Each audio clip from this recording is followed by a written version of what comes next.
HQ presents She by H.C. Warner. Read by Lucy Tregear and Beth Eyre. To my dear daughter. You will never read this letter, but I needed to write it all the same. I am so sorry for everything. If I could turn back time and change the past, I would. But the one thing I would never want to change is you. I'm sure your mother will have told you things about me, and I will admit that some of them, to my shame, are true. But whatever she may have told you, I promise that from the moment you were born, I loved you. I know that you will grow up into a lovely young woman. I'm certain you will be as beautiful as your mother, maybe even more so. I hope you will be a good person, and that one day you'll be able to find it in your heart to forgive me and understand that every single one of us is flawed, and anything I did out of a father's love for his child. Love always, Dad. Prologue. She seems perfect. Jo waved one last time as her son drove his new girlfriend away from the house, the wheels of his black open-top Mercedes spitting up the gravel on the driveway behind them as they departed, before she swung the heavy front door shut and looked up at Peter. Don't you agree? Don't you think she seems like the perfect girl for him? Peter exhaled loudly, and his eyes crinkled with tiredness. She could sense his irritability, and there was a slight sheen of sweat on his tanned, lined forehead. You said that about the last one. His words came out in one long sigh. Well, Charlotte was perfect at the time. Jo couldn't keep the defensive tone out of her voice, even though she knew he was right. Peter pursed his lips disapprovingly before turning and walking with a laboured stride along the cool, dark, flagstoned hallway towards the sprawling, open-plan kitchen, which was suffused in a pale pink glow from the setting sun. Except for the small matter that she dumped Ben and broke his heart. Jo hesitated, thinking, before following her husband. You know, now that things have worked out the way they have, maybe it was for the best. Maybe she did him a favour. Peter picked up his half-finished glass of red wine from the pale granite worktop and took it out onto the vast sandstone terrace, which was now pleasantly warm after the searing heat of the late July day. He sat at the large glass table and looked out over the velvety green lawn, sweeping down towards the azure swimming pool, which looked like it was twinkling with 1,000 dancing diamonds in the early evening sun. Jo watched him for a few moments, letting him walk ahead, before picking up her own glass and heading out to join him.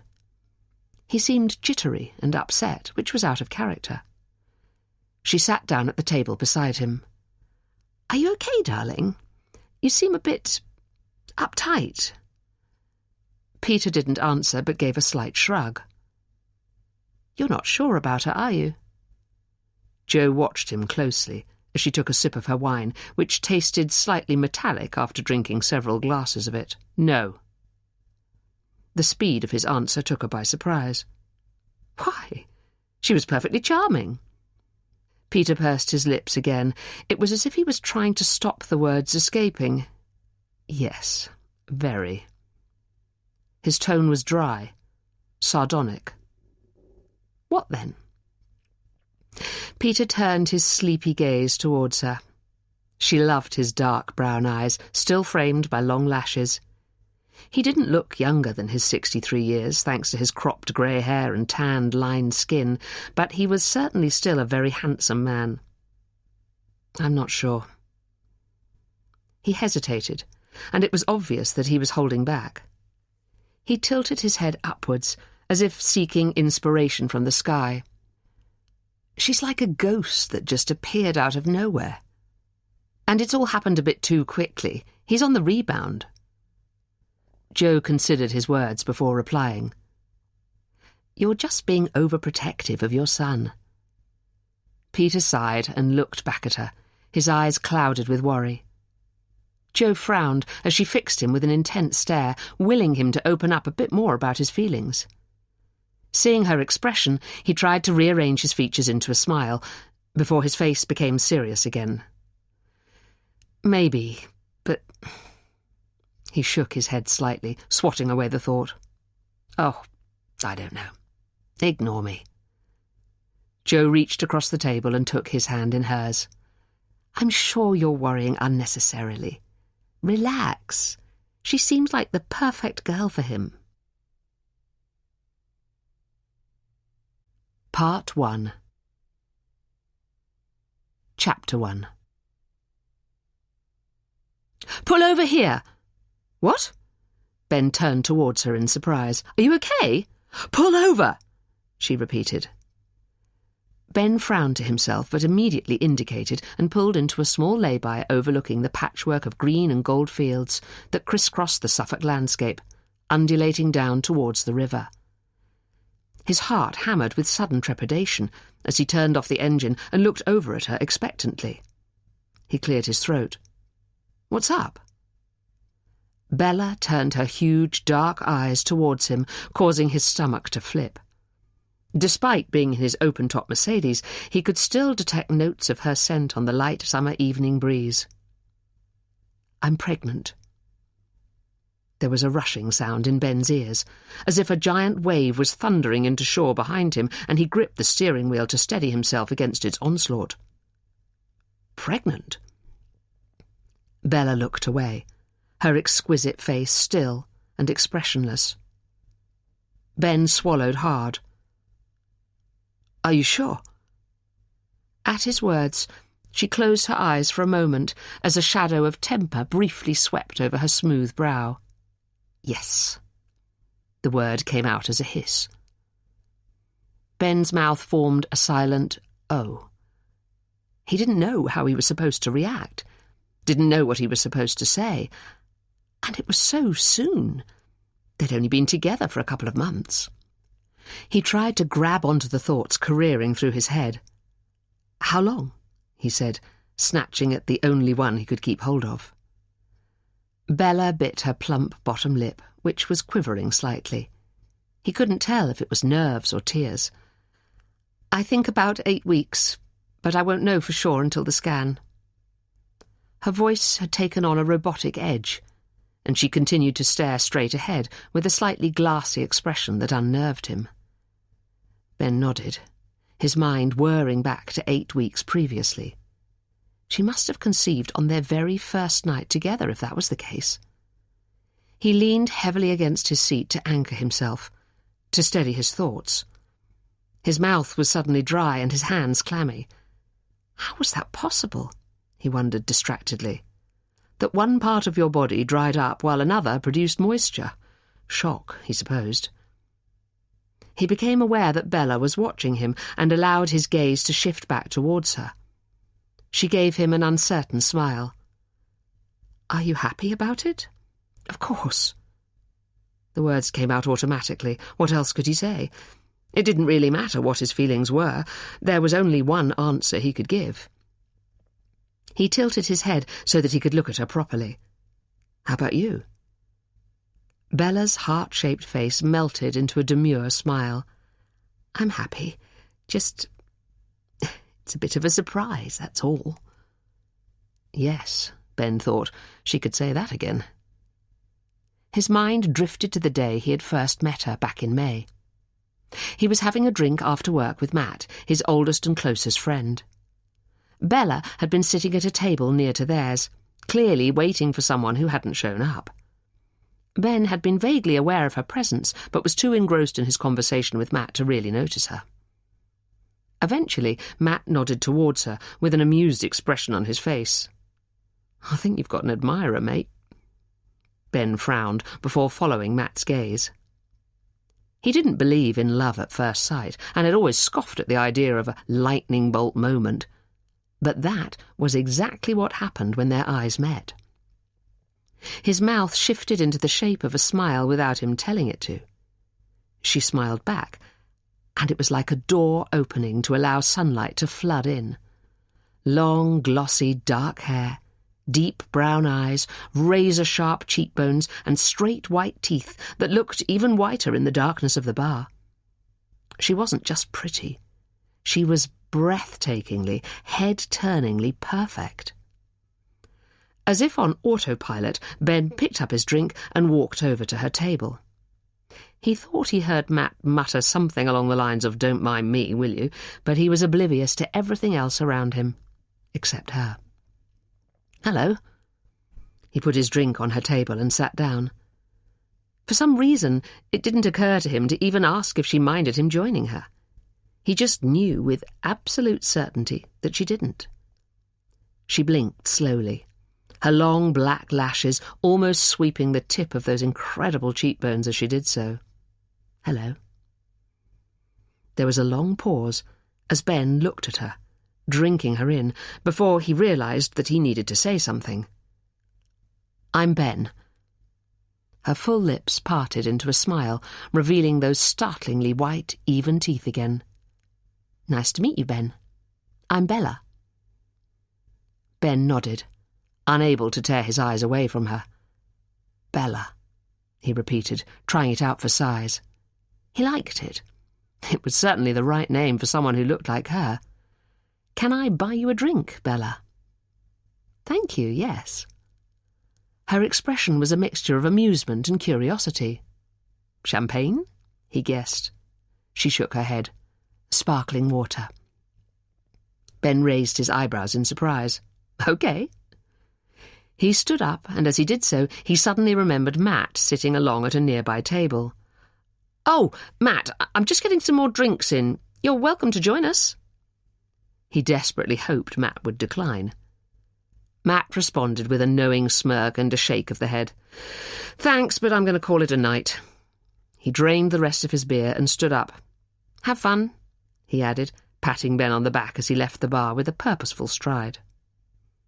Ben was as quick as he could be getting their drinks, not wanting to leave Bella unattended for long, just in case someone else took his place. He breathed a sigh of relief when he returned to a still empty chair. "Thank you." Bella picked up her glass and took a long sip. Ben did the same, watching her over the top of his beer bottle, mesmerised. Everything about her was perfect, even her hands.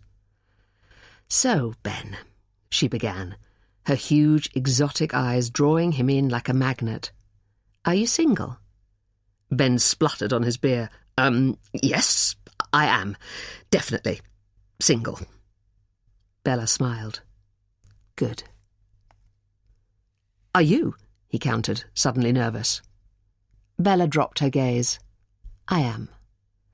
"Good. And do you get hit on by lots of men who aren't single?" Ben could feel his hackles rising on her behalf. Bella looked back up at him with a half smile. "All the time. That's why it was my first question." "Ah, well, looks like you got lucky with me then." Ben tried to keep his tone jokey, but found he was uncharacteristically nervous, and he didn't quite manage to pull it off. Bella seemed not to notice. She flashed him a wide, dazzling smile. "It looks like I did." They chatted easily for a while, before Ben motioned to Bella's glass. "Another drink?" She tilted her head, causing the sheet of shiny black hair to slide over her shoulder in a sleek wave. "I'd prefer dinner," she said, with a mischievous glint in her eye. Ben grinned. "So would I." Simultaneously, they pushed back their chairs and stood up. Standing, she was even more of a vision. Tall and slim, dressed in a dark green silky wrap dress and high-heeled strappy nude sandals, she walked confidently in front of him towards the door, as if she knew that the eyes of every man in the room were turning towards her as she passed. Already, Ben could feel a swell of pride that it was him she was with. As they stepped out into the cool night air, she reached over to take his arm, as if it was the most natural thing in the world. "Where are we going?" she asked, as they fell into step with each other. Ben wondered for a moment if he was dreaming this whole episode. It seemed so surreal. He wasn't used to picking up women in bars. In fact, he'd never picked up a complete stranger before. And yet, it seemed so right, as if he already knew her from somewhere. There was no awkwardness or hesitation. It all had a strange inevitability about it. His mind raced as he tried to give off an impression of cool insouciance. "I know a great place." He gave her what he hoped was a knowing smile and steered her in the direction of his favourite restaurant, praying that Nigel, the maitre d', would have a table. Nigel greeted them like old friends and, after pocketing the £50 note Ben had surreptitiously slipped him, led them to a table by the window, with a spectacular view of London lit up and twinkling in the inky night sky as far as the eye could see. "Wow!" Bella gazed out, her eyes shining with delight. What an incredible view, and what an incredible place.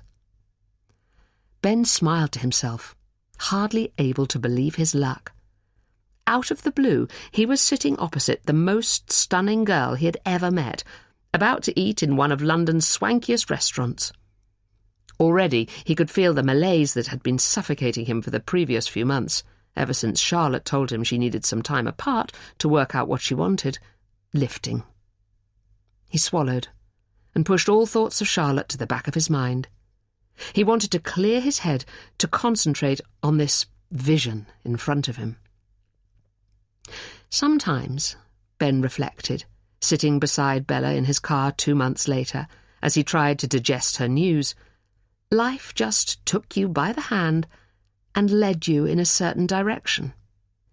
He wondered if he would have been able to stop the course of events, even if he had wanted to. Unlikely, he decided. Just a year ago, he was flying high in his work as an advertising executive, still living with Charlotte, planning to propose, and thinking that he knew exactly how his life was going to play out. But then Charlotte had dropped her bombshell as they returned to their flat in London after spending Christmas with his parents in Suffolk. He remembered her words with an aching clarity. "I think we need to have some time apart." He'd actually laughed. He thought she was joking. When he became aware that she wasn't laughing with him, he glanced over at her and saw a tear sliding down her cheek. What? But why? His throat dried around the words, and he felt his stomach contract. She was deadly serious. Charlotte swiped at the tears with the back of her hand. "I need to be sure that this," she motioned from him to her, "that this is right for us. Both of us." Ben frowned and tried to focus on the road, although his mind was racing and he could feel his own tears threatening. "It's right for me, Charlie. I'm not having any doubts. What's brought this on?" Charlotte had shaken her head. I just feel like I need some time, Ben. Ever since Dad died, I've been feeling so confused and a bit rudderless, wondering if this is it. I'm sorry." Ben had frowned to himself. He knew her dad's death the year before had hit her hard, but he didn't realise how hard.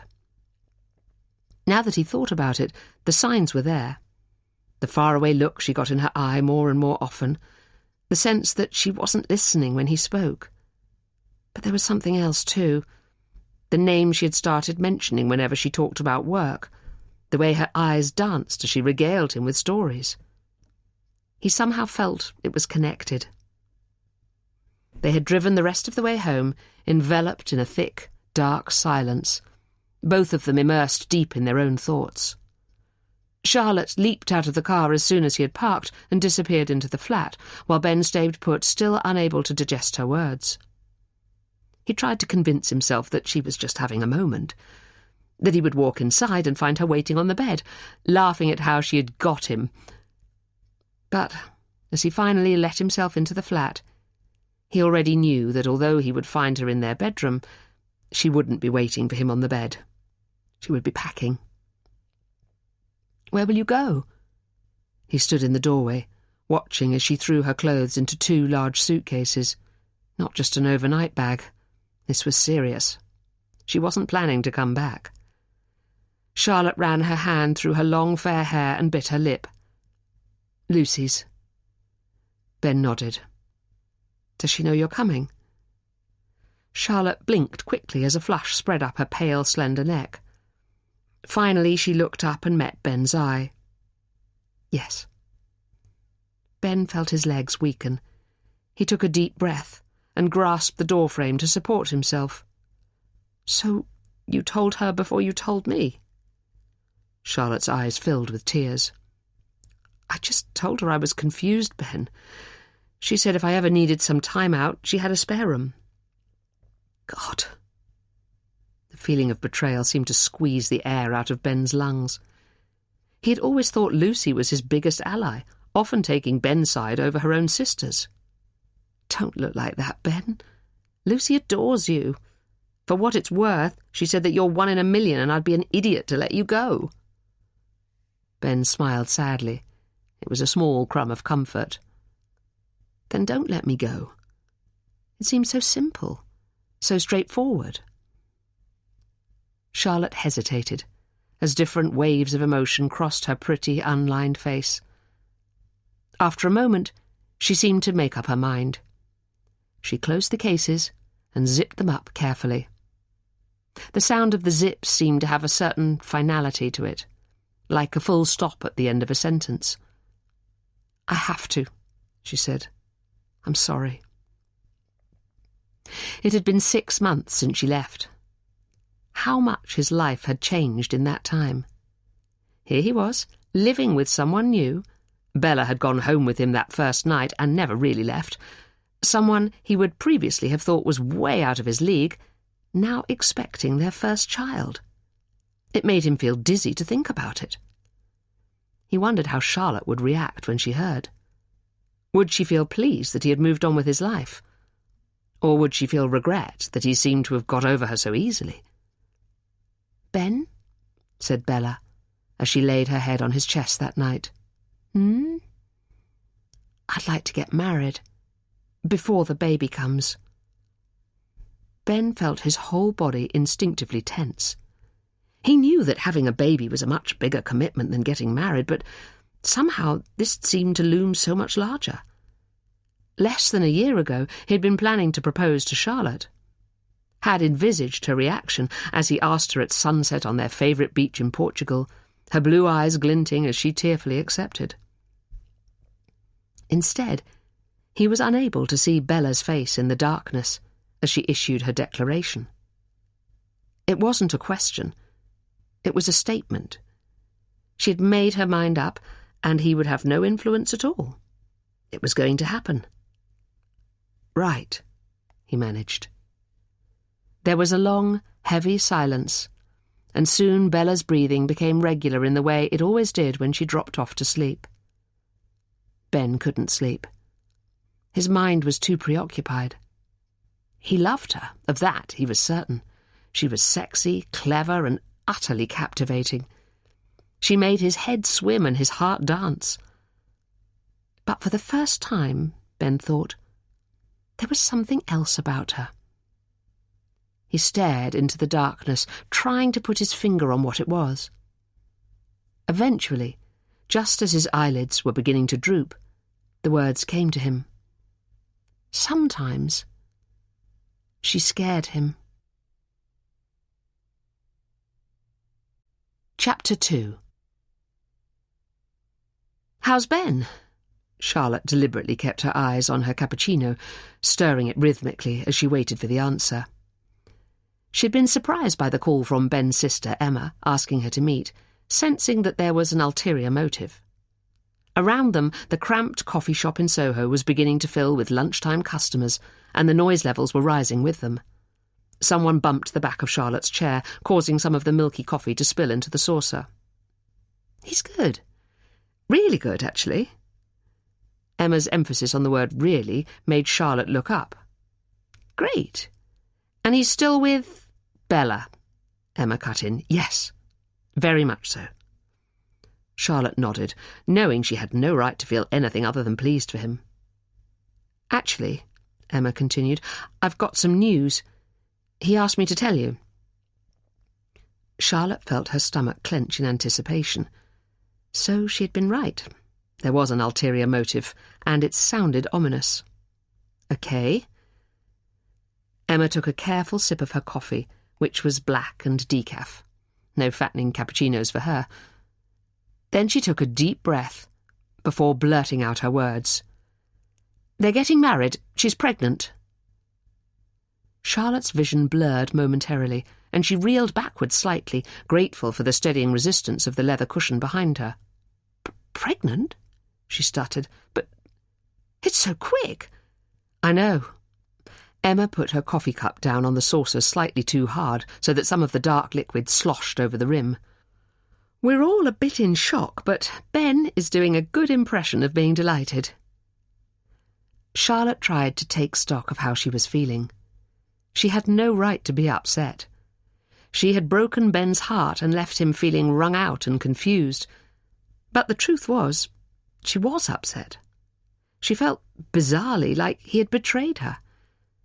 She took a sip of her cappuccino, aware that her hand shook slightly as she lifted her cup. "Do you not believe him, then, that he's happy about it?" Emma raised a prettily arched eyebrow. "Who knows? I'm only his sister, and we're not as close as we were." She paused, her eyes momentarily drifting. "But he isn't saying anything other than that he's delighted. At the very least, he must be pretty shocked." "Unless they planned it," Charlotte ventured. "He never made any secret of the fact that he wanted children." She tailed off as she thought about the number of times she and Ben had discussed it. Maybe it was that had spooked her enough to leave. It seemed so huge, and although she knew that she wanted kids one day, she still felt too young.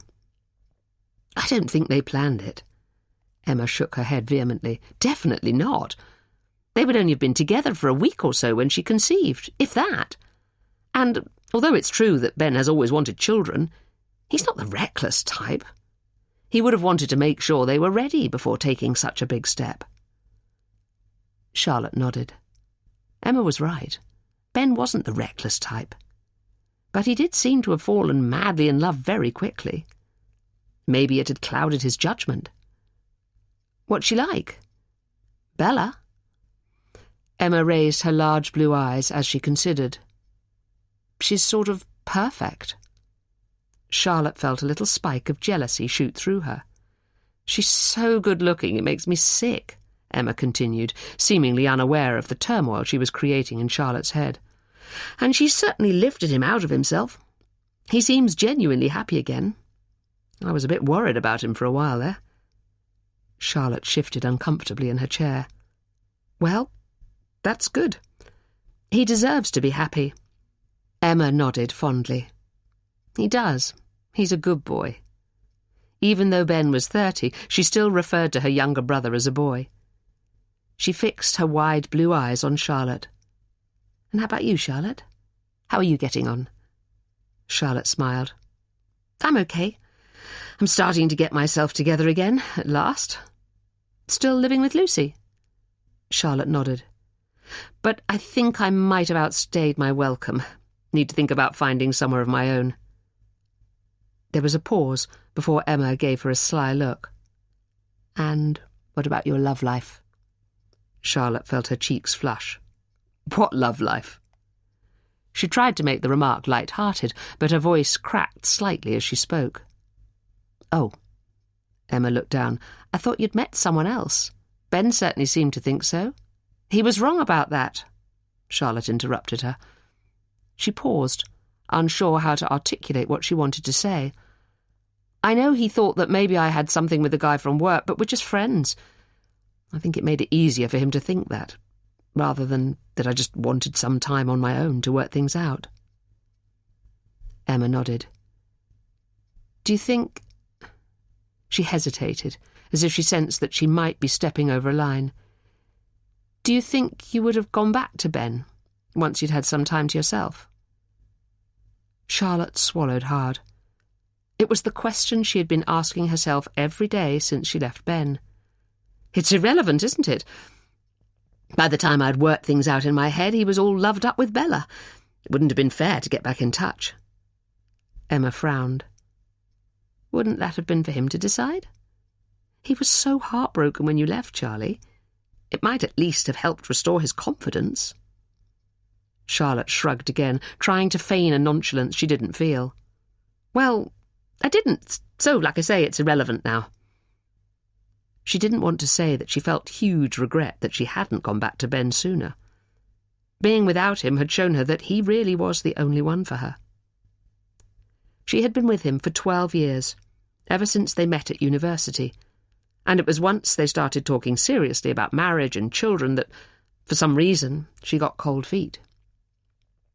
She still didn't understand why, but a short time apart was all it took to make her realise how much she loved and needed him. "It's never too late, you know," Emma said, almost to herself as she drained her coffee. Charlotte gave a wry laugh. "I think you'll find that in this case it is very definitely too late." Chapter 3. Matt glanced out of the window of their ground-floor Victorian conversion flat. "They're here!"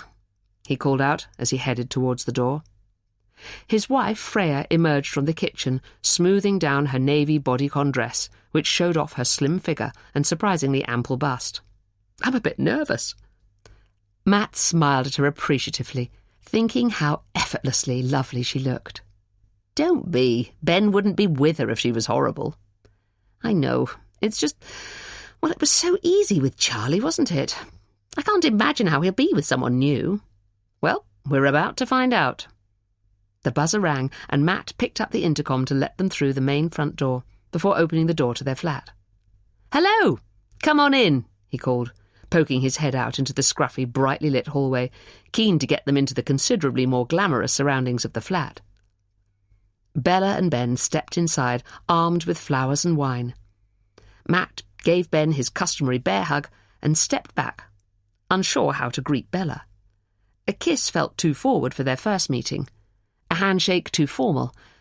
In the end, Bella gave a small but friendly wave and a nervous giggle. "Hi, Matt. Lovely to meet you. I've heard so much about you." "All good, I hope?" Matt tried to pull his eyes away from her, but found that he couldn't. She was definitely the most strikingly attractive girl he had ever set eyes on. No wonder Ben had fallen for her so quickly and so deeply. Behind him, Freya cleared her throat pointedly. "Oh, Bella, this is my wife, Freya." "Hi, Freya," Bella said, giving Freya a warm smile. "These are for you." She handed her the flowers. "Thank you." Freya's cheeks had flushed slightly red, and she looked uncharacteristically shy as she took the expensive-looking bouquet of lilies. "You have a lovely home," Bella added, gesturing around the open-plan living dining space that Freya had lovingly decorated with chalky, muted colours on the walls, offset by splashes of bold colour in her choice of cushions and rugs. She had a talent and a passion for interior design, and Matt knew that Bella would have scored an immediate bullseye with her appreciation of it. He wondered if Ben had armed her with the information in advance, or if she genuinely loved it. There was an awkward pause as they all stood around, shuffling from foot to foot. Finally, Ben broke the silence. "Well, I'm starving. I hope you've made my favourite, Matt." Matt grinned back at him, pleased to see how happy and well he looked. "Course I have, mate. Make yourselves at home, and I'll just go and put the finishing touches to it." "I'll get the drinks," Freya chipped in, already turning towards the kitchen. "Red or white?" she threw back over her shoulder. Bella and Ben exchanged glances. "Red for me, just water for Bella. She doesn't drink." Ben nodded encouragingly at Matt as he spoke. "Result," Matt replied, thinking how fabulous it must be to have a designated driver all the time. He motioned to them to take a seat on the sofa before following Freya into the kitchen. "What do you think?" he hissed, as he stirred the huge pan of paella he was preparing. Freya's head was bowed as she concentrated on pouring 3 glasses of wine and a glass of water, so he couldn't read her expression. "She's stunning looking." "I hadn't noticed," Matt lied. "But she seems very nice too, doesn't she?" Freya looked up, her large grey-blue eyes clouding slightly. "I wish she wasn't teetotal." "Why?" Freya grinned sheepishly. "Makes me nervous. She'll be able to remember every second of every drunken evening." Matt laughed. "Well, she can fill in the blanks for us then." Freya pulled a face. That's what I'm afraid of. The evening went better than Matt had dared hope. Any concerns he might have had that Bella wouldn't be as much fun as Charlotte disappeared almost instantly. She was charming and funny, but more importantly, she was happy to let Ben shine. Ben had always been the life and soul of the party, and she had sat back, listening intently and laughing loudly as he regaled them with hilarious stories. She asked Matt and Freya lots of questions about themselves and seemed genuinely interested in their answers. At the end of the meal, as they were drinking their coffee, Ben tapped his spoon against his cup in a jokingly self-important way. "Bella and I have an announcement," he said, slurring slightly. Matt looked at Freya, who seemed to have sat up a bit straighter, as if steeling herself for a blow. "Bella is pregnant." Ben reached out and took Bella's hand in his as they gazed at each other adoringly. There was a beat of silence before Matt spoke. What? He spluttered. "Oh, my God! It must have been a bit of a shock." Ben began to nod, but Bella's voice cut through firmly. "No, not at all. We're delighted, aren't we, darling?" "Of course," Ben agreed quickly, but Matt could see in his eyes that delight wasn't the only emotion he was feeling. "Congratulations!" Freya's voice sounded much higher than usual. "That's lovely news. When are you due?" Freya was a midwife, so knew all there was to know about pregnancy. Matt glanced at Freya, curious at her tone, before turning back towards Bella and Ben expectantly. "The beginning of January." Bella gave a strange little smile. "There's a possibility we might be spending New Year's Eve in a maternity ward. Maybe it'll be in your ward, Freya." Matt watched Ben carefully, noticing that he blanched slightly at Bella's words, and wondered how he must really be feeling. If it was him, he knew he would have very mixed emotions. Yes, Bella was gorgeous, and she certainly seemed like a funny, pleasant, intelligent woman.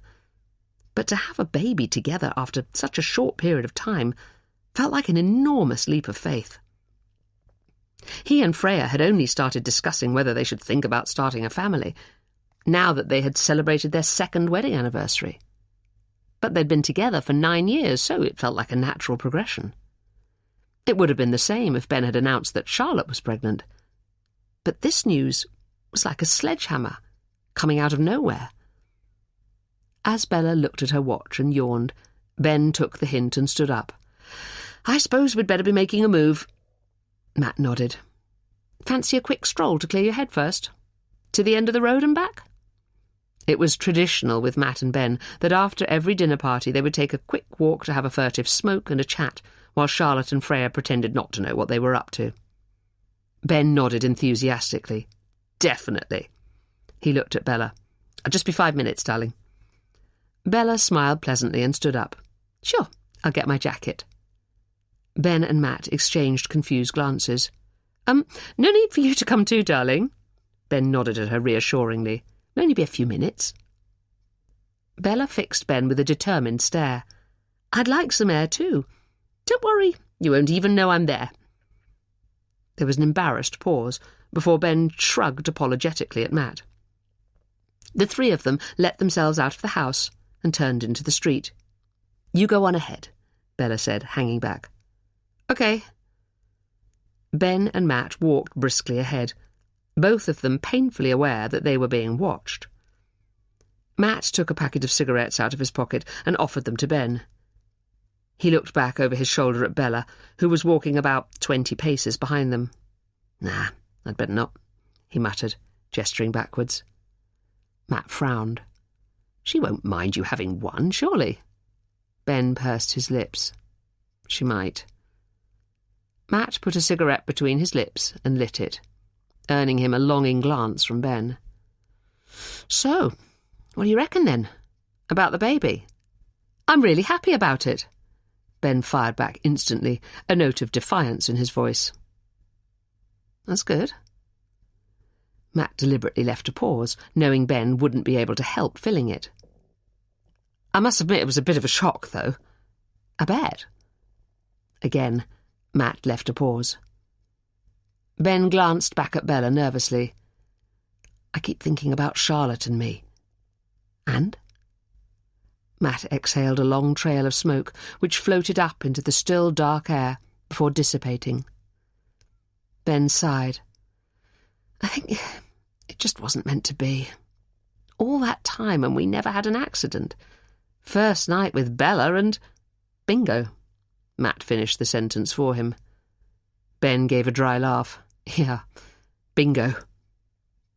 Well, as long as you're happy about it, I'm pleased for you, mate. Matt blew out another long trail of smoke before stubbing out his cigarette on the pavement. Together they turned towards Matt and Freya's flat. Now in front of them, Bella turned too and began to walk slowly back the way they had come. Does she always do that? Ben looked at Matt curiously.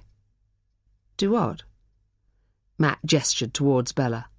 Follow you everywhere you go. Ben laughed. No, of course not. I think she did just want some air. Matt grinned, feeling slightly stupid. She's an absolute stunner, mate. You certainly seem to have struck gold there. Ben looked up at Bella, who was now waiting for them at the gate to the flat, with shining eyes and a wide smile. Yep, he said, matching her smile. I certainly did. So, what do you think? Freya pulled on one of Matt's T-shirts and climbed into bed beside him, wrapping herself around him as she did every night, using his body as a human hot water bottle. Matt pulled her towards him so that she was resting her head on his bare chest. He kissed the top of her head, enjoying the smell of her. Not quite perfume, not quite natural. A heady mix of the two. I like her. She lets him be himself and he seems happy. Let's face it, it's been a while since we've seen him smile that much.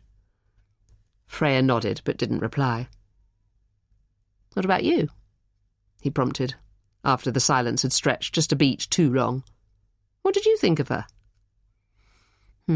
Well, she's lovely looking and she was friendly enough. But... Freya sighed. But nothing, really. I can't put my finger on it, but there was just something about her that I found a bit unnerving. Matt stroked her silky blonde hair. Sure you're not feeling a teensy bit jealous? He teased. Freya tensed immediately. No, she snapped. Why would I be jealous? Matt rolled his eyes in the darkness. Talk about putting his foot in it. I'm just teasing. Relax, honey. Freya tutted. Well, don't. No, I'm not jealous of her. She might be beautiful, but I think she's also a bit weird. A bit intense. It was odd the way she insisted on following us on our walk, Matt agreed. Exactly. What did Ben say about her? He seems happy. Did he mention Charlotte? Matt shifted uncomfortably. He always told Freya everything, but wasn't sure if he was betraying Ben's confidence in this case. He just said it obviously wasn't meant to be, that's all. Why not? They were together for years. He was going to ask her to marry him. I know, but... Matt paused, trying to find the right words. He thinks it's a sign that Bella got pregnant almost immediately, whereas he and Charlotte had never even had so much as a scare. Well, we've never had so much as a scare either. Freya's voice suddenly sounded very small. I hope you don't think that means we're not meant to be. Don't be daft. Matt gave her shoulder a squeeze. I don't really share his view that the pregnancy is some kind of miracle. What, you think she may have deliberately trapped him? There was a sudden note of excitement in Freya's voice.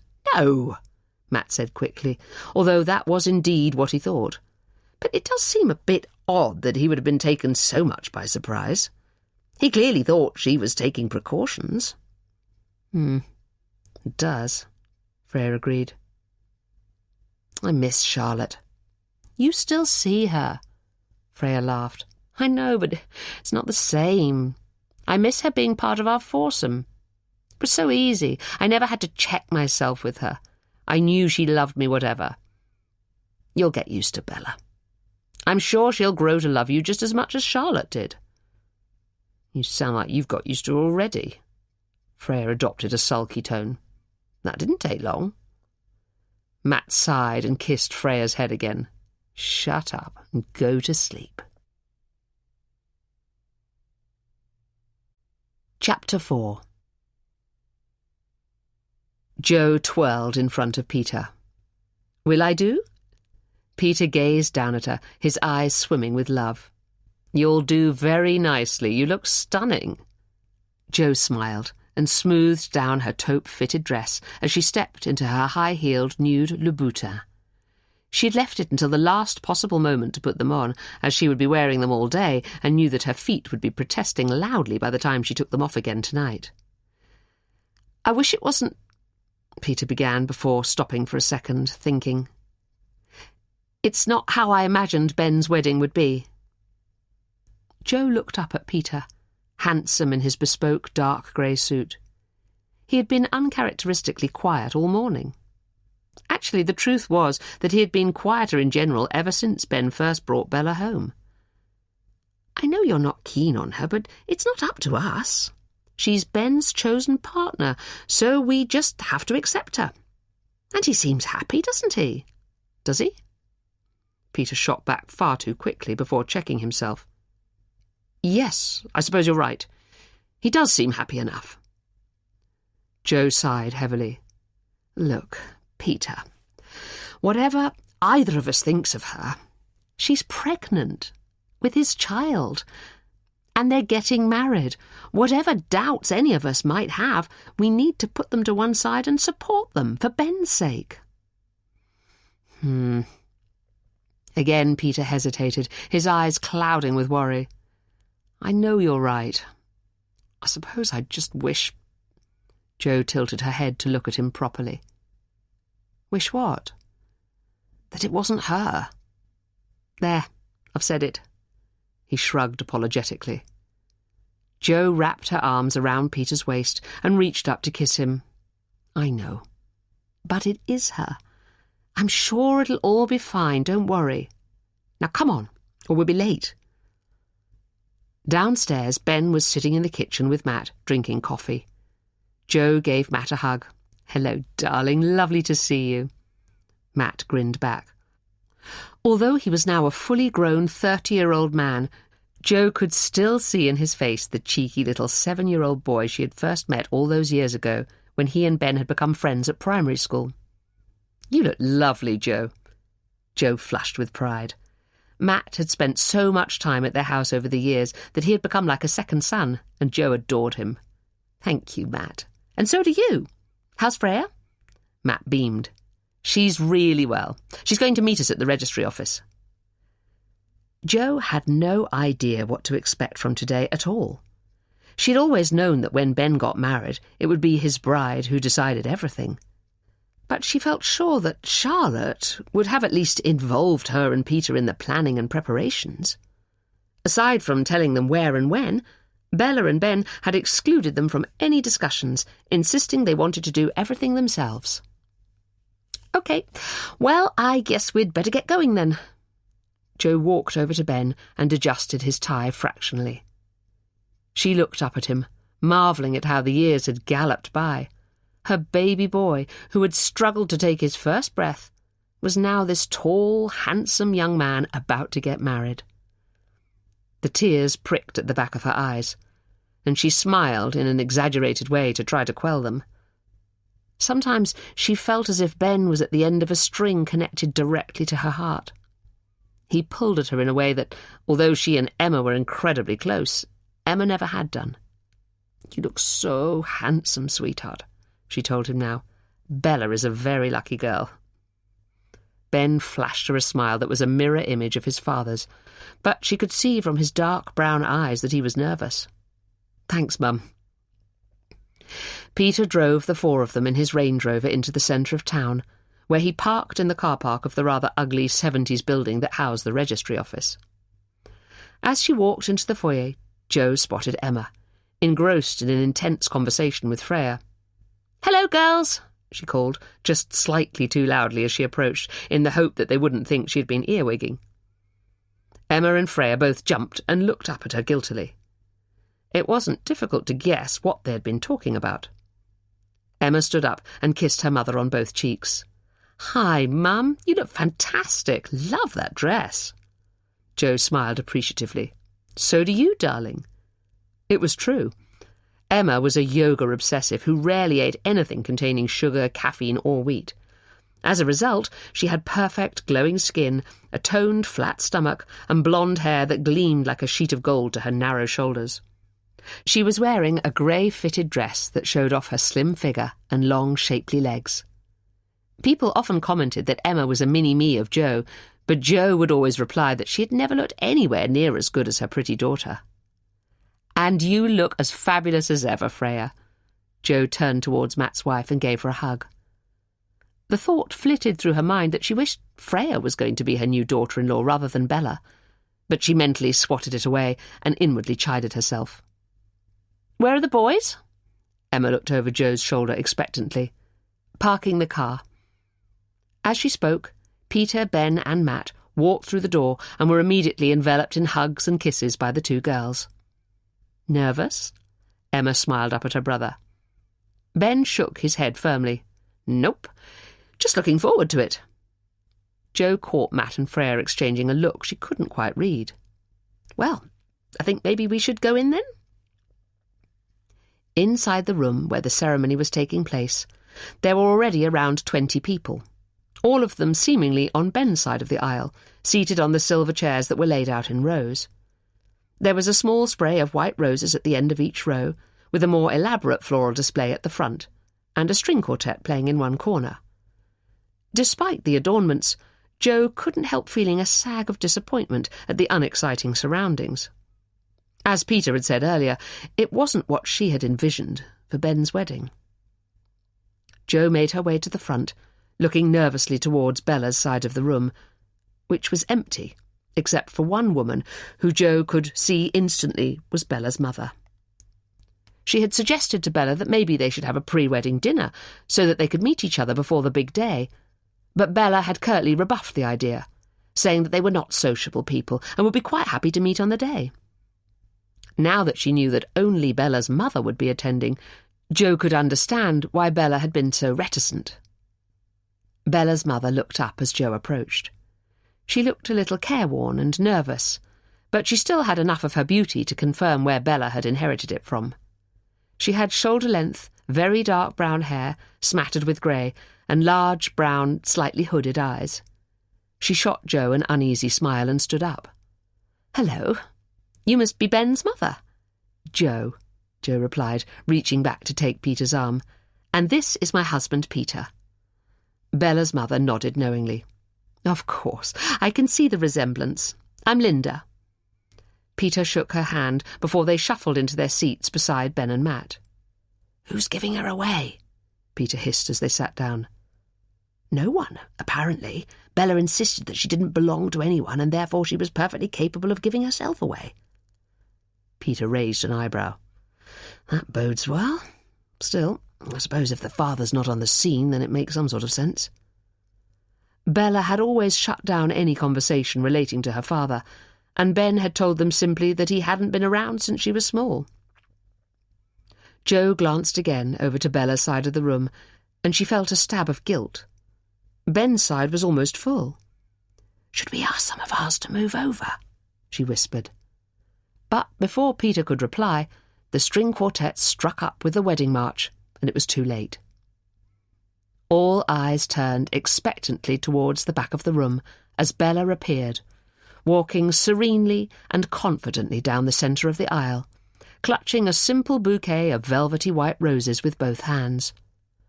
Jo's breath caught.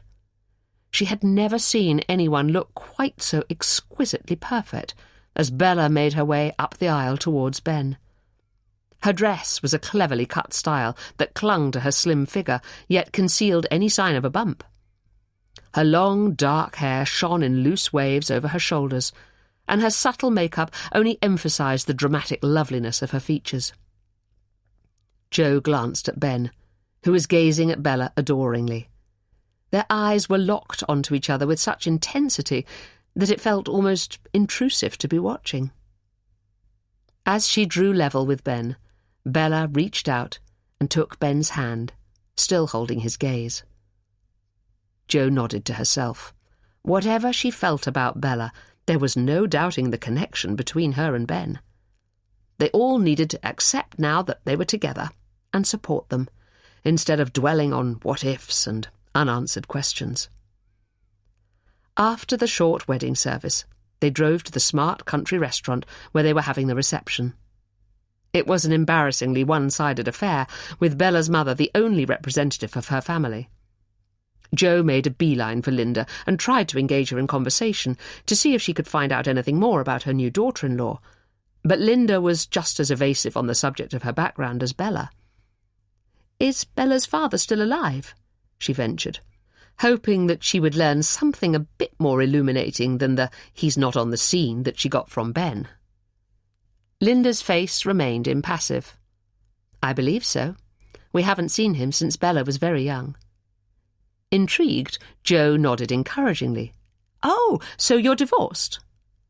Linda's eyes slid away, and she pointed to Ben and Bella, who were mingling with the guests as they waited for dinner to be served. "Don't they make a lovely couple? Ben's a wonderful man." Jo acknowledged the pointed change of subject before following Linda's gaze, feeling suffused with pride at hearing her son described in such glowing terms. "Thank you.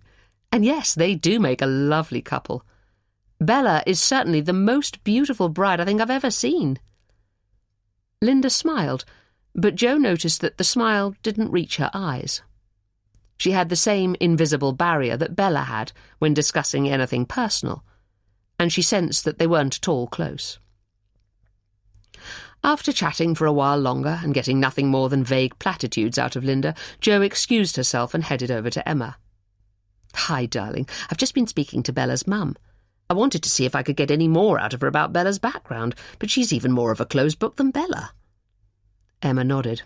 "I know. I tried to speak to her too. But I got the impression Bella's got her well trained and she didn't dare give anything away." Jo felt a niggle of discomfort and foreboding. Again, she wished that Ben had gone for someone who was a bit more open and a lot more friendly. Like Charlotte, she thought, before mentally scolding herself for such a treacherous wish. "It's all a bit odd, isn't it?" Emma was saying, her eyes scanning the room. "I mean, she doesn't seem to have any friends. Don't you think that's a bit, well, strange? For your mum to be the only guest from your side at your wedding. And even they don't seem that close. Bella's hardly spoken to her." Jo pursed her lips, watching as Bella and Ben mingled with all the guests from Ben's side of the family, laughing and chatting easily, Bella clearly charming everyone she met. "You know, you could argue that there might be advantages to her not being close to her own family." Emma raised a sceptical eyebrow. "Really? How?" Jo shrugged. "You know the old expression, a son is a son till he marries a wife, a daughter's a daughter for life?" Emma nodded. "Well," Jo continued, "that's because the son usually gravitates towards his wife's side of the family. As Bella doesn't seem to have much of a family, she won't be interested in taking him away from us, and we get the best of both worlds. So," she concluded, feeling more optimistic than she had all day, "there's every possibility that we may have struck gold with Bella." Chapter 5. Ben felt uncharacteristically nervous as he carefully navigated the icy country lanes. It was Christmas Day, and they were heading out to Suffolk for their annual gathering at his mum and dad's house. The weather was clear and crisp, with the sun reflecting on the patchwork fields, making them look like they were wearing a twinkling coat of frost. This time last year, he mused, as he steered to avoid the patches of black ice that greeted him at every turn, it was Charlotte sitting beside him, and he was still expecting to propose to her in the new year. Now it was Bella in the passenger seat, her hands carefully resting on her neat, football-shaped bump. Ben almost laughed to himself as the thought left his head. She may not have been actually driving the car, but there was no way anyone could describe Bella as being in the passenger seat. She was the one steering their lives in whatever direction she wanted them to go. Of that he was quite clear. Sometimes, very occasionally, he wanted to object, to say he didn't want to do this or that he would prefer to stay in on a Saturday night and watch TV, rather than going to the theatre. But he had very quickly learned that it wasn't worth the grief it caused. He thought back to the time not long after their wedding when he had invited Matt and Freya round for an impromptu meal one Friday night. He'd casually mentioned it to Bella as they'd eaten breakfast in the kitchen of their flat that morning. "Oh, by the way, Matt and Freya are coming round tonight. I thought we could get a takeaway." He was scrolling on his iPad at the time and wasn't looking up at Bella, but he sensed, rather than saw, the furious expression on her face. Looking up, he almost recoiled. Her beautiful dark eyes were blazing, and her mouth was set in a grimace. "No, they're not. It's not convenient." It wasn't the opening to a discussion of any kind. It was a statement that was intended to shut down any further debate. Ben frowned. "But I've already invited them, and they've accepted." Bella's face took on an amused expression. "Well, you shouldn't have. Not without clearing it with me first." Ben took a deep breath and drew himself up to his full height. "I'm sorry, darling, you're right. But I've asked them now, so they're coming. I'll know better next time." Bella looked at him for a long moment before standing up and throwing her paper napkin on the table. She pulled her short satin robe around her and strode out of the kitchen. Ben watched her go, feeling a mixture of annoyance and worry. It was such a strange overreaction to something that was no big deal. Matt and Freya were always popping round for hastily arranged dinners when he was with Charlotte. He didn't remember her ever objecting, even the time he'd forgotten to tell her altogether and she was in the shower when they arrived. She'd just pulled on some sweatpants and a T-shirt and joined them at the table, with her wet hair hastily scraped into a bun on top of her head. He shrugged to himself and tried to shake off the feeling of unease. He certainly wasn't going to cancel. It would be rude and embarrassing. And it wasn't as if Bella had any friends she wanted to invite instead. No, he decided, she would have come round by the time they arrived. Even so, he made a mental note to make sure that he gave her a bit more notice in future. By the time Matt and Freya arrived that evening, Bella still wasn't home. Ben had been calling her frantically for several hours, but her phone appeared to be switched off. Her job as an executive PA to the boss of a large investment company in the city meant her hours were very regular. There was no reason why she would have been delayed at work, especially on a Friday night, when the whole company tended to head off home an hour or two early. "Hi, mate." Matt held up in front of him a carrier bag stuffed with wine and beer. "I've brought the usual." Ben smiled as convincingly as he could. "Fantastic! Come on in. I'll order the food. What do you fancy tonight? Chinese or Indian?" Matt and Freya dumped their coats in the hall and followed Ben into the kitchen, almost as familiar with his flat as with their own. Indian, I think." Freya opened the kitchen drawer and took out the bottle opener. Then she took 4 glasses out of the cupboard and poured 3 of them. "What's Bella drinking?" She turned towards Ben expectantly. She'll probably just have water." Freya's face fell slightly. "Of course. Where is she?" She looked over Ben's shoulder as if expecting Bella to materialise. Ben swallowed. Yeah, she sent her apologies, but she's been held up at work. Hopefully she'll be here soon. Let's just order the food and I'll save her some." He saw a look pass between Matt and Freya and felt himself redden slightly. He hated lying to them, but he especially hated lying to them when they knew it. They ordered the food and ate it at the round modern table in Ben's kitchen, as they always had. The gap where Bella should have been sitting and where Charlotte always used to sit seemed to loom large, and the conversation didn't flow quite the way it usually did. Ben tried to ignore the undercurrent of tension, but there was a knot in his stomach, and despite drinking a fair bit, his throat seemed dry, making it difficult to eat. He couldn't remember the taste of anything. Finally, earlier than they ever had before, Matt and Freya started looking at their watches. "Listen, we'd better be off." Matt threw Ben a sympathetic look that caused his stomach to knot even more. "I'm playing football in the morning. And I'm on night shifts from tomorrow night, so—" Freya added, pushing back her chair.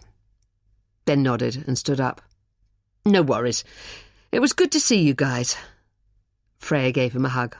"Give our love to Bella." Her words were heavy with unspoken meaning. Ben could feel himself reddening again and cursed himself for it. "I will.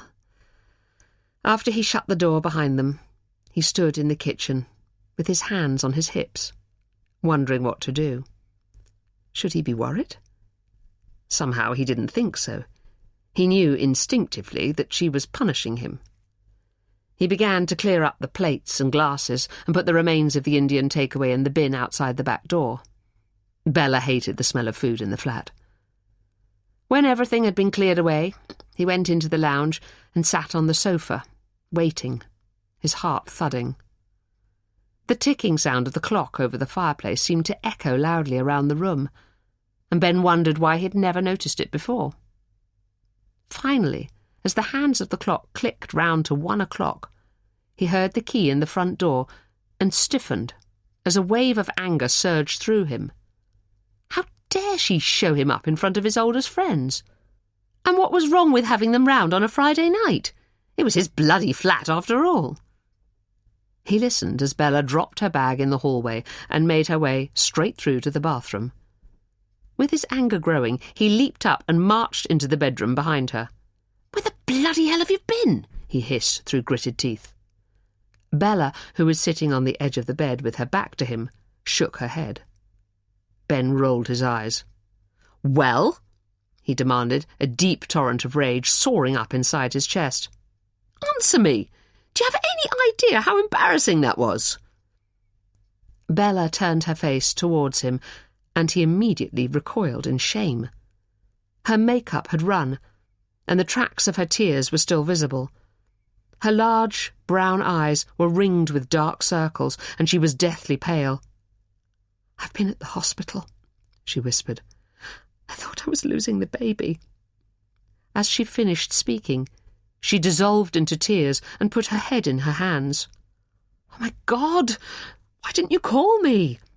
Ben dashed to her side and put his arms around her slim, shaking shoulders. All his anger had evaporated in an instant, and he now felt like the lousiest husband in the world. "There wasn't time. I just wanted to get there. Marcus took me." Ben bristled. Marcus was Bella's boss, and a very successful banker, with whom he knew she had had an affair in the past. "Right," he managed. "It was so lovely," she continued, her sobs beginning to abate.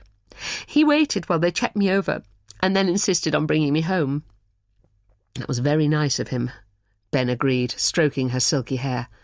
"But of course, if you'd rung me, or not had your phone switched off, I would have come straight away." Bella nodded and wiped her eyes, further smudging her mascara. "I know, I'm sorry, but I didn't want to spoil your evening with Matt and Freya." She let her words hang in the air. Without her having to say it, the unspoken suggestion that he had prioritised a night of drinking with his mates over looking after his pregnant wife was loud and clear.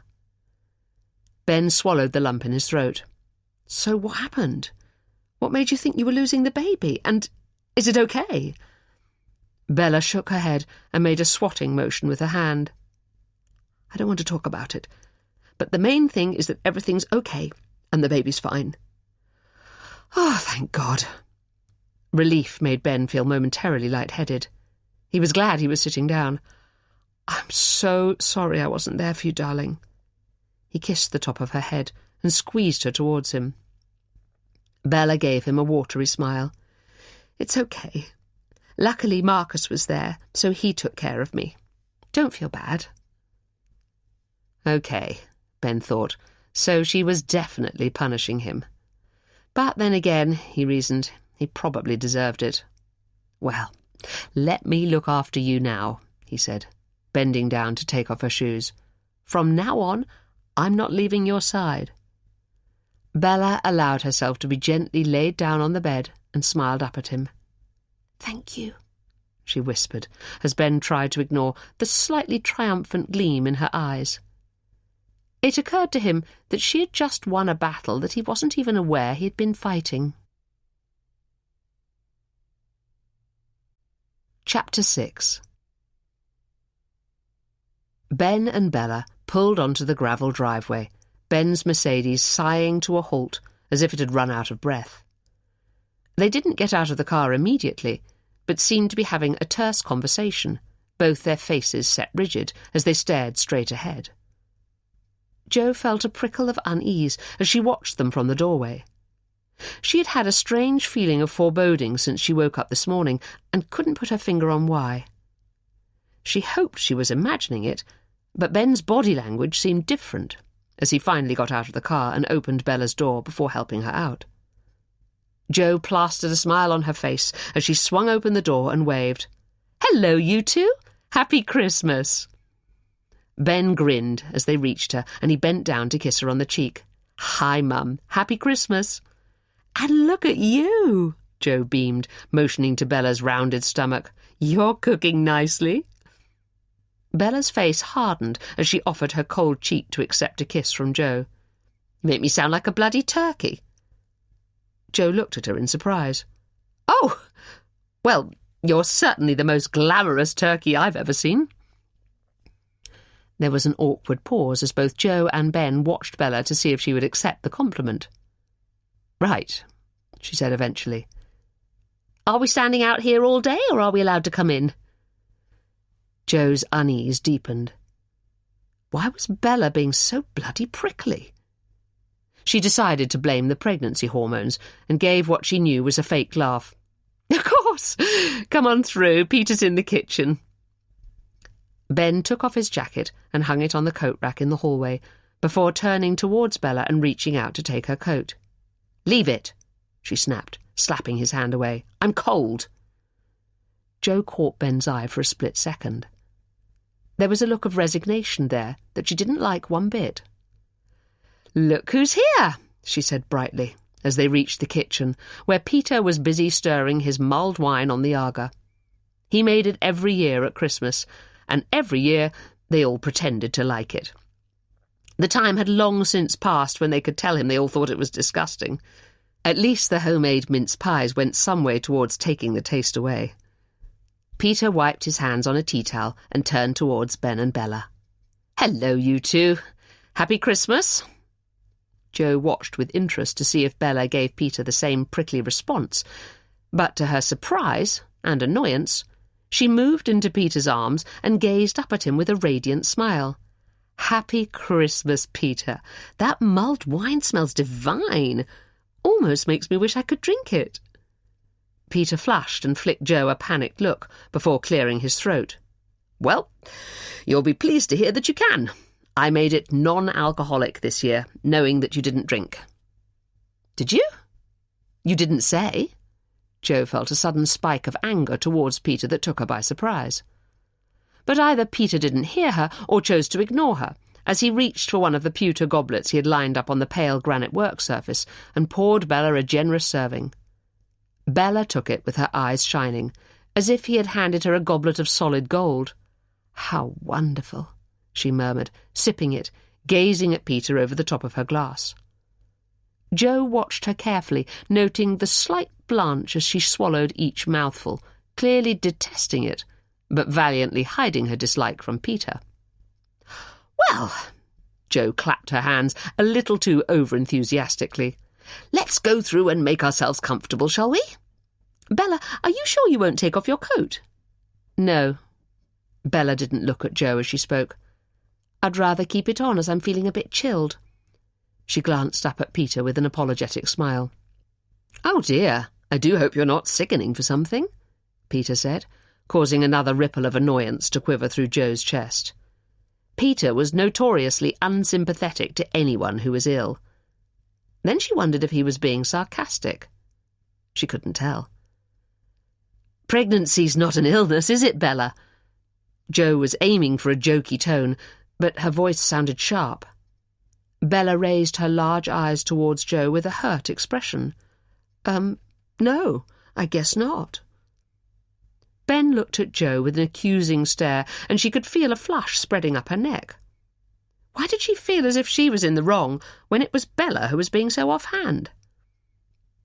After an awkward silence, the four of them made their way through into the sitting room.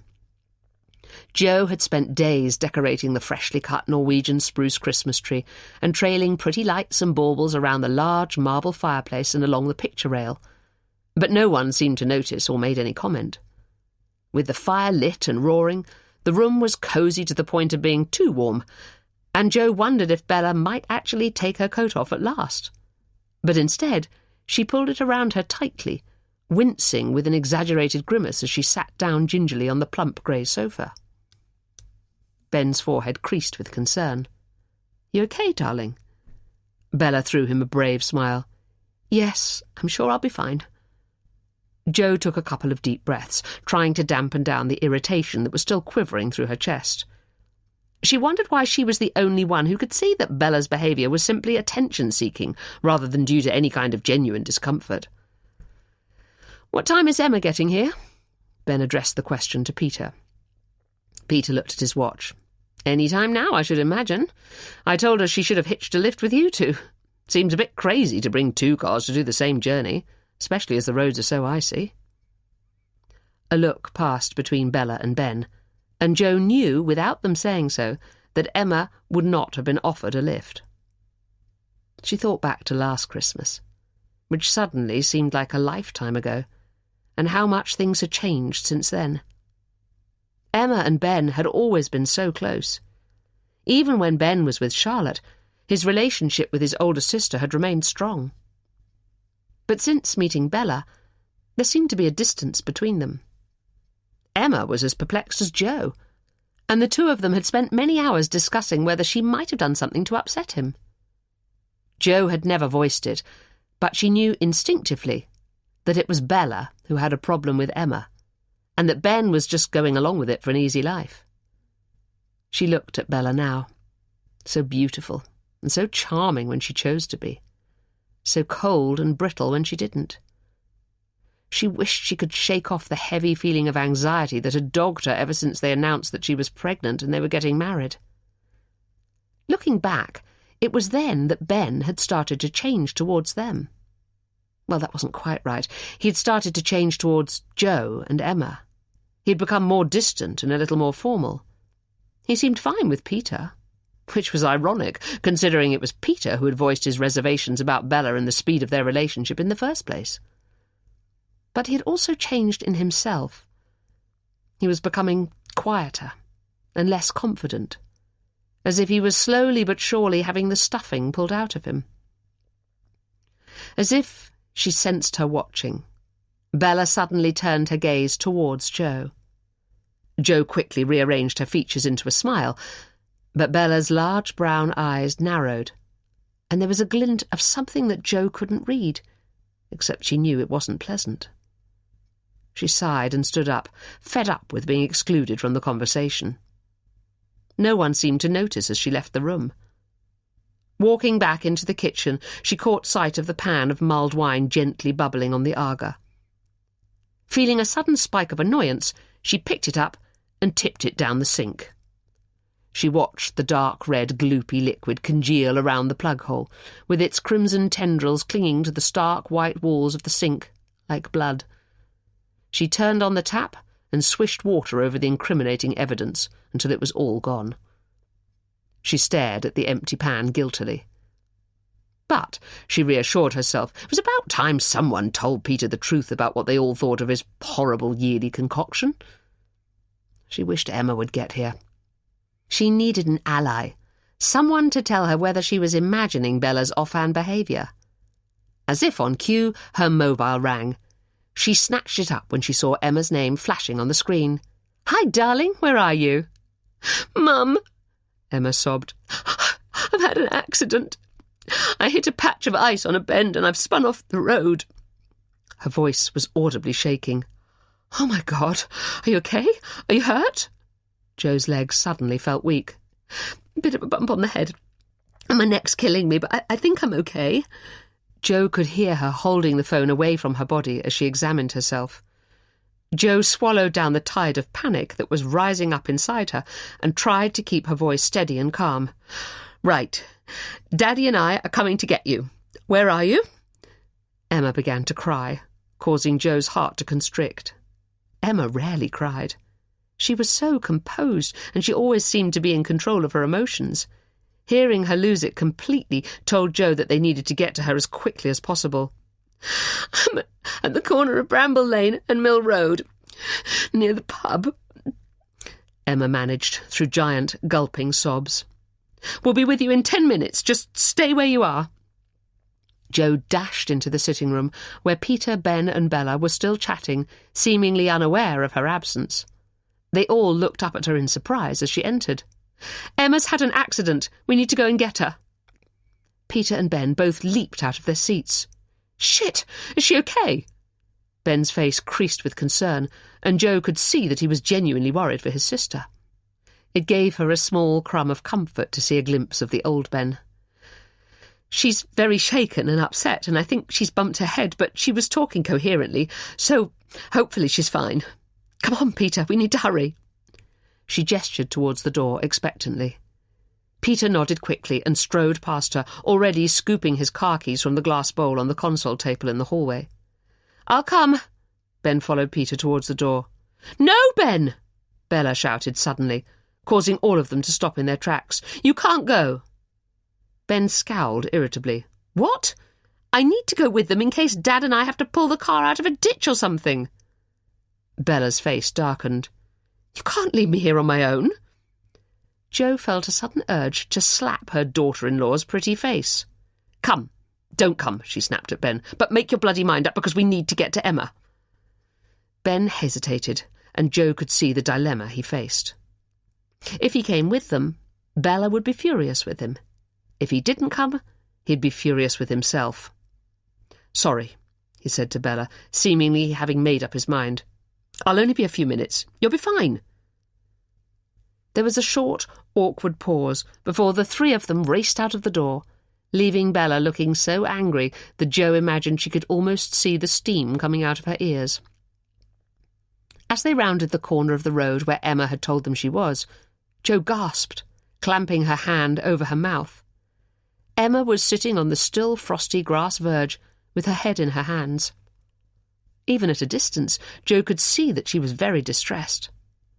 Her mint-green Fiat 500 was neatly nestled up against a tree, almost as if it was giving it a hug. Flimsy plumes of smoke rose lazily from beneath the bonnet. Peter pulled the car over, and they all leaped out. Jo knelt down and put an arm around Emma's shaking shoulders. "It's okay, sweetheart. We're here now. You're going to be fine." Emma let out a sound that was a cross between a groan and a sob, and nodded. Ben moved around behind her and put his hands under her armpits before lifting her gently to her feet. She took a deep breath to steady herself and gave him a watery smile. "Cheers, Ben." Ben smiled back, his face still full of concern. "No worries. That's quite an impressive bump on your head." Jo followed his gaze. A huge egg-shaped lump was forming on Emma's forehead. It reminded her of the time when she was 3 and she'd fallen down the stone steps in the garden, resulting in a similar-shaped bump. "Come on, Piglet, let's get you home." Peter pulled Emma into his arms and steered her towards the Range Rover, where he carefully helped her into the back seat. Jo could see that Emma was violently shaking and climbed in beside her, wrapping one arm around her and taking her hand in the other. "I'll drive Em's car home," Ben said, heading towards the Fiat. "Is it okay to drive?" Jo looked dubiously at the little car, which was looking very sorry for itself. "I don't want you having an accident too." "I think it'll be fine. Let's just get it home and we can get someone to take a look later." Peter was already starting up the Range Rover and putting it into gear. A few minutes later, they arrived home and helped a still trembling Emma out of the car and into the house. Peter steered her towards the kitchen and settled her on a chair at the huge granite island in the middle of the room. "I know what you need, a glass of mulled wine." He turned expectantly towards the hob and stopped in puzzlement. "What's happened to the mulled wine?" Jo could feel her cheeks reddening. "I tipped it away." "What did you do that for?" Peter frowned and looked at Jo in astonishment. Because it was horrible." Jo waved her hand dismissively. "And I think Emma needs something a bit stronger than a non-alcoholic mulled wine anyway. Go and get her some whiskey." She knew she was blustering because she was embarrassed. She had tipped the mulled wine away in a fit of pique because Peter had prepared it especially for Bella. Peter tutted and continued to frown, but after a moment's hesitation he found the whisky and poured Emma a generous slug. "Thanks." Emma picked up the glass and drained it. "Would you like to go and have a lie down?" Peter had poured himself a whisky and raised his eyebrows questioningly at Jo, who nodded, suddenly desperate for a drink. "No." Emma held out her glass, "but I'll have a refill." Ben joined them in the kitchen, looking sheepish. Bella's not feeling too good. I'm sorry, but I think we'd better go home." Jo's shoulders sagged with disappointment. "What? But what about lunch? Your presents? You were supposed to be staying the night." Ben's eyes slid away from Jo's as he glanced towards the door nervously. "I'm sorry, Mum." Jo watched him go, feeling weak with disappointment, as well as the shock of Emma's accident catching up with her. She looked at Peter beseechingly. "Peter, can't you speak to her? See if you can persuade her to stay. She seems to like you more than me." Her words hung in the air between them. Peter hesitated, looking uncomfortable. "I'd rather not. I'm not sure it'll do much good anyway, and if she's genuinely not feeling well—" "Please, Peter. It'll spoil everything if they leave, and I can tell Ben doesn't want to. It's her. She can't bear the attention wandering from her for a second. She's such a little bloody madam. Honestly, Emma, you should have seen her earlier, refusing to even take her coat off." As she finished speaking, she became aware that both Peter and Emma were looking over her shoulder with horrified expressions, and she sensed, rather than heard, that both Ben and Bella were standing in the doorway. She swallowed hard and closed her eyes momentarily to steady herself, before spinning around to face them. Ben was staring at her in shock, but Bella looked triumphant, a tiny smirk on her lips. "Wow. Thanks for that, Jo. It's a good job we're leaving. I certainly know where I'm not wanted." "Bella, Jo fumbled for words as she reached out to take Bella's arm. Bella shook her off roughly. "Let go of me. Come on, Ben, we're going." Ben looked like he might cry. "I'm really sorry, but we have to go. I hope you're okay." Emma nodded and raised her glass. "Thanks, I'll be fine," she slurred. "Happy Christmas." Ben hesitated, and for a moment Jo thought he might hug her, but another yell from Bella sent him scurrying after her. Jo slumped down beside Emma at the island and burst into tears. She had had such a lovely day planned, and now it was all ruined. But as she drained her glass of whisky, she somehow knew that it was more than just Christmas Day that was ruined. Chapter 7. Charlotte scanned the busy, dimly lit bar, her eyes hunting out Matt and Freya. Finally, she spotted them at a table in the corner, deep in conversation. "Hey, guys," she said, dumping her huge grey leather tote bag down on the floor and slumping into the seat they were zealously guarding for her. "Matt, be a love and get me an enormous glass of white wine, will you?" Matt beamed at her fondly and stood up. "Your wish is my command, Lady Charlotte." He planted a kiss on top of her head as he squeezed past her and disappeared into the crowd towards the bar. Charlotte smiled at Freya, holding her gaze as she acknowledged the familiar tug of longing that she felt every time she saw her old friends. She missed them so much, missed the closeness and the laughter they used to share as a foursome, before she made the biggest mistake of her life by breaking up with Ben and blowing it all apart. "So, how are you, my love?" Freya stood slightly and reached across the small wooden table to hug her, holding on for just slightly longer than normal. "I miss you." There was a slight tremble in her voice as she spoke. Charlotte tilted her head and examined Freya's face. She looked strained and tired. "What's wrong? Is it work?" Her job at St. Thomas's Hospital was enormously stressful. Freya shook her head and pushed back her blonde hair nervously. "No, work's okay. It's Ben, actually." Charlotte's stomach plummeted with fear. "Ben? Why, what's happened? Is he all right?" Freya's grey-blue eyes locked onto Charlotte's. Yes, as far as we know, he's fine. It's just that Bella's had the baby. A girl. Charlotte's mouth dried instantly. She nodded, trying to digest the news, wondering why it was such a shock when she had known it was coming for months. Well, that's good, isn't it? She managed. Yes, I suppose it is. Freya shrugged. What have they called her? Elodie.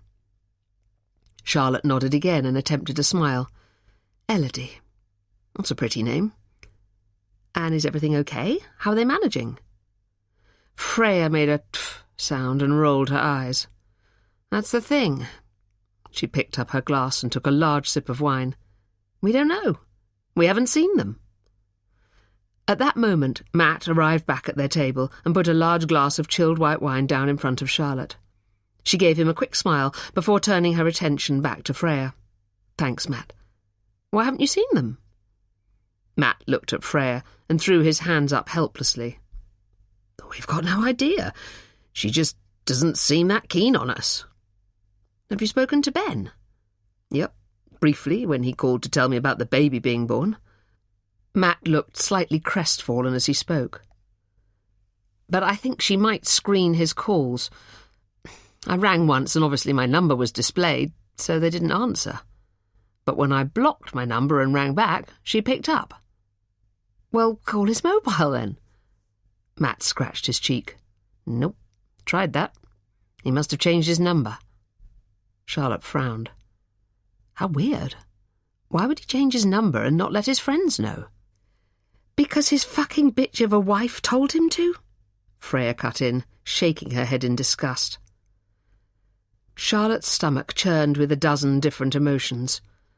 Knowing that she no longer had Ben's mobile number unnerved her hugely, made her feel as though she'd been cut adrift from her anchor. And hearing Bella described as his wife was like a punch to her kidneys. It was ridiculous, of course, but she couldn't stop the feelings that were coursing unstoppably through her.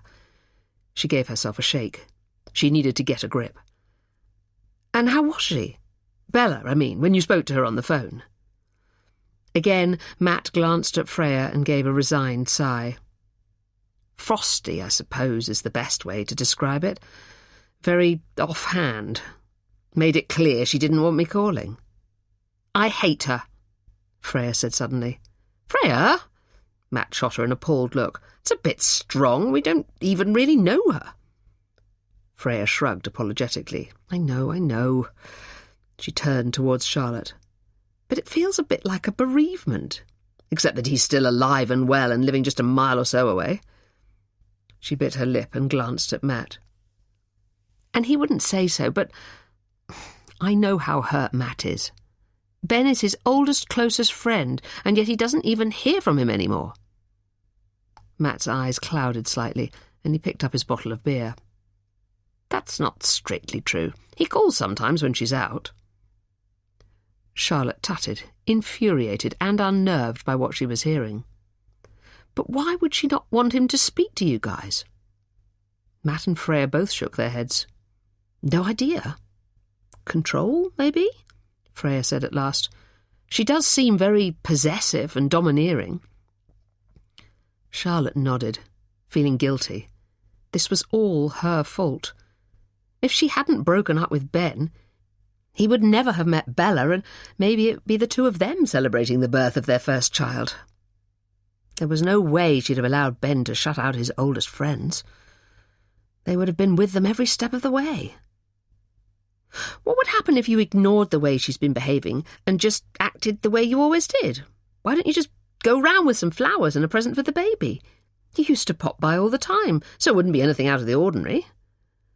Matt recoiled in horror. It would now. Honestly, Charlie, you have no idea how different things are to when you two were together. She's so cold towards us. She'd make it clear we weren't welcome. So what? Charlotte looked from Matt to Freya defiantly. You aren't there to see her. You're there to see your friend and his new baby daughter. If she doesn't want to see you, she can always go out. She could feel the anger bubbling up inside her and knew it was born out of guilt. But on the other hand, they couldn't just accept that a lifelong friendship was over because Bella wanted him all to herself. And I'm sure she's not that bad. "She is," Freya shot back. "Matt's not exaggerating when he says she's really off with us. She just has this way of making you feel so unwelcome, even when we're not at their flat." Charlotte tried not to feel hurt at the description of the flat as theirs. Yes, Ben's parents had bought it for him, but it was she who had helped him choose it and furnish it back in the days when she and Ben were so happy and excited about the future.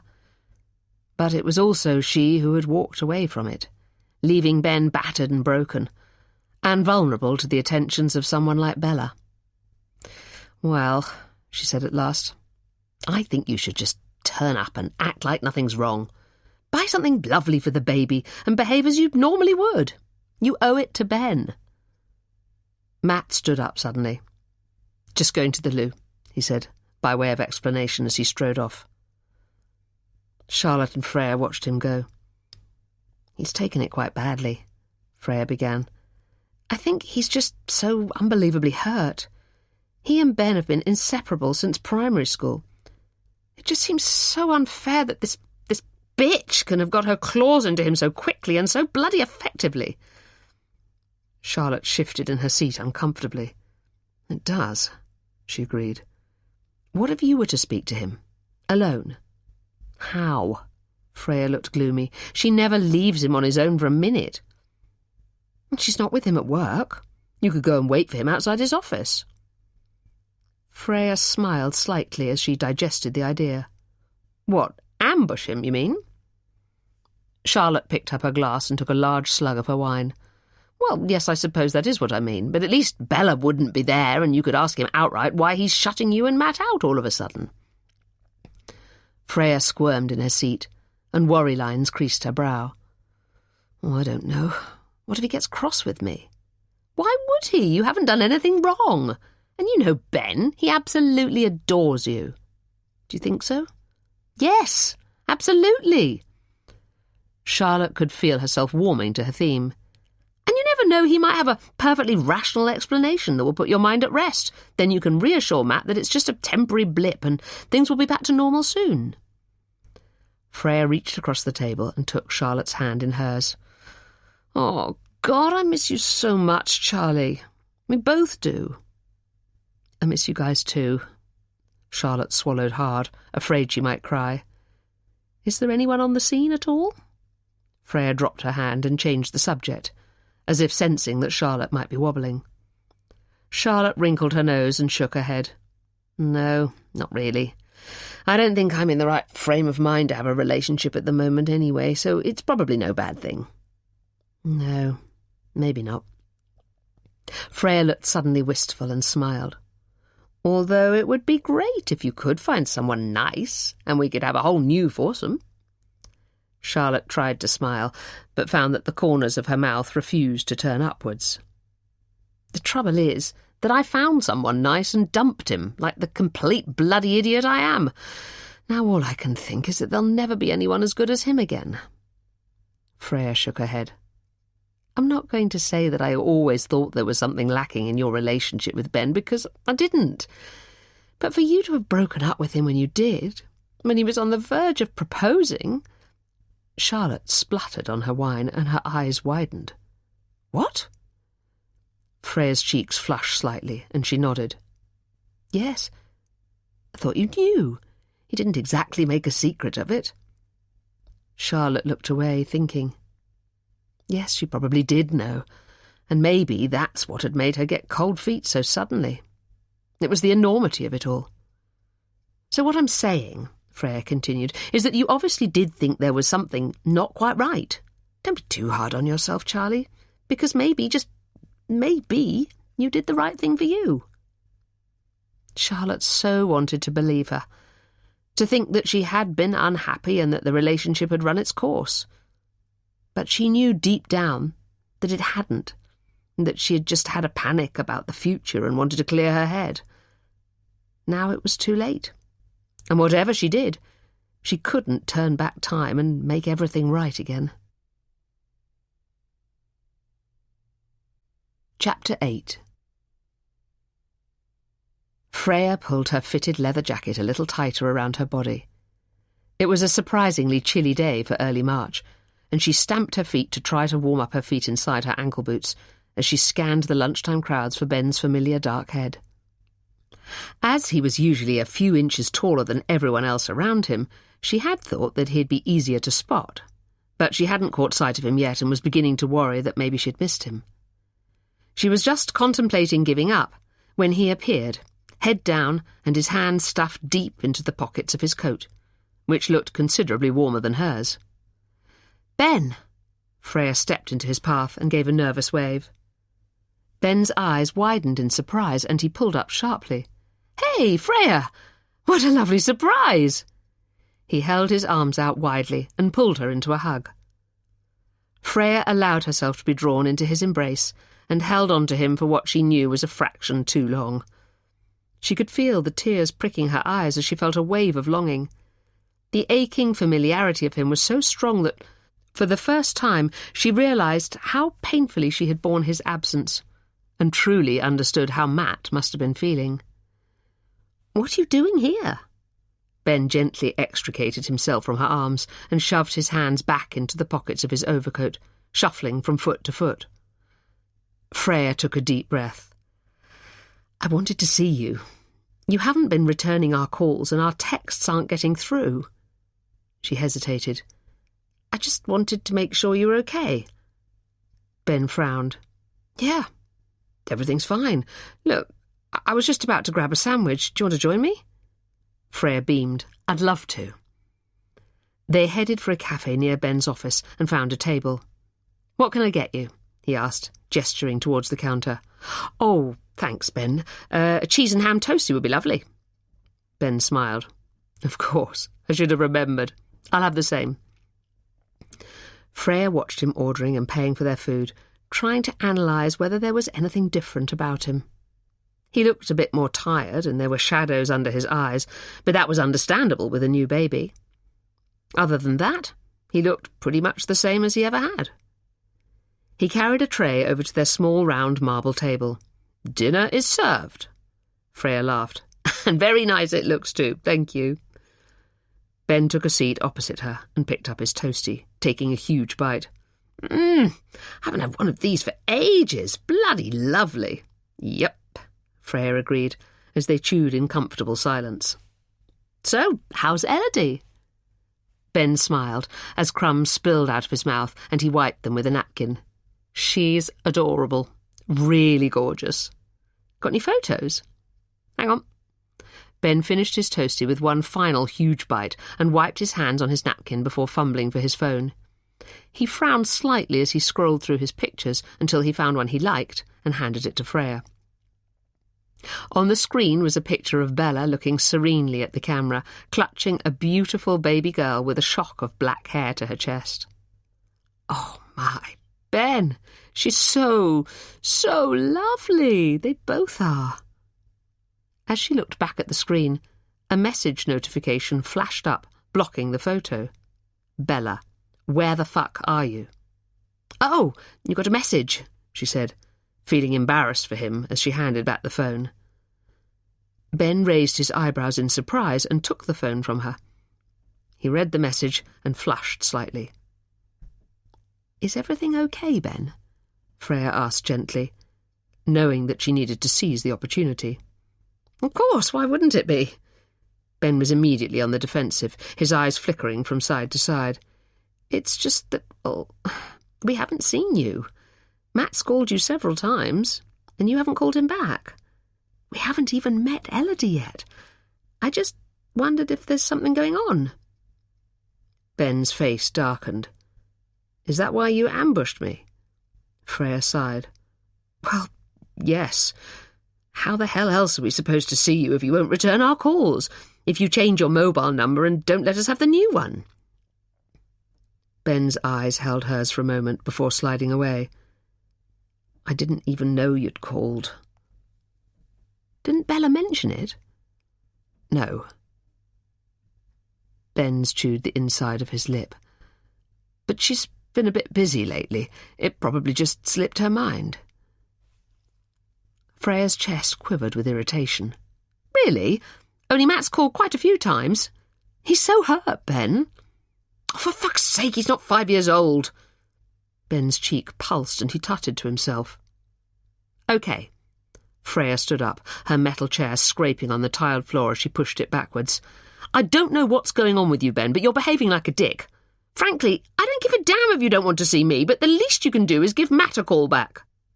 Ben looked up at her in surprise. I will, he snapped. He ran his hand through his hair and sighed. It's just a bit hectic right now. He reached out to take her arm. Don't go like this, Frey. I'm sorry. Stay and finish your toastie. Freya hesitated before sitting back down. Lots of sleepless nights, is it? Ben nodded. Yeah. She's a good baby, but they're bloody hard work, you know? He gave a small apologetic laugh. I love being a dad, but I hadn't expected it to be so draining. Honestly, it's just relentless, and the lack of sleep does get to you. I can only imagine. Freya could feel herself softening toward him again, glad that he was opening up a bit.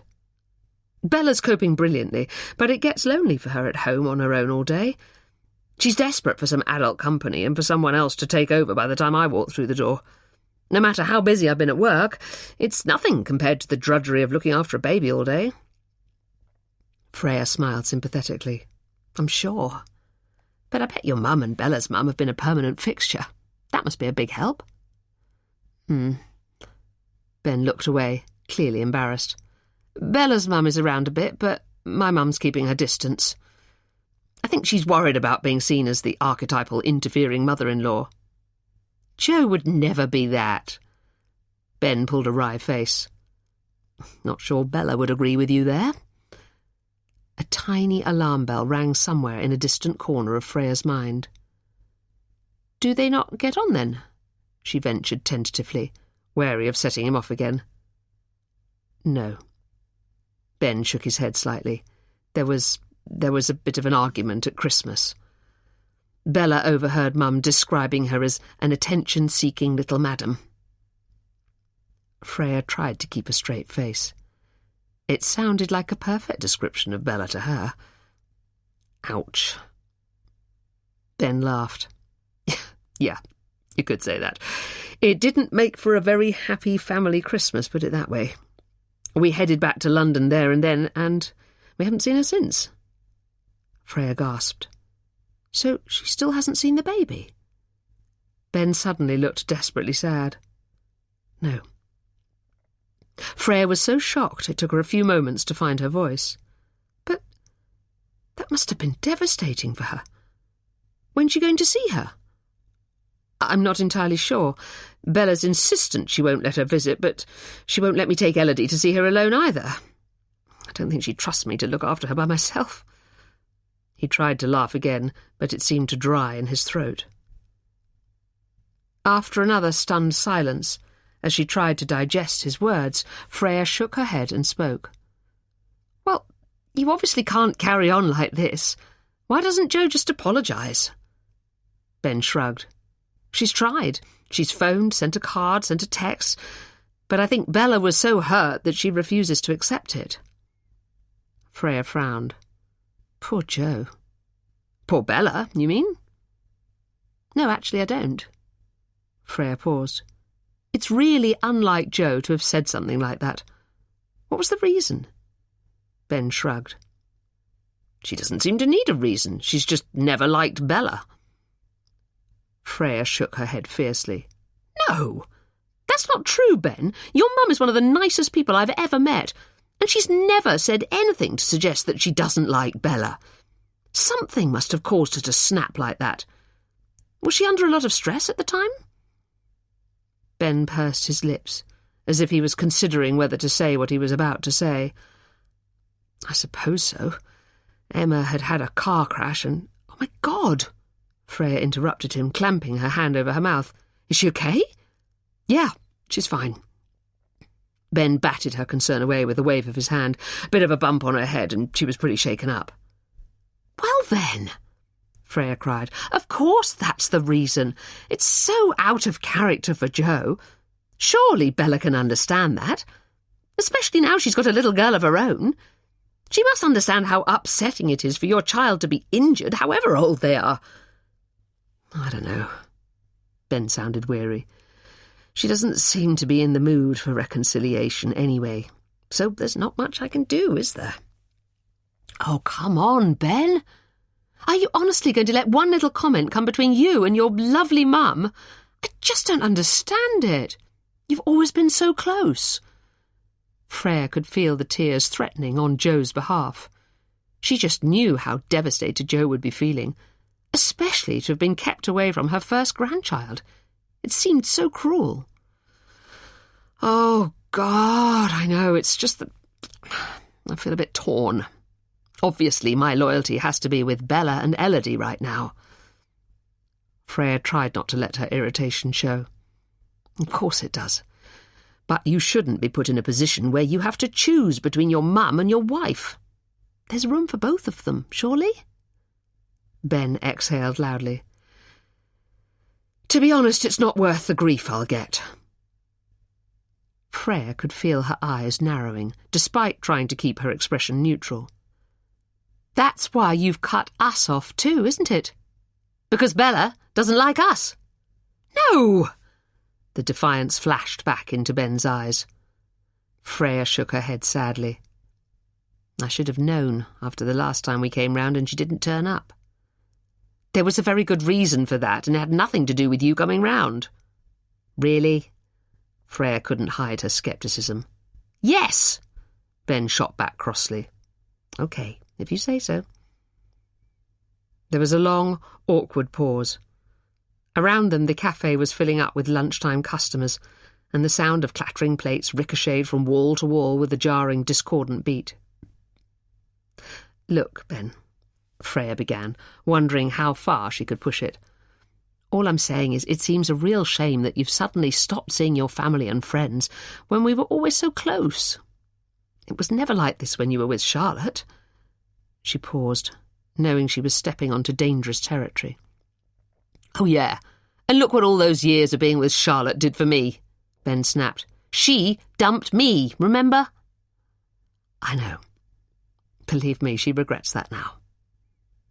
Ben bit his lip and looked out of the window onto the pavement beyond, where dozens of pedestrians danced balletically around one another, hurrying on their way. Does she? Yes, of course she does. Her dad dying affected her really badly, and she just had a bit of a panic. By the time she realised what she'd done, it was too late. How is she? Ben continued to stare out of the window as he spoke, trying to feign indifference. She's okay. Is she still single? Freya smiled. Yes.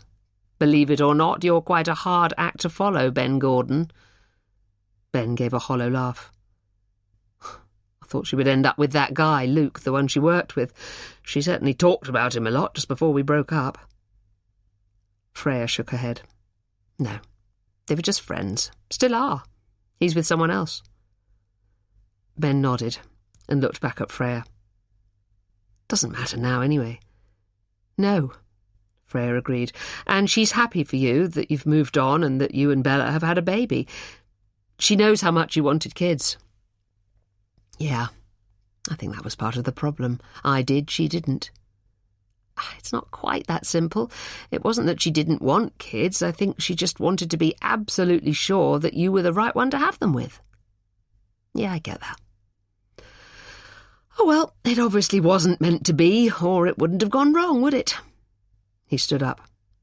Anyway, I really need to be getting back to work.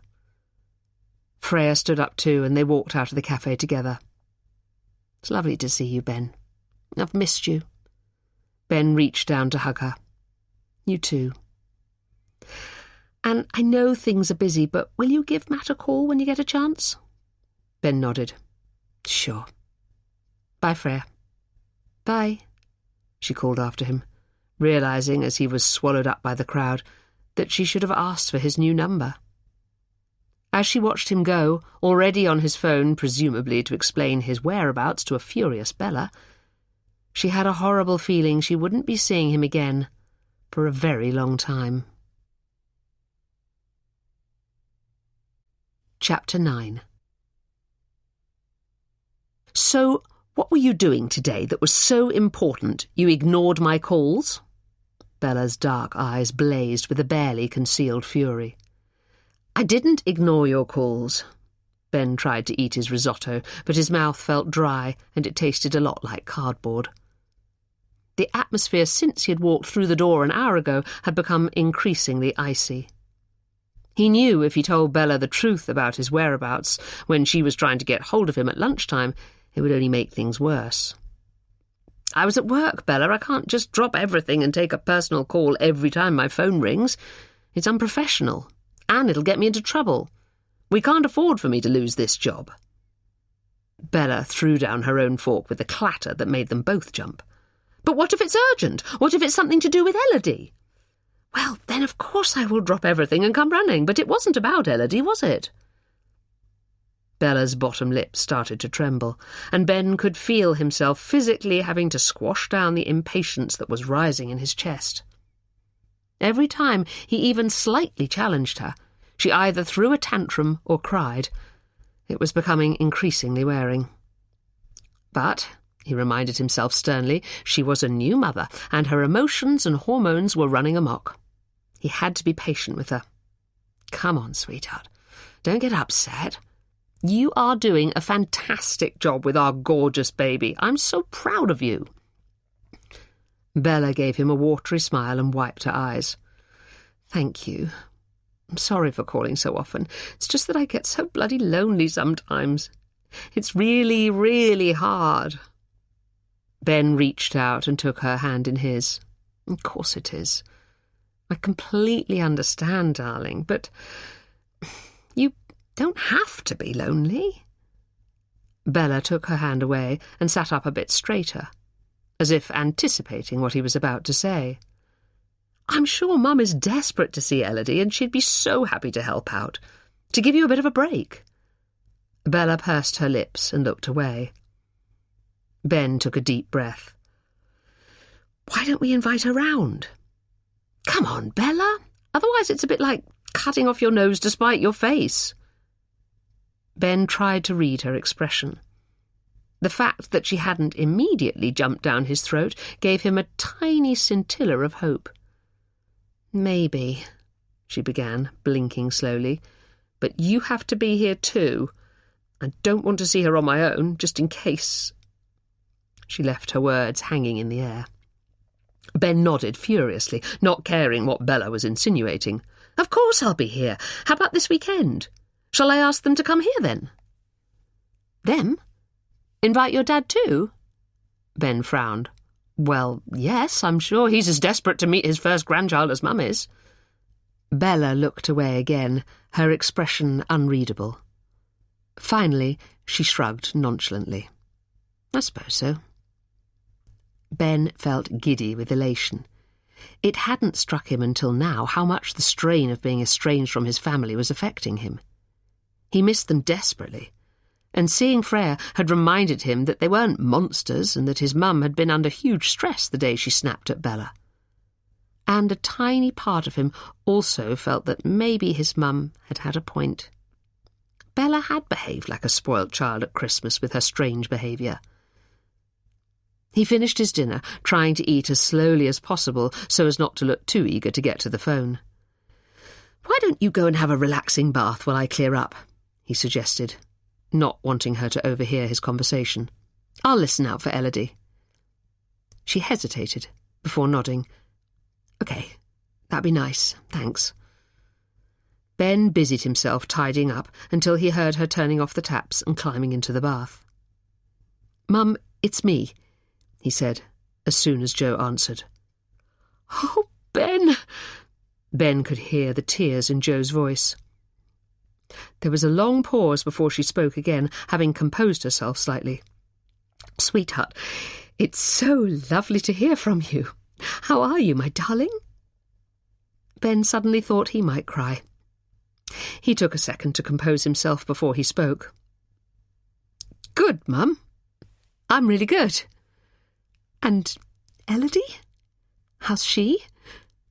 There was a nervousness in Jo's voice that made Ben feel instantly ashamed. This was Jo's first grandchild, and she was clearly scared to even ask about her. Well, that's why I'm calling, actually. We wondered if you and Dad would like to come and visit this weekend. Say Saturday? There was a short pause before Jo answered. We'd love to, of course we would. But is it okay with Bella? I don't want to upset her. Of course. She'd love to see you too.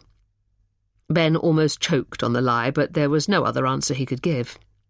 Oh, well, in that case we'd be delighted to come. Thank you. What sort of time? Ben tried to remember the details of the routine Bella had got Elodie into, but he couldn't recall the exact times. About midday? We'll do lunch. Oh, how lovely! Jo sounded thrilled, causing Ben to feel even more guilty. We'll see you then. Ben hung up, wishing he had suggested it to Bella much sooner. His parents were good people, and it wasn't fair to have punished them for a slip of the tongue when they were very stressed. Midday? Bella's voice cut through Ben's thoughts, and he spun around to find her watching him, with a deep frown creasing her smooth forehead. Yes, what's wrong with that? Ben's heart immediately sank again. He should have known it wouldn't be straightforward. Bella rolled her eyes theatrically. Oh, nothing, except that Elodie will be asleep. I thought they were coming to see her. Ben sighed. They are coming to see her. Surely it won't do any harm to keep her up a little longer for once. Oh, for God's sake, Ben, Bella spat. That's typical of you. You aren't the one who's worked your backside off to get her into her routine. I'm not wrecking all my hard work just to suit you. Fine, Ben snapped. Then we'll have lunch first, and they can see her when she wakes up. Bella tipped her head to one side and put her hands on her hips. Well, you needn't think I'm cooking lunch. I've got enough to do, thank you very much, without having to entertain your parents. Ben could feel his temper starting to rise. She was so bloody unreasonable sometimes. And having broken the deadlock with his parents, he was suddenly desperate to see them. He couldn't let her ruin it. I'll do the cooking, he cajoled, his jaw tight with tension. You can sit and chat to them. Oh, yes, that's a good idea, because we get on so well. Bella gave a haughty toss of her head. Ben walked over to her and pulled her into an embrace. Her body was stiff and unyielding. Please, Bella, don't turn this into a feud. They're my parents, and they're Elodie's grandparents. I don't want them to become strangers. He felt Bella soften slightly as he spoke, and she lifted her face to look at him, reminding him just how truly beautiful she was. I'm sorry, Ben. I just feel that your mum doesn't like me, and it's really hurtful.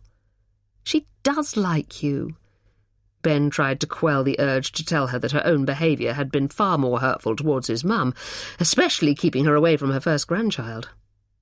So don't go looking for insults and slights. Just be yourself, and they'll love you as much as I do. Bella smiled, immediately lighting up her delicate, heart-shaped face. I love you too. I'm just so tired all the time. How about we get an early night? Ben grinned, all irritation instantly forgotten, and feeling a surge of love for his gorgeous wife. There was a time when that would have meant something else entirely. And you know what? Even though I know you're only talking about going to sleep, I can't think of anything I'd love more. Who says I'm only talking about going to sleep? Bella gave him a seductive look over her shoulder as she took his hand and pulled him towards the bedroom. Chapter 10. Gosh, I'm so nervous that my hands are sweating. Jo shook her head and tried to laugh, but found that she couldn't. It's ridiculous, isn't it? Peter glanced in the rear-view mirror before pulling out and overtaking an ancient camper van that was dawdling along the dual carriageway in front of them. I'd say it's perfectly understandable, given the way she's behaved. Jo shot him a grateful look. She should never have doubted it, but she was pathetically relieved that he hadn't blamed her for the rift. After Bella and Ben had stormed out, she had spent the whole of Christmas Day crying. Emma had more or less passed out on the sofa, having drunk half a bottle of whiskey to alleviate the shock of her accident, while Peter had finished preparing a lunch that none of them wanted, leaving Jo to sob into her wineglass. "It'll be okay," Peter had reassured her, although the tiny muscle pulsating in his cheek had given the lie to his words. "It won't," Jo wailed. "She's won, Peter. She wanted him all to herself, and now she's got him. I can't believe I thought we'd struck lucky with her because she wouldn't want to take Ben away from us. How wrong could I have been? Oh, if only I hadn't opened my big bloody mouth." Peter's own mouth had set in a hard, straight line. It wouldn't have made any difference. If it wasn't that, it would have been something else. She was just waiting for her moment. Jo burst into tears again. "But why? What have we done to her to make her hate us?" Peter shook his head. He had a look of cold fury in his eyes. "Who knows?" Jo blew her nose. "And why were you being so extra nice to her, too?" "I was being nice to her because I knew she was waiting for us to make a wrong move. I was determined not to give her the ammunition." It all made sense now. The non-alcoholic mulled wine and the over-enthusiastic welcome. "But then you didn't need to give her the ammunition. I did it for you." Jo covered her face with her tissue, letting it absorb the tears that refused to stop falling. Peter put his heavy, reassuring hands on her heaving shoulders. "It was bad luck, darling. She caught you at a particularly bad moment." "You don't blame me, then?" Jo looked up at him through her swimming eyes. Peter gave her a tired, worried smile. "Of course I don't. I could never blame you for anything." "The hell are we going to do, though, Peter? I can't bear the thought of losing Ben." Peter shook his head. "We won't lose him. We just have to wait. She'll come round eventually. Mark my words, once the baby arrives, everything else will be forgotten." But it had taken so much longer than any of them had ever imagined. Jo had sent a card apologising for what she said, as well as texts and calls, but they all went unacknowledged. When Elodie was born, all they received from Ben was a short text telling them her name and weight, and confirming that everything was okay. Both Peter and Jo had called his mobile number, which seemed to be no longer in use. Emma had also tried repeatedly without success, which hurt Jo far more than their refusal to have anything to do with her and Peter. Emma was as bewildered and perplexed as her parents, but as she was travelling a lot for work, she didn't have as much time to dwell on it as Jo did. Day after day, Jo clung to her phone, praying for it to ring. She felt as though someone had taken her heart and wrenched it out of her chest.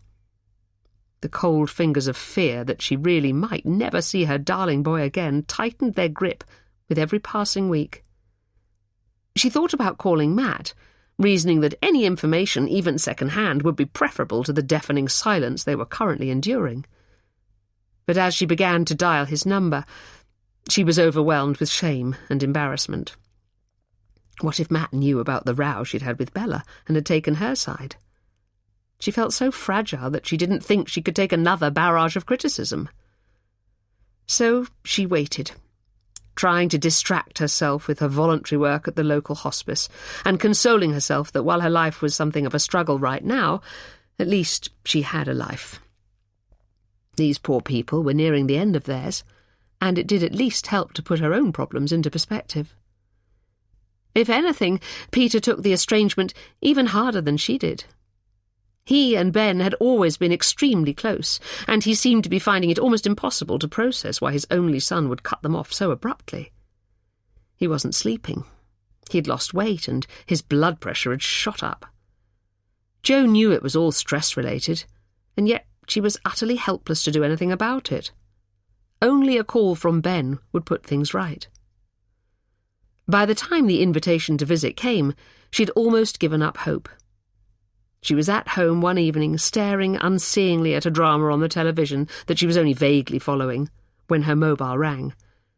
She glanced at the screen and did a double take as his home number flashed up. Once upon a time, it was a mundane, sometimes even unwelcome sight. Now, it was as if she had won the lottery. Almost not daring to believe it, she answered the call. Hearing his voice after so long brought instant tears to her eyes, especially as he sounded so normal, as if everything was just as it ever was. And now, here they were, on their way to visit them for the very first time since Elodie was born. Jo ran her hands over her jeans, hoping they wouldn't still be sweating when she held her. It was so daft to worry about how to hold a baby when she'd managed to bring up 2 children of her own quite happily. But she knew her every move would be under scrutiny, and she couldn't afford to make any more slip-ups. They pulled up outside the red-brick Victorian block that housed Ben's flat. Peter turned off the ignition and turned towards Jo. "Well, here goes." Jo nodded, not trusting herself to speak, reassured that Peter was obviously as nervous as she was. She gathered the flowers and presents from the boot before making their way to the front door. Just as Peter was about to ring the bell, the door swung open and Ben was in front of them. "Hi, Mum. Hi, Dad." He hesitated before reaching out to give Peter a hug. "You've lost weight, Dad. You okay?" Peter smiled, although it didn't reach his eyes, and nodded. "I am now." It always made Jo feel emotional when she saw her husband and son embrace, and today even more so, as it seemed to hold so much more meaning. "Hello, darling. These are for Bella and Elodie." Jo thrust the bag of presents and flowers towards Ben, feeling awkward and shy. Ben grinned. "Thanks, Mum. Come on in." They followed him into the flat, nervously looking around for Bella.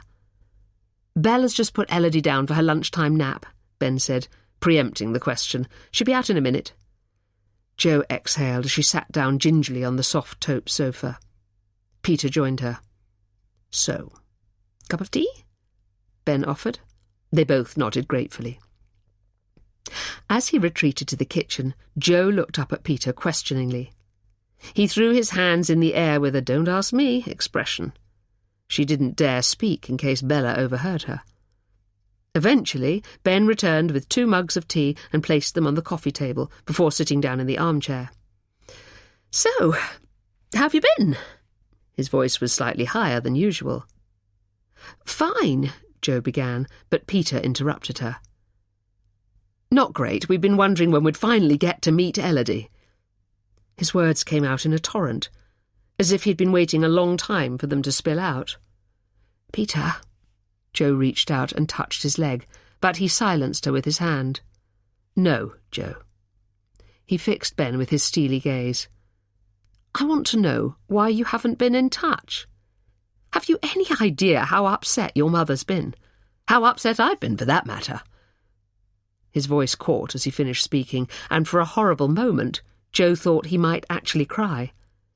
She had never seen him like this before, almost shaking with pent-up emotion. Ben's face reddened, and he swallowed hard. "I'm sorry." He looked down as he composed himself. "We've been so busy with the baby. Time ran away from me." "Rubbish," Peter spat. "You forget that we've had 2 children ourselves, and yes, it's hard work, but it's also possible to find time to make a bloody phone call. How could you have left it for so long? Do you have any idea how hurtful that was?" His face by now almost puce, Ben opened his mouth to reply. "It was because of me," said Bella, who had appeared silently at the door. Jo and Peter both swung around to look at her in surprise. Over the distance of the past few months, Jo had reimagined her daughter-in-law as some kind of monster, with evil eyes and a snarling mouth. Yet here she was, looking serene and pretty, her slim figure showing no sign of a recent pregnancy in her skinny jeans and fitted shirt. Bella stepped into the room and faced them. "I didn't want Ben to contact you. I'm sorry. I was just so hurt by what happened at Christmas, and of course you were." Relief made Jo gush as she leaped to her feet. She reached out to hug Bella, but thought better of it when Bella wrapped her arms defensively around her body. "I'm so sorry for what I said, Bella. It was in the heat of the moment, and I was feeling very stressed after Emma's accident." Jo tailed off, unsure how to continue. Bella nodded and adopted a stoic expression. "It's fine. Let's forget about it." Jo nodded. "Thank you." "How are you, Bella? You look truly amazing. I can't believe how quickly you got your figure back." Bella smiled. "Apparently my mum was the same with me. Lucky genes, I guess. She says Elodie's identical to me as a baby, so hopefully she's inherited them too." Jo tried not to think about Elodie's other grandmother, having already spent lots of time with her, presumably bonding with her before Jo had even clapped eyes on her. "And what's she like? Elodie, I mean? I can't wait to see her." Bella beamed, lighting up her lovely face. "She's perfect. She'll be up in a little while, but you can have a peep at her if you like." Bella may as well have told Jo that she had just deposited £1 million into her bank account. She felt so elated. "I'd love to." She tiptoed behind Bella, taking care not to make any noise as she followed her into the baby's bedroom. Jo's eyes took a few moments to adjust to the gloomy light as she made her way over to the white wooden cot in the corner. Elodie was lying on her back, her tiny hands clasped into fists either side of her head, as if she was cheering in her sleep. She had a shock of soft, downy dark hair, and a perfect rosebud mouth that was slightly open as she breathed in and out, causing her chest to rise and fall in her snow-white baby grow. Jo could feel the tears welling, but she fought them back. "She's so lovely," she told Bella. "And she looks so much like you." Bella followed her gaze and smiled. "Thank you. And yes, I think she's lovely too, but I'm a bit biased." "You're allowed to be. You're her mum," Jo whispered, greedily drinking in one last look before leaving the room. After the awkwardness of the first few minutes, the mood of tension soon lifted. Ben prepared lunch while they sat at the table in the kitchen, chatting and laughing. In complete contrast to what Jo had been expecting, Bella's demeanour could not have been more welcoming or friendly. Unlike at Christmas, she chatted easily and laughed readily. "And how's Ben been looking after you?" Jo asked Bella, beaming with pride as he dished up a delicious-looking lasagna. Bella seemed to think about it for a few seconds before she answered, "He's been amazing, but he works such long hours. I think we might need to rethink." Ben frowned as he scooped up a forkful of lasagna. "Rethink what?" Bella smiled. "Your job. It's not even as if you love it that much. A fresh start somewhere out of London might be good for all of us." "You never mentioned it before." Ben had flushed slightly, but his tone was still light-hearted. "What's brought this on?" Jo stole a glance at Peter, whose eyes had narrowed. "Oh, I don't know. Maybe hearing your mum and dad's stories about you growing up in Suffolk. Sounds idyllic. I'd like Elodie to have that sort of upbringing." "What was your childhood like, Bella?" Jo put down her fork and took a sip of wine. "I'm not sure I've ever heard you talk about it." "That's because I don't want to bore everyone rigid. It was as dull as ditch water." Bella rolled her eyes and exhaled. "There's honestly nothing to tell." "I'm sure that's not true," Jo persisted. "Where did you live again?" Bella put a hand to her ear and grinned. "I think I can hear a certain little someone stirring." She stood up and left the room, leaving Jo straining to listen. She was pretty sure she hadn't heard anything, but her stomach turned to butterflies as she waited to meet her grandchild for the first time. Moments later, Bella padded into the room, carrying a sleepy-looking bundle. "Here she is." Peter and Jo stood up and automatically moved to stand either side of Bella so that they could take a proper look. "Oh, my word! She's just perfect," Jo cooed. "Isn't she, Peter?" She looked across at Peter, who was gazing at Elodie with nothing short of awe. "She certainly is," he breathed. "Can I hold her?" "Of course." Bella gently lowered Elodie into Peter's arms, where she lay peering up at him with a surprised look on her face. "What do you think then, Dad? Do you think she looks like me?" Ben came over and tickled Elodie's stomach, causing her to squirm and smile at the same time, eliciting delighted oohs and ahs from Joe. "Not really, son." Peter pulled his eyes away from Elodie and looked up at Ben. "She's far more beautiful than you." They all laughed, and Joe sighed happily. It had been a long wait, but now that it was over and everything was back to normal, she could tell herself that it had all been worth it. "Well, that couldn't have gone better," she told Peter, as they drove away from Bella and Ben's flat a couple of hours later. All the misery and angst she had bottled up over the past months was completely gone. Bella had been a different person to the one who visited them at Christmas, and Joe concluded that it must have been her hormones affecting her personality back then. Some women just hated being pregnant, and it dramatically changed the way they behaved. Bella must be one of those women, she decided, because her demeanour and friendliness towards them today could not have been lovelier or more welcoming. "No," Peter agreed. Already she could see that some of the tension had drained away from his face, leaving him looking a lot more like his old self. "What did you make of Bella?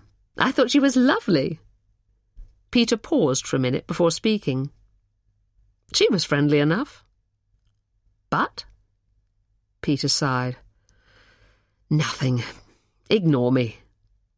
"You've never been sure about her?" "No." "Why do you think that is? We know she can be tricky at times after what happened at Christmas, obviously, but you didn't take to her from the start. What made you dislike her?" Peter shrugged. "It's not that I dislike her exactly. We don't know anything about her. She always seems to deflect the conversation if you ask her any questions, like when you asked her where she grew up and she pretended that the baby had woken up. I didn't believe that for a second. I think she just wanted to change the subject." Joe thought about it for a moment. Maybe she's ashamed or embarrassed. Maybe they didn't have any money and she doesn't want to admit it to us in case we think less of her. We're not short of money and Ben was privately educated. Perhaps she just feels a little bit inferior, doesn't want to be reminded of her past. Maybe. Peter stole a glance at Joe. "Do you think Ben seems happy?" Joe could tell that it was a loaded question. Clearly Peter didn't. "He seems a bit tentative, like he's walking on eggshells, but then she is a new mother and her moods are probably a bit unpredictable. I'm sure I was the same when I had Emma." Peter reached across and put his hand on Joe's thigh. "Actually, you weren't. You took motherhood completely in your stride. And you didn't have anyone to help you. Made me love you even more." Joe smiled. "Thank you." "Oh, but it was so wonderful to see Elodie, wasn't it? She's the image of Bella." "She certainly is," Peter said with a sigh. "She's absolutely beautiful. I'm just relieved that we got to see her. There was a time when I wondered if we ever would." "Me too. It was a huge overreaction." Joe shrugged. She didn't really care why Bella had finally decided to stop treating them like pariahs. She was just glad that she had. Chapter 11. The profile of her face was so achingly familiar, and yet so strangely out of context, that it caused Ben's stomach to flip. She was sitting at a table across the restaurant, having lunch with another woman who Ben recognised as a TV presenter. As if she could feel him watching her, Charlotte turned and met his gaze. She frowned very slightly, as he had seen her do so many times in the past when she was concentrating on something, before her face broke into a wide smile of recognition. She said something to the woman she was with before standing up and walking over to Ben's table. She hesitated as she reached him, and he stood, the table between them acting as a barricade to any kind of embrace. In the end, he reached out and touched her arm. "Hello, Charlotte." He thought the smile she gave him in return contained more than a hint of sadness about him. "Hello, Ben." This is a nice surprise. What brings you to this neck of the woods? Change of direction, in lots of different ways. Ben motioned for her to sit down. Take a seat. My guest has been held up. Charlotte hesitated, glancing back towards her own lunch companion, who was chatting happily on her mobile phone. OK, but I'd better not be long. She sat down and smiled at him again. You look well. So do you. Ben thought she had lost too much weight and that it had given her a gaunt appearance, but decided against saying so. How are you? Charlotte nodded. Good. Really good. I've just moved, actually. Lucy got so fed up with me keeping in her spare room, she was very helpful in finding me somewhere. Ben laughed. And you living alone? He faltered slightly before adding, Or are you sharing? Charlotte's eyes flickered with uncertainty. I'm, sharing. We found a nice house that's a bit further out on the Surrey border, but it's worth the extra travel to get more space. Oh, yes. And who are you sharing with? She sighed. With a guy called Luke. I work with him. Ben nodded slowly, wondering why he felt so shaken by her words. He'd always wondered about Luke, but hearing her actually admit that they had moved in together still gave him a pang of longing. And work's going well? Yes, it is. I've been, since you and I, since I've been single, I've kind of thrown myself into it and it's paid off. I've been promoted. And I'm looking after lots of different shows now. Ben smiled. That's great, Charlie. I'm pleased for you. Thanks. What about you? How are you finding married life? And being a dad? Congratulations, by the way. There was a forced jollity to Charlotte's words that made Ben cringe inwardly. It's great, actually. It's a good job I ran into you, as I was going to get in touch anyway. We're on the move too. We'll be selling the flat, so obviously I'll be making sure you get what's rightfully yours from the proceeds. The flat had soared in value since his mum and dad had bought it for him 10 years previously, and Bella was adamant that they'd be able to afford something amazing if they moved out of London. She also seemed certain that his mum and dad would make up any shortfall, which he really didn't want. They had already been incredibly generous in buying him the flat in the first place, and he wanted to show them that he could stand on his own 2 feet now that he was a husband and father. But Bella was also agitating for him to give up work to look after Elodie, as she wanted to throw herself into her career on her return from maternity leave. So maybe they would need some more help from his parents. He hadn't yet dared broach the idea with Bella that Charlotte would be entitled to half of the money from the flat, having lived with him for 10 years and contributed to the upkeep and decoration. Charlotte looked aghast. I don't want anything, Ben. It's your flat, not mine. Ben tried not to compare Bella's attitude that she was fully entitled to everything and more when they had only lived together for a short time to Charlotte's. It's only fair. You contributed plenty over the years. Charlotte's face softened. But I also walked away from it. That was my own stupid choice. Ben looked up sharply, his heart flipping at her words. Stupid? Charlotte nodded and sighed. Yep, stupid. I panicked, Ben. I needed some space, and by the time I realised what a fool I was being, it was too late. Ben fleetingly allowed himself a moment imagining how different things would have been if Charlotte had come back to him before he met Bella. But then, he thought, swatting the idea away, he would never have fallen in love with Bella, would never have had Elodie, would never have been about to embark on a new adventure. No, the way things had turned out was obviously the way it was meant to be. I think everything happens for a reason, Charlie. You weren't happy with me. He let his words hang in the air for a few seconds. Or you would have never left in the first place. And now you've moved on with Luke. No! Charlotte shook her head vehemently. No, it's not like that with me and Luke at all. We're just friends. He's got a girlfriend. Ben raised one eyebrow sceptically. Well, whatever. It doesn't matter anymore. It's got nothing to do with me. Charlotte's eyes filled with tears, and Ben looked away, not wanting to be drawn into any kind of an emotional connection with her. He had spent plenty of nights crying over her, but she had still been adamant that she had needed to leave. She hadn't seemed to give too much thought to the distress he was experiencing. Charlotte wiped her eyes cursorily with the back of her hand and stood up. "I'd better be getting back to my table." "Yes." Ben stood up and faced her. "Well, bye then, Charlie." Charlotte gazed at him for a split second too long. "Bye, Ben. Good luck with everything." Ben watched her walk back to her table, wondering what would happen if he ran after her and told her to run away with him. He had no doubt she would do it, and it gave him a small sense of victory. But just then his guest arrived, and all thoughts of Charlie were firmly consigned to history. Chapter 12. Matt rang the familiar doorbell and looked down at Freya nervously. "Ridiculous to be this nervous with one of my oldest mates." Freya nodded and bit her lip. "I feel the same. Not sure what sort of welcome we're going to get, that's why."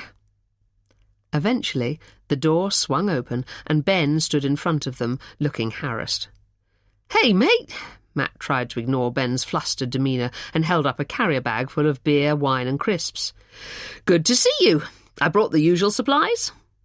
Ben smiled, but the smile didn't reach his eyes. Yeah, look, I'm really sorry, guys. It's not a great time." Matt and Freya exchanged glances.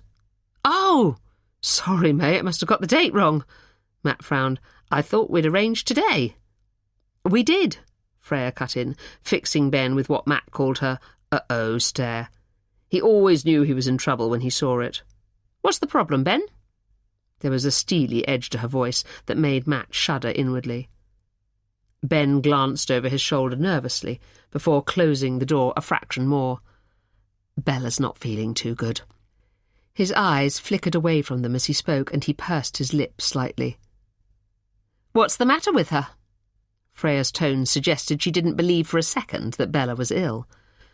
Ben swallowed hard and looked up, as if hoping for inspiration from the sky. She's refusing to see us, isn't she?" Freya sounded furious. "Freya?"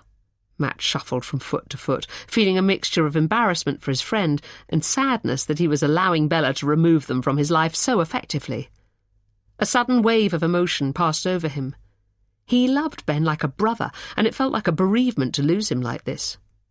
In some ways, it was worse than a bereavement, because the person he'd lost was alive and well and standing in front of him, apparently happy to cut Matt out of his life forever. "I'm right, aren't I, Ben?" Freya's voice pierced Matt's thoughts. Ben sighed and ran his hand through his hair. "No, Freya, you're not right," he said in a weary, sing-song voice. "She's just not very well." "How very convenient." Matt put a warning hand on Freya's arm, but she shook him off crossly. "Ever since you met her, Ben, she's been trying to cut you off from us, and your family." "She's fine with my family, actually," Ben interrupted. "Is she?" Freya stormed. "Because that's not what you told me when we had lunch." Suddenly, Bella stepped into view behind Ben, glaring at the back of his head. "Ben, can you close the door, please? You're letting in a draught." "Hi, Bella, you look well," Freya snapped, her voice sharp with sarcasm. There was a tense silence, during which it seemed as if time stood still. Matt thought he could actually hear his own heart thumping as he watched Bella's fine, delicate features harden. Her eyes narrowed, and her chin jutted out slightly further as she moved from behind Ben. "Actually, I'm not well," she said defiantly, her expression challenging them to dispute her. "Ben, close the door, please." Ben hesitated before throwing a pleading glance in Matt and Freya's direction. "I'm really sorry, guys. Let's rearrange for another time, eh?" Matt nodded unhappily and began to turn away, but Freya wasn't giving up without a fight. "There won't be another time, Ben. Don't you see what she's doing? For Christ's sake, why don't you grow a pair? Matt is your oldest friend, and you're treating him like shit. Shame on you." She reached for Matt's hand, and together they walked away, leaving Ben watching their retreating backs. As they reached the end of the path, the front door slammed, with what sounded to Matt like a sickening finality.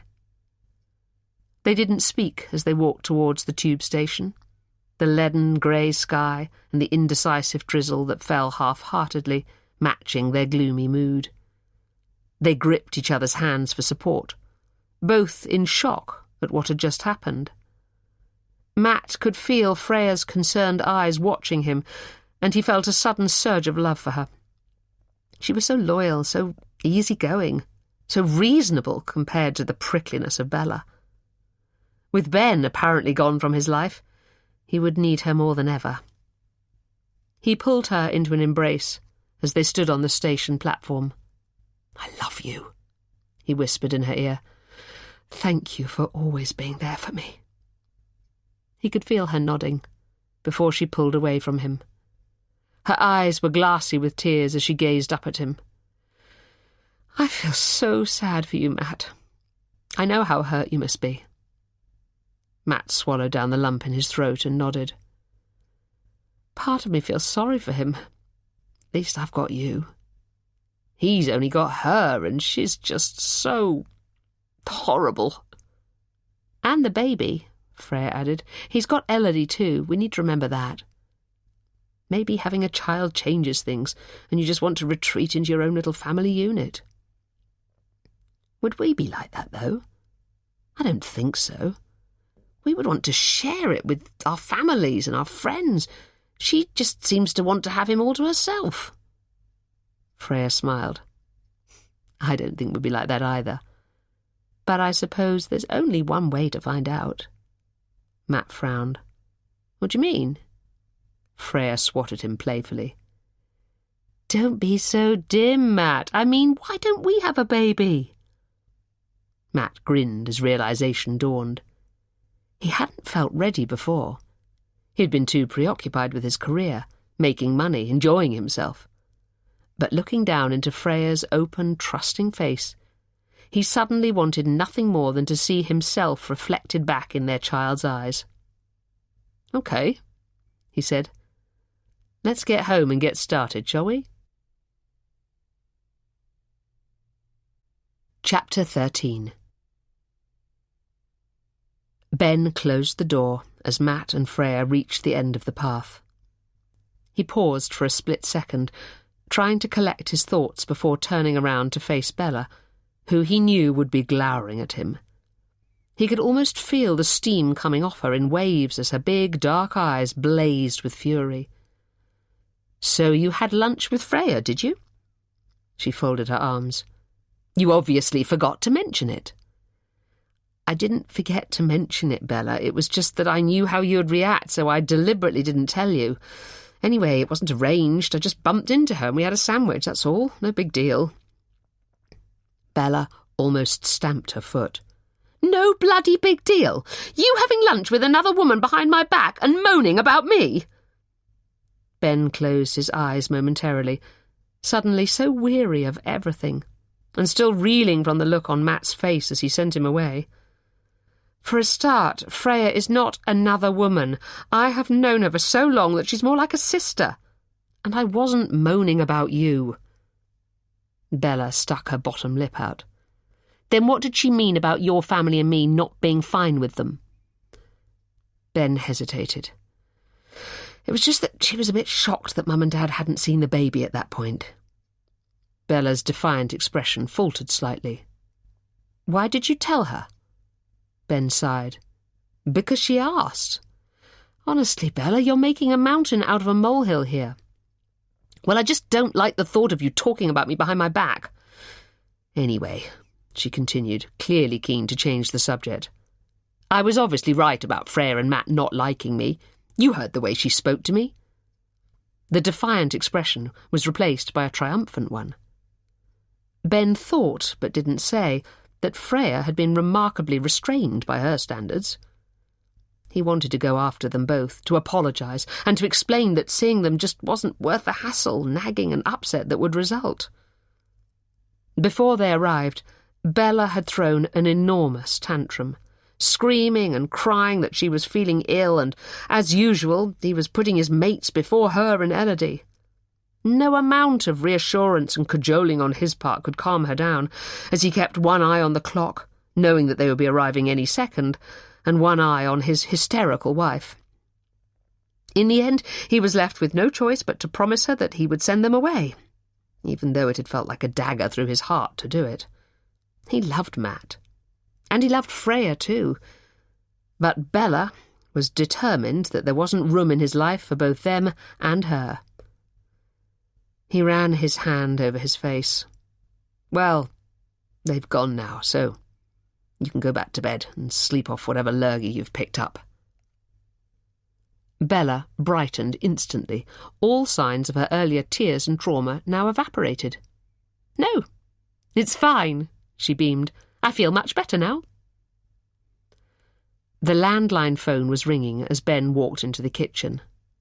Bella was sitting at the table, tapping on her mobile phone, while Elodie lay on the wooden floor in her baby gym, gurgling happily and grabbing at the various rattles and mirrors dangling above her.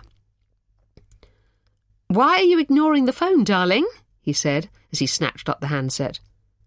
He could see from the caller display that it was his mother calling. Bella gave a tiny smile, but didn't reply. Ben sighed and pressed the answer key. "Hi, Mum. How are you?" Joe's voice sounded muffled. "Hi, sweetheart. I'm sorry to call you." "Don't be daft," Ben frowned, sensing something bad was coming. "Is everything all right?" "No." There was a pause as Joe gulped back a sob. "Ben, I'm at the hospital. Your dad's had a heart attack." Ben's legs went weak and buckled under him. Sitting down abruptly on a kitchen chair, he tried to compute what Joe was saying. "A heart attack?" "Yes." He heard Joe blow her nose at the other end of the line. "Oh, my God, how serious?" Ben stole a glance at Bella, who was watching him with an intense frown. Joe burst into another bout of tears. "I don't know, but I think it might be really bad. Oh, Ben, what the hell am I going to do?" Ben swallowed back his own tears and sat up a bit straighter. This was not the time for him to crumple. He needed to be there for his mum. "Right, don't worry, I'll be there as soon as I can. Which hospital?" "Ipswich." "OK. Get yourself a coffee, and I'll be there in a couple of hours. Does Emma know?"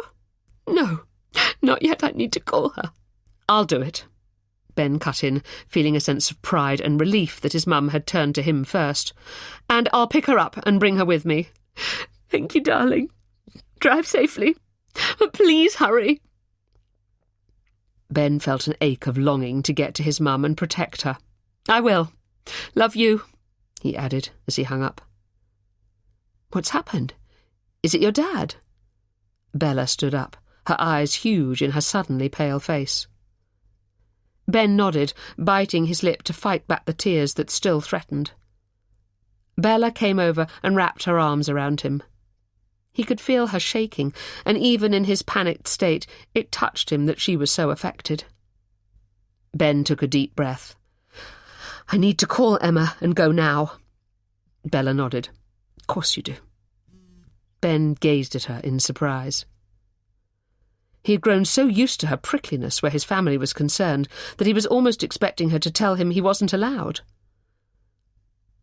"Let me know the second you have any news," she added. Ben nodded. "Of course. Just keep an eye on our baby girl while I'm gone." He knelt on the floor and kissed Elodie, who beamed up at him with a gummy smile, oblivious to the turmoil going on around her. "I will," Bella said, her face a mask of worry. "And we'll be waiting for you when you get back." When Ben walked into the hospital with Emma almost 3 hours later, he knew instantly that they were too late. Joe's face was ashen, and her eyes were sunken with shock. She gave a small shake of her head and reached out her arms towards them.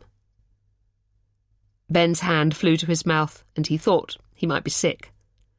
Emma fell into her mother's arms with a shriek of, "No!" before dissolving into tears. Joe clung to Emma, stroking her silky blonde hair and soothing her like a child. Ben slumped onto a chair and put his head between his knees as his vision blurred. Wasn't possible. Surely his tall, strong, handsome father hadn't died. There must be some mistake, he told himself firmly, shaking away the dizziness. Jo sat down beside him and put her arm around him. After a few minutes, he sat up slowly. He looked at her and took a deep breath. "There must be some mistake," he repeated.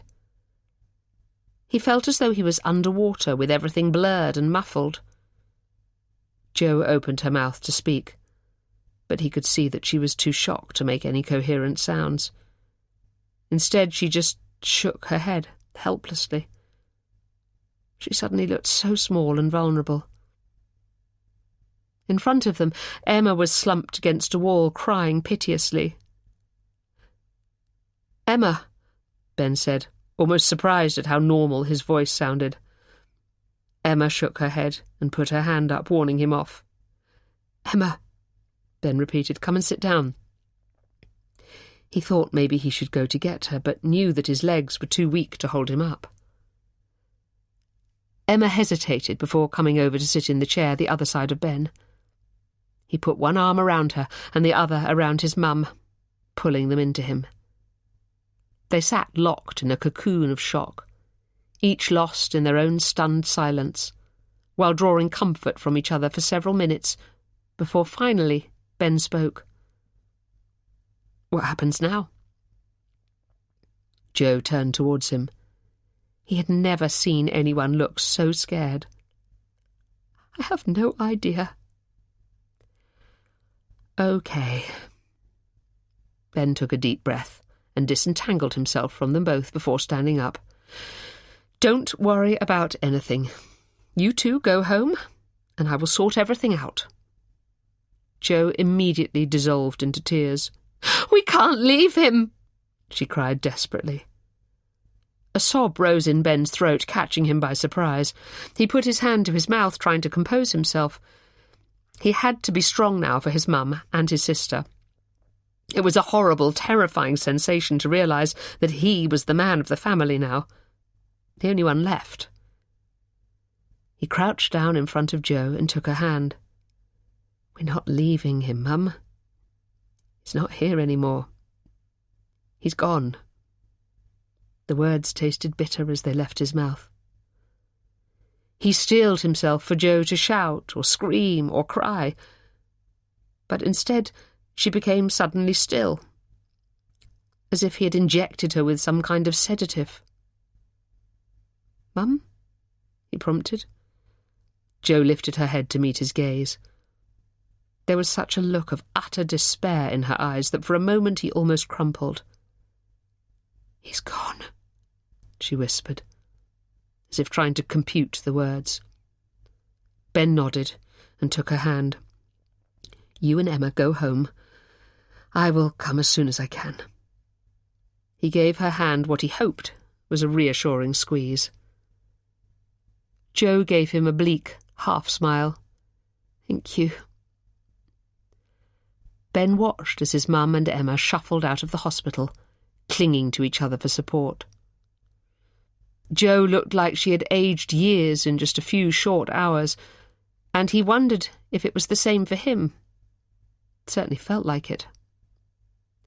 He fished around in his pocket for his phone and dialed Bella's mobile. It went straight to voicemail. He tried the landline, but that too was picked up by the answer phone. He started to leave a message, but stopped short, unable to say such horribly unspeakable words into a machine. He would tell her later. He slumped down onto the chair his mum had just vacated, overwhelmed by the enormity of the responsibility. He knew he needed to speak to the nursing staff to sort out the practicalities, but all he felt capable of was curling into a ball and hoping it would all disappear. He stared at his phone again. Before he knew what he was doing, he was dialing Charlotte's number. She picked up immediately. "Hello?" "Charlie, it's me, Ben," he managed, before he burst out into a torrent of sobbing. "Ben!" she cried. "What on earth has happened? What's wrong?" Ben tried to speak but found the words just wouldn't form. "Take your time," she soothed. "It's okay. Just take a few deep breaths and try and tell me what's happened." Ben followed her instructions. Eventually he found his voice. "Charlie, it's Dad." There was a beat of silence. "Oh, my God," she whispered. "What about him?" "He's dead, Charlie. He died." Ben could hear the disbelief in his own voice. "No. Oh, my God. That's not possible." Charlotte paused to compose herself. "Oh, darling, I am so very sorry. What can I do? Where are you?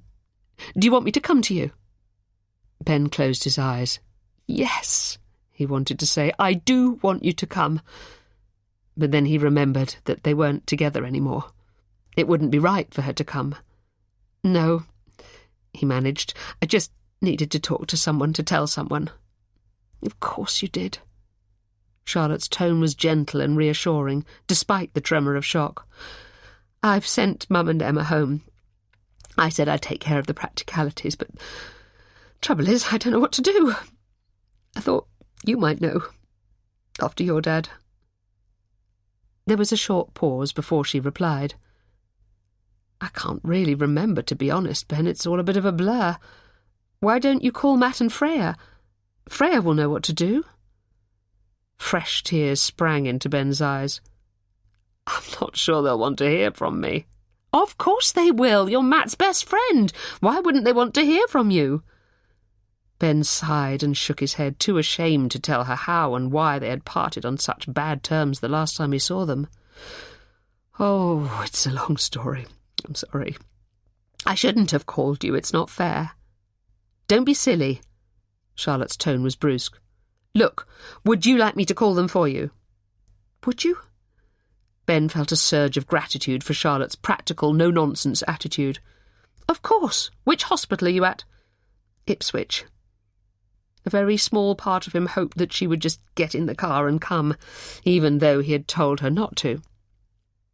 He was suddenly so desperate to see her, and if she turned up without him asking, well, Bella couldn't blame him for that, could she? "Okay, sit tight. I'll call you back shortly. Or they will." "Thanks, Charlie." "And Ben?" Charlotte cut in before he could hang up. "Yes? I am so very sorry. He was a wonderful man. I know how much you loved him. We all did." Ben nodded, too choked to reply. He managed a sort of half-grunt before hanging up. Yes, they had all loved his father. "Except Bella," said a little voice inside his head. Bella, who had caused his father so much stress over the last few months of his life. It was ever since he first brought Bella home that his father's health had begun to deteriorate. And he knew Bella would have been happy for Ben never to see him again. A bubble of anger seemed to pop inside him. Why had he let her come between him and his dad? What had his parents really done that was so bad? He swallowed hard, trying to quell the bitter taste of fury. It wasn't her fault, he admonished himself. She had no idea that this was around the corner, lying in wait for them like a silent landmine. After what seemed like hours, but was only a few minutes, his phone rang. Freya's number flashed up on his screen. He reddened with shame instantly before picking up. "Hello, Freya." "Oh, my God, Ben. Charlotte's just rung. I can't believe the news about Peter. I am so sorry." Ben shook his head. "Can't believe it either, Frey. What can we do to help?" "You can tell me what to do now, because I don't have a clue. I sent Mum and Emma home saying I would take care of everything, but I realised that I don't actually know." "OK, I'll talk you through it all. Here's what you need to do." By the time Ben drove back to his mum and dad's house a couple of hours later, he was exhausted. He drove on autopilot, barely aware of his surroundings, still too numb to feel anything other than disbelief. As he pulled up in their driveway, he remembered that he still hadn't told Bella. Steeling himself, He called her number. "Ben?" she said, sounding uncharacteristically nervous. "Yes." Ben felt his eyes fill with tears at the sound of her voice. "How is he?" Ben swallowed, knowing he would have to learn to say the words many times over the coming weeks and months. "He's dead. He died, Bella." Bella gasped. "What? No, that's just not possible." There was genuine shock in her voice. There was a pause as she digested the news. "My God, I can't believe it." "I know. I've just arrived back at Mum and Dad's." Ben stopped speaking, unable to continue. It wasn't his mum and dad's anymore, it was just his mum's. His dad was gone. The realization washed over him like a giant wave, and he put his hand over his face, which was wet with tears. There was a long silence at the end of the line. Finally, Bella spoke. "Are you coming home?" "Not tonight. I need to stay here with Mum and Emma, to make sure they're okay. Just look after Elodie, and I'll call you in the morning." "Okay." Bella's voice was barely a whisper, and Ben could hear how devastated and upset she was. Somewhere at the back of his mind it touched him. The house was deathly quiet as Ben let himself in. He walked from room to room, looking for his mum and Emma, before deciding they must be upstairs. He found them in his parents' bedroom. Joe was under the duvet, propped up on a pile of white pillows, while Emma sat on the edge of the bed, holding her mum's hand. Both were pale with shock. "Hey." Ben sat down beside Emma, giving her a quick hug as he did so. Emma gave him a wan half-smile. "Thanks for sorting everything out." Joe nodded her agreement. "Yes, thank you, darling." Ben tried to smile, thinking how tiny and frail Joe suddenly looked. She was a small woman anyway, but she seemed to have shrunk into herself and aged a decade in just a few short hours. "Charlotte phoned," Emma said, breaking into his thoughts. "Did she?" Emma nodded. "She spoke to Mum, too. It was nice of her. She loved Dad." Ben thought back over the various holidays, family meals and nights out that he and Charlotte had enjoyed with his parents. Charlotte had truly felt like part of the family, even more so after her own dad died. She and Peter had a warm, easy relationship, and he knew that she would be deeply affected by his death. There were no such happy memories of Peter and Bella, and Ben felt a sudden physical squeeze of pain that Elodie would never know her grandfather. The weight of grief was already beginning to settle on his shoulders. The physical heaviness, almost unbearable. "What do we do now?" he said aloud, not really asking the question, just voicing his thoughts. Emma reached out and took his hand in hers. "We carry on. That's what we do." Chapter 14. The day of the funeral dawned bright and sunny, with just the odd cloud scudding across a clear cobalt sky.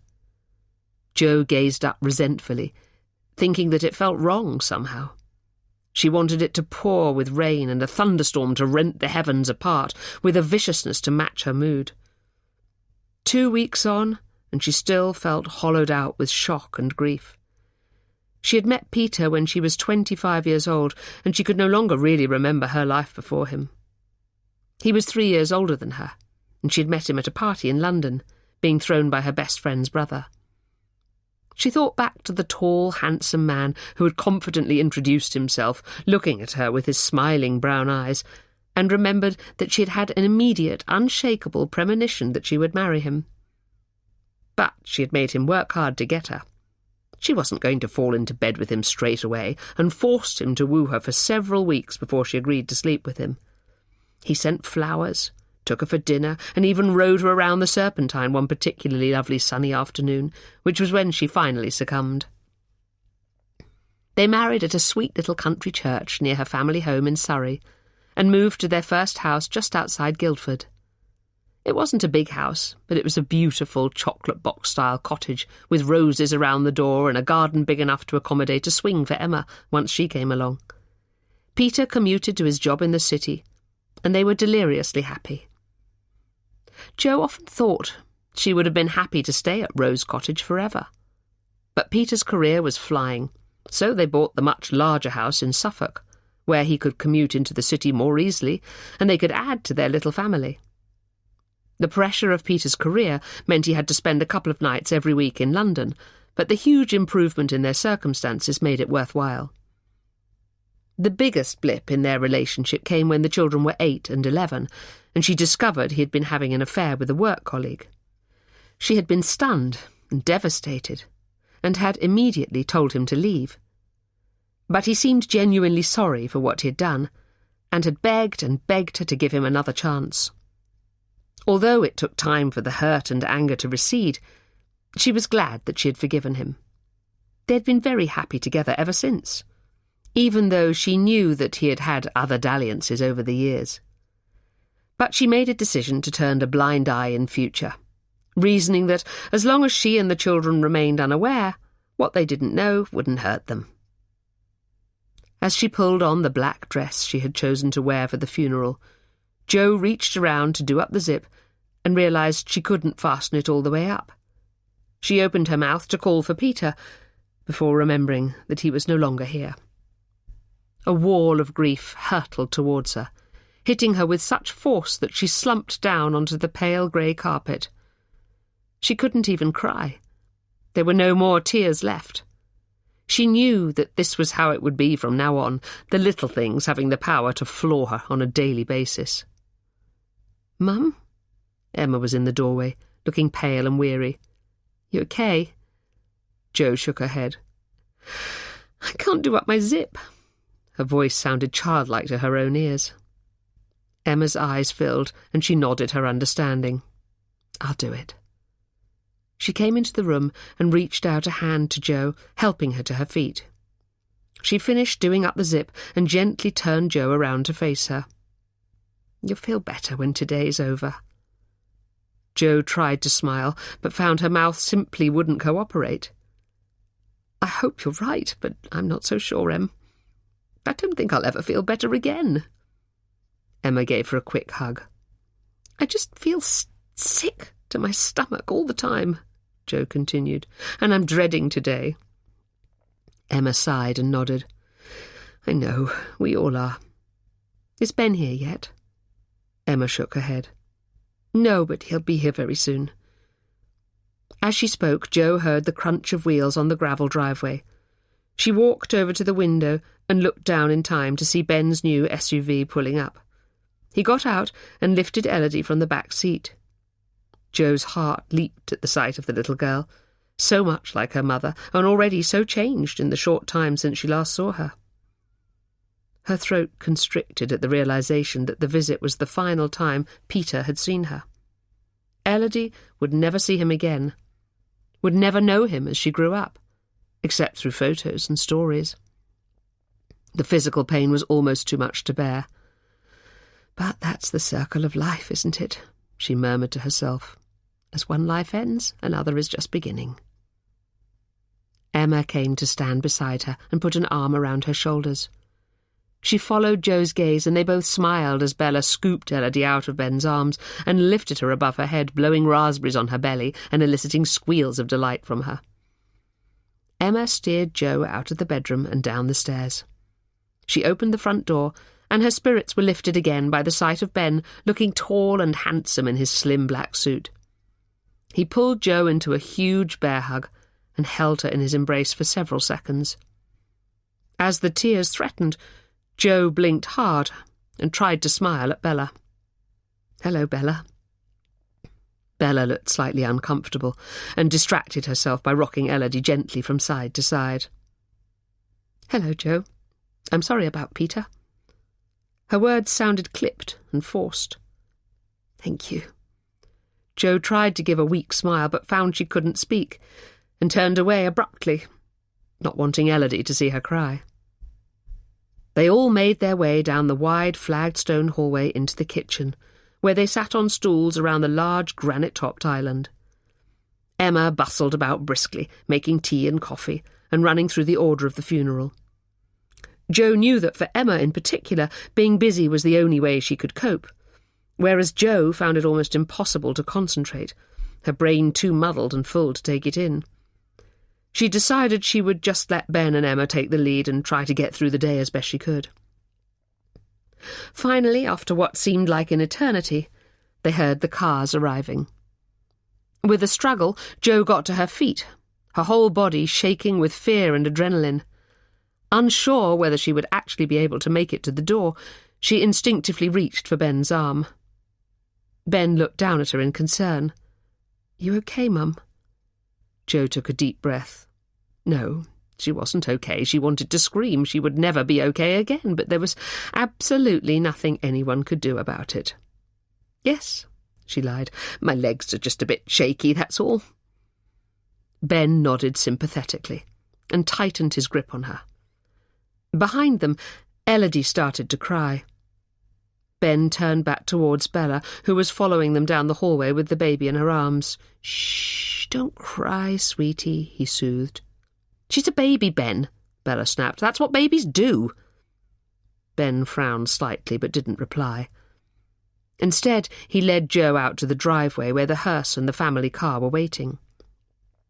The two of them pulled up sharply at the sight of the coffin, and Ben let out a guttural moan before putting his hand over his mouth.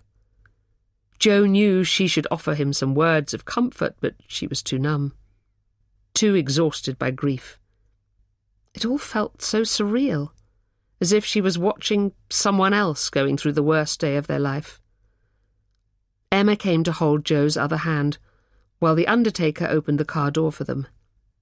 Jo looked at her gratefully. She was being so strong and so capable, but Jo knew that the enormity of losing her father hadn't hit her yet.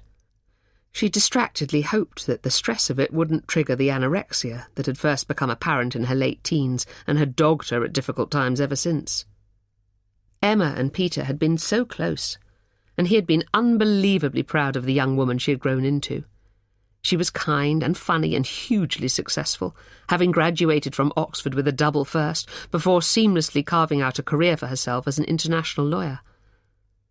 Being such a high achiever, she'd concentrated first on her studies and then on her career, to the detriment of any kind of meaningful relationship, although she got lots of offers. Peter had often told her that it was all very well working hard, but she needed to make sure she played hard too. But Emma seemed happy to remain single, and would breezily assure them that she didn't have time for men anyway. Once she hit her 30s, Jo noticed a subtle change, and Emma would say that she was open to settling down, but that all the suitable men were married now, and that she'd missed the boat. Jo hoped she was wrong about that, but at 34, time no longer seemed to be on her side. They climbed into the car, which had enough seats for the three of them. "What about Bella?" Jo asked Ben, suddenly aware that there wasn't room for her and Elodie. "She's driving our car, so that she can put Elodie in the car seat." "Ah, OK." Jo could see that Bella looked far from happy about the plan, but she simply didn't have the energy to think about it any further. The journey to the church passed in virtual silence. Jo sat between Ben and Emma, tightly holding each of their hands, wishing she could find the strength to comfort them. As they pulled up, the surprisingly large crowd of mourners stepped back to let them through. Jo stared unseeingly at the familiar faces, their presence only dimly registering as she nodded her hellos. Ben led the way towards the church doorway and stopped abruptly as Matt stepped forward from the crowd to hug him. For a moment, Jo thought he might lose his composure, but as he pulled away and murmured his thanks, he took a deep breath and nodded, as if giving himself a pep talk. Charlotte and Freya came over to Jo and Emma, embracing them both. "I'm so sorry," Charlotte said, taking Jo's hand in hers. "You must feel so lost without him. I know how much you loved him." Finally, the wall of numbness that Jo had felt around her all day began to crack, and she squeezed Charlotte's hand. "Thank you, Charlie. I don't even know where to begin." She shook her head helplessly. I already miss him so much. I feel so alone." Her voice broke as she finished speaking. Charlotte's eyes filled with tears. "I know. But you have Ben and Emma. They'll be there for you. You aren't alone, I promise you." Jo swallowed away the lump in her throat. "Thank you for coming, Charlie. It means a lot." Charlotte shook her head. "We all loved Peter. There's no way we wouldn't have been here today." Jo smiled gratefully. "Please make sure you sit with us at the front. We'd all appreciate it." Charlotte's eyes flickered uncertainly. "Are you sure? We wouldn't want to take anyone else's seat." "No, Mum's right," said Ben, appearing at their side. "You should sit with us. It would really help, especially Emma," he added, his eyes sliding towards Emma, who was now crying piteously, as one of her aunts comforted her. "Okay." Charlotte gave Jo's hand another squeeze before stepping back. "We'll see you in there." It was a small country church, and by the time they took their seats, it was already packed, with many people standing in the side aisles and along the back. Jo looked at Ben, who was staring straight ahead, apparently stoical, but the pulsating muscle in his cheek gave away how stressed he was. Bella sat to his right, holding Elodie, who was gazing around her in puzzlement. Bella's expression was outwardly blank, but Jo could tell she was simmering about something beneath the surface. To Jo's left, Emma was weeping openly, while Charlotte rubbed her back rhythmically. Matt and Freya sat in the pew directly behind them, and Matt also placed a comforting hand on Emma's shoulder. Matt had known Peter since he was a young boy, so she was glad of his presence today, knowing he was one of the few people who would really understand how Ben and Emma were feeling. She hoped it would bring them closer together again, as she got the sense that they seemed to have become slightly estranged recently. She sighed and looked again at Bella, who was now gently rocking Elodie to sleep in her arms. She was the picture of contented motherhood, with a look of deep and genuine love in her eyes as she gazed down at her baby girl.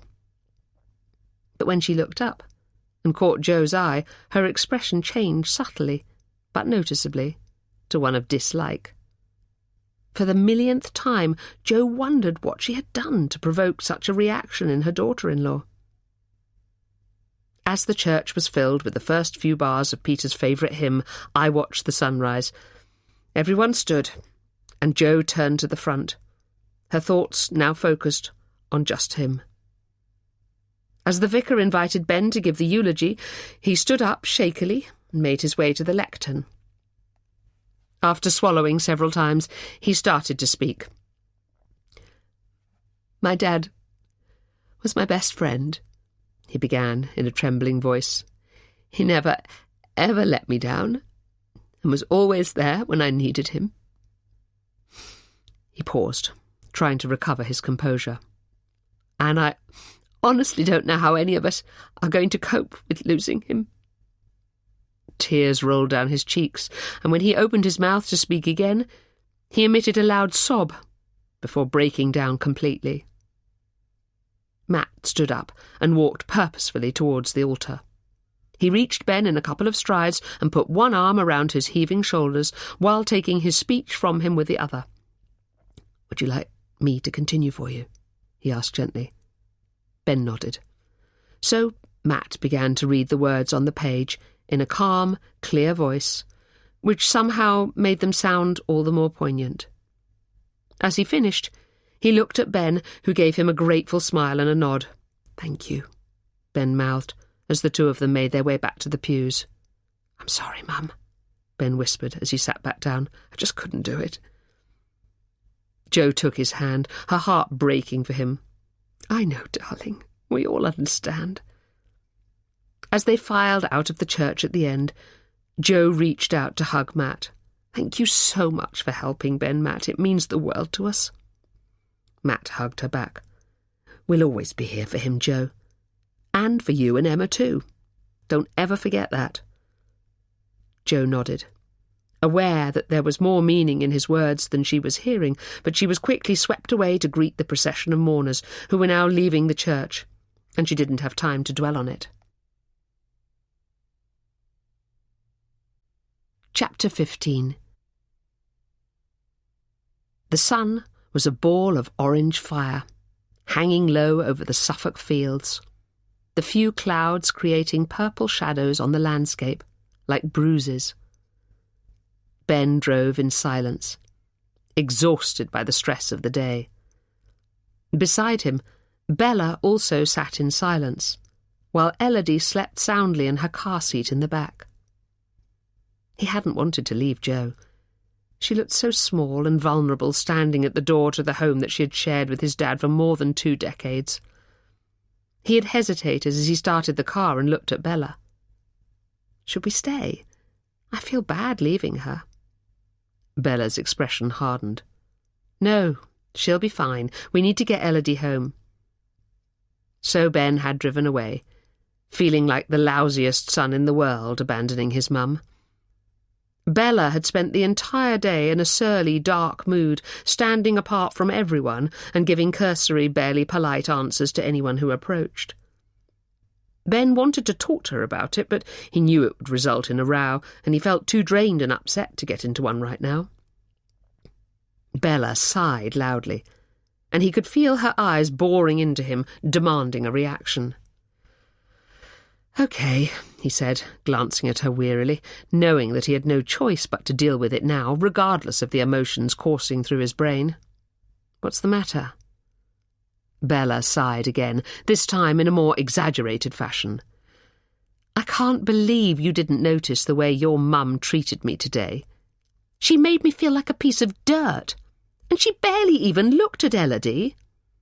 Ben frowned. "That's not fair, Bella. It was her husband's funeral. She's in shock." "She wasn't in so much shock that she couldn't fawn over Matt and Freya, not to mention how she acted like your bitch of an ex-girlfriend was her daughter-in-law instead of me. Honestly, Ben, you've no idea how hard today was for me." Ben took his hand off the wheel and rubbed his forehead. He wanted to point out that today had been hard for him too, but knew that wasn't what she wanted to hear. "I don't think Mum would have done anything to upset you deliberately." Bella pulled a face and emitted a "pah" sound. "She was off with me from the minute we arrived. She barely said hello, then turned her back on me and stomped into the kitchen without even attempting to take Elodie. You'd think she'd have been desperate to see her. As I said, I think she had other things on her mind. Oh, come on, Bella, give her a break. She didn't worry about how I was feeling when she insisted that your bloody ex come and sit with us, and went out of her way to make me feel left out." Bella's voice broke slightly as she finished speaking, and Ben knew that tears would follow. He gripped the steering wheel hard in an attempt to quell the sudden urge he had to slap her. "You didn't exactly try to integrate, though, did you?" "I did!" Bella protested furiously, wiping away the tears that were now coursing down her cheeks. "But you were too busy ignoring me to notice." Ben gritted his teeth, not trusting himself to reply. He hated it when Bella got like this.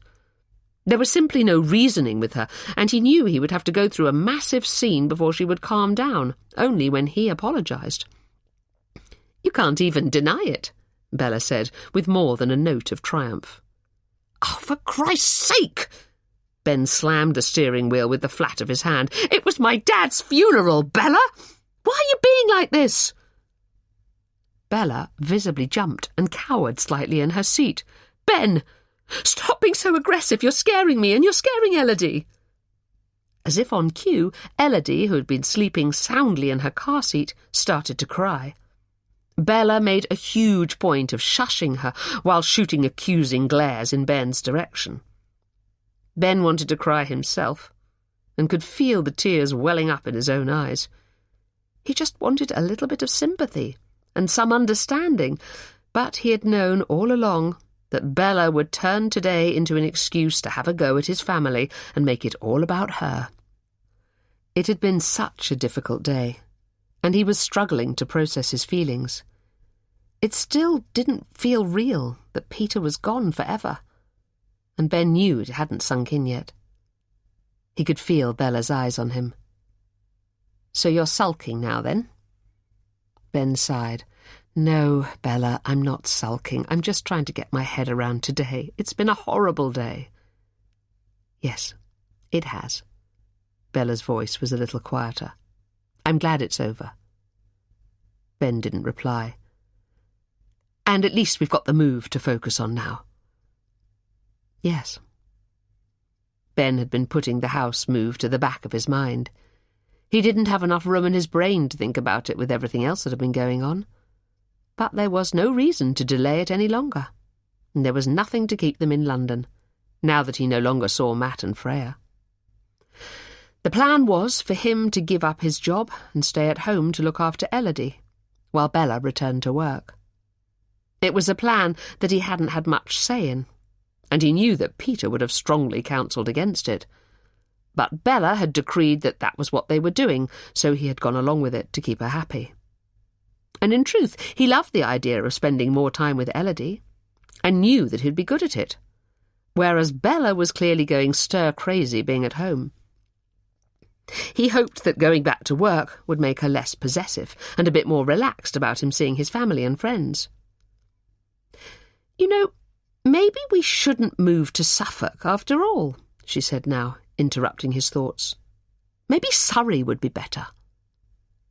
Ben's senses tingled with alarm at Bella's tone, which he had heard many times before. It meant she wasn't consulting him, she was telling him. No, Bella, you were super keen on Suffolk and being near my parents, so I don't know why you'd suddenly change your mind. Anyway, it's too late. Bella gave a dismissive wave of her hand. Not necessarily. We can still pull out of the Suffolk house. No, you insisted on Suffolk, so that's where we're going, and I like the house. Plus, it'll be good being so close to Mum, now that she's on her own. Ben could sense Bella's body stiffening beside him. He rarely stood up to her, and almost always ended up backing down, but he was determined that this was too important to just roll over the way he usually did. It has to be a joint decision, she snapped.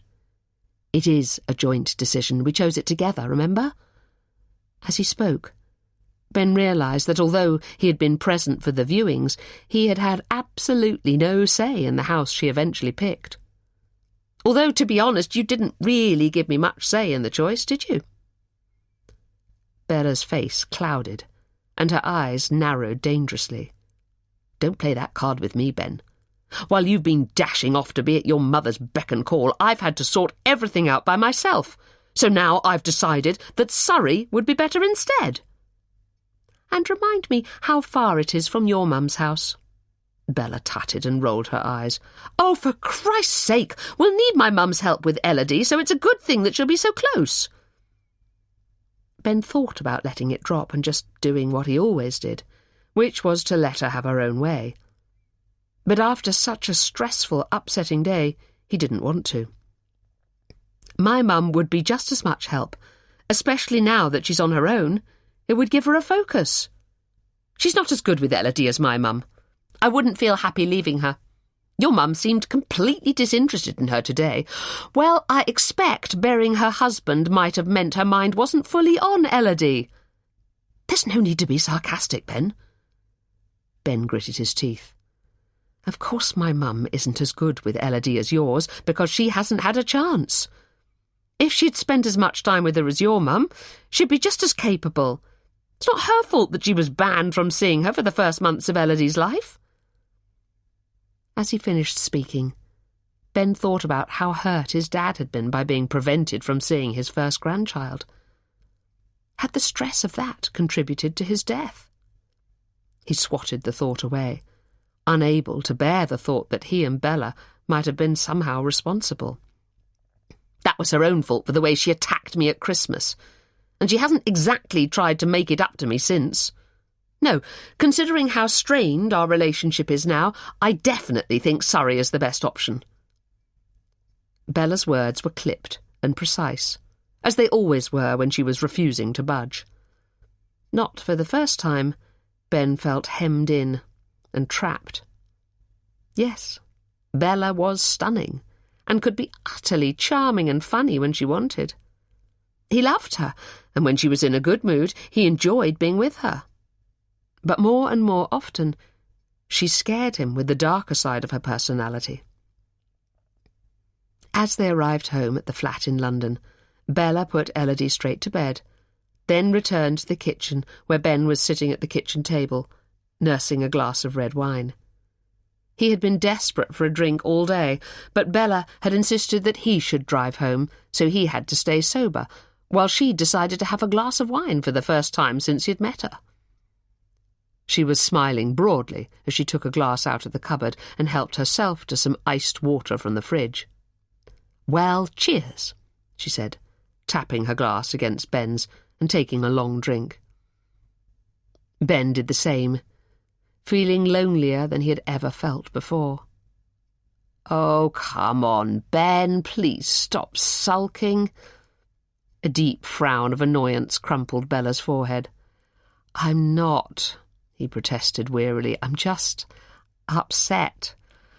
I still can't believe that Dad has really gone, that I'll never, ever see him again, that Elodie won't know him growing up. It all just makes me feel unbearably sad." Bella rolled her eyes. "Well, she won't know mine either, so we're sort of even, aren't we?" "Good God, Bella, it's not a competition." Bella fixed him with a steely glare. "I never said it was. Stop putting words into my mouth." Ben tutted and shook his head. "Don't you dare tut at me," Bella hissed, her eyes suddenly blazing. "I've had just about enough of this." "Well, that makes two of us." The words were out before Ben could stop them, and they seemed to hang, suspended in the air between them for a long moment, before they landed. Bella's grip on her glass tightened momentarily, causing her knuckles to turn white before she raised her arm and threw it towards him. Instinctively, Ben ducked, and it smashed against the wall behind him with a strangely musical tinkling sound.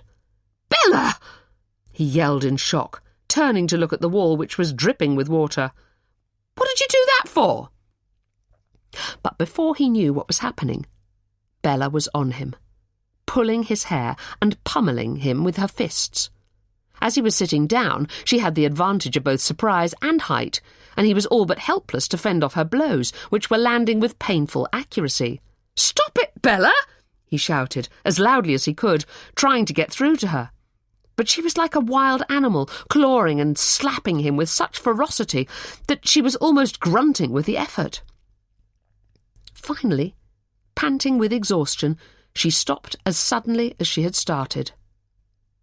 Throwing Ben one last cold stare, she turned on her heel and walked out of the kitchen to the bathroom. She slammed the door and locked it behind her. Moments later, he heard the water running as she filled the bath. Numb with shock, Ben was unable to move from his chair. He swallowed back the tears that threatened to erupt, like a dam about to burst. His head hurt where she had pulled his hair, and he knew that there would be livid scratches and bruises all over his arms and back. He just couldn't make sense of it, and the shame and humiliation of it was already enveloping him like a blanket.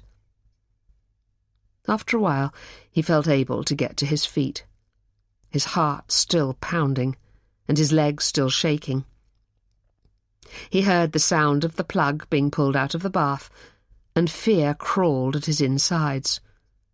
Too scared to move, he stood rooted to the spot, his ears straining to hear where she was. Finally, the lock turned, with what sounded to him like a sickening crack, causing him to jump, even though he knew it was coming. Bella emerged, her hair wrapped, turban-like, in a white towel, with another tied around her body. She was about to walk into the bedroom when her head spun around and she locked eyes with him. "What are you doing standing there like that?" she said with a half-laugh. "You look like you've seen a ghost." Ben frowned. "Bella, we really need to talk about what just happened," he began, mustering his courage. He was aware that his voice was trembling, giving him away. Bella looked perplexed. "What are you on about? Nothing happened." "You attacked me!" Ben shook his head, unable to believe what he was hearing. No, I didn't. I mean, so ridiculous. As if someone the size of me could attack anyone, let alone a 6'2" hulk like you. You must have been having some kind of hallucination. Listen, she said, adopting a softer, more sympathetic tone of voice. It's been a long, stressful day for both of us. Ben was aware that his mouth had dropped open slightly as he listened in disbelief. So? She came over to him and put her hand on his arm, causing him to wince slightly. He wasn't wrong about the number of bruises there would be when he finally looked. Why don't we get an early night and try to put everything else to the back of our minds? Let's remind ourselves why it's just you and me that matters. We don't need anyone else. It's better when it's just us. Ben gazed into her deep, dark eyes, now swimming with love and serenity. And that's when he got really scared. Part 2. Chapter 16. I had prepared my answer, ready for a question that surprisingly never came. I had also done my research. I knew that this particular bar was the perfect place to find him. I clocked the two of them almost immediately and took up my position at a nearby table, pretending to wait for someone. There was no one, of course. He was handsome, in a preppy sort of way, and he was tall, which was always a plus. But there was also a sense of vulnerability about him that I liked. He had a sadness in his eyes that told me he was in need of someone like me to lift him out of himself. I had never struggled to attract men. I know it sounds arrogant, but it's also true. Usually, all it took was a certain look, from under my eyelashes, and a flick of the hair, and they appeared at my side as if by magic, offering champagne, dinner, and in one case, an immediate proposal of marriage. But this one took his time. I liked that. His friend had noticed me almost immediately, but he was obviously happily married, because it was with amusement, rather than interest, that he observed me staring over at their table. The other one was more engrossed in both his conversation and his drink. It was clear that they were more than just work colleagues meeting for an after-hours beer, as there was a closeness and familiarity about them. I wondered briefly if they might be brothers, but then I remembered that he didn't have a brother. Eventually, the fair-haired one said something to him, and he finally looked up in my direction. I prepared myself, ready for the moment when our eyes met, and I knew, the second they did, that it was a bullseye. Without saying a word to his friend, he picked up his drink and moved over to join me at my table, with a slightly goofy grin and a glimmer of excitement in his eyes. He was better looking close up, with dark, soulful brown eyes, of course. He needed to have those brown eyes. "Hello." He put his drink on the table and sat down. I adopted my most sensual pout. "Hello." There was a long pause as he looked at me, drinking me in, before he seemed to realise that he needed to say something. "I'm Ben." "Bella." I made sure I held his gaze, hoping for a hypnotic effect. "Bella," he repeated, with a slightly dazed expression. "Can I buy you a drink, Bella?" "Thank you, yes." I hoped he'd say something original, but he didn't. "Champagne?" he guessed predictably. "Sparkling water." Ben raised his eyebrows. It worked every time. It immediately reassured them that I wasn't a gold digger. He stood up, and as he did so, he seemed to suddenly remember his friend sitting alone nearby. "Oh, Matt, I'm just getting some more drinks in. You're welcome to join us." I felt a momentary wave of panic. That wasn't part of the plan. It might even ruin it altogether. Thankfully, his friend responded with a knowing smirk and a shake of the head. "Nah, I'm going to call it a night." He finished his beer and got to his feet. "Have fun," he said, patting Ben on the back as he left the bar. "So, Ben," I asked as he returned with our drinks, "are you single?" Ben coughed through his mouthful of beer. Yes, I am, definitely, single." I could feel myself smiling. "Good." "Are you?" he countered nervously. I dropped my gaze, feigning shyness. "I am." "Good. And do you get hit on by lots of men who aren't single?" I looked back up at him with a knowing smile. "All the time. That's why it was my first question." "Ah, well, it looks like you got lucky with me then." He seemed to relax and leaned back slightly, a cute grin spreading across his face. It looks like I did. I couldn't believe quite how easy it had been. "Another drink?" he asked eagerly after we had chatted for a while. I'd prefer dinner. It was bold, but there was no time to waste. Ben smiled. "So would I." Bingo. Chapter 17. "I'd like you to meet my parents." My heart gave a little leap. We were lying in bed together at his flat a month or so after that first meeting. I had gone home with him that night and never left, knowing it was the only way for my plan to work within my time frame. Things had progressed faster than I had dared imagine.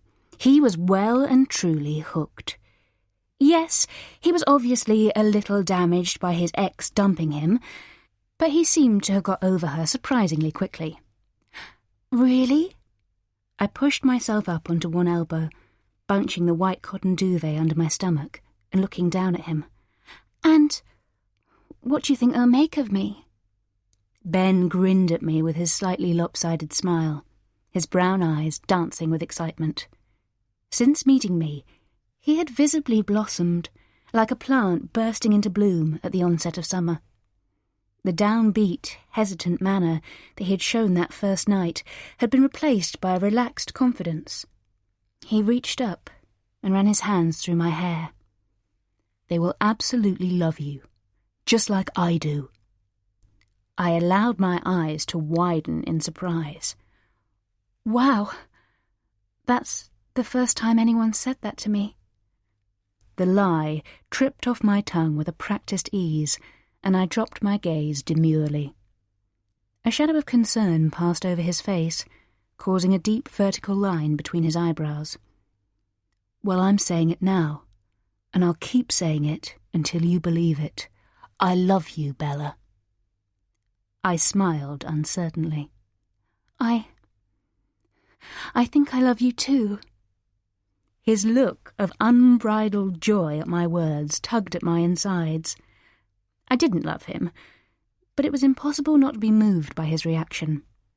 He wasn't a bad person, and, actually, I was even quite fond of him. I could tell myself that I was doing him a great service by helping him to recover from the heartbreak of his bitch of an ex-girlfriend dumping him. I'd seen a few photos of her, and he had definitely traded up with me. She was so average-looking.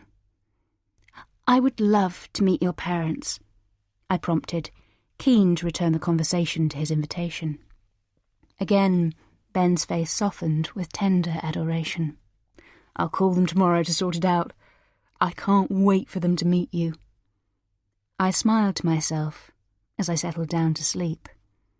This was proving so much easier than I ever expected. We went the following weekend. I had worked hard on my appearance. I was aiming for wife material rather than stunning girlfriend, so I pulled my hair back into a pretty but unthreatening ponytail, toned down my makeup, and opted for tight-fitting capri pants with strappy nude sandals and a simple white t-shirt, that clung in all the right places and was slightly transparent. Ben whistled as I emerged from the bedroom. "Oh my God, how do you manage to look so sexy without even trying?" I almost laughed, if only he knew. Nevertheless, my heart was pounding as we pulled up on the gravel driveway of his parents' house in Suffolk. The house was pretty much as I expected, a handsome Georgian sandstone standing in vast manicured grounds with lakes and trees surrounding it. Ben looked at me shyly as we walked towards the front door, clearly trying to gauge my reaction. "Wow," I breathed dutifully. "It's beautiful." Ben nodded, apparently satisfied with my level of awe. His mum pulled open the heavy, grey-painted front door. I was slightly taken aback by how attractive she was. Slim, yet curvy, with shoulder-length blonde hair, expensively highlighted with caramel tones, and her skin was tanned yet surprisingly unlined. Probably thanks to Botox, I thought meanly. Immediately my eye was drawn to her bare feet, which were tiny, with perfectly manicured toenails. My large, slightly misshapen feet were my Achilles' heel, and I felt a spike of jealousy at her good fortune. "Hello!" she beamed, revealing straight white teeth. She was so much better looking than I had imagined that it threw me momentarily. "Hi," I managed, proffering the lilies I had bought, not from a supermarket, as I would normally, but from a small, independent florist near Ben's flat. "I'm Bella." Joe took them delightedly, and I knew instantly I'd made the right call. "Lovely to meet you, Bella, and thank you for these. They're absolutely beautiful." There was a short pause while Joe admired the flowers before seemingly remembering that we were there. Come in," she trilled, making a sweeping gesture with her arm. We squeezed past her into the wide flagstone hallway, with Ben leading the way through to the back of the house. Joe gabbled on, although I was oblivious to what she was saying, as we made our way towards the kitchen, my heart pounding furiously. Peter appeared in the doorway, momentarily blocking out the light, so his face was in silhouette. But even so, I could picture his stunned expression. Ben embraced Peter with a hug, before turning towards me with shining eyes. "Dad, I'd like you to meet Bella." I stepped forward, giving Peter the benefit of my most dazzling yet coy smile. "Hello, Peter. Lovely to meet you." Peter turned slightly, so that his face was in the light. He blinked quickly, as if to snap himself out of his trance, before reaching out to shake my hand. "Lovely to meet you too, Bella." His voice trembled slightly, and his hand felt clammy to the touch. I smiled to myself, pleased that I was clearly having such an effect on him. It wasn't surprising. It was just satisfying. "Well, let's go through into the garden." Joe's voice was high and ever so slightly annoying. I resisted the temptation to roll my eyes and nodded instead, following Ben and Peter through the French doors and out onto a terrace that overlooked sprawling pea-green lawns with a grass tennis court and a pristine swimming pool glinting in the sunshine. On the terrace was a large table that had been set for lunch and was already laden with exquisite-looking platters of antipasti. It looked so much like a magazine shoot that I half expected the food to be fake when touched. Ben pulled out a chair and I sat down, gazing surreptitiously around me at the sumptuous surroundings. They had undeniably good taste, with every feature finished to perfection. But it was also a bit of a cliché, and, I thought, not very creative to have everything just so. It was almost as if they had a long list of items that had to be ticked off the home of a stereotypical rich person. Peter reached into a giant silver ice bucket and retrieved a bottle of vintage champagne. Without asking, he filled my glass. "Oh, thank you, Peter, but I don't drink." I accompanied my words with a smile to avoid any perceived slight.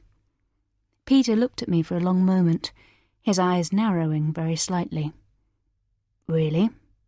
I nodded apologetically at Joe. Sorry, I should have said sooner. Joe batted away my apology and shook her head furiously.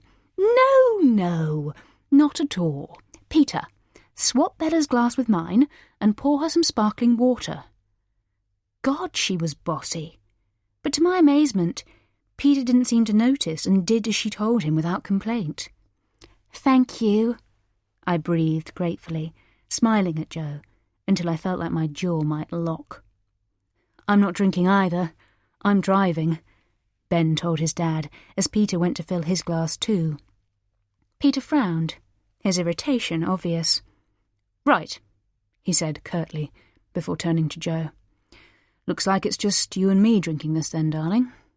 Joe giggled girlishly. You say that like it's a bad thing.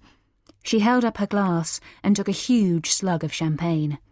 Once again, I had to resist the urge to roll my eyes, or slap her. The afternoon slipped by pleasantly enough. I had to hand it to Jo. She was an excellent cook and a very generous host.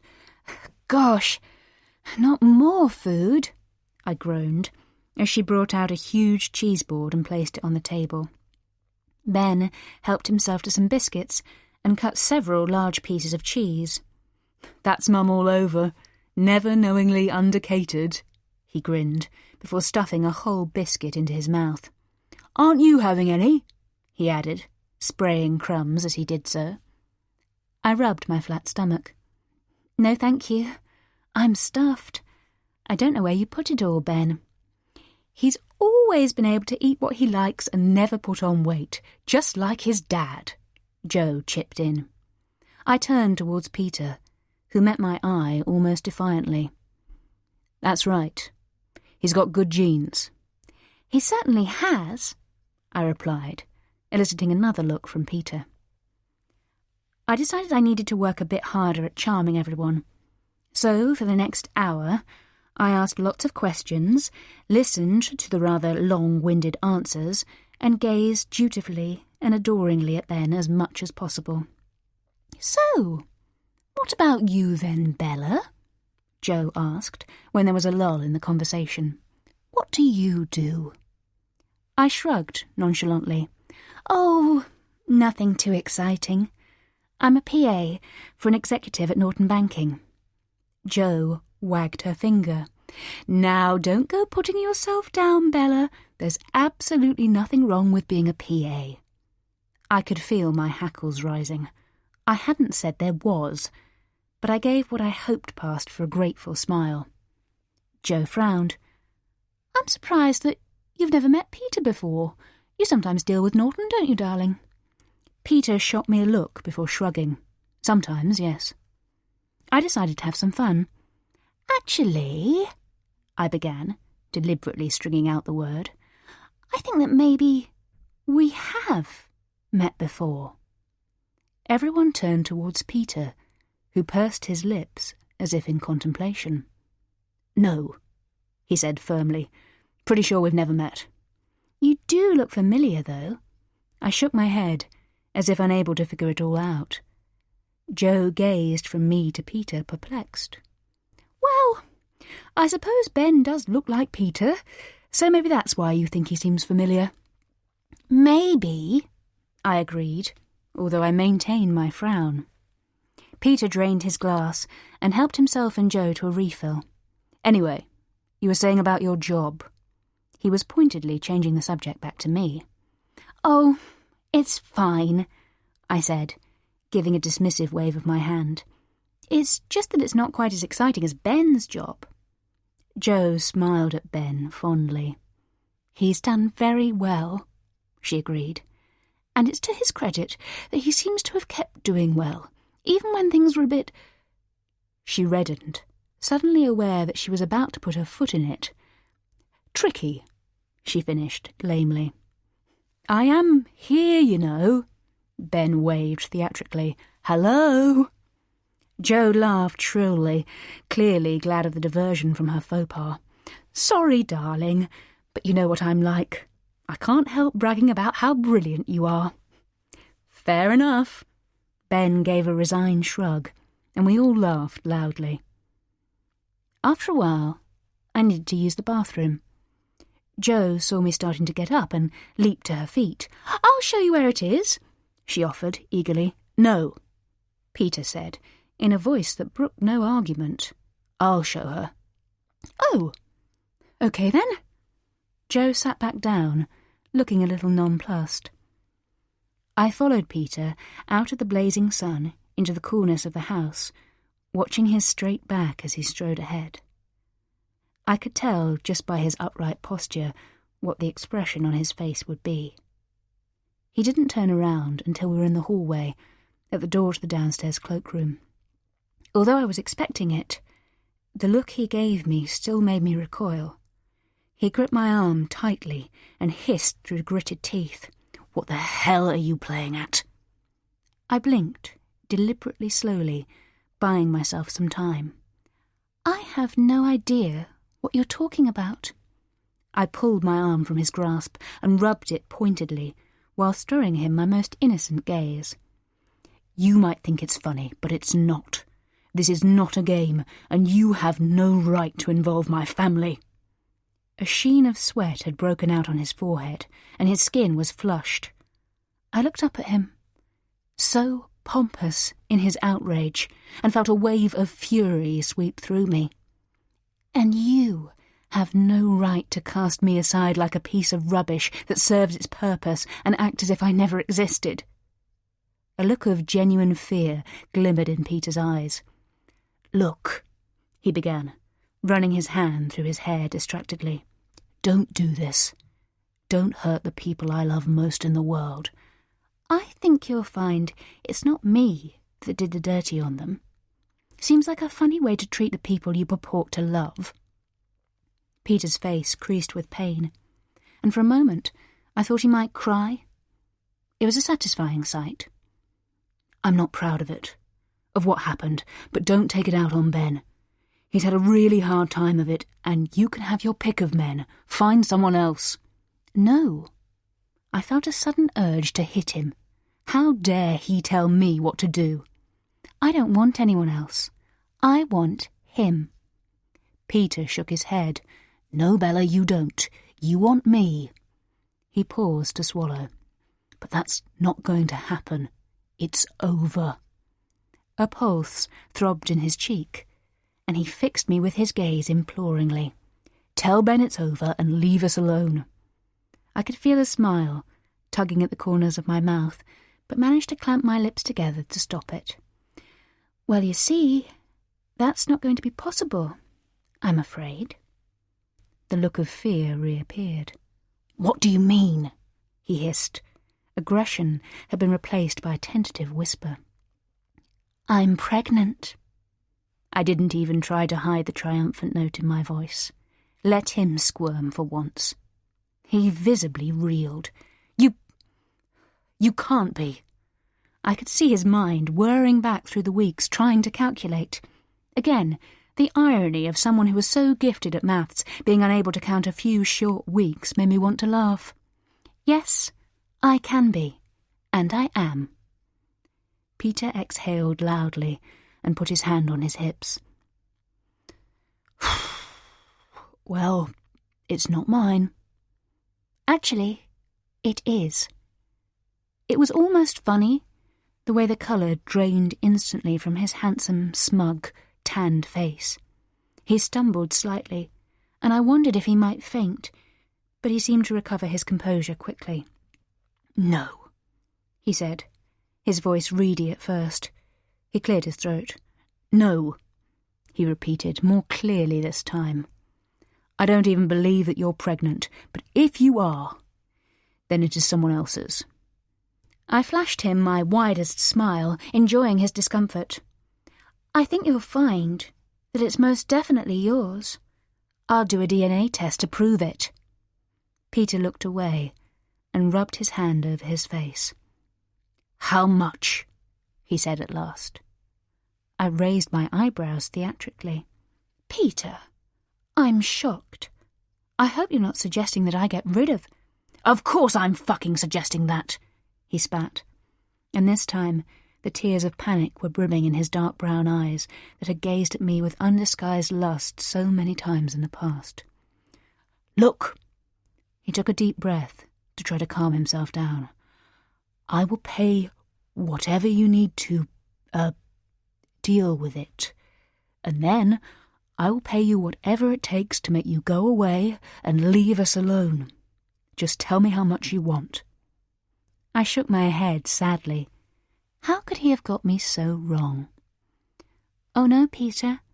I'm afraid I'm not some little problem that you can make disappear by throwing cash at it. But I am going to make you pay for dumping me the way you did. And the fact is, no matter how much money you have, you will never be able to afford what it's going to cost you." Peter's face creased with anguish. He made as if to reach out towards me, but seemed to think better of it and withdrew his hand. "Please, Bella, don't do this. Don't hurt Ben." I locked eyes with him and held his gaze for a couple of seconds. "I'm not hurting him. He's very happy with me. And, let's face it, he would never have got anyone in my league normally. So he wins too." Peter hesitated. "But when he finds out that you're pregnant with my child, he'll—" "He won't find out." I cut him off. "I'm going to let him think the baby is his." "You're not going to tell him the truth?" Peter narrowed his eyes slightly. "No, I'm not going to tell anyone." Peter's mouth dropped open, and he exhaled with relief. "But I don't understand," he began. "I thought you said you were going to make me pay." "I am. I'll be a part of your family from now on, and every time you look at your baby, you'll know that you and I will be linked forever. So rather than casting me aside like you wanted to, you will have to be so nice to me that it will make you choke. You will have to coo over this baby and pretend to be thrilled for me and Ben, because if you don't, I'll tell Joe and Ben the truth." I watched each word land like a knockout punch as the gravity and awfulness of his situation dawned. "You're blackmailing me," he said at last, with weary resignation. I nodded. "Yes, Peter, I am. But I'm not after money. I just want revenge. So you play nicely, and I'll play nicely too. There's absolutely no reason why there should be any unpleasantness." Peter gave a dry laugh. "No unpleasantness. The very sight of you is as much unpleasantness as anyone can take in a lifetime." The words stung, but I just shook my head calmly. "No, Peter. That's not the way to behave. You need to learn to fuss and fawn over me as much as you do that bloody perfect daughter of yours. Don't worry. You'll get used to it soon enough." Pure hate shone from Peter's eyes, but he nodded slowly. "Right. Well, I'd better go back outside before they wonder what's going on." I laughed. "Yes. God forbid they think there's something going on. You run along now like a good boy." He fixed me with one last look before turning on his heel and making his way back out onto the terrace. All the way home, I kept smiling to myself at Peter's shocked reaction. He was always so sure of himself and cocky that it was a truly delicious sensation to see him so wrong-footed and upset. I could actually feel him shaking as he kissed me goodbye. So, now that I had put my plan into action, I needed to tell Ben the good news. "Pull over here." "What?" Ben turned towards me with a look of surprise. "Are you okay?" "Pull over," I repeated. Ben frowned, but immediately indicated and pulled into a small lay-by overlooking the rolling patchwork fields of the Suffolk countryside and the sparkling river beyond. He turned off the engine and looked over at me expectantly. "What's up?" I adopted my most nervous and wide-eyed expression before taking a deep, calming breath. "I'm pregnant," I was pleased with the slight break in my voice as I spoke. Ben gripped the steering wheel so tightly that his knuckles turned white. Pregnant? Irritation quivered in my chest, and I turned away quickly, not wanting him to see it. Ben gulped slightly. "Are you sure?" I closed my eyes briefly, trying to control the surge of temper I could feel growing within me. He wasn't a bad person, but he was so irritatingly stupid sometimes. "Yes," the word came out in a sigh. There was a long silence before Ben exhaled loudly. "How long?"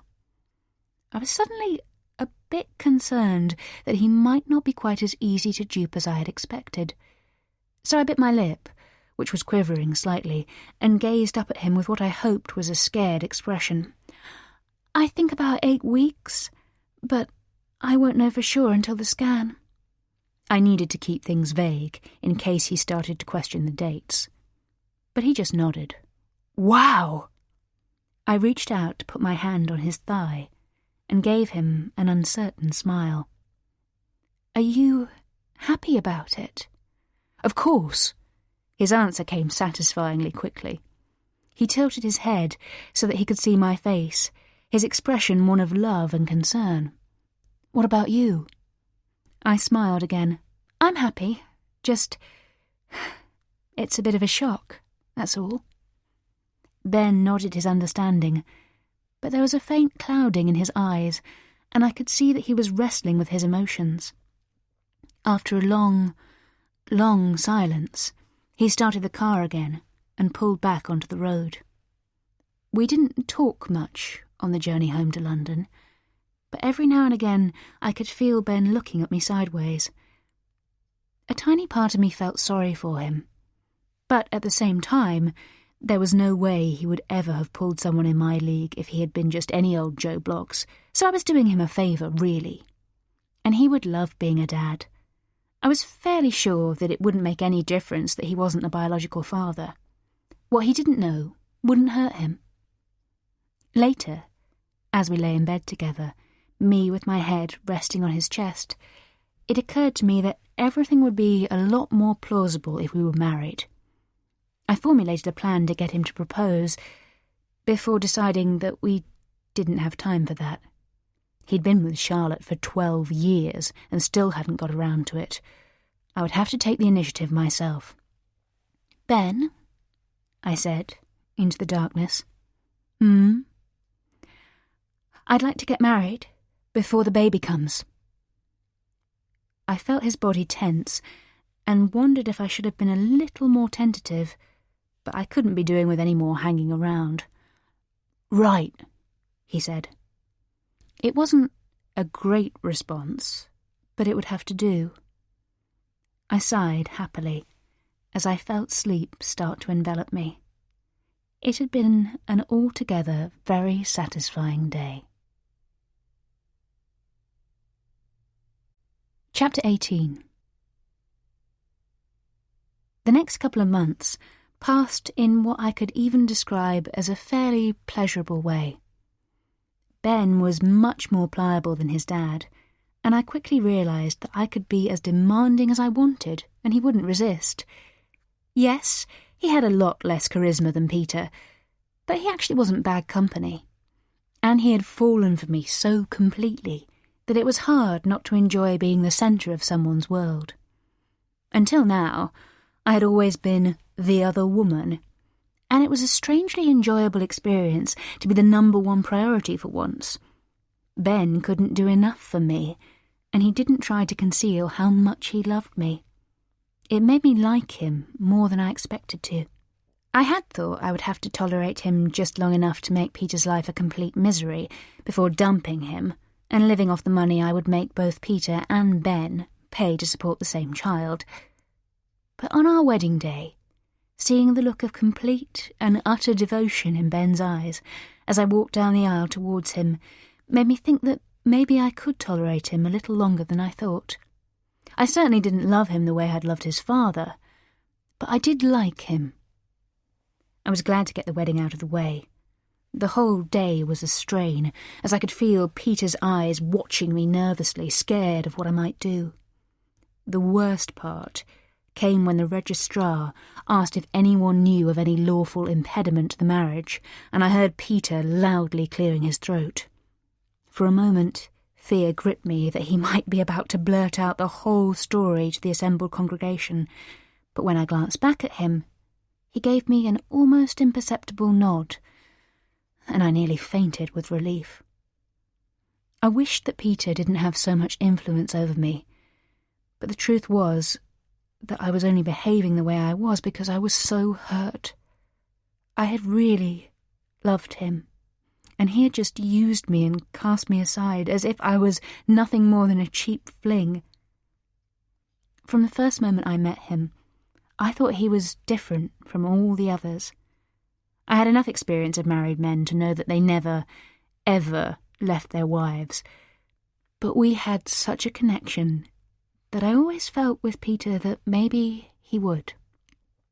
My boss, Marcus, with whom I had also had a relationship, had a meeting with Peter and asked me to keep him entertained while he finished up a phone call that was overrunning. I walked out into the lobby and saw a man standing with his back to me as he gazed out at the floor-to-ceiling windows at the London skyline. Even from behind, I could tell that he was attractive by his height, his lean physique, and his confident posture. But as he turned and our eyes locked, there was a moment when my knees actually went weak with lust. His cropped grey hair showed off his velvety brown eyes and square jawline. His dark grey suit was bespoke, and his handmade white shirt was just fitted enough to see his tan, taut stomach beneath.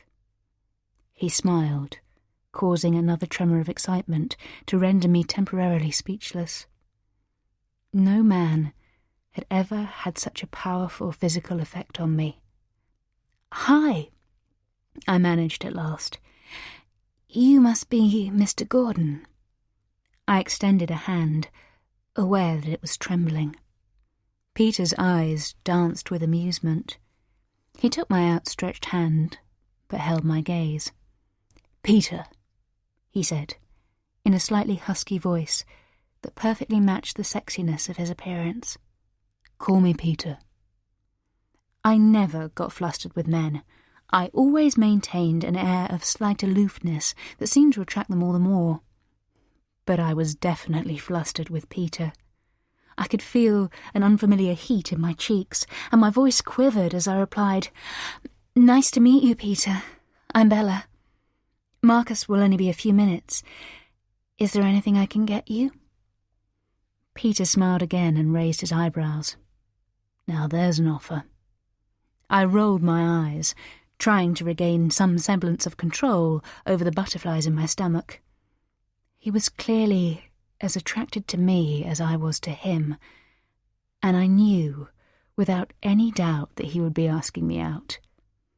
"Okay, well, let me know if you change your mind," I told him, before returning to my office, knowing he was watching and thanking my lucky stars that I had worn the tight black pencil skirt and 5-inch stilettos that showed off my bum and legs to perfection. When his meeting with Marcus ended, I walked him to the lift, again making sure to walk slightly in front of him so that he could admire me from behind. By now, my heart rate had calmed slightly, and I felt more in command of my emotions. I pressed the call button and turned back towards him with a knowing smile. He returned the gesture. "So, Bella, would you like to have dinner with me tonight?" I raised an eyebrow and shook my head slowly. "I can't. I have plans." He smiled and raised an eyebrow back at me, already enjoying the sport. "Cancel them." Part of me wanted to tell him to get lost for his arrogance, but already the attraction between us was too strong, too magnetic to resist, and we both knew it. "I'll see what I can do." The lift arrived, and Peter stepped in, but held his hand over the door to stop it closing.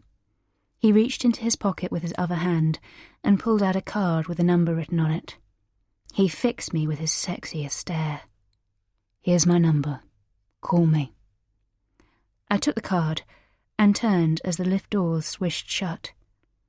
As I made my way back to the office, I was unable to stop smiling. Marcus came out of his office and walked over to mine. "Well, you seem to have an admirer." My smile widened as I looked up at him. "Do you think so?" "I know so." Marcus came and perched on the edge of my desk, looking at me contemplatively. "Are you jealous?" I teased, leaning back in my chair and pretending to examine a nail. He grinned. "Of course, I'm ragingly, furiously jealous." I laughed. "Good." "You know," he began, making tiny circles on the desk with his fingernail. "If things had been different—" "Shh!" I interrupted him sharply. "Don't even go there." We both knew that he and I were about sex and nothing more. He would never have left his wife, and I would never have wanted him to. I liked him, but not that much. He was a bit of fun, nothing more. "So, did he ask you out?" "He did." "And when are you seeing him?" Marcus's tone was back to playful, and I was grateful that he wasn't being possessive.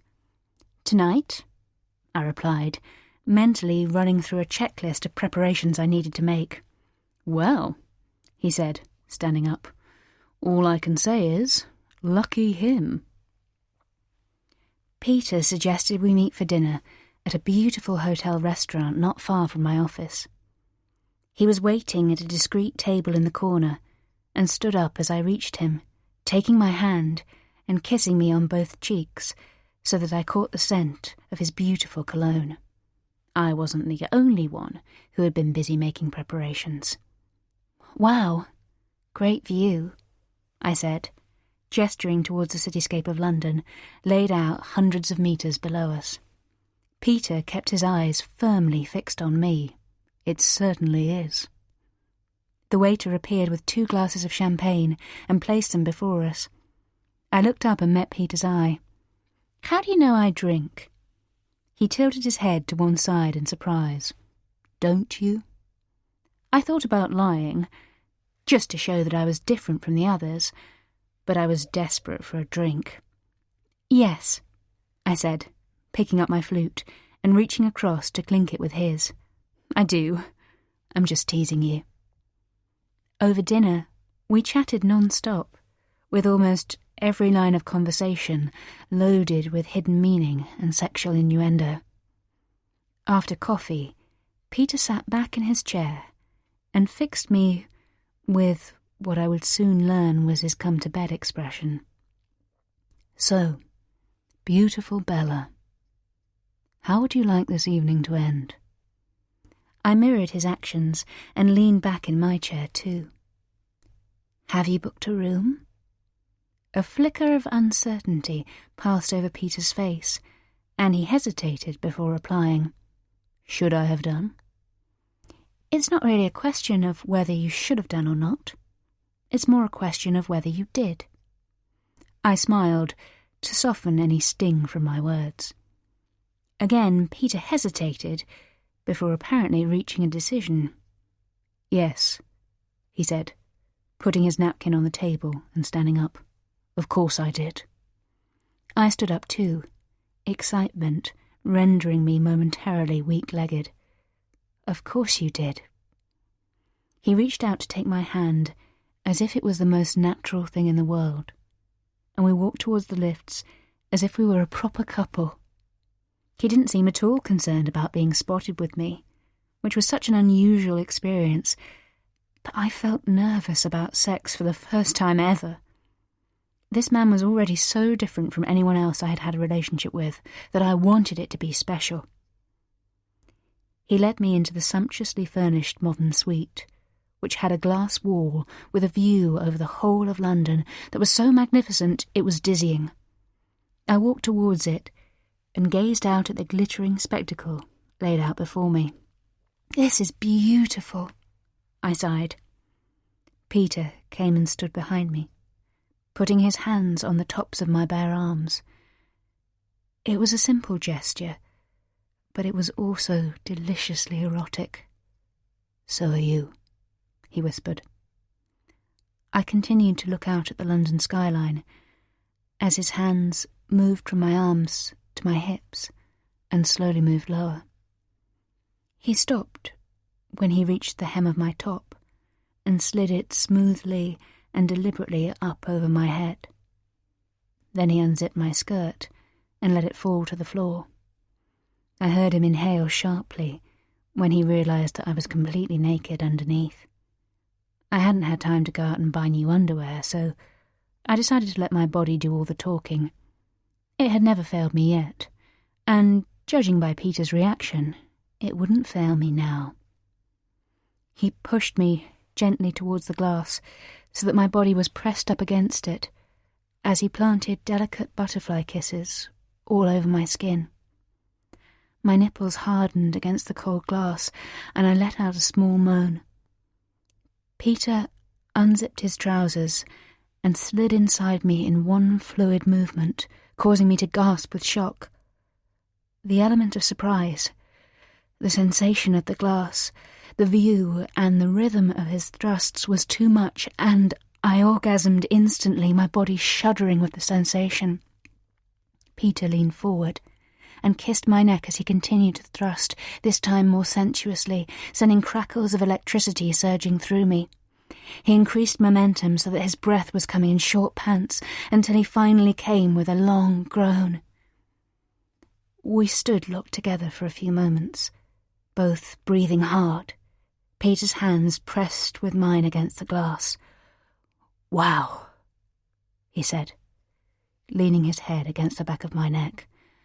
"That was amazing." I smiled and turned so that I was facing him. He looked down at me and stroked my face tenderly. "You are the most beautiful woman I have ever set eyes on," he said, shaking his head slightly.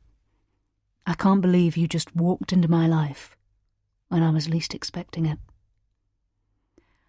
I wrapped my arms around his neck and pulled him into a kiss. "Strictly speaking," I said, as I pulled away, "you walked into mine." Peter grinned. "Shut up and kiss me again." The rest of the night was gloriously sleepless. In my dreams, I was happy and smiling in a way I hadn't felt in the real world for as long as I could remember. I would half awaken to find Peter's strong hands stroking my back, my legs, or my breasts, his seemingly insatiable sexual appetite only temporarily sated, as time and again we would writhe together before collapsing, our glistening bodies entwined. During those moments, I realised I was both fully relaxed and smiling broadly. It was as if I'd finally found what I'd been searching for, and I didn't think I had ever felt so happy. Our affair gathered pace more quickly than I think either of us was expecting. He rented an apartment in the city and stayed up at least 2 nights every week, which meant that we could spend a lot of time together. Usually I would go to the apartment after work and be waiting by the time he arrived at around 6 p.m. His appetite for sex was voracious, and he never seemed to be able to get enough of me. Sex was a huge part of our relationship, but over the weeks and months we grew closer and closer until I was deeply, hopelessly in love with him. The age difference didn't seem to bother either of us, and although any amateur psychologist would probably have suggested that I was trying to fill the gap left by my father, I knew it was more than that. It was a meeting of minds as well as bodies, and everything about him made me happy. I had never been in love before, and felt almost scared by the way it unbalanced me. I was normally so in control of my emotions that it was unsettling and even slightly worrying that I couldn't control the way I felt about him. I had never let myself go in the past because I wanted to protect myself from being hurt, but with Peter, I was powerless to stop myself from falling for him. It had never bothered me with other lovers when they talked about their wives and families, but whenever Peter mentioned Joe and his children, I began to bristle. I wished he would either be horrible about them or never bring the subject up. But he seemed unaware of the effect his words were having on me, and would talk with pride about how Emma was going to take on the world with her incredible career, or that Ben, his girlfriend, had spent the weekend with him and Joe, and that Joe was such an incredible cook. Eventually, I snapped.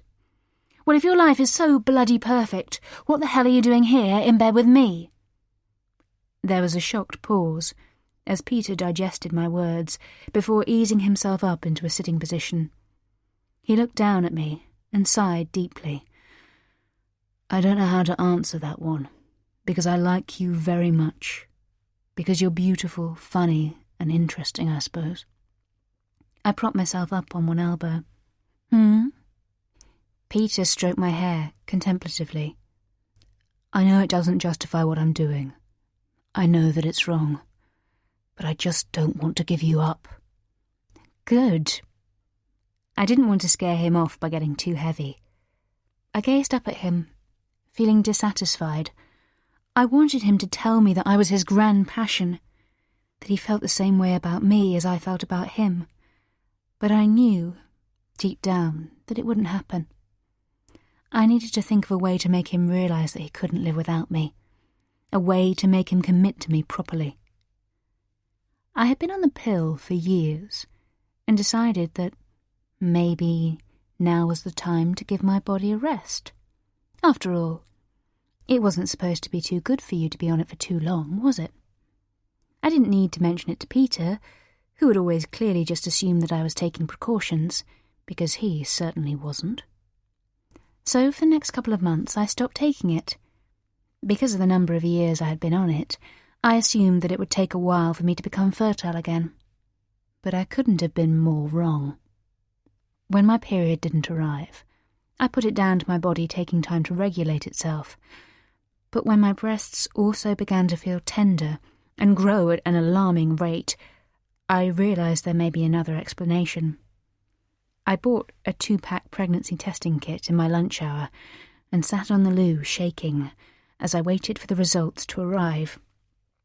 When the positive sign appeared in the window of the first one, I looked at it in disbelief, before ripping open the second test and repeating the process. Again, the positive result sign appeared, a little faint, presumably because it was so early, but still clear enough to be sure. I stared at it for several minutes, trying to process how I felt. I was shocked and scared, but also excited and thrilled. I was going to be a mother. The words kept going round and round in my brain. And not only that, I was going to be the mother of Peter's baby. It was as if the love I felt for him was already suffusing the little life just beginning to take shape inside me, and tears of pure joy began to roll down my cheeks. I had never really had anyone who loved me unconditionally. Maybe my dad, but he was long gone. My mum probably did love me too, but she was more scared of me than anything. This baby would be the first time I had known that pure, unbreakable love that I had always craved. I returned to my desk just as Marcus was coming back from his lunch. He stopped short when he saw me. "Hey, you okay?" I nodded, not daring myself to speak, in case I either burst into tears again or blurted out my precious, wonderful secret. "You look different," he said, watching me with a frown. "Different how?" I managed, trying to look busy as I scrolled through my emails. "Not sure. Just different." I laughed. "Okay. Well, I'm going to take that as a compliment, even though I'm not sure it is." Marcus laughed back before walking into his office. "Oh, it's definitely a compliment." I smiled to myself. I couldn't wait to see Peter that night, to tell him the news. He would be shocked, of course, but once he got used to the idea, he would see that we worked as a couple and we could work as a family. The text came at around 4 p.m. Bella, I know this is the coward's way out, but I also know that it is the only way I can do it. I have loved our time together, and you are a very special lady, but I have to end our relationship. I am so sorry, and I want to thank you for the incredible memories. I will never forget you. Be happy, Peter. It was the second shock I had had in one day, but I reacted very differently to this one. I didn't cry. I didn't shake.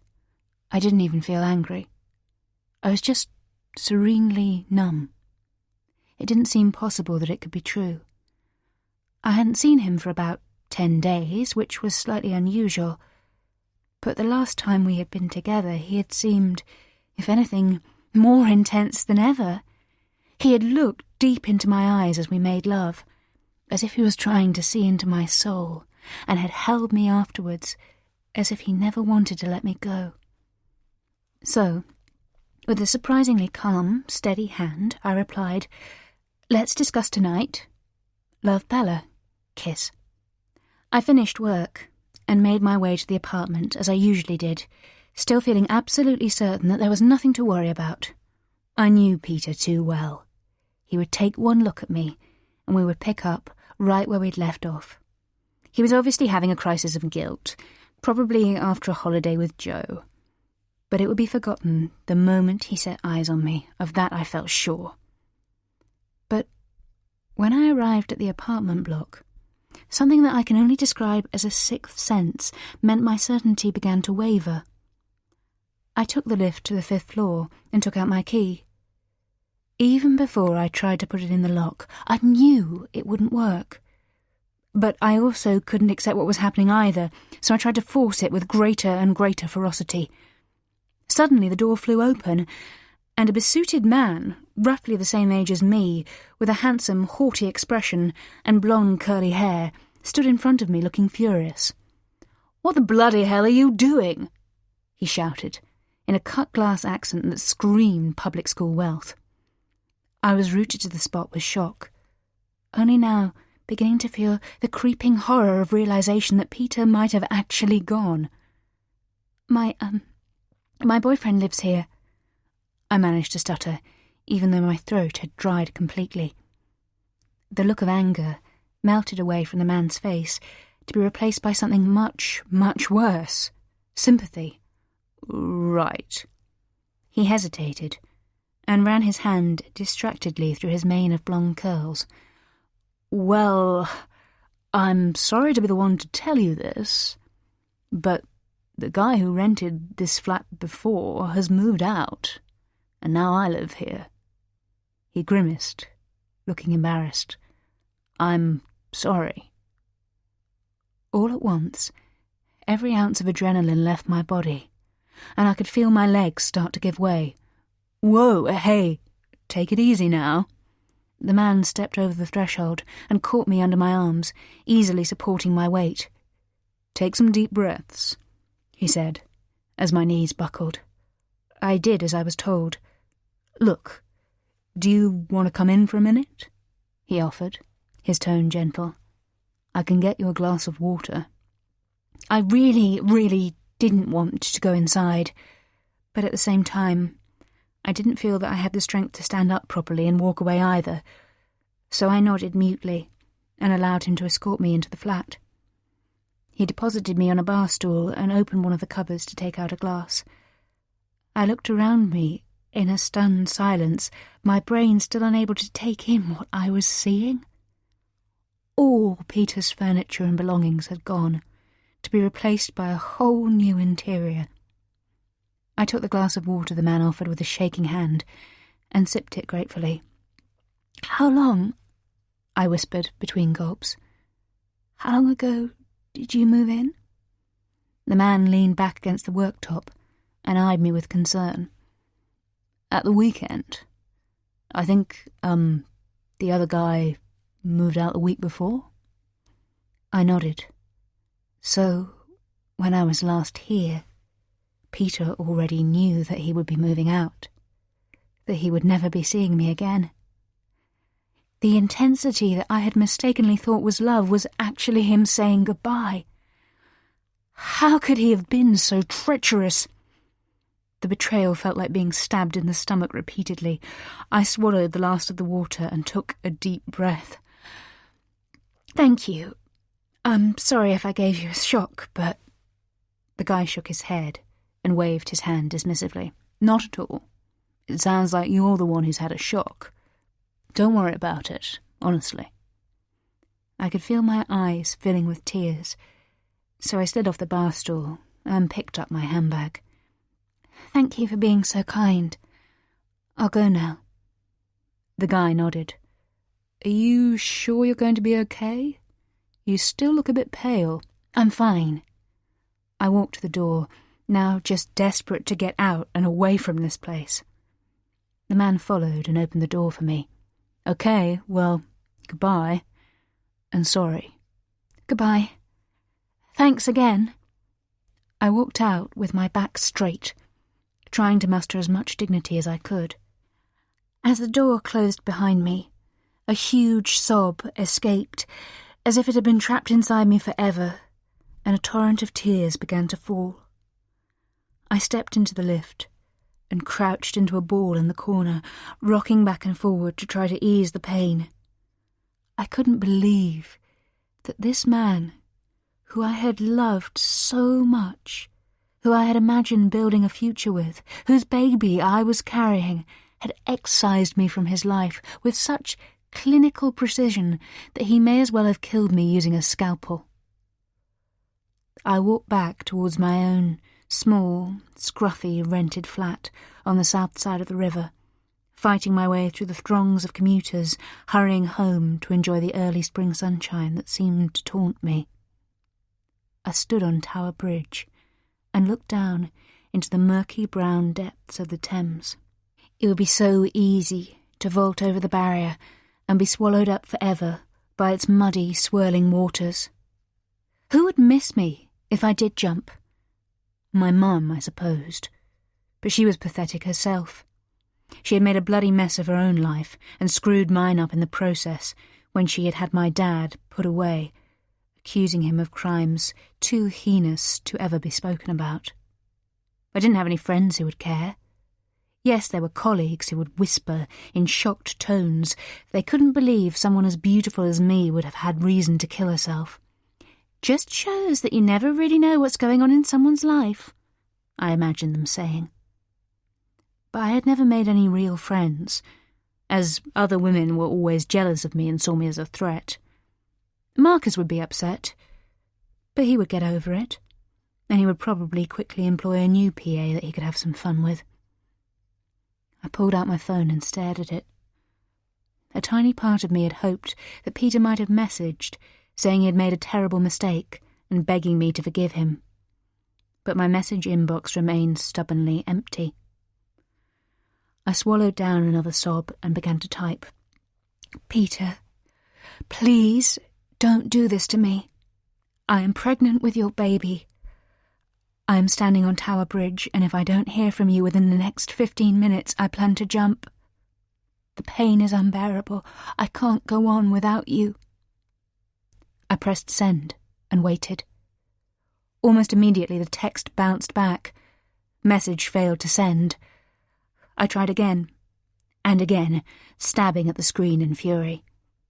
He had changed his phone after his message ending things with me earlier. He had planned everything, down to the minutest detail. I leaned over the rail and stared again at the water, willing myself to jump, to put an end to it all. But from deep inside me, a well of white-hot anger began to bubble up. I didn't want to die. I wanted to live, and I wanted to have this baby. How dare Peter drive me to the point where I would consider suicide, meaning that our baby would die with me? Even though I had only known of the baby's existence for a matter of hours, I already knew that I loved it like I had never loved anything before. I put my hand to my stomach. "Fuck you, Peter. You are not getting rid of me that easily," I said aloud. "Good for you, girl," said a young woman striding past in a suit and trainers. I watched her walking away, thinking, how many times had I heard that expression, "Don't get mad, get even"? Well now, instead of thinking it, I was going to do it. Peter had no idea what hell he had unleashed for himself, but he was going to pay for what he had done. Right at that moment, I wasn't quite sure how, but I knew I was going to exact a revenge so terrible that he would be begging me for a reprieve. Over the next few days, a plan began to form. I needed to get to Peter via a different route. I thought about causing problems for him at work, about concocting some kind of sexual assault or rape allegations that would have him shamed and fired from his oh-so-bloody successful career. But there was the small matter of Marcus, and probably quite a few other people at my company, knowing that we had been openly having a relationship for months, and I wasn't sure I could convince anyone that I had been an unwilling participant. No, it had to be something else, something personal to do with his family that would hurt him as much as he'd hurt me. I racked my brains to remember the stories he had told me about them, cursing myself now for my huffy disinterest. Then one night, as I was cleaning my teeth, a genius thought popped into my head as I stared at my reflection in the bathroom mirror. I suddenly remembered that after Christmas he had told me that his son Ben had been dumped by his long-term girlfriend and had taken it very badly. I remembered thinking that with any luck, Joe would do the same to Peter, and then he'd be all mine. I opened my laptop and began to search. It took less than 5 minutes to find him through LinkedIn. He worked in advertising, and his profile picture showed a handsome man who was a little older than me. He looked a bit like his father, which was a plus, but he also looked less arrogant than Peter, with a kinder face, probably because his jawline wasn't quite so square and chiselled.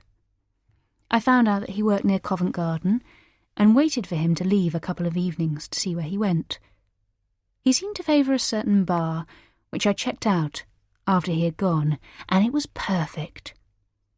On the night I decided to put my plan into practice, I took the afternoon off work so that I had time to go home and get ready first. I knew I had one chance to get this right, and I didn't want anything to go wrong. I noticed him and his friend as soon as I walked in, and waited at the bar until the table near them became free. The only problem was the number of men who approached offering to buy me a drink. I adopted my steeliest expression and coldly rebuffed them, staring pointedly at Ben, until finally, his friend noticed me.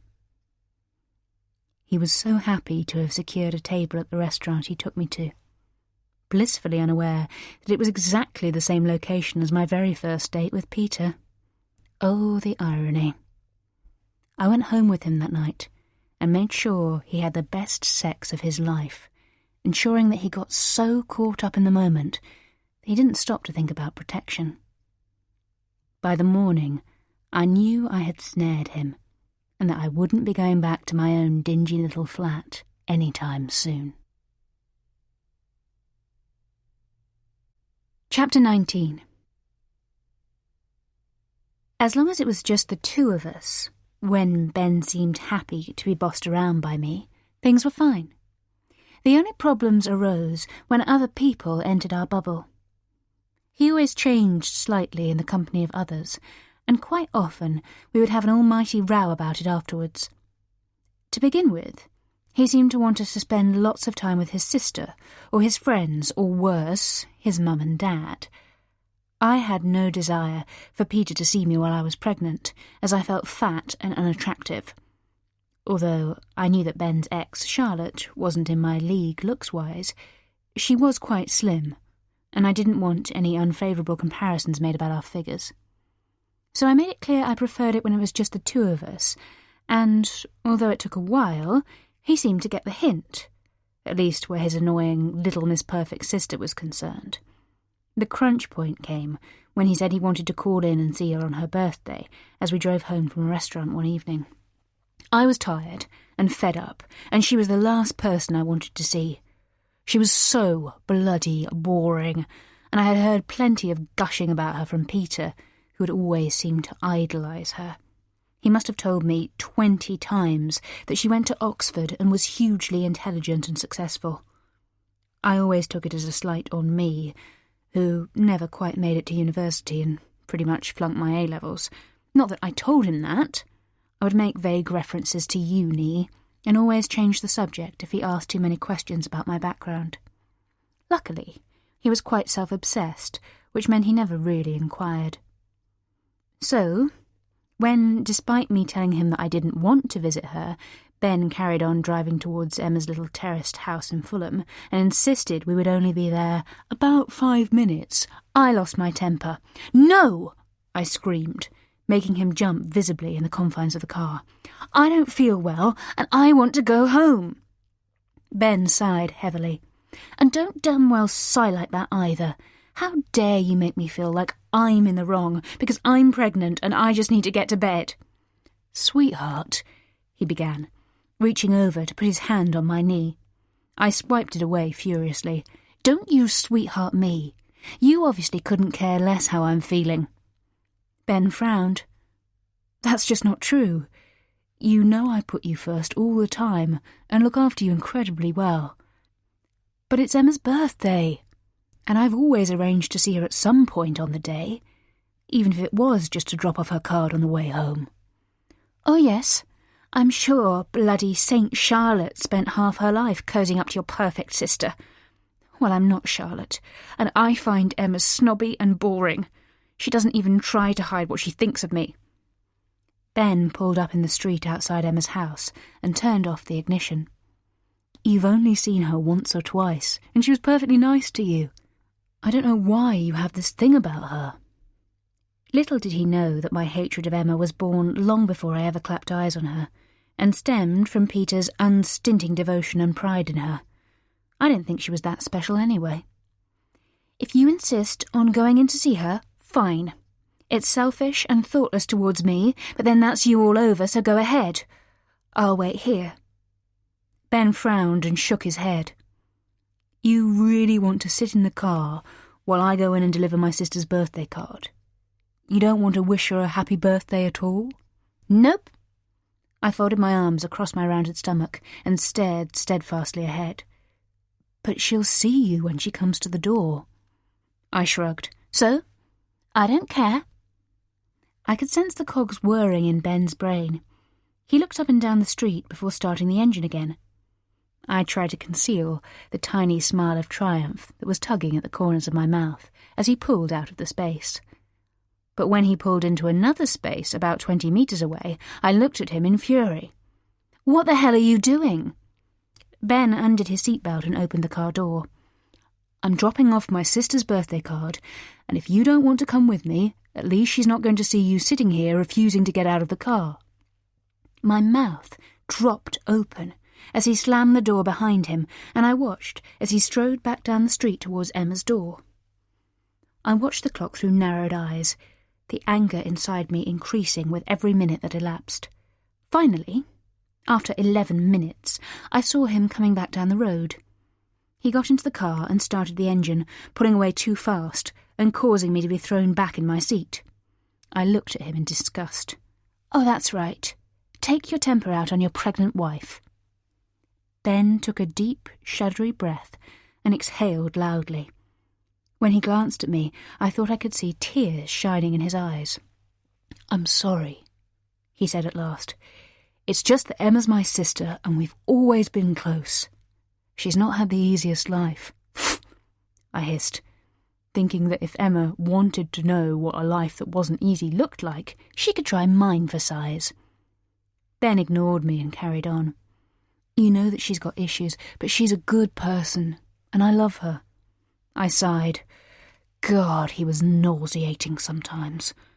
"Look," I began, swallowing down the venom I desperately wanted to spew.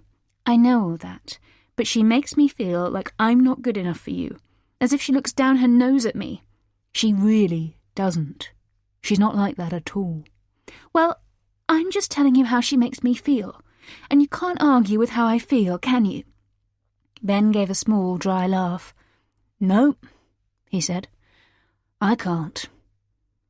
Ben's parents were easier to avoid as they lived in Suffolk, and although I knew Ben often met Peter for lunch in London, he didn't expect me to go too. I had absolutely no desire to spend any more time than necessary with his twittering idiot of a mother, and would always invent an illness or a hastily arranged trip that I swore I had told Ben about if he ever suggested a weekend in Suffolk. But prizing Ben away from his friends was another matter entirely. He seemed to be obsessed with Matt, his best friend, and was always suggesting dinners with him and his wife Freya. When I realised I could no longer keep making excuses, I reluctantly agreed to a night at their flat. "You're going to love them so much," Ben exclaimed, giving my hand a squeeze as we walked up to the front door. "I can't wait for them to meet you." I smiled, dutifully, and pretended to be nervous, clutching the flowers I brought closer to my chest. "I hope they don't hate me," I told him, biting my lip for good measure. Ben's eyes widened. "Of course they won't hate you. They'll love you as much as I do." He planted a kiss on the top of my head, causing me to grit my teeth. Matt opened the door with a wide smile and pulled Ben into a laddish embrace. I had forgotten how attractive Matt was, actually. The only time I had seen him before, I was concentrating so hard on snaring Ben that I hadn't taken much notice of him. He also seemed to have quite a good sense of humour, and was a bit less drippy than Ben. I clocked his eyes roaming over my body, and thought what a shame it was that I couldn't have a pop at him, but decided that being pregnant and his best friend's new girlfriend meant that anything more was unlikely. I didn't want to look too pushy, so I just gave him a small, playful wave, rather than a kiss. Matt's wife, Freya, came out to greet us, and I presented her with the flowers, which she took shyly, looking slightly overawed. I was pleased to see that just like Ben's boring ex, she was nothing special to look at. So I wouldn't have had much competition if I did decide to make a move on Matt. Yes, she was pretty enough, and had an annoyingly sexy figure, but she wasn't outstanding in any way. She certainly wasn't in my league. I knew that she and Charlotte had been very close, and I could sense immediately that she was unsure about me, so decided to launch a charm offensive to win them both over. I spent the evening asking them all about themselves and their lives, gushing over the food, and admiring their perfectly ordinary flat, so that by the time we were ready to leave, I knew I had won them both over. There was a brief, slightly awkward moment when Ben told them about the pregnancy, and once they had recovered from the shock, I could see Freya's eyes narrowing slightly, as if she was working something out. She was a midwife, and I didn't want her asking too many questions, so I employed my usual technique of changing the subject as soon as it turned to me. It wasn't a bad evening, and I could see that Ben was enjoying himself. He certainly drank plenty, but by 11 p.m, I was exhausted from being on my best behaviour and wanted to go home. As Ben showed no signs of flagging, I started looking at my watch pointedly and yawning. Finally, he took the hint and stood up. "I suppose we'd better be making a move." Matt nodded. "Fancy a quick stroll to clear your head first? To the end of the road and back?" Ben nodded enthusiastically. "Definitely." He looked at me. "I'll just be 5 minutes, darling." Irritation quivered in my chest. What the hell was this all about? I really did just want to go home now, and I certainly didn't want to risk any alone time with Freya, in case she started grilling me on the details of the pregnancy. So I smiled, as pleasantly as I could, and stood up, fully aware that I was impinging on their ridiculous lad's ritual. "Sure, I'll get my jacket." Ben and Matt exchanged confused glances. No need for you to come too, darling." Ben nodded at me reassuringly. "We'll only be a few minutes." I fixed Ben with my most determined stare. There was no way he was going anywhere without me. "I'd like some air too. Don't worry, you won't even know I'm there." There was a slightly uncomfortable pause before Ben shrugged at Matt. The three of us let ourselves out of the house and turned into the street, where Matt and Ben stood awkwardly hopping from foot to foot, unsure what to do. "You go on ahead," I prompted, trying to conceal my annoyance. "OK," they chorused obediently, before walking ahead of me, both glancing occasionally over their shoulders to see if I was still there. I knew it was weird, but I didn't want Ben saying anything he shouldn't behind my back. I needed to keep an eye on him. I watched as Matt took a packet of cigarettes out of his pocket and offered them to Ben. Ah, so that was what this was all about. By now, I had let them get a short distance in front of me, and I saw Ben glance back over his shoulder. "Nah, I'd better not," he muttered, nodding towards me. "She won't mind you having one, surely?" Matt also glanced over his shoulder back at me. "She might." I felt like shouting out, telling Ben that, yes, I absolutely did mind him having a cigarette, but that I minded him making me out to be a complete control freak much more. Matt lit a cigarette, and I saw the swirls of smoke rising above his head as he puffed on it. "So, what do you reckon then, about the baby?" I strained as hard as I could so that I could hear Ben's answer. "I'm really happy about it," he fired back instantly, a note of defiance in his voice. Good boy, I thought, pleased with his decisive response. "That's good," Matt replied. "I must admit it was a bit of a shock, though," Ben said, after a long pause. "Shut the hell up!" I wanted to scream. "I bet." I could tell Matt was fishing by the long pauses he was leaving for Ben to fill.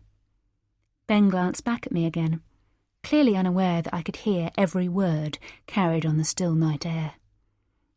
"I keep thinking about Charlotte and me." Again my ears pricked up. "And?" Matt prompted. Ben sighed. "I think it must just not have been meant to be. All that time, and we never had an accident. First night with Bella and bingo!" Matt finished the sentence for him. My heart began to pound. Surely he wasn't suspicious. Ben gave a dry laugh. "Yeah, bingo." "Well, as long as you're happy about it, I'm pleased for you, mate." I held my breath, but Ben didn't reply. Matt blew out a long trail of smoke before stubbing out his cigarette on the pavement, and together they turned back towards me. I turned too, and tried to look as nonchalant as possible as we walked back the way we had come, this time with me in front of them. "Does she always do that?" I heard Matt say. "Do what?" Ben replied. "Follow you everywhere you go." Ben laughed. "No, course not. I think she genuinely did just want some air." As if, I thought. I just wanted to make sure he wasn't saying anything he shouldn't. "She's an absolute stunner, mate," Matt said, loud enough for me to hear. I knew he fancied me. "You have definitely lucked out there." By now I was at the gate, waiting for them to reach me. Ben looked up and met my eye. "Yup," he said with a smile. "I certainly did." Poor Ben. He had no idea. Chapter 20. I had thought that one evening with his friends would be enough to stop Ben going on about us spending more time with Matt and Freya. But I was wrong. It became obvious that he and Charlotte had got into the habit of seeing them most weeks for an impromptu dinner or drinks, and he made it clear that he was keen for us to carry on where they left off. I had no intention of spending any more time than was absolutely necessary with them, so I would ignore the phone whenever I saw their number flash up on the caller display.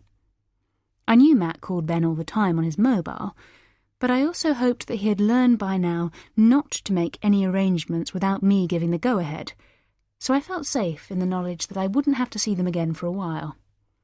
But one Friday morning, as we were eating breakfast in the kitchen, Ben casually said, "Oh, by the way, Matt and Freya are coming around tonight. I thought we could get a takeaway." He was scrolling on his iPad at the time and wasn't looking up at me. I felt an immediate, visceral rage rising up inside me. "No," They're not.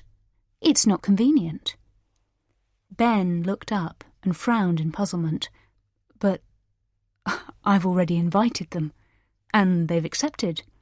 I couldn't believe his insolence. Well, you shouldn't have. Not without clearing it with me first. Ben took a deep breath and drew himself up to his full height, making him look ridiculous. I'm sorry, darling. You're right. But I've asked them now, so they're coming. I'll know better next time. I fixed him with my hardest stare before I stood up and threw my napkin on the table. The urge to slap his stupid face was overwhelming. I pulled my robe around me and marched out of the kitchen before I could actually inflict any physical damage. I was so angry that I was shaking, and I could feel tears of frustration welling up in my eyes. I slammed the bathroom door and switched on the shower to its hottest setting, wanting to feel some kind of sting to match my mood. As the water hit my skin, I furiously lathered soap all over my body, thinking murderously of how I could make him pay. One thing I knew for absolute certain was that I wouldn't be joining them for their impromptu dinner tonight, so he would live to regret not consulting with me first. I made sure I took as long as possible in the bathroom, so that Ben would be late for work and wouldn't have time for a discussion of any kind. I took particular care with my makeup and chose a dress that still looked sexy, despite my growing bump. Then I left the flat without saying goodbye, slamming the door as hard as possible for good measure. Marcus was already in the office when I arrived. Since my marriage and pregnancy, he had cooled in his flirtations towards me, which hadn't bothered me, and actually made things a bit easier. But today, I decided that maybe we could enjoy one last hurrah. My own little way of getting back at Ben. "Morning, Marcus," I said, placing a cup of his favourite coffee that I had bought on the way on his desk. He looked up in surprise. "Hey, Bella. Thank you. Surely I should be buying you coffee, not the other way round." I flashed him my sexiest smile. "I just remembered how much you always enjoyed it, and thought it wouldn't do any harm to revisit our old habits every once in a while." Marcus picked up the double meaning behind my words immediately. "Well, what a nice thought that is, revisiting old habits." He grinned mischievously. "I'm all in favour of that." With that, the mood was set, and for the rest of the day, we traded increasingly suggestive remarks. At 6 p.m, as I was getting ready to leave, he came and perched on my desk. One thing I had always loved about Marcus was that he was incredibly straightforward and didn't waste any time with small talk when there was a promise of uncomplicated sex in the offing. "So, am I right in thinking that we'll be spending this evening together?" he began, easily. I smiled. "If you'd like to." I locked eyes with him. "Would you like to?" Marcus pulled a wry face. "Course I'd bloody well like to. Shall I book the usual place?" "Sounds good. I'll just powder my nose, and then we can go." The usual was a rather cheap and soulless hotel on the south side of the river. Marcus drove us there in his sleek Aston Martin, which he was able to drive in and park underneath the building. Unlike Peter, Marcus had always been paranoid about being caught playing away, so he made sure to go somewhere we were unlikely to run into anyone he knew. We made our way to the room and spent the evening having perfectly pleasant, but not exactly earth-shattering sex. I felt self-conscious of my bump at first, but Marcus didn't seem to notice, and it certainly didn't affect his performance. Finally, at around midnight, I decided that Matt and Freya should have gone by now, and asked Marcus if he would drive me home. He pulled on his trousers and looked at me in horror. "Drive you home? Don't you think your husband might have a few questions about that?" I shook my head. "I've already come up with a watertight cover story. You'll be fine, I promise." He shrugged. "Well, as long as you're sure." After he dropped me off, I hastily squeezed in some eye drops and rubbed hard at my eyes, causing my eye makeup to smear beneath my fingers. Then I unlocked the door to the flat and walked in.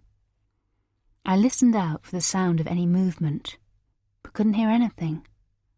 I decided he must have gone to bed, so I dropped my bag in the hallway and walked through to the bedroom. I peered into the gloom, but to my surprise the bed was empty. I frowned, wondering if he might have actually gone out looking for me. It was just the sort of thing Ben might do if he was worried. I walked around to my side of the bed and sat down, exhausted after all the exertions of the day. Suddenly, I heard footsteps, and Ben marched into the room, making me jump in fright. "Where the bloody hell have you been?" he hissed, sounding furious.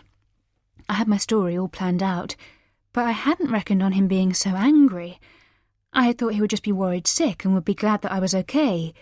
He would just make a huge fuss of me. I took a deep breath to calm my racing heart and shook my head. "Well?" he shouted. "Answer me. Do you have any idea how embarrassing that was?" I turned towards him and watched with satisfaction as he visibly recoiled. My trick with the eye drops had clearly worked wonders. "I've been at the hospital," I whispered, summoning up genuine tears as I threw myself into my story. I thought I was losing the baby." I put my head in my hands and was pleased to see that my face was wet. "Oh my God, why didn't you tell me?" Immediately Ben's tone switched from angry to distraught, and he dashed over to my side of the bed. He knelt in front of me and put his arms around my shoulders, stroking my hair. I looked up at him with an apologetic expression. "I'm sorry. There wasn't time. I just wanted to get there." I paused to let Ben take in the enormity of the situation before delivering the killer blow. "Marcus took me." Immediately I felt Ben bristle. He knew that I had had an affair with Marcus in the past, and he had always been a little bit wary of him because of it. He had even once tentatively suggested that it wasn't really appropriate for me to continue working with him, until I set him straight in no uncertain terms. "Right," he said, looking annoyed. "He was so lovely." I was enjoying twisting the knife. "He waited while they checked me over, and then insisted on bringing me home." "That was very nice of him," Ben said through gritted teeth. "But of course, if you'd rung me, or not had your phone switched off, I would have come straight away." I nodded and wiped my eyes, further smudging my mascara, this time with genuine tears. "I know, but I didn't want to spoil your evening with Matt and Freya." I let my words hang in the air, making sure there was no doubt about tonight being his fault entirely. Without me actually saying so, I wanted him to feel guilty as hell that he had put a night of drinking with his mates above looking after his pregnant wife, with potentially tragic results. I was so outraged, I almost believed my own story. Ben looked duly ashamed. "So what happened? What made you think you were losing the baby? And is it okay?" I shook my head and made a swatting motion with my hand. "I don't want to talk about it," I said, trying to sound stoic.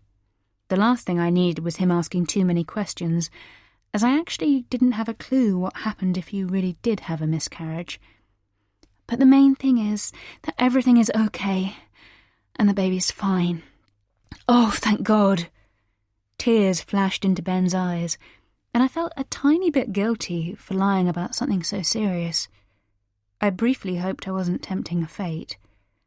"I'm so sorry I wasn't there for you, darling." He kissed the top of my head and pulled me towards him. I gave him a brave smile. "It's okay. Luckily Marcus was there, so he took care of me. Don't feel bad."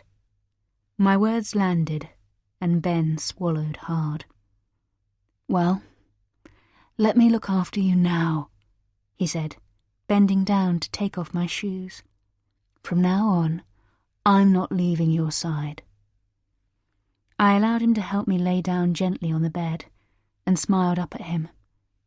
"Thank you," I whispered, confident that he wouldn't be inviting Matt and Freya around again in a hurry. Chapter 21.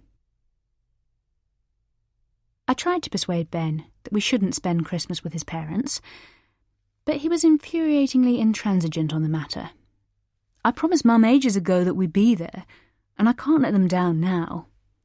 Well, you shouldn't have promised anything without checking with me first. I couldn't believe he hadn't learned his lesson from the last incident with Matt and Freya.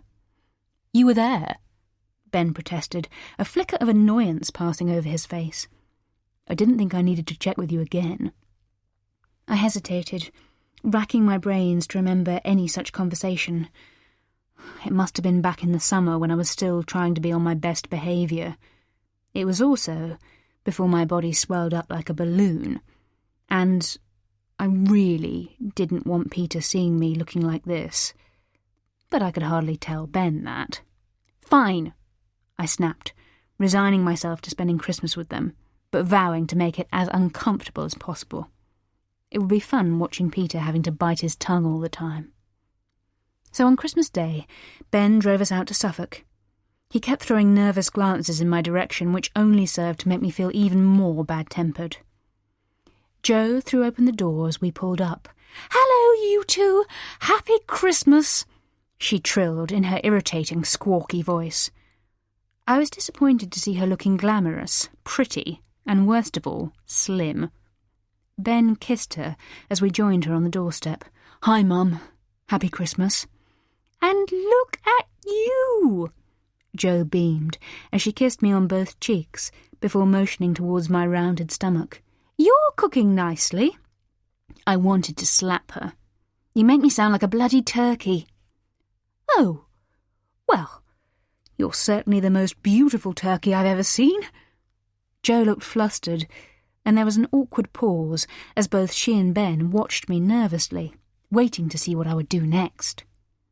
"Right," I said eventually. "Are we standing out here all day, or are we allowed in?" Jo almost gasped with shock before gathering herself. "Of course! Come on through. Peter's in the kitchen." I smiled inwardly as I followed Ben and Jo into the hallway. I was suddenly looking forward to seeing Peter again. Ben took off his jacket and hung it on the coat rack before turning to me and reaching out to take my coat. "Leave it," I snapped. "I'm cold." I wasn't cold at all. If anything, the bump was like a permanent hot water bottle, which meant I was always very warm, but I wanted to be as difficult as possible. "Look who's here!" Jo trilled as we reached the kitchen. Peter had his back to us, stirring a pan on the Aga.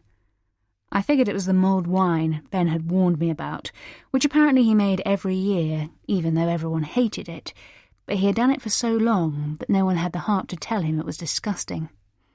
I was glad I wouldn't have to drink it, as I was such a respectable teetotaler these days. Peter seemed to be steeling himself to face us. He took an overly long time to wipe his hands on a tea towel before turning around. "Hello, you two. Happy Christmas." I wished my heart didn't still flip at the sight of him, but I was powerless to stop it. I moved into his reluctant embrace and gazed up at him with a massive fake smile.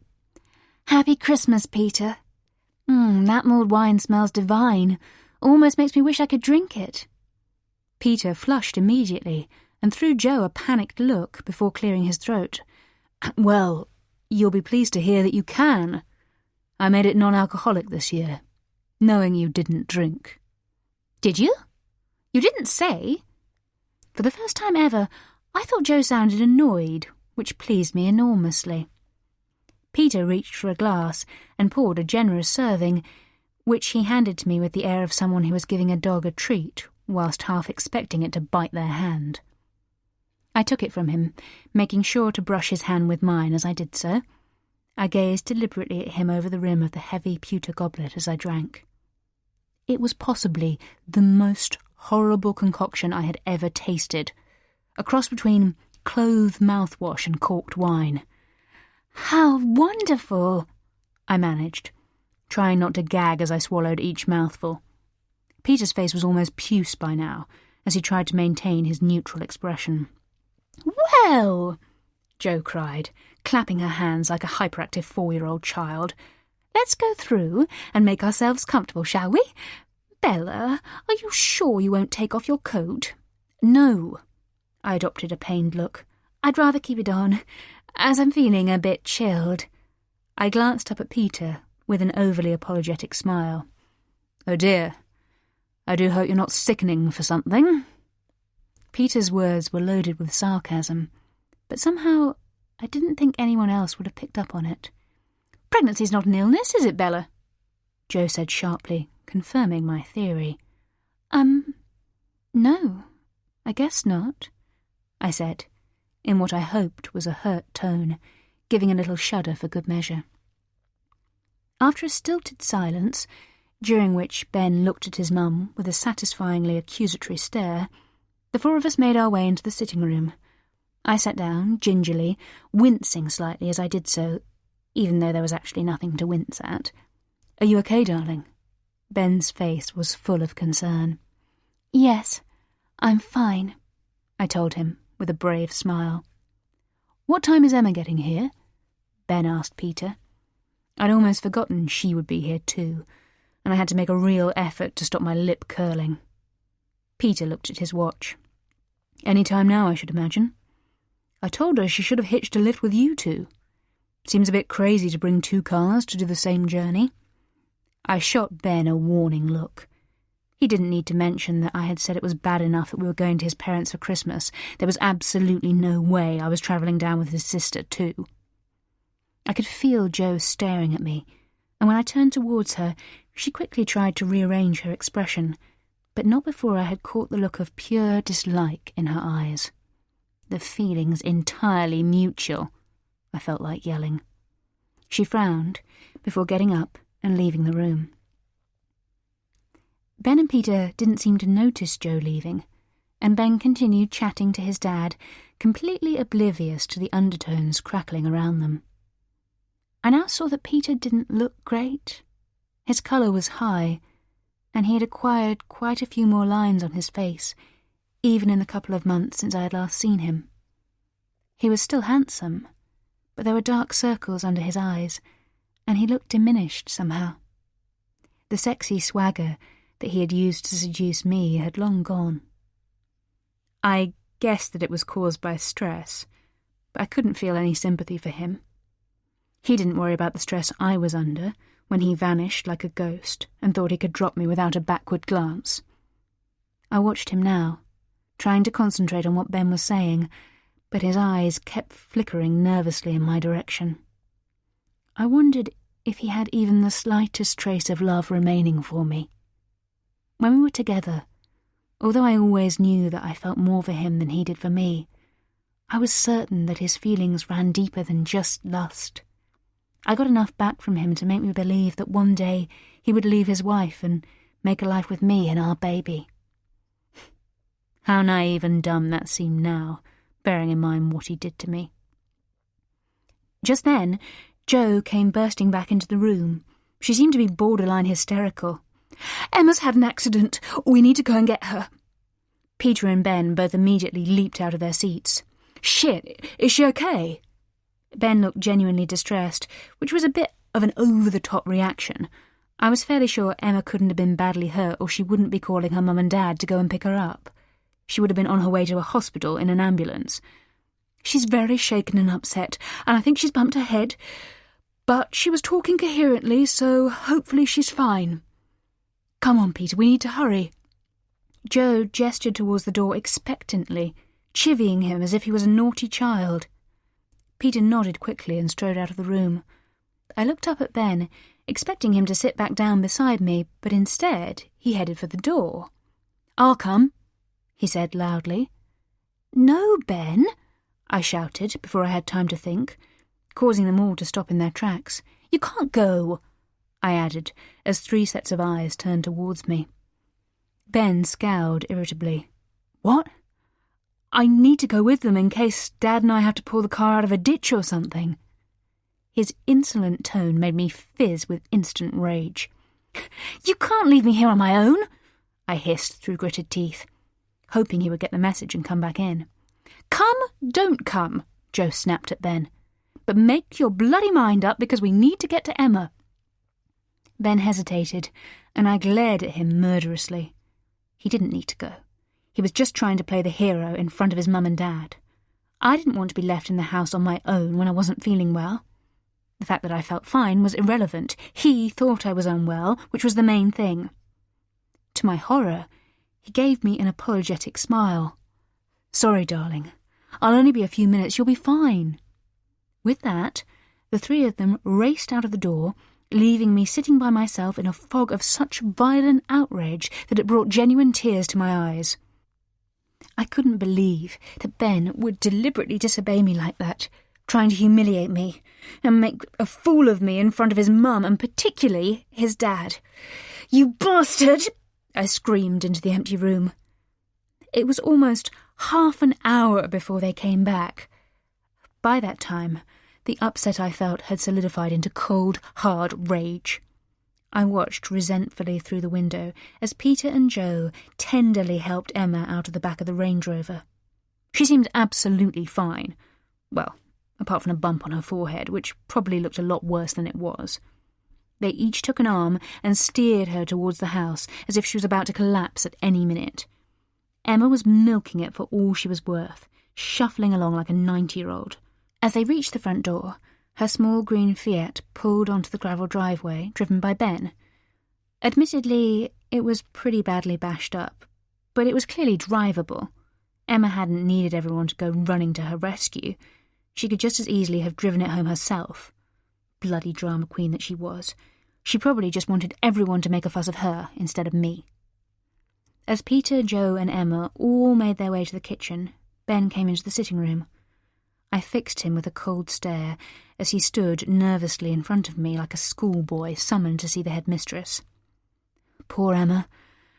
That was a pretty nasty prang she had there," he began. I pulled my coat around myself defensively and looked away without replying. Ben ran a hand through his hair. "Did you see the car? It's a right mess." I shrugged huffily. "Doesn't look that bad to me. And Emma seemed fine." Ben frowned. "She's actually very shaken up, Bella, and she's got a hell of a bump on her head." He hesitated. "Why are you being like this? You've been really off since we arrived." Immediately, the tears that had been threatening spilled over, and I put my face in my hands. "I'm sorry, Ben. It's just that I'm feeling so ill, and I thought I might faint, but I was here on my own, and I didn't know what to do. I was so worried about the baby." As always, with any mention of the baby's well-being, Ben's irritation immediately melted away. He came rushing over and knelt down in front of me, pulling me into his arms. "Oh, sweetheart, you poor thing. You should have said. I didn't want to ruin Christmas for your mum. She's gone to so much trouble." "You haven't ruined Christmas. There's still plenty of time to enjoy ourselves." Ben gave my back a reassuring rub as he spoke. I rolled my eyes. I had absolutely no intention of staying here a minute longer than I had to. "But I just feel dreadful, Ben. I'm so sorry, but all I want to do is go home to bed." Ben pulled away, and I could see the conflict travelling over his features. It was either upset me or upset his mum. We both already knew there was no contest. "You couldn't go to bed here?" he suggested without conviction, knowing the battle was already lost. I shook my head sadly. "I think it's best if I'm near the hospital, just in case." Reluctantly, Ben nodded and stood up. "Okay, I'll just go and tell Mum." I could see he was dreading the conversation as he trudged out of the room, his shoulders hunched. I felt slightly guilty, leaving him to face the music alone, so I followed him out into the hallway and headed towards the kitchen where Ben was standing in the doorway. I paused halfway along so that I could listen to what he was saying. Bella's not feeling too good. I'm really sorry, but I think we better go home." "What?" Joe whined. "What about lunch? Your presents? You were supposed to be staying the night." Ben glanced over his shoulder nervously and locked eyes with me, standing watching him. "I'm sorry, Mum," he said, walking back towards me. "Oh, Peter, Can't you speak to her?" Jo said, in what she clearly thought were hushed tones, but which carried down the hallway, loudly enough to be easily heard by Ben and me. "See if you can persuade her to stay. She seems to like you more than me." I almost laughed at the irony of her words. "I'd rather not," Peter said. "That's the understatement of the century," I thought. "I'm not sure it'll do much good anyway. And if she's genuinely not feeling well—" "Please, Peter. It'll spoil everything if they leave, and I can tell Ben doesn't want to. It's her." Ben looked at me in panic and tried to usher me back down the hallway out of earshot, but I shook him off and walked to the doorway of the kitchen. Jo had her back to me and hadn't noticed I was there, but both Peter and Emma looked at me in horror. "She can't bear the attention wandering from her for a second. She's such a bloody madam. Honestly, Emma, you should have seen her earlier, refusing to even take her coat off." I felt like clapping my hands with joy. She had done exactly what I hoped and given me the perfect excuse to leave, with all the blame landing squarely on her shoulders. There was a long, agonising pause as Jo realised that Peter and Emma were looking over her shoulder with horrified expressions, and I must have overheard her. I saw her tense before she turned very slowly to face me. "Wow. Thanks for that, Jo," I said in a tone of voice that I hoped sounded deeply wounded, aware that I needed to put a stop to the smile that was tugging at the corners of my mouth. "It's a good job we're leaving. I certainly know where I'm not wanted." "Bella, Jo's face flushed bright red. She stepped forward and reached out to take my arm, but I shrugged her off brusquely. "Let go of me. Come on, Ben. We're going." Ben looked like he might cry. "I'm really sorry, but we have to go. I hope you're okay?" Emma nodded and raised her glass. "Thanks, I'll be fine," she slurred. She sounded absolutely plastered. "Happy Christmas!" Ben hesitated, and for a horrible moment I thought he might be going to ask if we could stay after all. I gave him my most ferocious glare. "Ben!" I growled, leaving him in no doubt that I would not be staying in this house a minute longer. With a final, anguished look, he gave a small wave and followed me to the front door. As he opened the door, we heard Jo burst into noisy sobs, and he threw me a pleading look.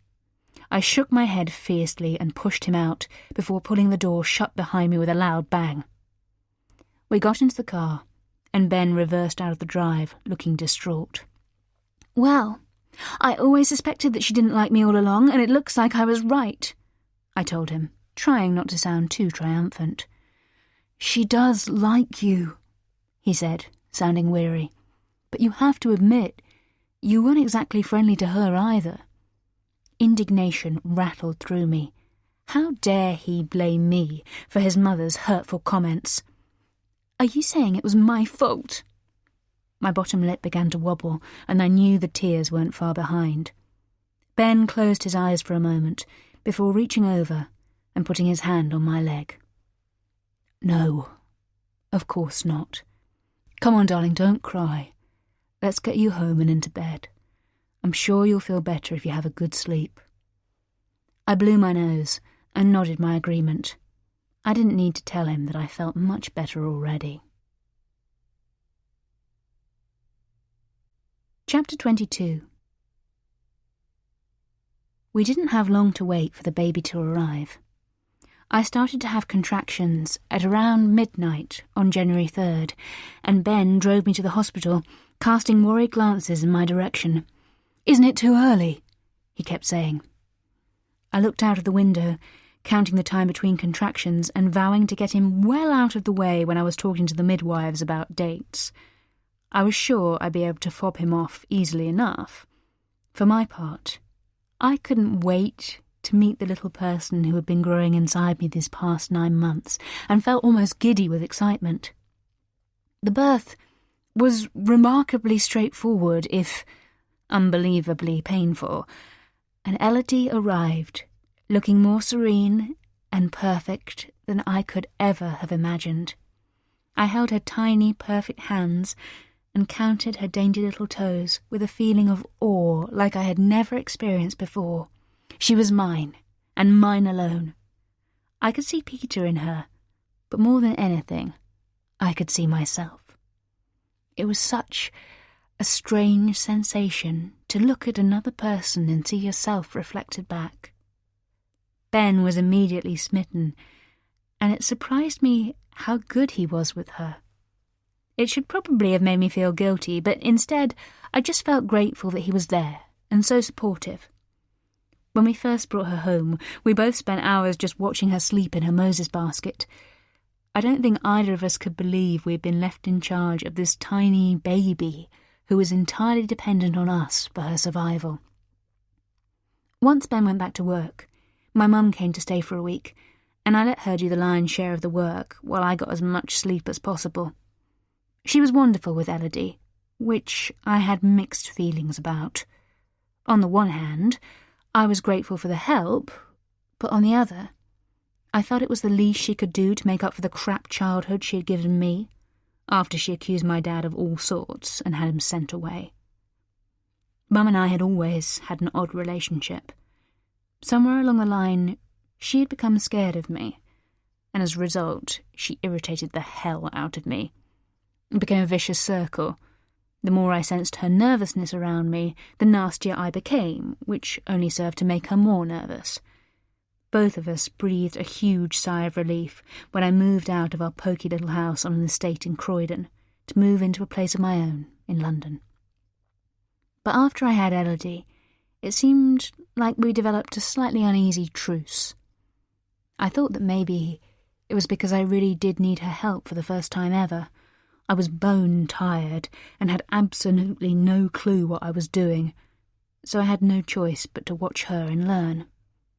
As well as looking after Elodie, she also mothered me, feeding me and letting me sleep whenever I wanted, which I had to admit I enjoyed. I was almost sad when she left to return home. Almost.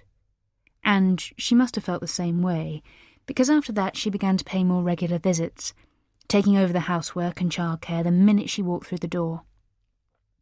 I waited for Ben to suggest that his parents should come to visit, but as things had settled down between us since the Christmas incident, it was as if he didn't want to tempt fate.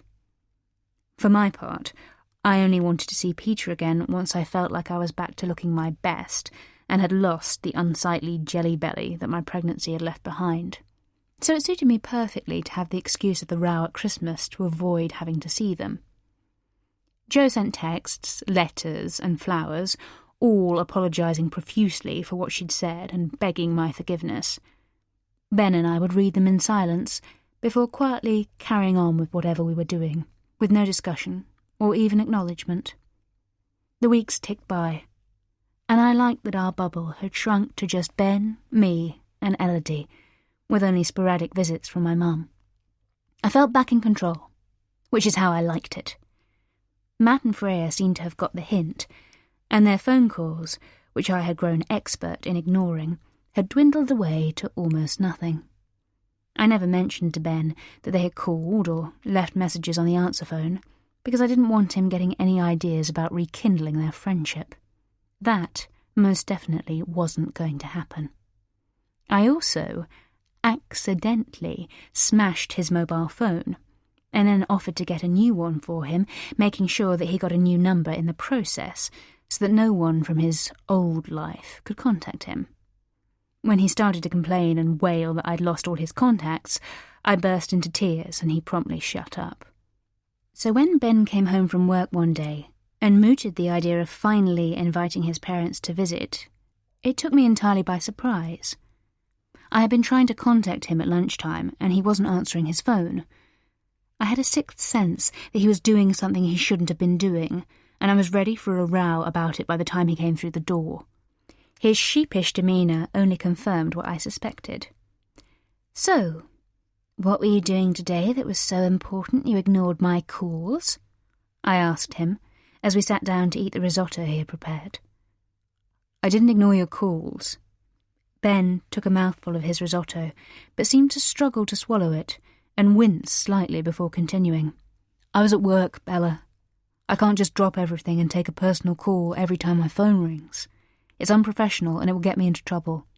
We can't afford for me to lose this job." There was something about his patronising tone that annoyed me, and I threw my fork down onto my plate. It landed with a clatter and made both of us jump. "But what if it's urgent? What if it's something to do with Elodie?" "Well, then of course I will drop everything and come running. But it wasn't about Elodie, was it?" He was right, of course, but I was still furious and could feel the tears welling up. Ben sighed before reaching out to take my hand. "Come on, sweetheart. Don't get upset. You are doing a fantastic job with our gorgeous baby. I'm so proud of you." He was so sweet sometimes. "Thank you. I'm sorry for calling so often. It's just that I get so bloody lonely sometimes. It's really, really hard." Ben reached out and took my hand in his. "Of course it is. I completely understand, darling. But you don't have to be lonely." I had wondered when this might come. "I'm sure Mum is desperate to see Elodie, and she'd be so happy to help out, to give you a bit of a break." Ben was trying not to sound too eager, but he wasn't succeeding. I could clearly hear the hope in his voice. It wasn't Joe who would be most desperate to see Elodie, I thought. It was Peter. I could just imagine how badly it would have hurt him not to be able to see her before now, knowing that she was his. And he deserved every bit of pain he was going through. But now that I was back to my pre-pregnancy weight and looking pretty good, I thought that maybe it was time. It would only pile on the agony for him. "Why don't we invite her round? Come on, Bella. Otherwise it's a bit like cutting off your nose to spite your face." "Maybe," I began, seeing his eyes light up instantly with anticipation. "But you have to be there too. I don't want to see her on my own, just in case." I thought Ben might react to my insinuation, but he just nodded eagerly. "Of course I'll be here too. How about this weekend? Shall I ask them to come here then?" "Them? Invite your dad too?" I wanted to be sure. "Well, yes. I'm sure he's as desperate to meet his first grandchild as Mum is." "If only you knew," I thought, looking away as I pretended to ponder, prolonging the moment for as long as possible. "I suppose so," I said eventually. Ben gave a sharp gasp of surprise, his eyes shining, before he picked up his fork and resumed eating, trying to seem as casual as possible. "Why don't you go and have a relaxing bath while I clear up?" he said, once we had both finished. I had wanted to listen to the conversation, but a bath sounded very appealing, and I could listen from the bathroom anyway. "Okay, that would be nice, thanks." I ran the bath as quickly as I could, then turned off the taps, climbed in and listened hard. "Mum, it's me," I heard him say in a choked voice. I hoped he wasn't going to get all emotional. It got on my nerves, and was another thing that made him so different to Peter, who was rarely anything other than calm and measured. "Good, Mum. I'm really good. Well, that's why I'm calling, actually. We wondered if you and Dad would like to come and visit this weekend." I felt a little frisson of excitement at the thought of seeing Peter again, and of him seeing his daughter for the first time. It would be agony for him not to be able to say anything. I got out of the bath and wrapped my robe around me as Ben's voice carried through the flat. "Of course! She'd love to see you too!" His voice lifted an octave as he voiced the lie. Ben wasn't a good liar, unlike his father. About midday? We'll do lunch." Irritation flared, causing me to grit my teeth in fury. He was so bloody useless. Elodie's routine meant I put her down for her lunchtime nap at noon. How did he not know that? I snatched open the door and glared at him as he finished the conversation and hung up. "Midday?" Ben spun around to face me with a dopey frown on his face.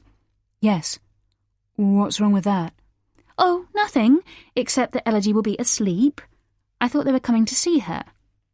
Ben's frown deepened and he sighed. They are coming to see her, he said in his most patient voice. Surely it won't do any harm to keep her up a little bit longer for once? I could have slapped him. Oh, for God's sake, Ben. That's typical of you. You aren't the one who's worked your backside off to get her into her routine. I'm not wrecking all my hard work just to suit you. Fine, Ben snapped. Then we'll have lunch first, and they can see her when she wakes up. Well, you needn't think I'm cooking lunch. I've got enough to do, thank you very much, without having to entertain your parents. His jaw tightened with the effort of controlling his temper. I'll do the cooking, he cajoled, clearly desperate that I didn't change my mind. You can sit and chat to them. Oh yes, that's a good idea, because we get on so well. I knew I was being unreasonable, but I couldn't help it. He just irritated the hell out of me. Ben came over and pulled me into a hug that I didn't return. Please, Bella, don't turn this into a feud, he said. They're my parents, and they're Elodie's grandparents. I don't want them to become strangers. I wondered for a second how it would feel to tell him that Peter was actually Elodie's parent rather than her grandparent. The words would literally kill him. For a second, I felt a tiny hint of sympathy for him. None of this was his fault. I'm sorry, Ben. I just feel that your mum doesn't like me, and it's really hurtful. She does like you, Ben insisted, tilting my chin up so I was looking at him with my best doe-eyed expression. So don't go looking for insults and slights. Just be yourself, and they will love you as much as I do. Unlikely, I thought, smiling at the idea. I love you too. I'm just tired, I think. How about we get an early night? Ben grinned at me with genuine love and tenderness in his eyes. There was a time when that would have meant something else entirely. And you know what? Even though I know you're only talking about going to sleep, I can't think of anything I'd love more. Who says I'm only talking about going to sleep? I gave him my best seductive look over my shoulder as I took his hand and pulled him towards the bedroom. I needed to keep him sweet. Chapter 23. They're here, Ben called from his vantage point, looking out of the living room window into the street beyond.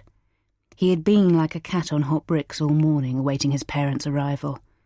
He had prepared a lasagna for lunch and made sure everything was just so in the flat, clearly desperate that nothing should go wrong.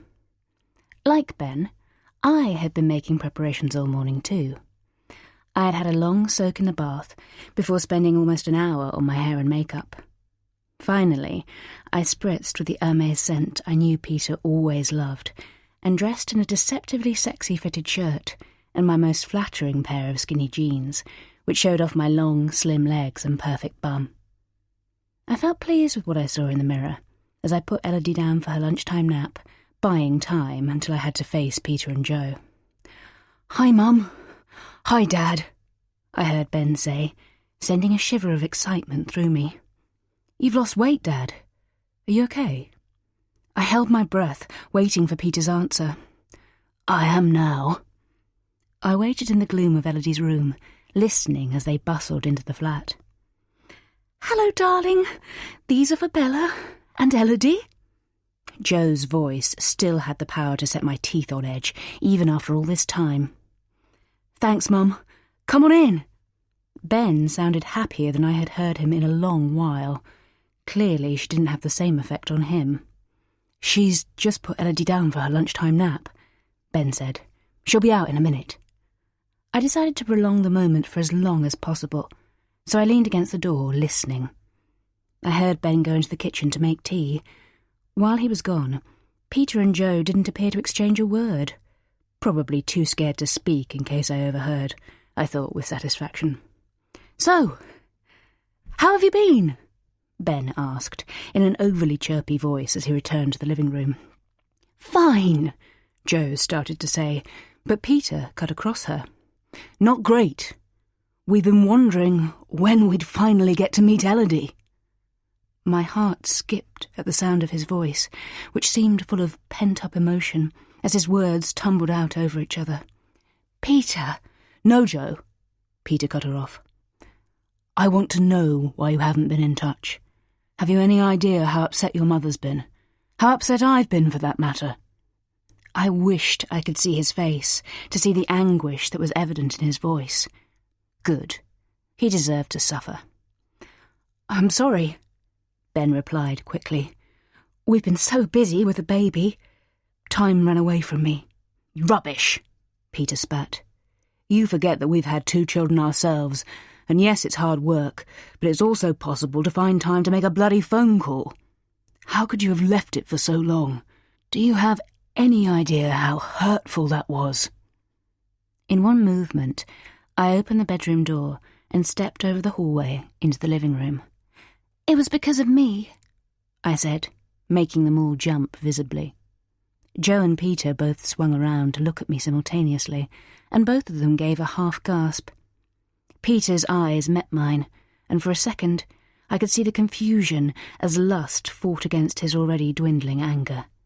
It had been worth putting in so much effort to look as good as possible. "I didn't want Ben to contact you. I'm sorry," I continued, aiming for calm yet vulnerable. "I was just so hurt by what happened at Christmas, and—" "Of course you were!" Jo leaped out of her seat, and for one awful moment I thought she was going to hug me, so I wrapped my arms around my body defensively, hoping to ward her off. It seemed to work, and she stepped back slightly. "I am so sorry for what I said, Bella. It was in the heat of the moment, and I was feeling very stressed after Emma's accident." I nodded and adopted a stoic expression. "It's fine. Let's forget about it." Jo nodded eagerly. "Thank you," she trilled. "How are you, Bella? You look truly amazing. I can't believe how quickly you've got your figure back." I smiled. All the hard work had paid off. I had barely eaten for weeks. "Apparently my mum was the same with me. Lucky genes, I guess," I said breezily, before twisting the knife a bit more. "She says Elodie's identical to me as a baby, so hopefully she's inherited them too." My words landed, and Jo swallowed hard. The truth was, my mum hadn't been around that much either recently, because she drove me mad. But Jo didn't need to know that. She blinked quickly, as if to squeeze away any tears that might be threatening. "And what's she like? Elodie, I mean. I can't wait to see her." I could tell she was treading on eggshells, unsure if I would take anything she said the wrong way. I decided to be beneficent for once. After all, I didn't want any of them thinking I was an unreasonable bitch. "She's perfect. She'll be up in a little while, but you can have a peep at her if you like." Jo's face lit up with joy. "I'd love to," she breathed. Although I didn't look at him, all the while I was aware of Peter watching me with those sleepy brown eyes of his.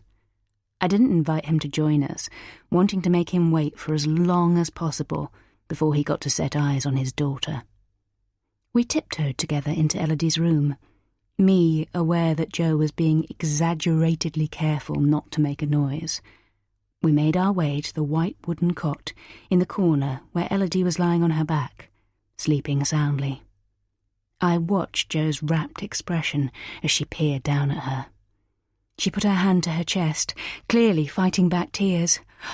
"She's so lovely," she whispered, "and she looks so much like you." "Well, she's certainly not going to look like you, is she?" I thought, meanly. "Thank you. And yes, I think she's lovely too, but I'm a bit biased." "You're allowed to be. You're her mum," Jo gushed, before we both tiptoed back out of the room. In the kitchen, Peter and Ben were chatting quietly as Ben prepared the lunch. I deliberately avoided making eye contact with Peter as we joined them, but made sure that I was as charming as possible. I laughed at all Ben's stupid jokes and listened intently to Jo's dreary stories, knowing that Peter's eyes were on me the whole time. I wondered idly if he ever felt any regret over me. whether he imagined what it would be like to set at home with just me and his new baby daughter. It killed me to know that if he just said the word, I would still run away with him in a heartbeat. "And how has Ben been looking after you?" Joe suddenly piped up, interrupting my thoughts. "He's been amazing," I said, aware as I spoke of how true it was. "But he works such long hours. I think we might need to rethink." I could see Peter's eyes narrowing as I spoke, wondering what I might be up to now. "Rethink what?"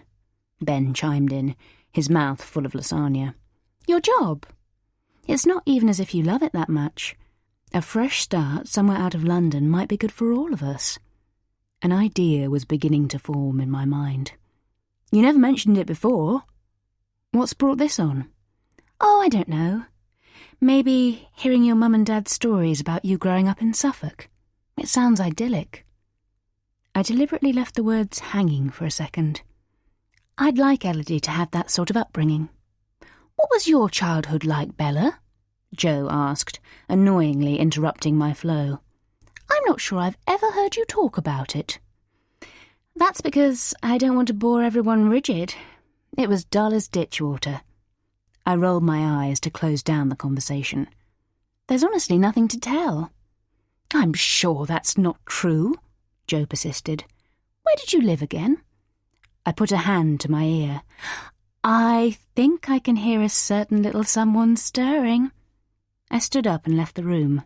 It was the only way to shut her up. I hated waking Elodie, but there was no choice. I opened the blackout curtains and unzipped her sleeping bag, shaking her gently as I did so. Her eyes popped open in surprise before she stretched out her arms and legs and gave a huge yawn. I watched her, smiling to myself. She was so beautiful, it was impossible not to fall in love with her all over again. I scooped her up, drinking in the sweet smell of sleep that still clung to her, and carried her back into the kitchen where Peter and Joe were waiting with bated breath. "Here she is." "Oh, my word, she's just perfect," Joe cooed as they stood either side of me. "Isn't she, Peter?" I looked up at Peter, who was gazing at Elodie with undisguised awe. "She certainly is," he breathed. "Can I hold her?" He looked up and met my eye with an expression that said so much. "Of course," I replied after a moment. I lowered Elodie into his arms, watching him closely as I did so. It felt as though all my senses were heightened. I was so aware of his smell, his touch, and the sound of his voice. "What do you think then, Dad? Do you think she looks like me?" Ben came over and tickled Elodie's stomach, causing her to squirm and smile at the same time. I thought of all the terrible things I could say that would smash his world to smithereens. "Not really, son," Peter said carefully, causing my stomach to drop with fear. Was he about to blab everything in a moment of madness? I held my breath until he finished. "She's far more beautiful than you." We all burst into peals of exaggerated, relieved laughter, and I caught Peter's eye. He gave the tiniest of smiles. So this was how it was going to be.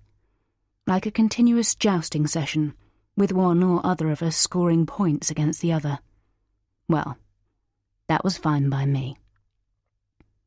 Later, when the dishes had been cleared and we were finishing our coffee, I stood up and hoisted Elodie over my shoulder. "I think someone needs changing," I said, by way of explanation as I turned to leave the room. "I'll come and help," said Peter, giving a warning look to Joe to stop her following. It wasn't a question, it was a statement, and before I could object, we were alone together in Elodie's room. "What do you think of your daughter, then?" I asked in a low voice, careful to make sure my words didn't carry through the flat. Peter swallowed hard and fixed me with a fierce stare. "I should have been able to see her before now." "Really?" I pretended to consider his words. "Only, I seem to remember that you were rather keen for me to abort her. I didn't think you'd be too bothered about seeing her." Peter shook his head. It was cruel of you, particularly towards Joe.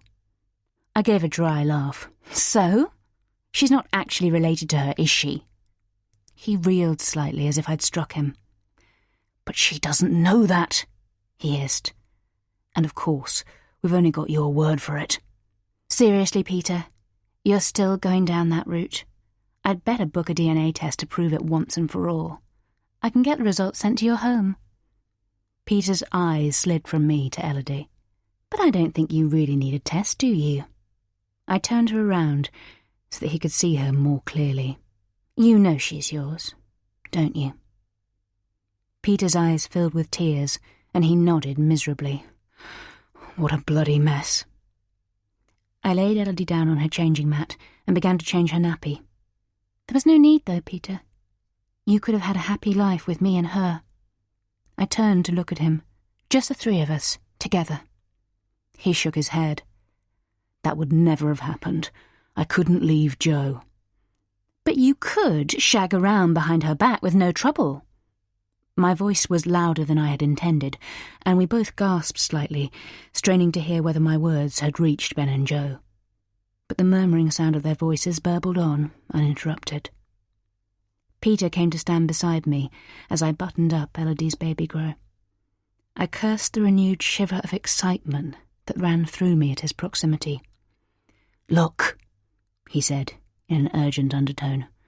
We need to work out a way to make this bearable for both of us. For all of us, actually, he added, looking at Elodie. There was genuine affection in his eyes. This isn't a game, Bella. This is Elodie's life we're talking about. Ben's life. I want them both to be okay. I didn't reply. It annoyed me that he was making it out to be my fault, when it was his selfish actions that lay at the root of everything. Peter put his hand on my shoulder, causing a crackle of electricity to shoot through me. I didn't want his touch to have any effect. I just wanted to be able to mentally shut him out whilst making his life a living nightmare for the way he treated me. But he triggered such a violent reaction in me that it was impossible. To my horror, my eyes filled with tears, and I blinked them away furiously. Bella? He prompted, his tone slightly softer. I nodded slowly. If you behave, Peter, then I will too. Peter exhaled, relief flooding his features. Thank you. But, I continued, the second you put a foot out of line, I will make your life hell. Remember that.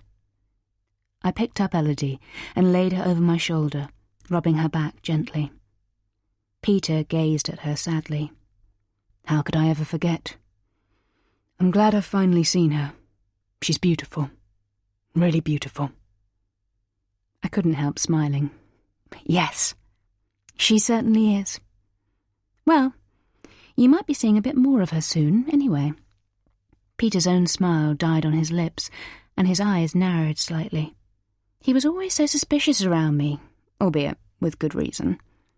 And why is that? I shrugged. I'd like Elodie to have the sort of childhood your other children had. So I think maybe we should buy a house similar to yours in Suffolk and move there. Peter blanched. Close to us, you mean? Yes. Then you could get to see Elodie whenever you wanted. I could see the internal battle as his thoughts raced. But how could you ever afford a house near us? I wanted to laugh at his naivety. We couldn't. But you could. As understanding dawned, his expression darkened. You want me to buy you a house? Well, you bought your other children a house, so I don't see why you wouldn't buy Elodie one. I adopted my most annoying sing-song tone, knowing it would irritate him further. Ben wouldn't accept it, Peter said at last. I know what he's like, and he'd be too proud. It was different when he was young, just getting started. But now that he's a husband and a father... I fixed him with my steeliest stare. Then it's your job to make him accept it. Peter ran his hand through his hair, looking panicked. And if I don't succeed? I smiled. I don't think I need to answer that one, do I, Peter? Chapter 24. He had told me. Of course he had. But I pretended that he hadn't. "What the hell did you invite them round for?" I yelled at his retreating back as he walked out of the bedroom, having reminded me that Matt and Freya would be arriving in about half an hour for a final goodbye get-together. When I saw the alert pop up on his phone calendar earlier, I had deliberately gone back to bed, claiming that I didn't feel well. Ben stopped walking and sighed heavily, his shoulders dropping before he turned back to face me. "Because they're my friends, Bella. Our friends. That's what friends do. They spend time together." "They're not my bloody friends," I spat. "Well, anyway, I don't feel well, so they will have to come another time. Or not at all, preferably." Ben closed his eyes in that way that really wound me up, as if he was trying desperately hard to keep his temper. "No, Bella, it's too late to cancel them now. They'll already be on their way." "Well, call Matt on his mobile and tell him your wife is sick and you are going to do the right thing and look after her, rather than getting pissed with those two assholes." "Bella." Ben looked genuinely enraged, and I wondered if I might have gone too far. They are not assholes. Matt has been my friend since I was 7, and Freya is lovely. I pulled a face. "Ugh, you're not 12, Ben." Ben shook his head. "You did this the last time they came round. They'll know you're not really sick." My mind raced. Oh yes, that was the time he invited them round for a takeaway without consulting me. "I think you'll find I spent the evening in hospital because I thought I was losing our baby," I yelled, raging with genuine indignation. It didn't matter that I had actually spent the evening having sex with Marcus. The point was that Ben believed that I had spent the evening in hospital, yet he had the cheek to accuse me of faking it. Ben's eyes widened with panic. "Shh, Bella! Stop yelling!" His eyes kept darting towards the front door, and I suspected he had heard them coming through the gate. Okay. I'll tell them it's not convenient." I smiled to myself as the doorbell rang, pleased with my little victory. I walked to the bedroom window and looked out from behind the curtain. Matt and Freya were having a furtive conversation, and Matt seemed nervous as he shuffled from foot to foot, a large bag of supplies in his hand. Freya had a look on her face that I didn't like one bit. She looked determined. Well, I was determined too, so we'd soon wipe that look off her face. I moved into the hallway, out of sight of Matt and Freya, just a couple of feet away from Ben. I shot him a warning look as he opened the door. "Hey, mate," I heard Matt say in an overly jolly voice. "Good to see you. I brought the usual supplies." Yeah. Look, I'm sorry, guys. It's not a great time." Jesus. Ben was such a hopeless actor. He needed to be a lot more convincing than that. "Oh, sorry, mate, I must have got the wrong date," Matt replied. "I thought we'd arranged today." "We did," Freya cut in. "What's the problem, Ben?" I didn't like her tone at all. Ben glanced over his shoulder at me nervously before closing the door a fraction more. "Bella's not feeling too good." "What's the matter with her?" God, she was rude. For all she knew, I could be really unwell. Ben stuttered. She's refusing to see us, isn't she?" Although I was annoyed, a small part of me was glad that she got the message that I didn't like them. "Freya," Matt admonished her, but she was having none of it. "I'm right, aren't I, Ben?" she demanded. Ben sighed and ran his hand through his hair, the way he always did when he was flustered. "No, Freya, you're not right. She's just not very well." "How very convenient. Ever since you met her, Ben, she's been trying to cut you off from us, and your family." "She's fine with my family, actually," Ben interrupted, making me smile with satisfaction. Finally, he was standing up for me. "Is she?" Freya stormed. "Because that's not what you told me when we had lunch." I gasped. He didn't tell me he had had lunch with her. As the red mist descended, I stepped into view behind him. "Ben, can you close the door, please? You're letting in a draught." "Hi, Bella. You look well," Freya snapped, her voice dripping with sarcasm. I felt like hitting her. She was such a bitch, acting like she owned Ben and treating me like some kind of interloper into their cosy little threesome. I stared her out for a few seconds, just to unnerve her, before I answered. Actually, I'm not well. Ben, close the door, please. Ben hesitated. I'm really sorry, guys, he said, in a pathetic, pleading tone. Let's rearrange for another time, eh? Matt nodded unhappily and began to turn away, but Freya stood her ground. There won't be another time, Ben. Don't you see what she's doing? For Christ's sake, why don't you grow a pair? Matt is your oldest friend, and you're treating him like dirt. Shame on you! With that, she reached for Matt's hand, and together they walked away. Ben and I watched them go, and as they reached the end of the path, I leaned over Ben's shoulder and slammed the door as hard as I could. Ben paused for a split second before he turned around to face me. He was so weak. I glared at him in fury. I couldn't believe that he had gone behind my back to have lunch with Freya. And more to the point, I couldn't believe that he had managed to keep it from me. So, you had lunch with Freya, did you? I folded my arms to quell the massive urge I had to punch his idiotic face. You obviously forgot to mention it. I didn't forget to mention it, Bella. It was just that I knew how you'd react, so I deliberately didn't tell you.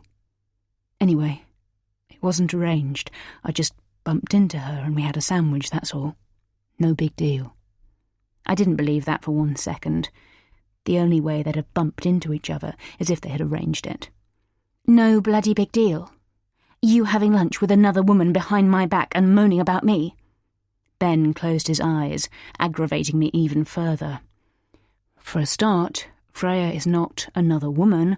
I have known her for so long that she's more like a sister, and I wasn't moaning about you. He obviously thought that I was born yesterday. Then what did she mean about your family and me not being fine with them? Ben's eyes slid away and he paused, as if considering whether to say what he was about to say. It was just that she was a bit shocked that Mum and Dad hadn't seen the baby at that point. My stomach dropped slightly. Why did you tell her? Ben sighed. Because she asked. Honestly, Bella, you're making a mountain out of a molehill here. Well, I just don't like the thought of you talking about me behind my back. Anyway, I continued, keen to get back on the subject of how awful Matt and Freya were. I was obviously right about Freya and Matt not liking me. You heard the way she spoke to me. Ben sighed, as if he had the weight of the world on his shoulders. Well, they've gone now, so you can go back to bed and sleep off whatever lurgy you've picked up. Ha! I'd won. I was fairly certain that that was the last we'd be seeing of Matt and Freya. No, it's fine, I said, flashing him a brilliant smile. I feel much better now. I was sitting at the kitchen table, with Elodie lying in her baby gym, gurgling happily and kicking her legs wildly when the landline rang. I picked up the handset and glanced idly at the caller display. Ugh, it was Joe. There was no way I was going to answer it, so I put the handset back down and carried on reading the article on my phone. Why are you ignoring the phone, darling? Said Ben, as he raced into the kitchen and snatched up the handset just before it went to the answer phone. I gave him a tiny smile, but didn't answer him. Hi, Mum, how are you? He said, cheerfully, before pausing to listen. Don't be daft. He frowned. Is everything all right? I looked up at him, my senses suddenly on high alert, as his legs seemed to buckle and he slumped down on a chair. A heart attack? Shit! How serious? It felt as though my own heart had stopped in sympathy. Had Peter had a heart attack? He couldn't have. It just wasn't possible. I watched Ben intently, searching for clues as to what might have happened. He was swallowing hard and trying to keep calm.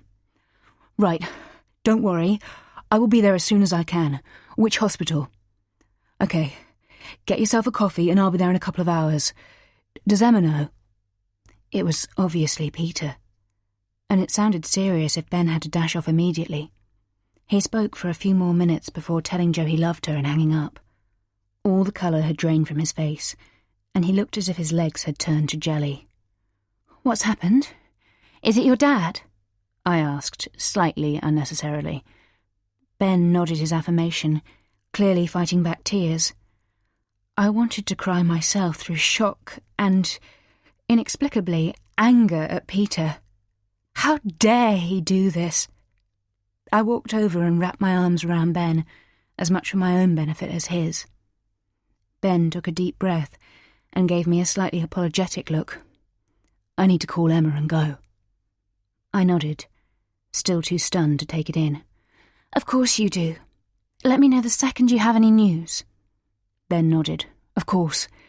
Just keep an eye on our baby girl while I'm gone." He knelt on the floor and kissed Elodie, who beamed up at him with a gummy smile. "I will," I assured him, wanting him to get out of the flat and get to the hospital as soon as possible. "And we'll be waiting for you when you get back." Chapter 25. After Ben left, I sat at the kitchen table, staring into space until Elodie started to whinge and my coffee had gone cold. My thoughts were in turmoil, wondering what was happening with Peter. My heart pounded violently every time I remembered Ben's conversation with his mum. It sounded serious. Eventually I felt that I couldn't stay in the flat a moment longer. I changed and fed Elodie, then put her into her pram and strode out into the sunshine, not sure where I was going or what I was doing. I kept walking, and before I knew it, I was standing outside Peter's old apartment block, where we had spent so many happy times together. It was where we had conceived Elodie. I sat on a bench and stared up at the rather clinical facade of the building, trying to remember which window was his. I had genuinely imagined moving in here with him, us making a life together. God, I was so stupid. It felt as if there was a slab of concrete weighing heavily on my chest, and I knew it was guilt. I tried to swallow it down, reassuring myself that he had behaved much worse than me. He had used me and cast me aside when I had outlived my appeal. He had thought I was as disposable as a piece of trash that he could bin and then forget about. I knew, without a doubt, that his heart attack had been caused by the stress of his situation, and I did feel bad about it. But I only did what I did because I was so hurt. He was the first man I had ever loved, and, like an idiot, I thought he felt the same way. But the truth was, I was just one in a long line of silly, available women who fell for his charms. The only difference was that I refused to let him get away with it, as the others had clearly done for years. I refused to allow a scintilla of acknowledgement that he might die seep into my thoughts. He was too fit and healthy. He would pull through. Of course he would. But what would happen then? Would a brush with death force him to come clean about what he'd done? Suddenly a horrible thought occurred to me that he might feel the urge to confess everything with his family gathered around his bedside. Where the hell would that leave me then? Where would it leave Elodie? And then, right at the very back of my mind, lurked a tiny hope that maybe it would cause Peter to realise that life is too short and that he should be with me and Elodie after all. He obviously wasn't happy or satisfied with Jo, or he wouldn't have had so many flings behind her back. This scare might make him reassess and grab the opportunity. Inexplicably, I felt furious with Ben. He was the biggest obstacle to that ever happening, as Peter wouldn't be able to bear to hurt him. I was beginning to hate him. He was such a drip compared to Peter, and everything he did annoyed me. Clouds were beginning to smear the pale blue sky, and a strong breeze was starting to make it feel chilly. I was about to stand up to leave, when I felt the weight of someone sitting down on the bench beside me. "Hello," said a male voice that I didn't recognise, in a way that suggested he recognised me. I looked over at him curiously, trying to place him. He had blonde curly hair, and a pleasant, vaguely familiar face. "Hello? Do I know you?" He smiled easily. "No, not really. I moved into your boyfriend's flat." It took a moment for me to register that he was referring to Peter as my boyfriend. "Ah, yes, of course. Sorry about that evening, by the way. It was just a bit of a shock to find he'd gone." "I can imagine. And don't apologise. I'm just glad you were okay. You worried me for a moment there." He nodded towards Elodie's pram. "Presumably that was part of the reason you felt a bit faint, too." I bit the inside of my cheek, not entirely sure I wanted him to know that Peter was the father of my child. Maybe." I gave a vague wave of my hand before changing the subject. "I'm amazed you recognised me, after all this time." He grinned mischievously. "I never forget a pretty face. And yours is prettier than most, to be honest." I smiled broadly. Clearly I still had it. "Thank you." I dropped my eyes demurely. "So, what brings you here today? Sitting on a bench, staring up at my windows?" I wondered whether to tell him the truth, but something stopped me. It made me sound a bit weird, like a stalker. "I was just out for a walk and needed to sit down. It was only when I looked up that I remembered that this was where my ex used to live." He nodded. "And did you ever see him again after he moved out?" I laughed and nodded. "Well, yes, actually. Yes, I did." Our eyes met, and we both grinned. He had a nice face, if a little bit haughty-looking. "It's complicated." He squinted at me curiously, as if deciding whether to probe further. "But you referred to him as your ex, so presumably you're not together now?" No, not exactly. He's still in my life, but, as I said, it's complicated." He nodded, apparently satisfied. "I'm not sure you ever told me your name." He raised his eyebrows quizzically as he spoke. "Bella." He nodded. "Of course it is. It means beautiful in Italian." If I had £1 for every man who'd used that line on me, I would be a multi-millionaire. But after so long, it felt good to have someone hitting on me again, so I smiled encouragingly. "It does indeed. And what's your name?" "Bella."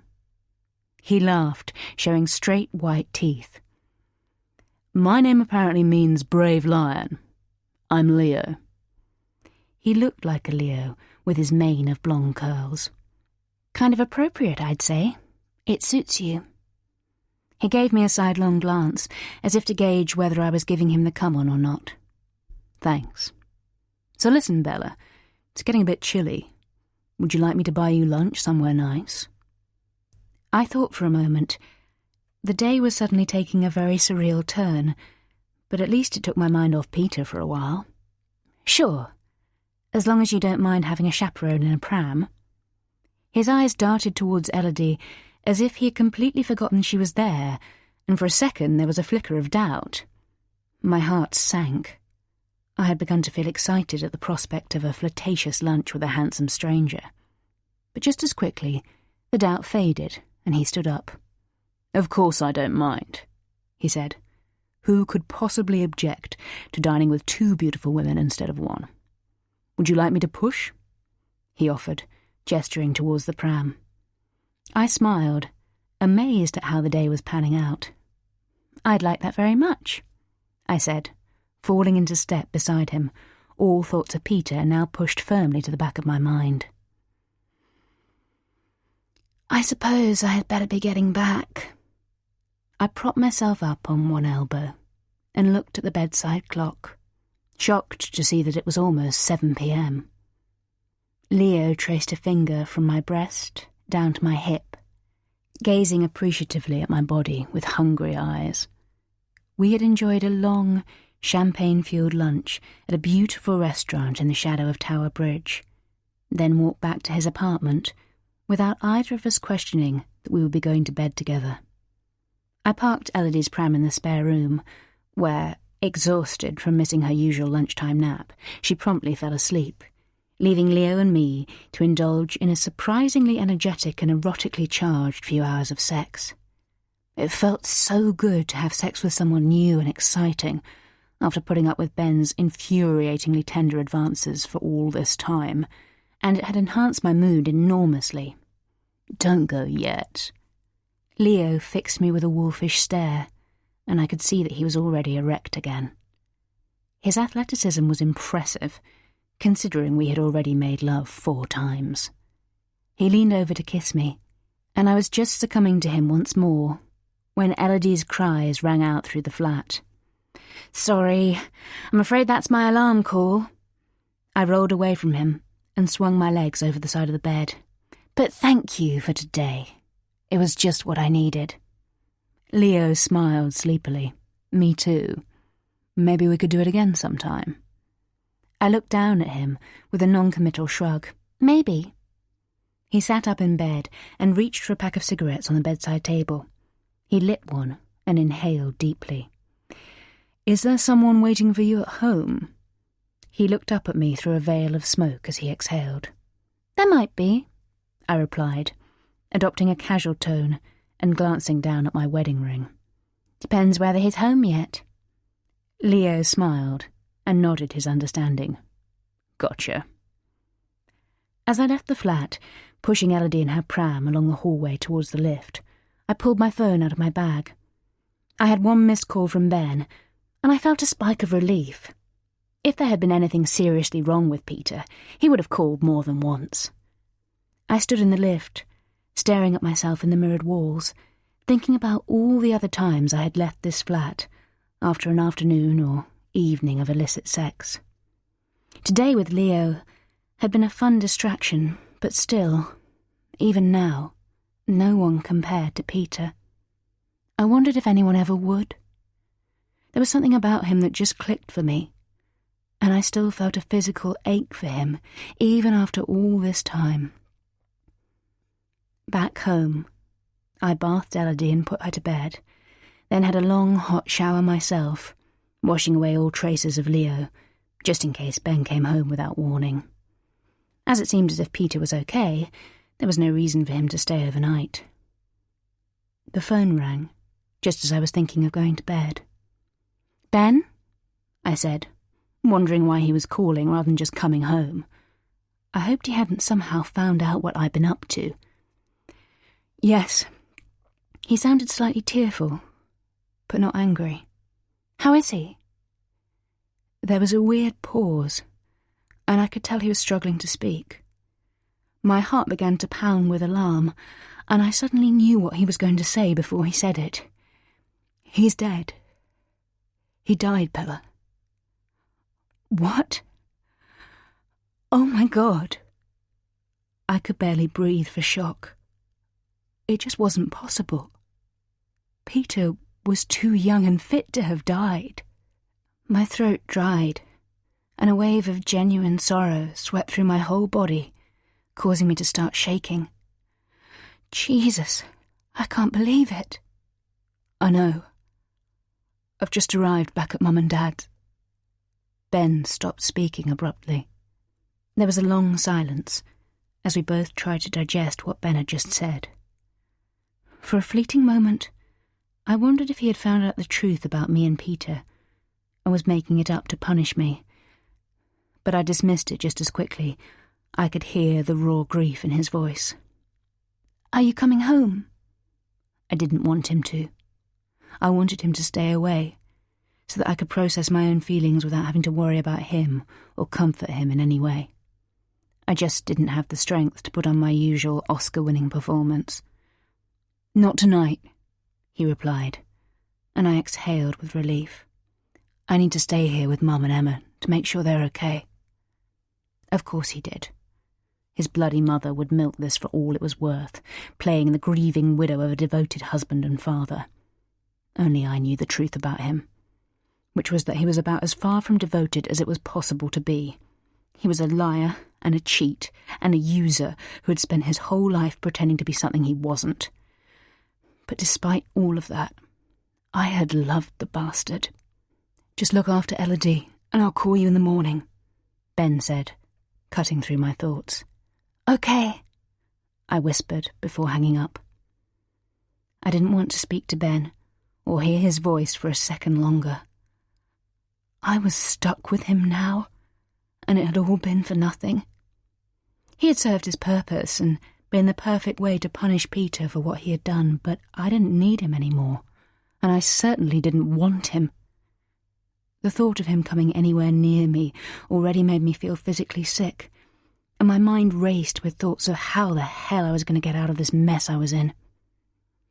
I switched on the coffee machine and waited impatiently for it to heat. I already knew that I wouldn't be sleeping a wink tonight, so it wouldn't matter if I made myself the strongest possible cup of coffee to steady my nerves. I lifted the cup to my lips and flinched as the boiling liquid burnt my tongue. With a wail of pain and anguish, I flung the cup at the wall, smashing it and sending liquid exploding everywhere. "Screw you, Peter!" I yelled. "Screw you!" Chapter 26. "Hurry up, Bella," Ben yelled from the hallway. "We need to go." "Piss off," I muttered at my reflection in the mirror of my dressing table. I was dreading today in so many ways. Ben was absolutely distraught about the death of his father, and I was finding it increasingly difficult to be sympathetic to his grief. Every time he broke down or became maudlin, I just wanted to scream at him that it was worse for me. I felt so many emotions towards Peter: anger, grief, love, hate, and sometimes all of them at once. But the overriding emotion was disbelief. I still couldn't accept that he had really gone. Ben strapped Elodie into her car seat, and I climbed into the back seat beside her, not wanting to sit beside Ben or have to communicate in any way. He frowned at me in the rearview mirror but said nothing. We had barely spoken since he came home the day after Peter's death, which suited me just fine. We were both locked in our own intense thoughts, and for my part, I didn't want to risk letting anything slip. I knew I should try to comfort and support him, but I couldn't bring myself to say anything good, so decided it was best to say nothing. Ben probably thought I was feeling guilty about my behaviour towards Peter, but that couldn't have been further from the truth. Elodie fell asleep almost immediately, as she always did in her car seat, so the journey progressed in silence, with me staring out of the window as the pretty Suffolk countryside rolled by. We had had an offer accepted on a house less than a mile from Ben's parents' home. Peter had been true to his word and stumped up the extra cash, not that he had had much choice. It had seemed like a good idea at the time, when I thought we'd be living so close to Peter. But now that it was going to be just Jo, I had no intention of going through with it.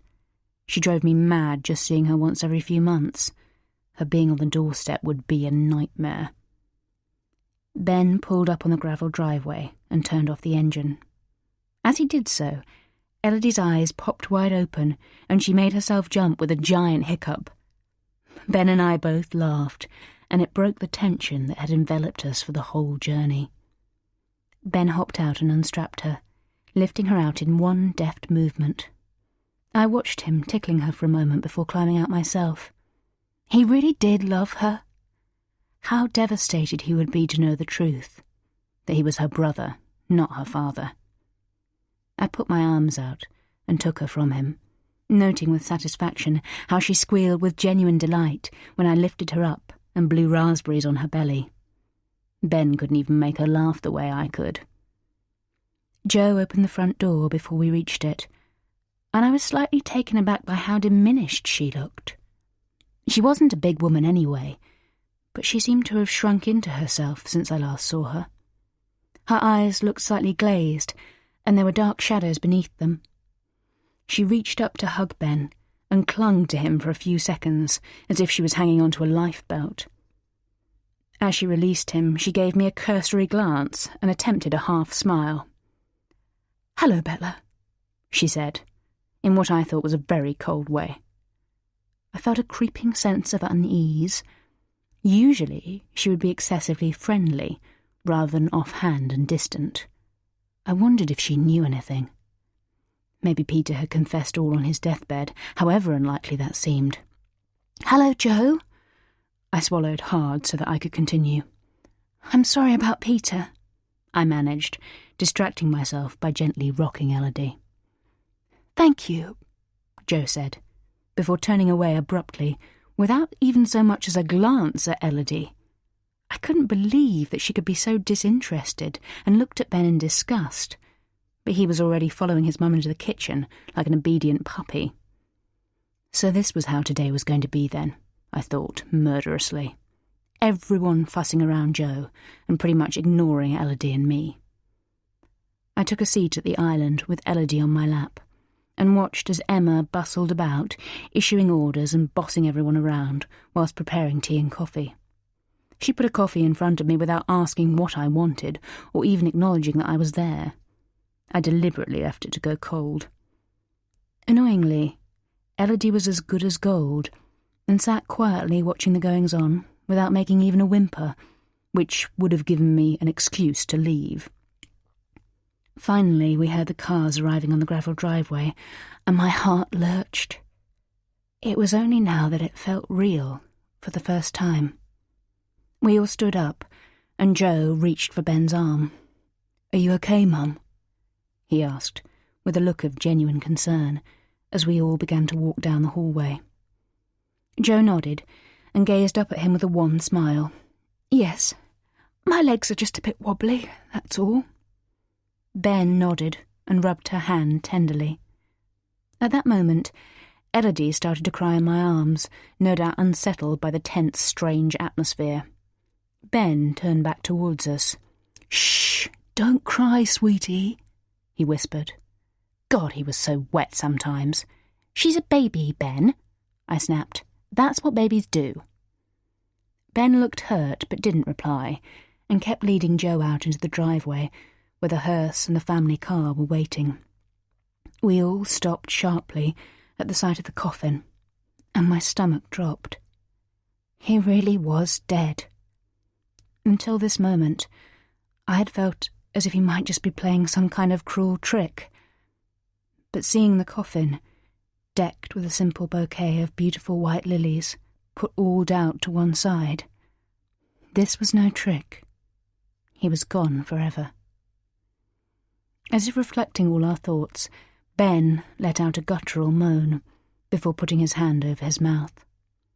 I thought about comforting him, but he was holding Joe's hand, and I couldn't see a way to break into their huddle, especially when Emma came and took hold of Joe's other hand. Instead, I stood off to one side, holding Elodie, aware that we were being deliberately excluded from this private family moment, which struck me as ironic. They climbed into the car, which only had seats for 3 of them. "What about Bella?" I heard Joe say. "She's driving our car, so that she can put Elodie in the car seat," Ben replied. I stood watching them pointedly until the hearse began to move off, when I climbed into our car and we drove in a slow convoy towards the church, which was less than a mile away.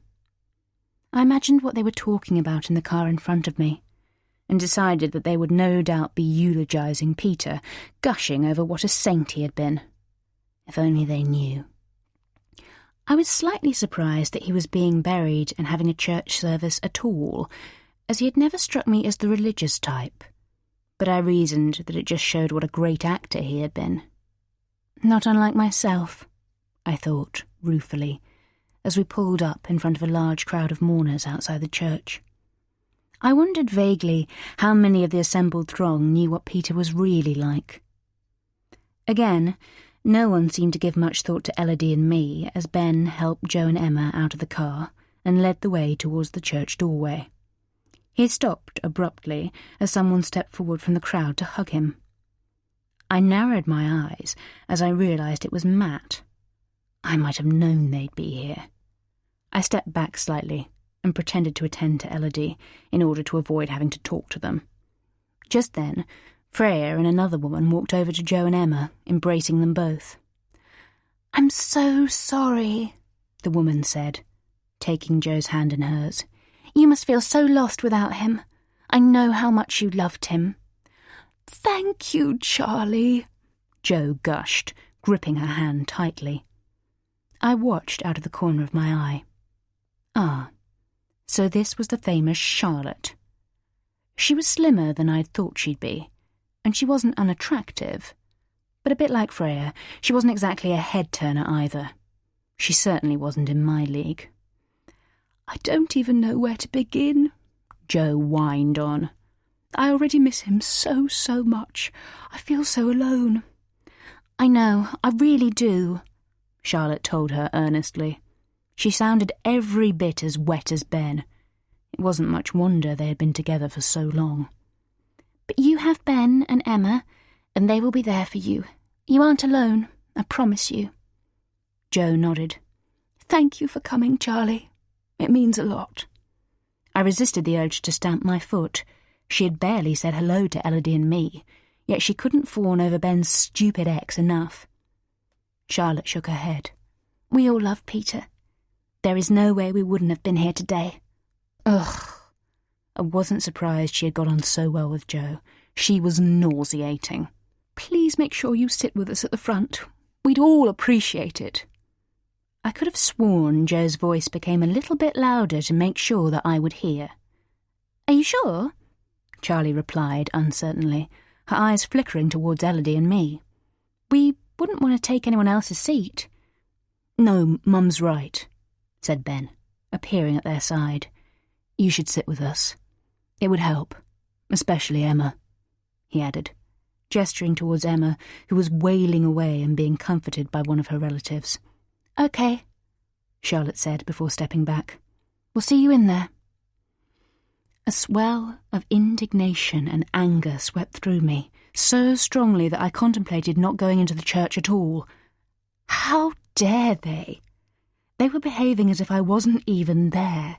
At that moment, I truly felt pure hatred for both Jo and Ben. It was quite a small country church, and it was already packed by the time we took our seats in the front pew. Ben reached out to take my hand as I sat down beside him, but I snatched it away and pointedly wrapped both arms around Elodie instead.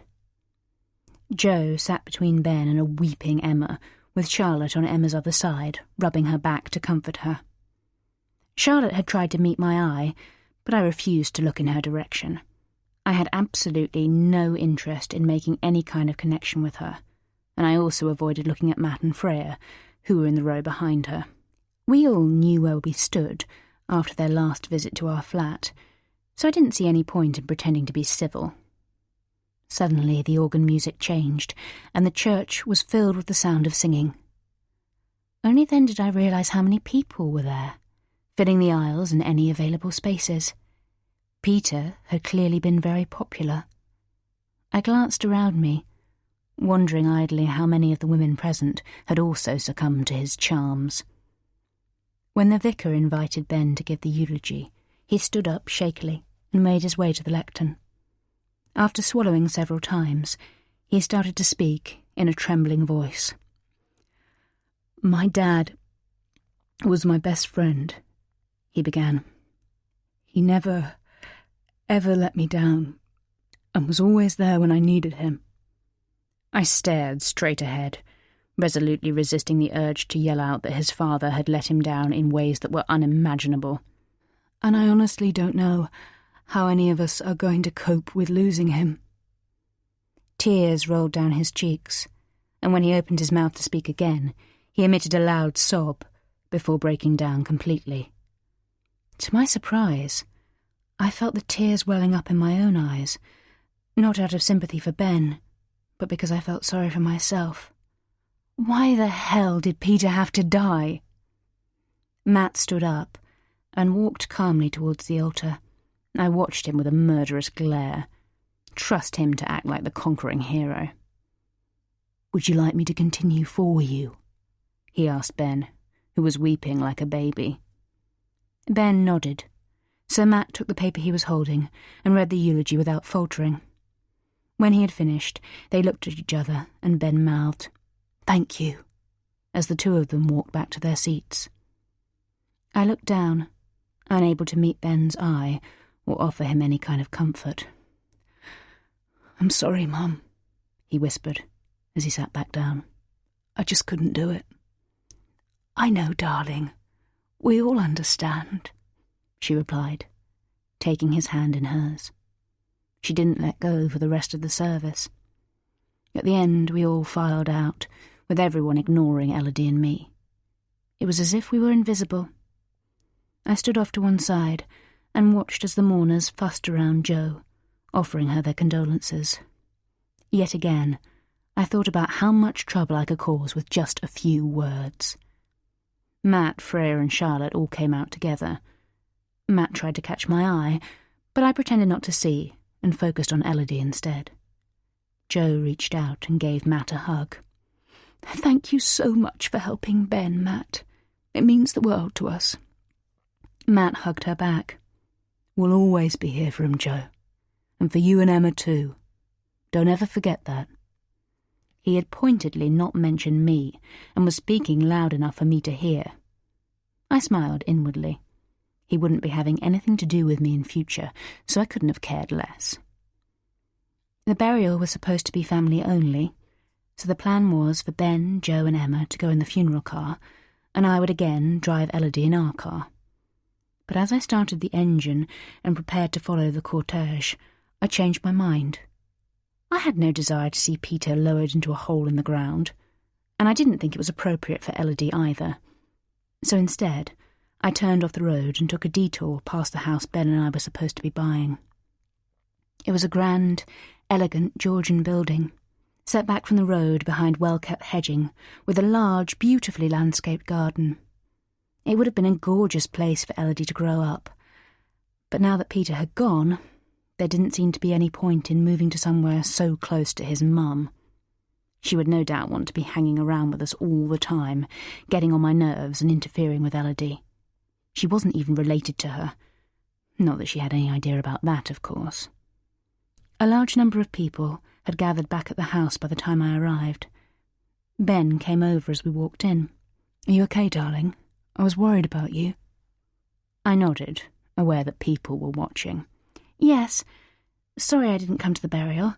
It's just that Elodie had fallen asleep, and I didn't think it was wise to wake her.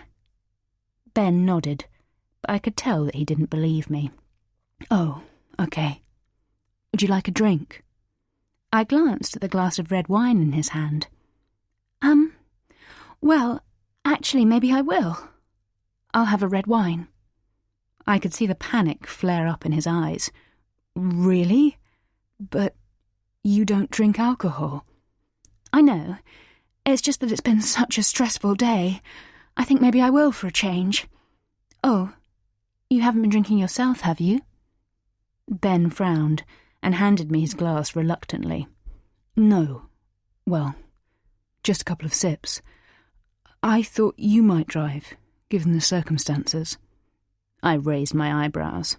I think, given the circumstances, it might be best if you don't drink today. It'll make you all maudlin. And anyway, I added, taking a long sip of wine, which tasted revolting, I've done enough driving around for one day. Chapter 27. I finally persuaded Ben to leave, although he was reluctant. He hadn't wanted to leave Jo. He started the car, then turned back towards her, standing on the doorstep looking all forlorn. Should we stay? I feel bad leaving her. I had no intention of staying a moment longer than we had to. I gave him my fiercest scowl. No, she'll be fine. We need to get Elodie home. After another brief hesitation, Ben finally drove away, looking as though he might break down at any moment. I waited for him to ask me how the day had been for me, but he didn't speak at all. I decided that he was sulking because I had made him drive. He was so selfish sometimes. I gave a huge sigh. Okay, he said at last, looking bored and annoyed. What's the matter? I looked at him in disbelief. I can't believe you didn't notice the way your mum treated me today. She made me feel like a piece of shit, and she barely even looked at Elodie. Ben frowned. That's not fair, Bella. It was her husband's funeral. She's in shock. She wasn't in so much shock that she couldn't fawn over Matt and Freya. Not to mention how she acted like Charlotte was her daughter-in-law instead of me. Honestly, Ben, you have no idea how hard today was for me. Ben rubbed his forehead wearily. I don't think Mum would have done anything to upset you deliberately. Puh! I snorted. She couldn't have been more deliberate in the way she had excluded me today. She was off with me from the moment we arrived. She barely said hello, then turned her back on me and stomped into the kitchen without attempting to take Elodie. You'd think she'd have been desperate to see her. As I said, I think she had other things on her mind. Come on, Bella, give her a break. Ben sounded exhausted and upset, but I couldn't feel sympathy for him. She didn't worry about how I was feeling when she insisted that your ex come and sit with us and went out of her way to make me feel left out. I could feel the tears welling up. Ben gave an irritated sigh. You didn't exactly try to integrate, though, did you? I did! I shouted, swiping at the tears that were now rolling down my cheeks. But you were too busy ignoring me to notice. I looked at him defiantly, waiting for a reply, but he just gripped the steering wheel and stared at the road ahead. You can't even deny it, I added, knowing that I was pushing him to the edge. Oh, for Christ's sake! Ben slammed the steering wheel with the flat of his hand. It was my dad's funeral, Bella. Why are you being like this? I'd never seen Ben lose it like that, and I jumped with surprise. Ben? Stop being so aggressive. You're scaring me and you're scaring Elodie. As if to illustrate my words, Elodie, who had been sleeping soundly in her car seat, began to cry. I twisted around so that I could shush her and calm her down, and after a few moments, she began to drop off to sleep again. I looked at Ben in disgust. He really didn't think about anyone other than himself, and he had hardly glanced at Elodie all day. I sat back in my seat, waiting for Ben to do what he usually did and apologise, but he just drove in silence.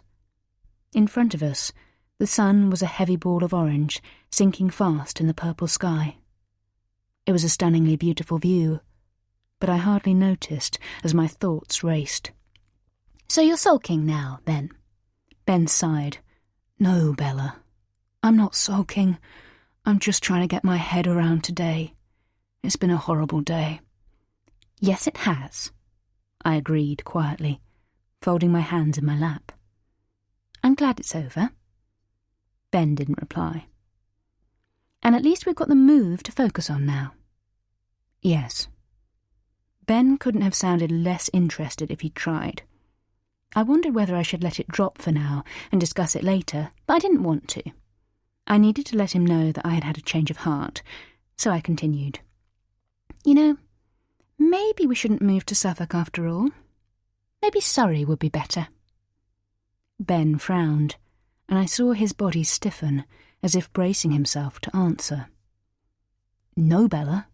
You were super keen on Suffolk and being near my parents, so I don't know why you'd suddenly change your mind.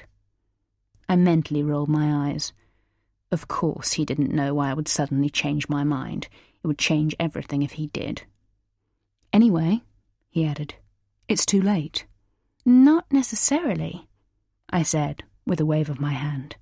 We hadn't yet exchanged contracts, so there was nothing set in stone. We can still pull out of the Suffolk house. No. You insisted on Suffolk, so that's where we're going. And I like the house. Plus, it'll be good being so close to Mum, now that she's on her own. I didn't like the unusually defiant tone in his voice. Normally, he would just agree with whatever I said, but he sounded worryingly determined. It should be a joint decision, I snapped, aware that actually it had all been down to me so far. I hadn't given Ben any say on the houses we looked at, or, come to think of it, the one I eventually plumped for. It is a joint decision. We choose it together, remember? Ben said. Although, to be honest, you didn't really give me much say in the choice, did you? I didn't think he had been so aware that I wasn't giving him any say. Don't play that card with me, Ben, I said, trying to deflect his words with my defensiveness. While you've been dashing off to be at your mother's beck and call, I've had to sort everything out by myself. So now I've decided that Surrey would be better instead. And remind me how far it is from your mum's house? I rolled my eyes dramatically. Oh, for Christ's sake. We will need my mum's help with Elodie, so it's a good thing that she'll be so close. My mum will be just as much help, especially now that she's on her own. It will give her a focus. I couldn't believe my ears. Ben had never defied me before, and I didn't like it one bit. She's not as good with Elodie as my mum. I wouldn't feel happy leaving her. Your mum seemed completely disinterested in her today. Well, I expect burying her husband might have meant her mind wasn't fully on Elodie today. There's no need to be sarcastic, Ben. I threw him my angriest stare, hoping that he would do as usual and just roll over. But he was in a strange, surly mood, and didn't seem prepared to give in so easily. Of course my mum isn't as good with Elodie as yours, he said through gritted teeth, because she hasn't had a chance. If she'd spent as much time with her as your mum, she would be just as capable. It's not her fault that she was banned from seeing her for the first few months of Elodie's life. He stopped speaking and swallowed hard. I hoped he wasn't going to start weeping and wailing. That was her own fault for the way she attacked me at Christmas, I replied, knowing that in that respect at least, I had right on my side. And she hasn't exactly tried to make it up to me since. No, considering how strained our relationship is now, I definitely think sorry is the best option. I adopted a decisive tone that made it clear that I wasn't going to change my mind. There was no way I was moving to live so close to his mum now, and that was that. Ben pursed his lips. I could tell he was thinking about arguing, but he seemed to have run out of energy and drove in virtual silence for the rest of the journey, giving just one-syllable answers to my questions. In the end, I gave up and decided to have a little sleep instead. The wine I had drunk had made me drowsy because I was so unused to it. After we arrived home at the flat in London, I put Elodie straight to bed, then returned to the kitchen to find Ben sitting at the kitchen table, nursing a glass of red wine and looking deep in thought. I took a glass out of the cupboard and poured myself a glass of iced water. It felt good to have got today over with, and I tapped my glass against Ben's. "Well, cheers," I said, giving him an encouraging smile. Ben lifted his glass without enthusiasm and refused to meet my eye. "Oh, come on, Ben. Please stop sulking." I was running out of patience with him. "I'm not," he said, his voice choked. "I'm just upset. I still can't believe that Dad has gone. That I'll never, ever see him again. That Elodie won't know him growing up. It all just makes me feel unbearably sad." I didn't want to dwell on Peter's absence from Elodie's life, for reasons that Ben would never understand. "Well, she won't know mine either, so we're sort of even, aren't we?" "Good God, Bella, it's not a competition." My mouth dropped open in shock. I couldn't believe how insolent he was being. I never said it was. Stop putting words into my mouth. Ben tutted and shook his head. An unstoppable, tidal wave of rage swept over me. "Don't you dare tut at me. I've had just about enough of this shit." "Well, that makes two of us." I didn't remember doing it. I didn't remember the glass leaving my hand. I just remember watching, as if from above, as the glass hit the wall above Ben's head and exploded in a beautiful, iridescent shower of fragments. Then, as if in slow motion, I was pulling at his hair and pummeling his body with a strength that came from somewhere deep inside. Every blow seemed to encapsulate all my hurt at Peter's betrayal. Ben's arms were up as he tried to defend himself. "Stop it, Bella!" he was yelling, but I couldn't hear him. It was as if I was underwater, with everything happening in muffled, slow motion. Finally, I ran out of energy and stopped, aware that I was actually panting with the effort of it. My senses seemed to snap back into focus, and I stared at him, cowering pathetically, before I turned on my heel and headed for the bathroom. I slammed the door and locked it, then perched on the edge of the bath as I reached with shaking hands for the taps and turned them on full. I stared at my knuckles, which were red and already starting to bruise. I wasn't sure what I had done, Had I injured him? Surely not. I was far too small to have inflicted any real damage on someone as big as him. I waited for the bath to fill, calming myself with deep breaths. I climbed into the frothy water and sank gratefully down into it, hardly daring to look at my hands, as I lathered soap all over my body. After a few minutes, my heart had stopped racing and I was calm again. I relaxed back and closed my eyes, telling myself I must have imagined it. Maybe I had dropped off to sleep in the bath briefly and dreamed it. It seemed the most likely explanation. I lay there for a while, until I felt calm, relaxed, and rejuvenated. I stepped out of the bath and wrapped a towel around my body, and another one as a turban around my head. I rubbed at the steamed-up mirror so that I could see my reflection, and smiled when I saw that I looked the same as usual. Nothing had happened. It was just a dream. At least that's what I was going to believe. I unlocked the door and walked out into the hallway. I was about to go into the bedroom when I became aware that Ben was standing in the doorway to the kitchen, watching me with a look of sheer terror in his eyes. "What are you doing standing there like that?" I said, smiling warmly at him. "You look like you've seen a ghost." Ben frowned, wrong-footed. "Bella, we really need to talk about what just happened." His voice was trembling, and there was a flash of tears visible in his eyes. I raised my eyebrows in surprise. "What are you on about? Nothing happened."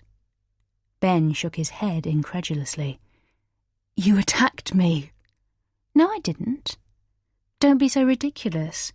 As if someone the size of me could attack anyone, let alone a 6'2" Hulk like you. You must be having some kind of hallucination." "Listen," I said, adopting a softer, more sympathetic tone of voice. "It's been a long, stressful day for both of us." Ben's mouth dropped open, and he winced slightly as I put my hand on his arm. "So, why don't we get an early night and try to put everything else to the back of our minds? Let's remind ourselves why it's just you and me that matters. We don't need anyone else. It's better when it's just us." Ben gazed at me for a few seconds before he nodded slowly and allowed me to take his hand and lead him into the bedroom. Part 3.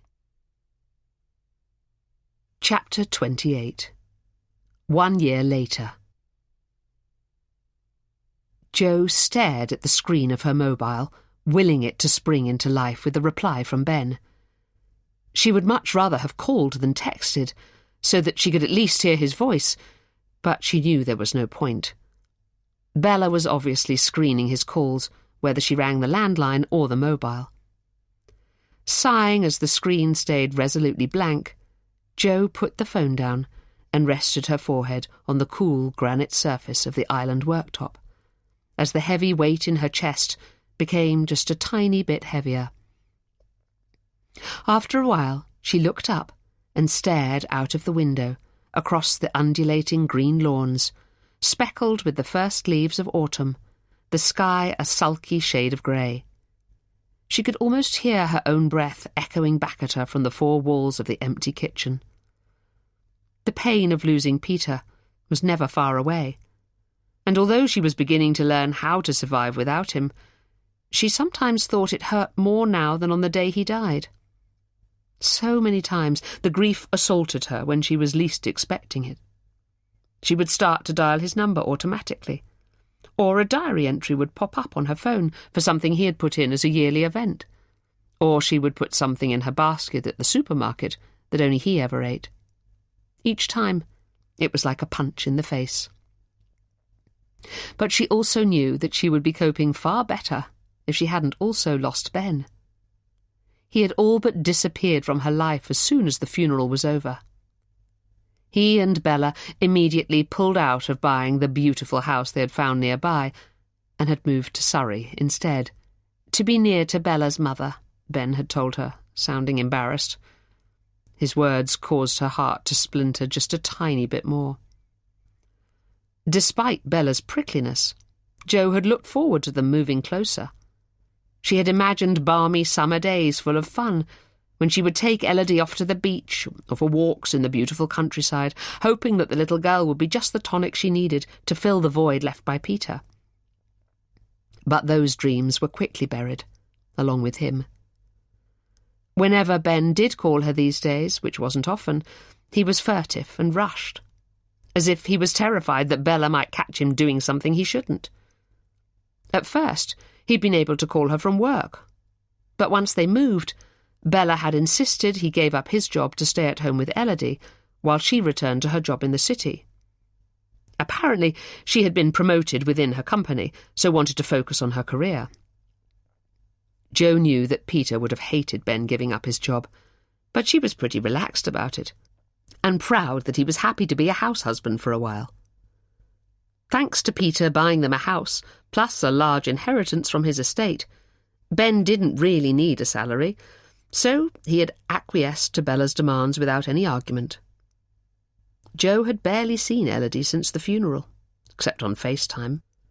When she tentatively invited them to spend Christmas with her, Ben's eyes had widened in alarm, and Jo knew that he was too scared to even broach the subject with Bella, so she had brushed it off with a nonchalant wave of the hand and a cheery, "Never mind." She didn't want to do anything to put him in an awkward position with Bella. The worry she felt for him was like rust gradually eating away at metal. He looked thin, too thin, and his eyes were clouded with anxiety. He'd always had beautiful, soulful eyes that danced with mischief, but now they just peered at her through the screen with a blank stare. He looked lonely, which she recognised all too well, because she was lonely too. Emma did her best to keep in touch as much as possible, but her job meant she was away travelling a lot, and Jo didn't want to burden her with her own worries and upset, so she put on a brave front whenever they spoke. Only when she came to visit could Jo really let her guard down and tell Emma how worried she was. They would sit across from each other, shaking their heads helplessly, as they tried to understand why Ben had allowed Bella to rent their family apart the way she had. Jo took a deep breath and looked again at her stubbornly silent phone. Before she knew what she was doing, she was dialing Charlotte's number. "Hi, Jo." Charlotte sounded a mixture of pleased and nervous. "Is everything okay?" Tears sprang into Jo's eyes at the sound of Charlotte's sweet, lovely voice, and for a moment she was too choked to speak. "Jo?" Charlotte prompted. "What's wrong?" "Oh, Charlotte." Jo burst into a torrent of terrifyingly powerful sobs that she couldn't contain. Months of grief and sorrow came pouring out in an unstoppable wave. "Oh, Jo, what's happened? Don't worry, just take your time." Charlotte's sympathetic tone and the warmth of her words caused Jo to cry even harder. It felt like so long since someone had shown her any kindness. After a few moments, the worst of her sobs had subsided, and she was able to speak through a succession of hiccups and gasps. "It's Ben," she managed at last. "I'm so worried about him." There was a long beat of silence before Charlotte replied. "I know, Jo. We all are." Jo blinked away the last vestiges of tears, relieved at hearing someone else echo what she felt. "Really? I was sure it was just me." Charlotte sighed heavily. "No, Matt and Freya feel exactly the same. We never hear from him anymore. He's like a ghost that just vanished overnight." Jo thought back to Peter's words when talking about Bella. She's like a ghost that just appeared out of nowhere. And now Ben was like a ghost that just vanished overnight. There was some sort of irony in there somewhere. "It's her," Jo said quietly. "I know. She's managed to prise him away from everyone who loved him." Charlotte's own voice wobbled. "I'm so sorry, Jo. This is all my fault." No, Joe shot back. Of course it's not. It's her fault.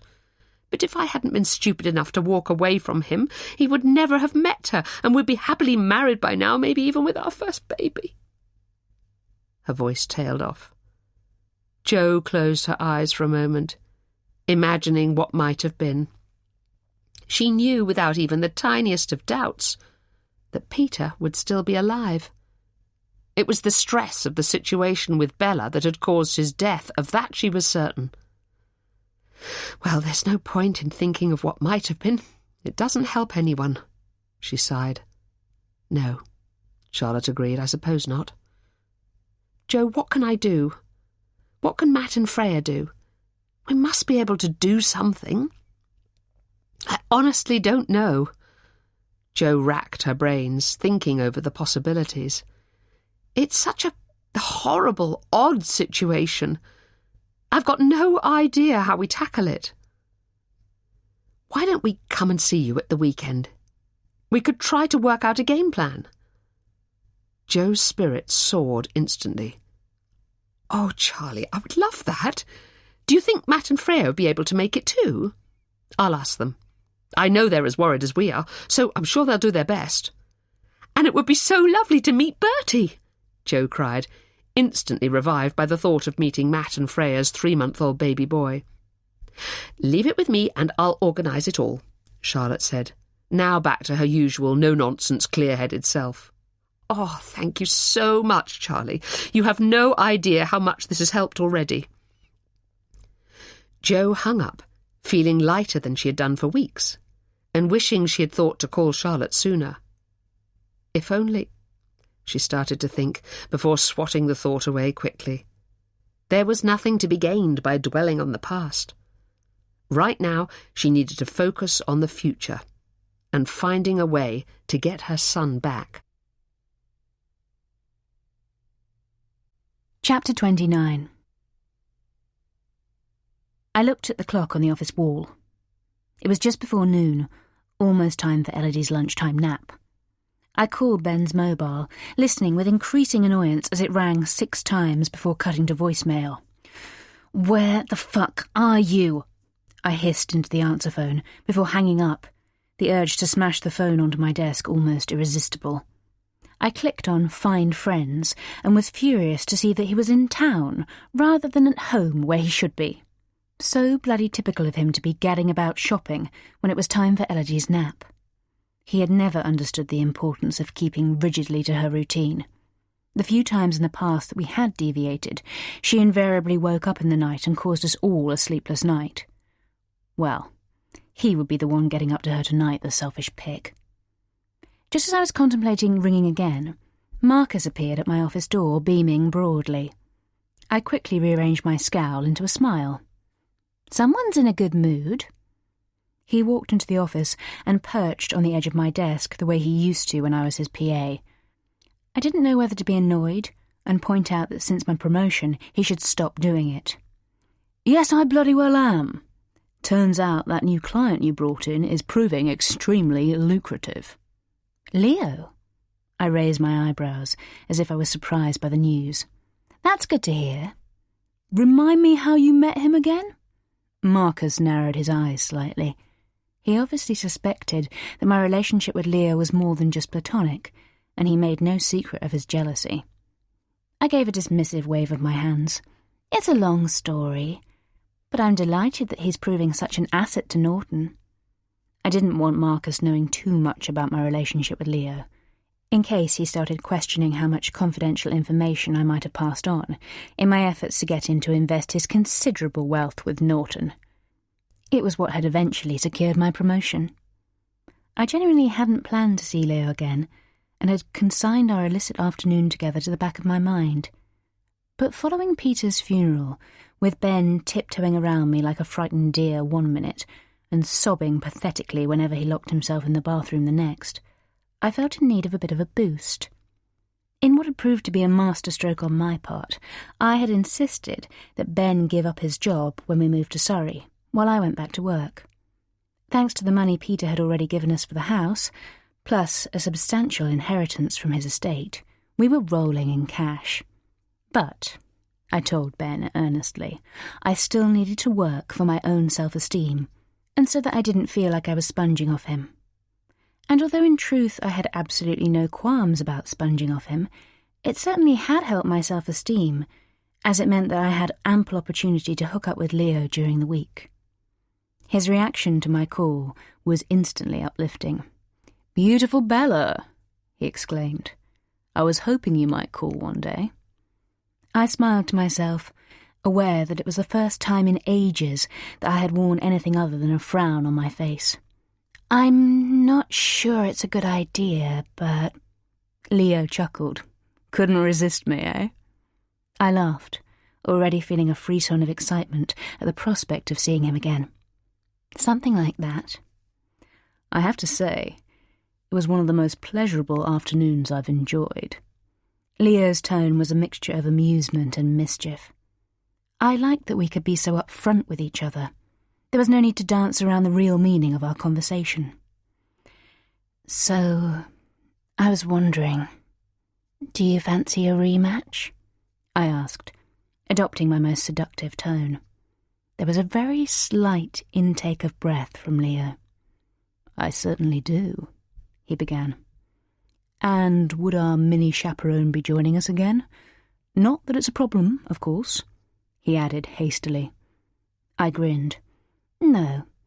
Our little chaperone is otherwise engaged, so we're free to be as badly behaved as we like. Although, it will have to be outside of office hours this time." "Excellent. That suits me just fine." Usually we went to Leo's flat after work. Working in the city, he started early and finished early, which fitted with my schedule perfectly. On the evenings we met, I could spend a couple of hours with him before getting on the train back to Surrey with a spring in my step. He was an exciting and voracious lover, with a dangerous edge to him that only added to the excitement of our trysts. He pushed me further than anyone ever had before, and I found it addictive and electrifying. Returning home to Ben after I'd seen Leo was like coming down from a drug-induced high. He was so tentative and wary around me that it just made me despise him even more. I had thought about leaving him numerous times, but he was too useful with Elodie, allowing me to indulge my needs and get away from the claustrophobia of the house during the day. I loved Elodie, but found being at home with her boring and stultifying, whereas Ben didn't seem to mind. Not that I gave him any choice. Ben and I rarely had sex these days, which suited me just fine. The only times I forced myself to let him anywhere near me were after we had had a particularly vicious, often violent row. I knew I needed to keep him sweet, so I would work my magic on him until he was back on side, knowing he would stay because of Elodie. He was undoubtedly a good father, and he and Elodie were becoming increasingly close. It used to irritate and upset me when she turned to him for— Take a slow breath and allow this gentle interlude to steady your heart before the story continues.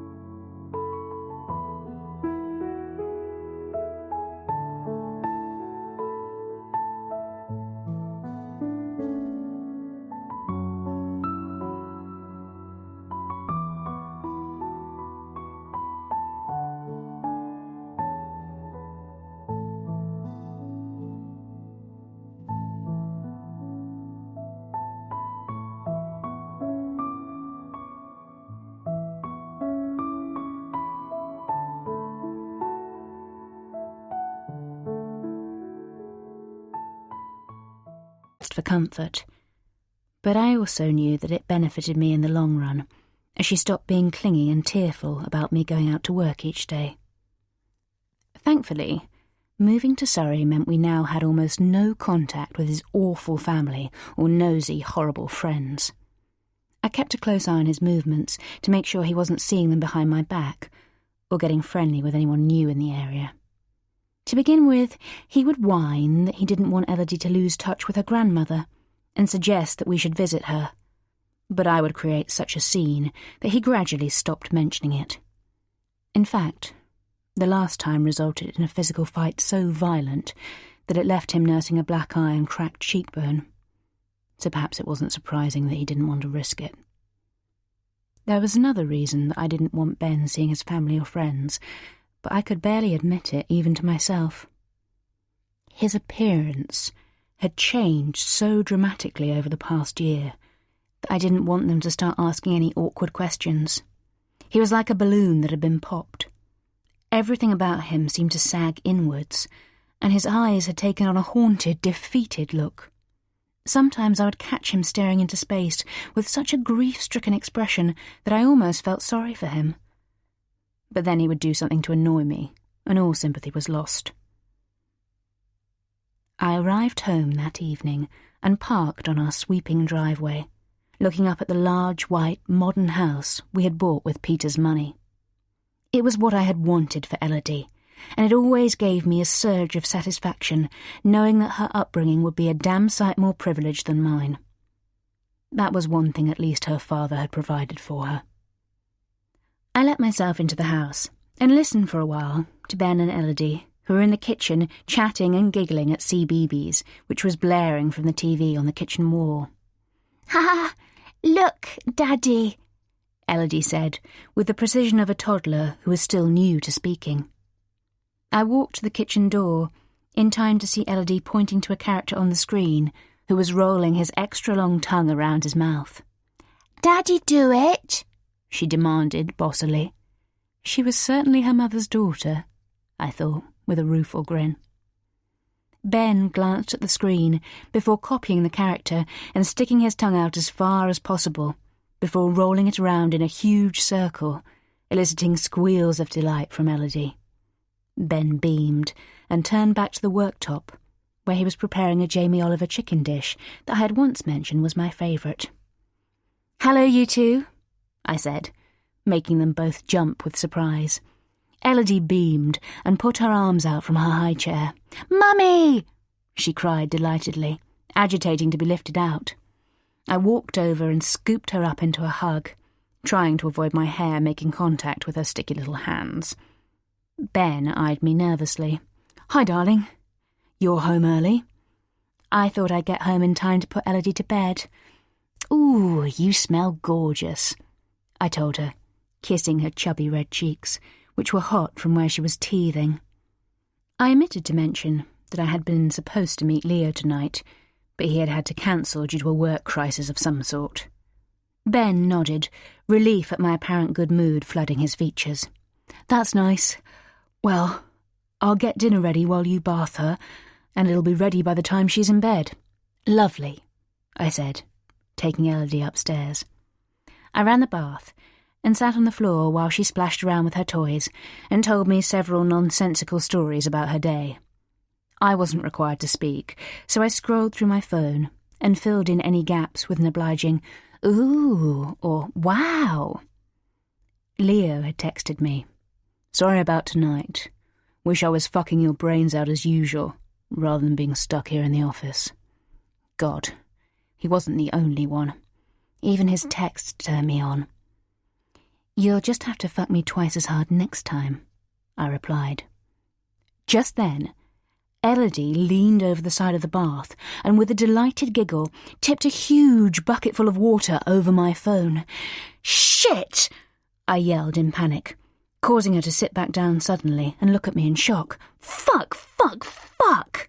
I shouted, before I heard Ben's footsteps pounding on the stairs. "What's happened?" he gasped, running into the bathroom with a stricken expression, which immediately relaxed with relief when he saw Elodie sitting up safely in the bath. "She tipped water over my bloody phone!" I snapped, wiping it furiously with a towel. Ben sighed and took the phone out of my hand. "Christ, is that all? I thought she'd been electrocuted or something. It'll be fine. I'll sort it." I exhaled with relief. One thing Ben was good at was technology. He could usually fix most things. That was another reason for not leaving him. "It's okay," I told Elodie, who was watching me with a worried frown. "Sorry Mummy shouted, but you mustn't throw water. It's naughty and you might have broken my phone. Elodie gave me a tentative smile. Sorry, Mummy.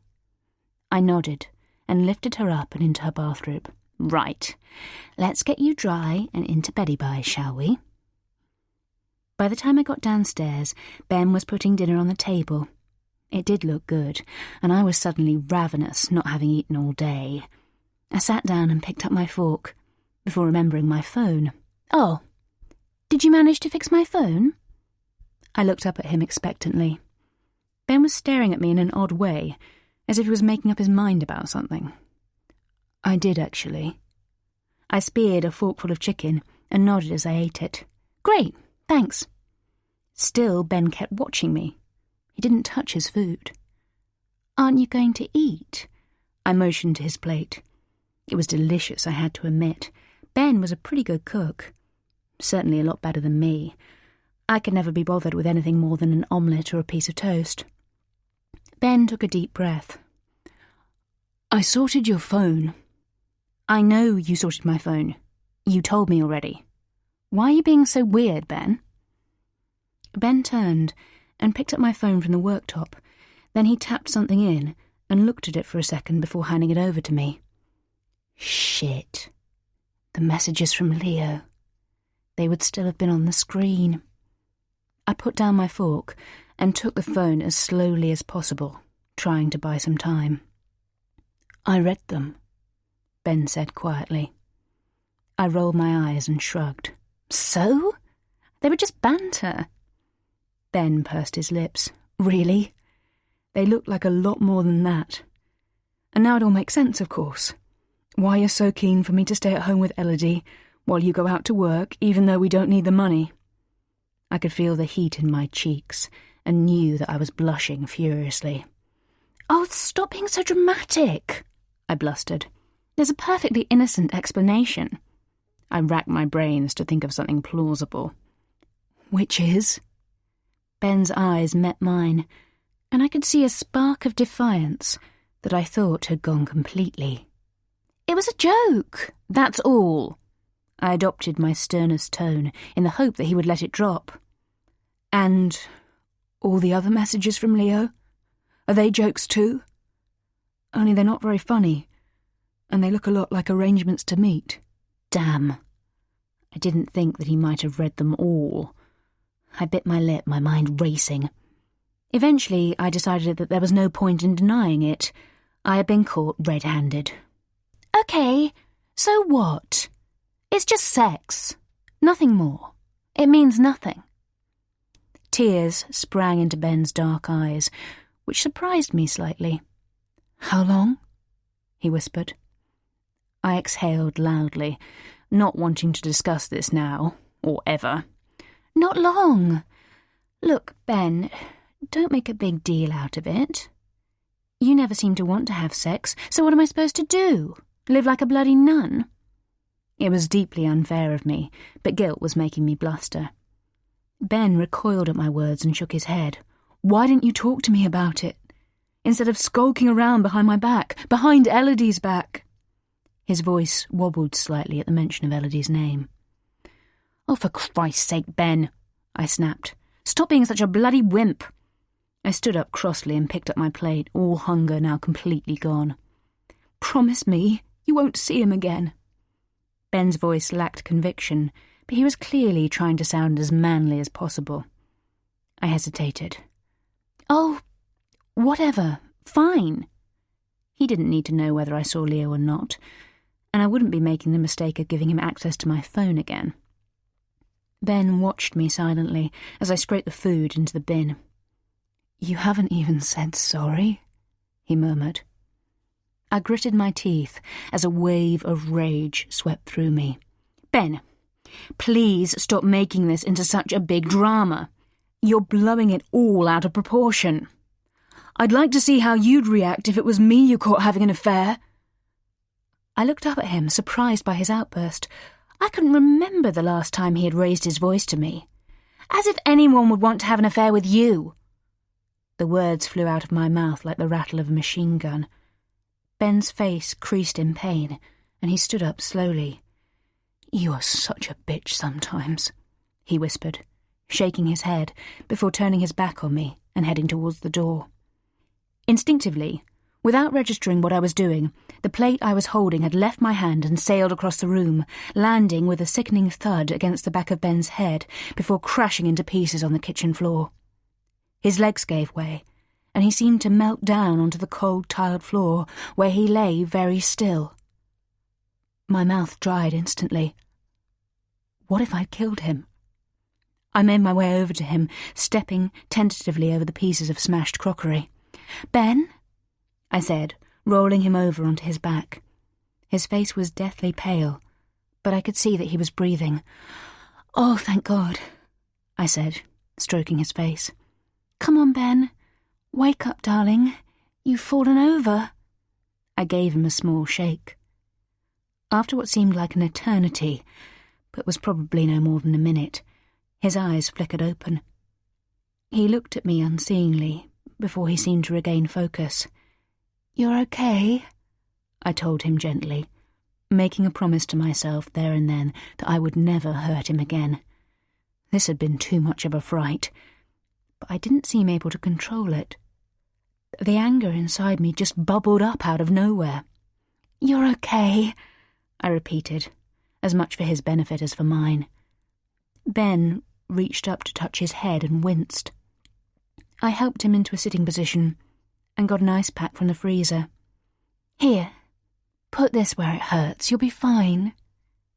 Ben did as he was told and sat quietly while I swept up the broken pieces of plate. "Right, let's get you upstairs."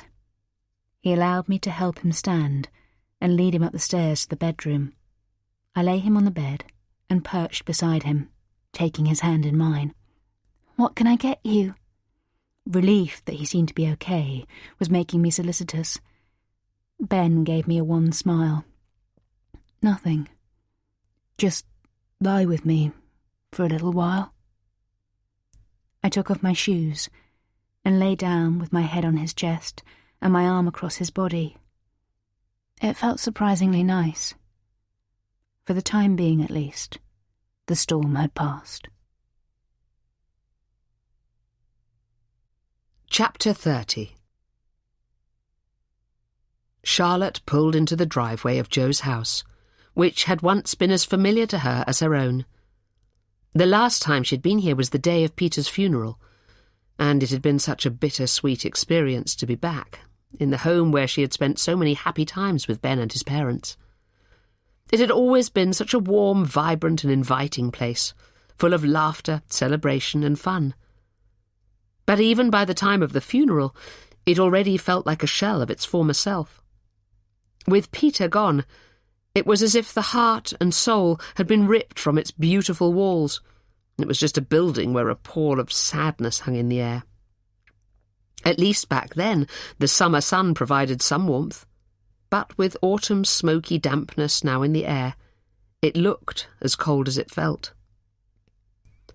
Shivering, Charlotte took her bag from the boot and crunched her way over the gravel towards the heavy, grey-painted front door. Just as she was about to ring the bell, it swung open and Joe stood in front of her. "Charlie," she cried, reaching out to embrace Charlotte in a tight hug. "I'm so happy to see you." Charlotte hugged her in return, aware of how diminished Jo seemed since she had last seen her. She pulled back and looked at her closely. "Hello, Jo. It's good to see you too, although you've lost too much weight." Jo smiled, but the smile didn't reach her blue eyes, which had dulled and lost their sparkle. "You sound like Emma. She's always telling me that too. Talk about ironic." Charlotte grinned ruefully. Emma's anorexia had stabilised in recent years, and she seemed to have got it under control, but none of them would ever forget the horror of when she was in its fiercest grip. "Anyway, come on in." Jo motioned with her arm and ushered Charlotte into the cool, flag-stoned entrance. Charlotte followed her down the long hallway towards the kitchen, thinking how tiny she looked in such a vast space. The house had never seemed too big when there were lots of them to fill it, but with just Jo there, it felt enormous and echoey.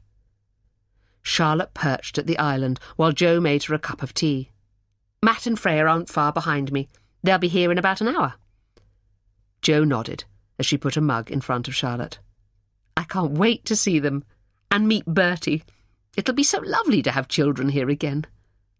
Her voice dropped away, and Charlotte could tell she was thinking about Elodie. "Do you not see much of Elodie?" Charlotte took a sip of her tea, savouring its comforting warmth. Jo always did make the best cup of tea. Jo perched on a stool and shook her head sadly. "Only on FaceTime. When Bella's out, presumably." Charlotte's insides constricted with guilt. "I'm so sorry, Jo. I don't know what to say." Jo shrugged. "There's nothing anyone can say, but," she adopted a stoic expression, "you being here is such a wonderful tonic. Makes me feel like I'm not completely alone." "I wish you'd called me sooner." Jo nodded. "So do I, but I couldn't face the embarrassment of admitting that I haven't seen my own son for months." "You must have seen them at Christmas, though." Jo shook her head. "No. Ben got so panicked when I suggested that they might come here that I didn't push it. He seems in such a bad way, Charlie." Tears that Charlotte could see were never far from the surface spilled down Jo's cheeks, and she swept them away, looking defeated. "In a bad way? How? Do you mean he seems depressed?" Charlotte pictured Ben on the day of the funeral. Even back then he had looked different, but she couldn't put her finger on exactly what had changed. He seemed anxious, which was understandable on the day of his father's funeral. But it was more than that. Jo sighed and blew her nose. "Yes, he does seem depressed. But he also looks haunted, somehow. Even a bit scared." "Scared of what? Bella?" Charlotte couldn't comprehend how a big man like Ben could possibly be scared of someone as slim and delicate-looking as Bella. Jo nodded. "Yes, Bella. I know it sounds crazy, but I've been on the receiving end of her tongue, and she's pretty terrifying when she wants to be." "She was certainly very cold and unfriendly at the funeral," Charlotte agreed. "I thought it might just be because she didn't want to engage with an ex, which is fair enough, I suppose." Jo gave a mirthless laugh. "It's not just you, believe me. She doesn't want to engage with anyone from Ben's side of the family, or his friends." Charlotte nodded. "Yes, that's true. Matt and Freya are so upset at the way he allowed her to cut them out of his life. Well, Matt's upset. Freya's just absolutely bloody furious." "Have they not heard from him at all? Even since Bertie was born?" Charlotte shook her head. "Nope, not a word. Matt is unbelievably hurt." She stopped talking, suddenly aware that it must be so much worse for Jo. There was a moment of silence as they both contemplated the situation. "Do you think he seems happy with her?" Charlotte wanted to see if she could find some ray of light to give Jo, who looked utterly desperate and forlorn. Jo shook her head. "No. After the first time he brought her home, he never seemed happy again." "God, that's so sad." Charlotte could feel the tears welling up, and for the millionth time cursed herself for letting him go. Jo, noticing her tears, handed her a tissue, which she took gratefully. "And what was she like towards you and Peter?" Jo paused, thinking. "Well, Peter didn't like her." Charlotte wiped her eyes. "Really?" She took some satisfaction in that. Peter had loved Charlotte, and she had loved him. "I never knew Peter have a bad word to say about anyone." "No," Jo agreed. "Even from the first visit, when she was on her best behaviour, he said he didn't like her. I didn't like her either, but I ignored the signs for Ben's sake." She looked into the distance. "I couldn't bear to see him hurt any more. That was a mistake. I should have told him then and there." Charlotte reached out and took Jo's hand across the island. What difference would it have made? Ben's a grown man, and you can't tell him who to love and not love. No, I suppose you're right. But I really do believe that the stress of it all is what killed Peter. I just know that if you two had stayed together, then he'd still be alive today." "Oh, God, don't say that," Charlotte cried. "I feel bad enough as it is without having Peter's death on my conscience too." Joe squeezed Charlotte's hand. "Oh, I'm sorry, I didn't mean it like that, Charlie. I don't blame you. I never blamed you for any of it. I blame her." "Well," Charlotte sighed heavily, "you might not blame me, but I do blame myself for breaking up with Ben in the first place. I never stopped loving him. So I promise you, Joe, I am going to do everything I can to help put things right." Joe smiled, and for the first time, Charlotte could see a spark of hope in her eyes. Joe and Charlotte had prepared a huge pan of spaghetti bolognese and were halfway through a bottle of red wine by the time the doorbell chimed, heralding Matt and Freya's arrival. "I'll go!" Joe leaped off her stool and raced towards the front door. Charlotte smiled to herself. Joe's loneliness clung to her like a cloak of cobwebs, and it was lovely to see her shaking them off even for a short while. "Well, this is a sight for sore eyes." Matt came bustling into the kitchen, along with a sleeping Bertie in his car seat, and what seemed like dozens of bags stuffed with baby-themed paraphernalia. Freya followed behind him, beaming proudly. Charlotte hugged them both tightly before crouching down to look at Bertie. Even in the 2 weeks since she'd last seen him, he seemed to have grown, and his downy dark hair was becoming fairer and thicker. "Oh, I could eat him," she exclaimed, stroking his velvety cheek. "Yeah, I could too. I'm so bloody hungry," Matt laughed. Joe walked over to the Aga, where she stirred the simmering sauce. "Good, because I'm counting on you guys to eat me out of house and home this weekend. It's been too long since I've had a household to feed, and I'm going to make the most of it." Matt clapped his hands together. "Well, if you insist, Joe," he said, as they all burst out laughing. "So," Freya took a sip of her coffee and looked across the vast dining table at Joe. "Let's talk about the elephant in the room. What's going on with Ben, then?" Joe's expression, which had lightened from the moment they arrived, suddenly dropped again. She stirred her coffee in its china cup and pursed her lips in contemplation. "I'm not entirely sure." "Tell them what you've told me, Joe," Charlotte prompted her gently. Joe nodded. "I haven't seen them since the funeral," she began. "What?" Freya gasped and looked aghast at Matt. "Not at all?"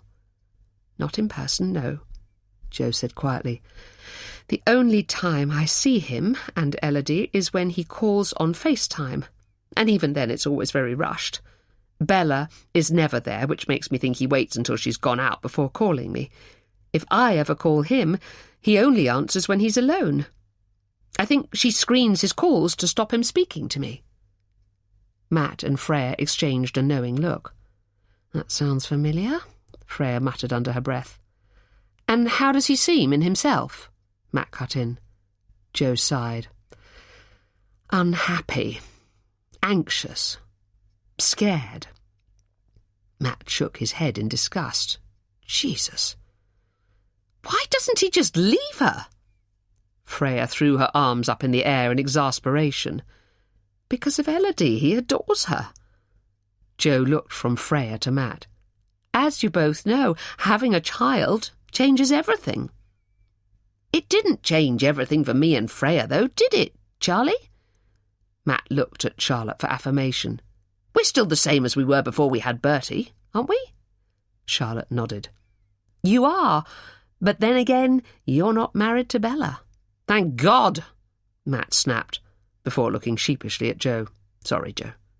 Joe waved away his apology. "No, don't apologise, Matt. It's the truth. She's a terrifying person.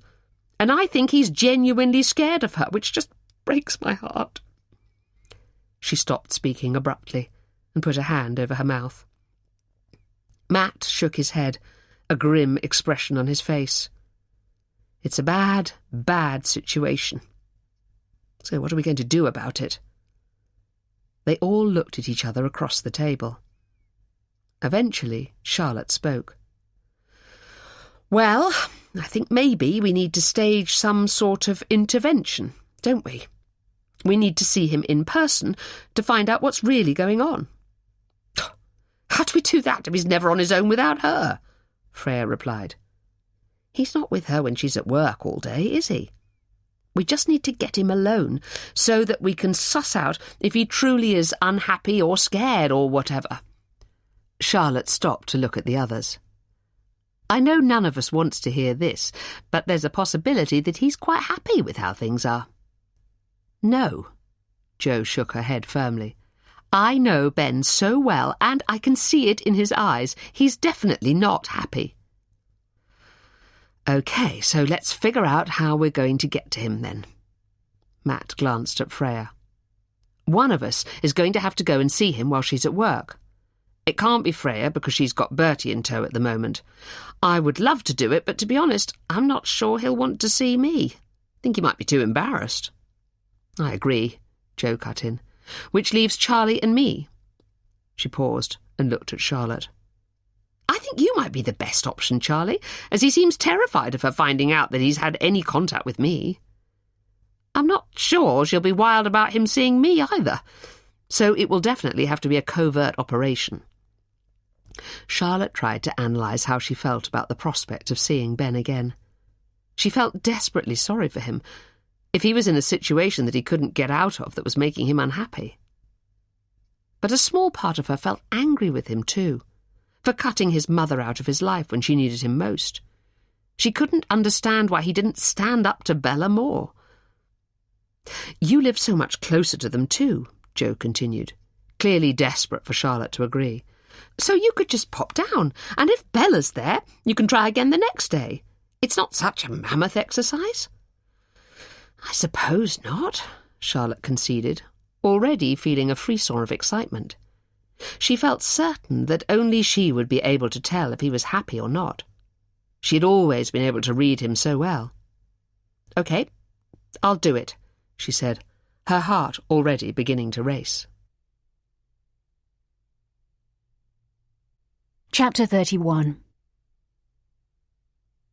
Ben was even quieter than usual as we ate breakfast the morning after his accident with the plate. He gently tended to Elodie and made me coffee exactly as I like it, but he barely spoke and seemed deep in thought. I watched him out of the corner of my eye, looking for any physical signs of injury, and was relieved to see that there were none, although he kept touching the back of his head and wincing slightly. "What have you got planned today?" I asked him as I prepared to leave the house. He lifted his dark eyes to meet mine and shrugged. "Not much. I think we'll go to the park after breakfast if it's not too cold." I nodded, grateful that I wasn't the one who had to fill my days trying to keep a toddler entertained. I felt a sudden burst of affection for him and reached up to hug him. Instinctively, he flinched. "For God's sake, Ben, don't be so jumpy. I was just going to kiss you goodbye." A nervous half-smile played around his lips as he stepped forward, allowing me to embrace him.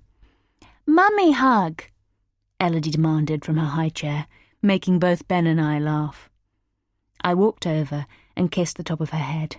"Bye-bye, my little Missy Moo. Love you." "Love oo," she parroted back, beaming through her mouthful of cereal. "What about you?" Ben asked as he walked me to the front door. "What are you up to today?" It sounded like a loaded question. I fixed him with my brightest smile. "Oh, same old, same old." "I won't be late, though," I added meaningfully. He nodded his understanding, and, in a move that was extremely rare these days, he bent to kiss me. I wrapped my arms around his neck and kissed him back, glad that he didn't seem to be holding a grudge. After he closed the door behind me, I hesitated on the step, feeling guilty. I had come perilously close to inflicting a serious injury on him last night, and I needed to be careful. I didn't love Ben, but I didn't quite hate him either. I just despised him. I decided that I needed to do some damage limitation for a while, just to make sure that I kept him where I wanted him. After driving to the station, I caught the train into London thinking about Leo. I would have to tell him that we needed to cool it for a little while. I didn't want to. He was sexy, exciting and dangerous, all of the things that Ben wasn't. But after last night, I needed to launch a charm offensive to get Ben back on side, and if he thought I was still seeing Leo, it wouldn't work. I needed to show him that I was serious about us as a couple.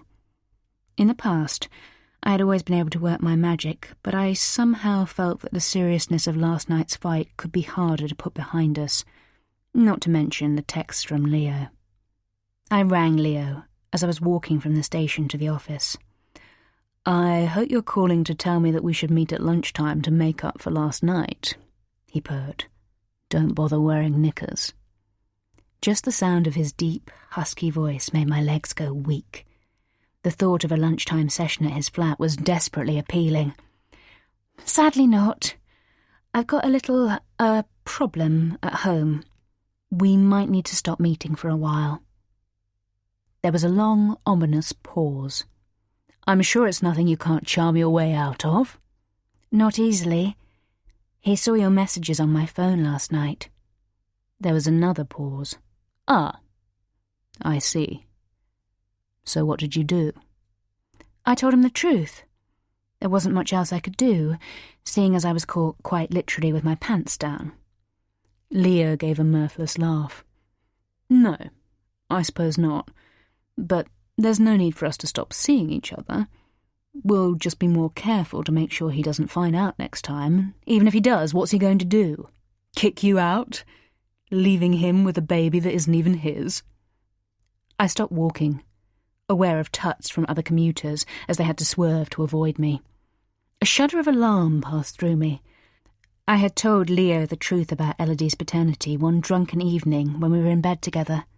Alcohol had loosened my tongue, and when Leo asked how I'd ended up with Ben, when he clearly bored me rigid, I replied without thinking that I only got together with him to punish Peter for dumping me when I was pregnant with his child. He didn't seem to register it at the time, and hadn't mentioned it since, so I'd hoped he'd forgotten, but clearly not. I just think I need to be on my best behaviour for a few weeks, until it all blows over. I tried to keep the quaver out of my voice and sound more in control than I felt. "I don't think you need to do any such thing. I think we should carry on exactly as we are." I didn't like Leo's tone. There was a hint of menace about it. "Not a good idea, Leo. At the moment, anyway. I'll give you a call in a couple of weeks, when everything has settled down." "What makes you think I'm prepared to sit around waiting for you?" Now there was more of a note of amusement in his voice, and I breathed a sigh of relief. I'll just have to take my chances. I arrived in my office to find Marcus waiting for me, perched on my desk. I really needed to tell him to stop doing that. I wasn't his bloody PA anymore. "Morning." I dropped my bag and sat down, eyeing him warily. "What's up?" Marcus examined his fingernails. "I just had a call from Leo Fox." I tried to look nonchalant as I logged into my computer. I had actively encouraged Leo to invest with our company by passing him information that I shouldn't have done, and as a result I had secured a hefty bonus to go along with my promotion. Money wasn't really the incentive for me. It was more about power. I had always felt that I could outsmart all the men I worked with, Marcus included. He didn't realise it, but I had used my relationship with him to learn as much as possible about the business, with a view to one day elbowing him out of the way and taking his job. What did he want? Marcus hesitated. "Well, it's slightly awkward." He looked at me, and I could see a slight flush spreading up his neck. The prickle of unease that I had felt when I spoke to Leo earlier intensified. "Go on," I urged, with an impatient wave of my hand. Marcus's eyes slid away. "He said he's thinking of withdrawing his capital." My mouth dried slightly, and I cleared my throat, playing for time. "Oh?" "Yes," Marcus continued. which would not be good for Norton. No, I agreed. It wouldn't. So I was wondering... Marcus stood up and put his hands in his pockets. Do you have any idea why he might be considering that? I shook my head slowly. No? How would I know? Well, he did mention you. I may be wrong, but I got the impression that you might have had some sort of... tiff. I wrinkled my nose in disdain. Marcus, don't be ridiculous. Leo is just a friend. We haven't had any sort of tiff, and whatever his reasons for threatening to withdraw his investment, I'm pretty sure it has nothing to do with me. Marcus nodded contemplatively. I could tell that he didn't believe me for 1 second. He knew damn well that I had been having a relationship with Leo for months, and that I must have passed him confidential information about a big merger that I knew about in order to encourage him to invest. As if reading my mind, he added, As you know, Bella, you are party to some highly confidential information, especially around the merger. And if Leo Fox invested because of anything you told him during his, friendship with you, he made imaginary speech marks with his fingers, you might find yourself in a spot of trouble if you upset him. My heart began to pound, and my mind was racing back over the various things I had told Leo.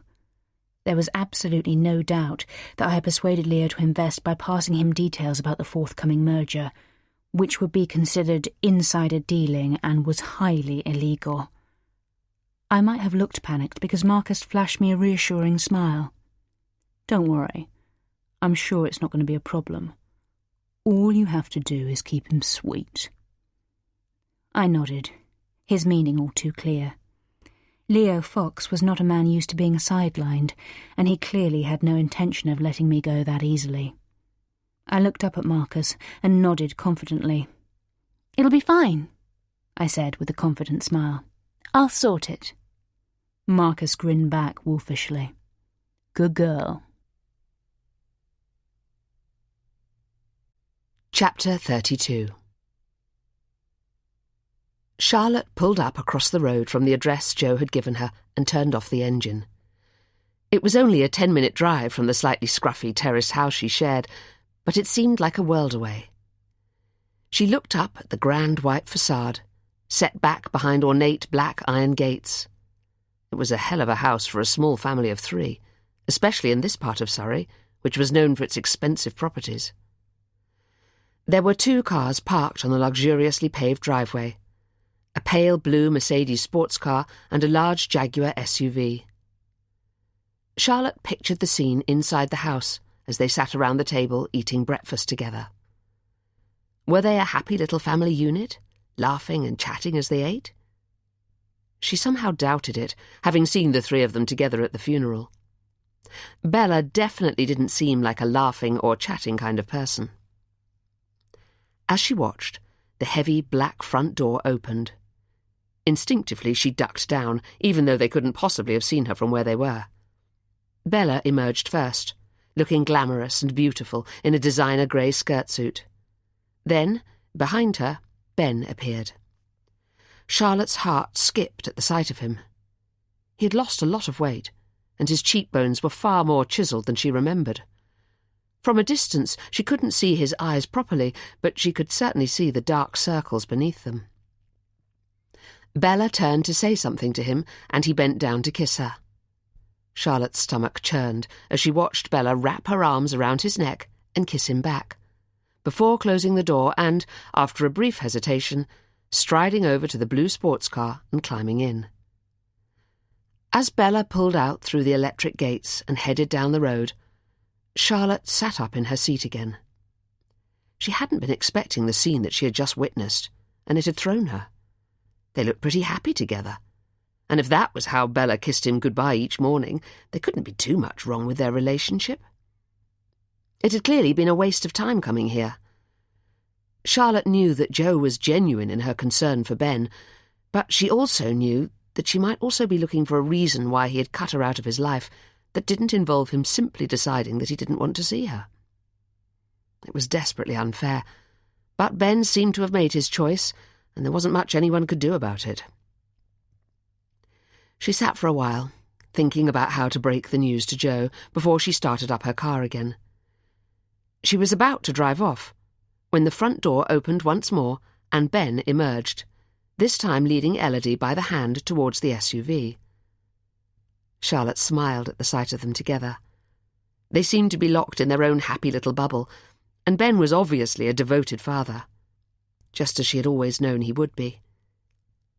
As the gates opened for the second time that morning and Ben drove out of the driveway, he looked straight towards Charlotte, and their eyes locked. Flushing bright red with embarrassment, she scrambled to duck down in her seat again, but it was too late. He'd definitely seen her. Hardly daring to look, she raised her eyes to see that he had pulled up in front of her and was getting out of the car. Oh, shit, she murmured to herself, her mind racing for a plausible explanation as to why she was sitting outside his house like some sort of creepy stalker. Ben walked up to her window and knocked, a look of suspicion on his face. Charlotte lowered the window, well aware that by now her face was a deep shade of crimson. She felt momentarily weak with humiliation. "Hi, Ben," she managed, unable to meet his eye. "Hi." He frowned and bent forward slightly, looking into the car to see if there was anyone else there. What are you doing here, Charlotte?" Still, nothing plausible would come to mind, so Charlotte made a snap decision that honesty was the best and only policy. "I've come to see you." Ben frowned again. "Okay." He paused before continuing. "Well, 2 things," he began, frowning. "Firstly, why didn't you text me to say you were coming? And secondly, why are you sitting out here rather than just, say, ringing the doorbell?"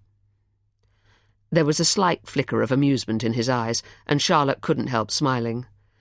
"I'm sorry. It's a long story. I was worried about you. We all are," she added. "So I volunteered to come and see you as I live the closest just to make sure you were okay. But as soon as I got here, I realised it was a daft idea and I shouldn't have come. Sorry," she said again. Ben nodded slowly and glanced back towards his own car. "Okay." He hesitated again. "Look, we were just off to the park. Do you want to join us?" Charlotte cleared her throat. She really didn't want to stay now that she had seen Ben and noted that he and Bella seemed fine together, but she couldn't think of a way to say so. "Okay," she said instead. "You lead the way and I'll follow." Ben smiled and nodded.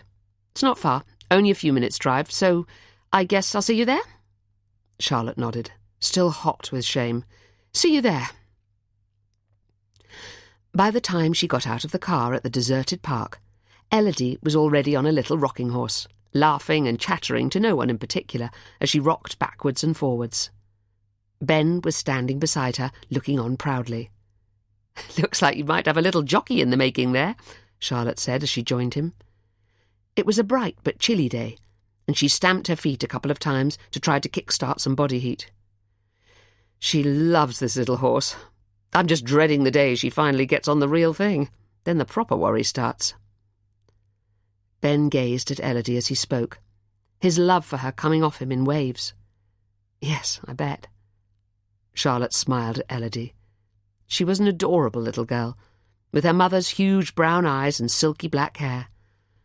But unlike her mother, she wore a permanent smile that stretched from one side of her face to the other, showing milky white teeth. "Who's that?" Elodie demanded, pointing at Charlotte rudely.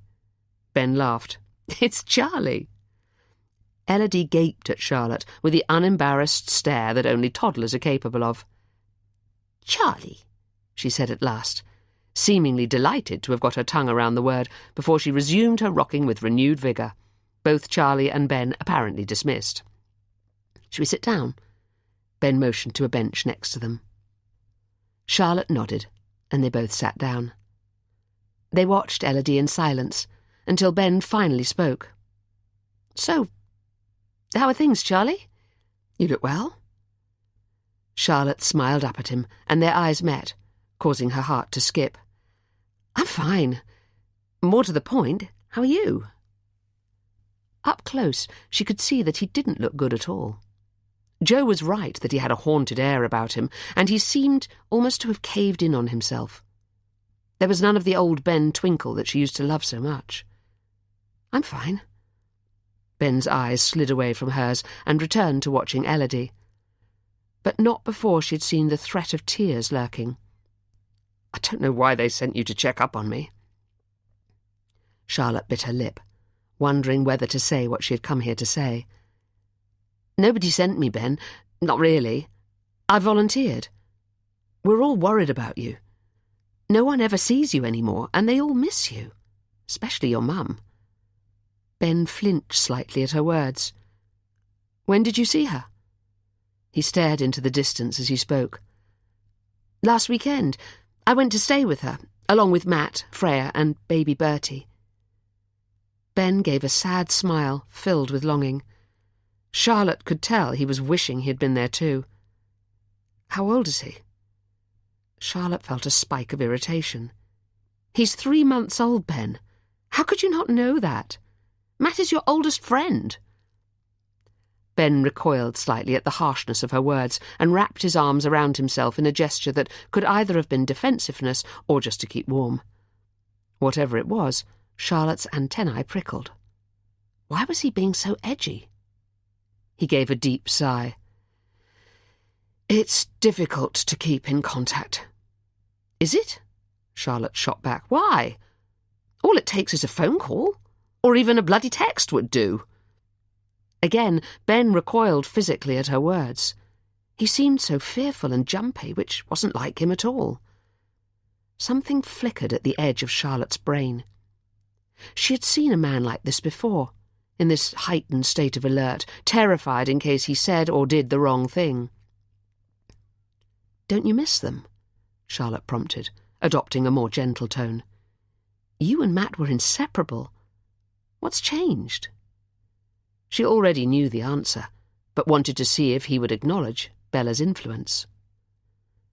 Ben pursed his lips slightly and sighed heavily. "I do miss them, but sometimes in life you have to make choices. My life now is all about Elodie. And Bella," he added more quietly.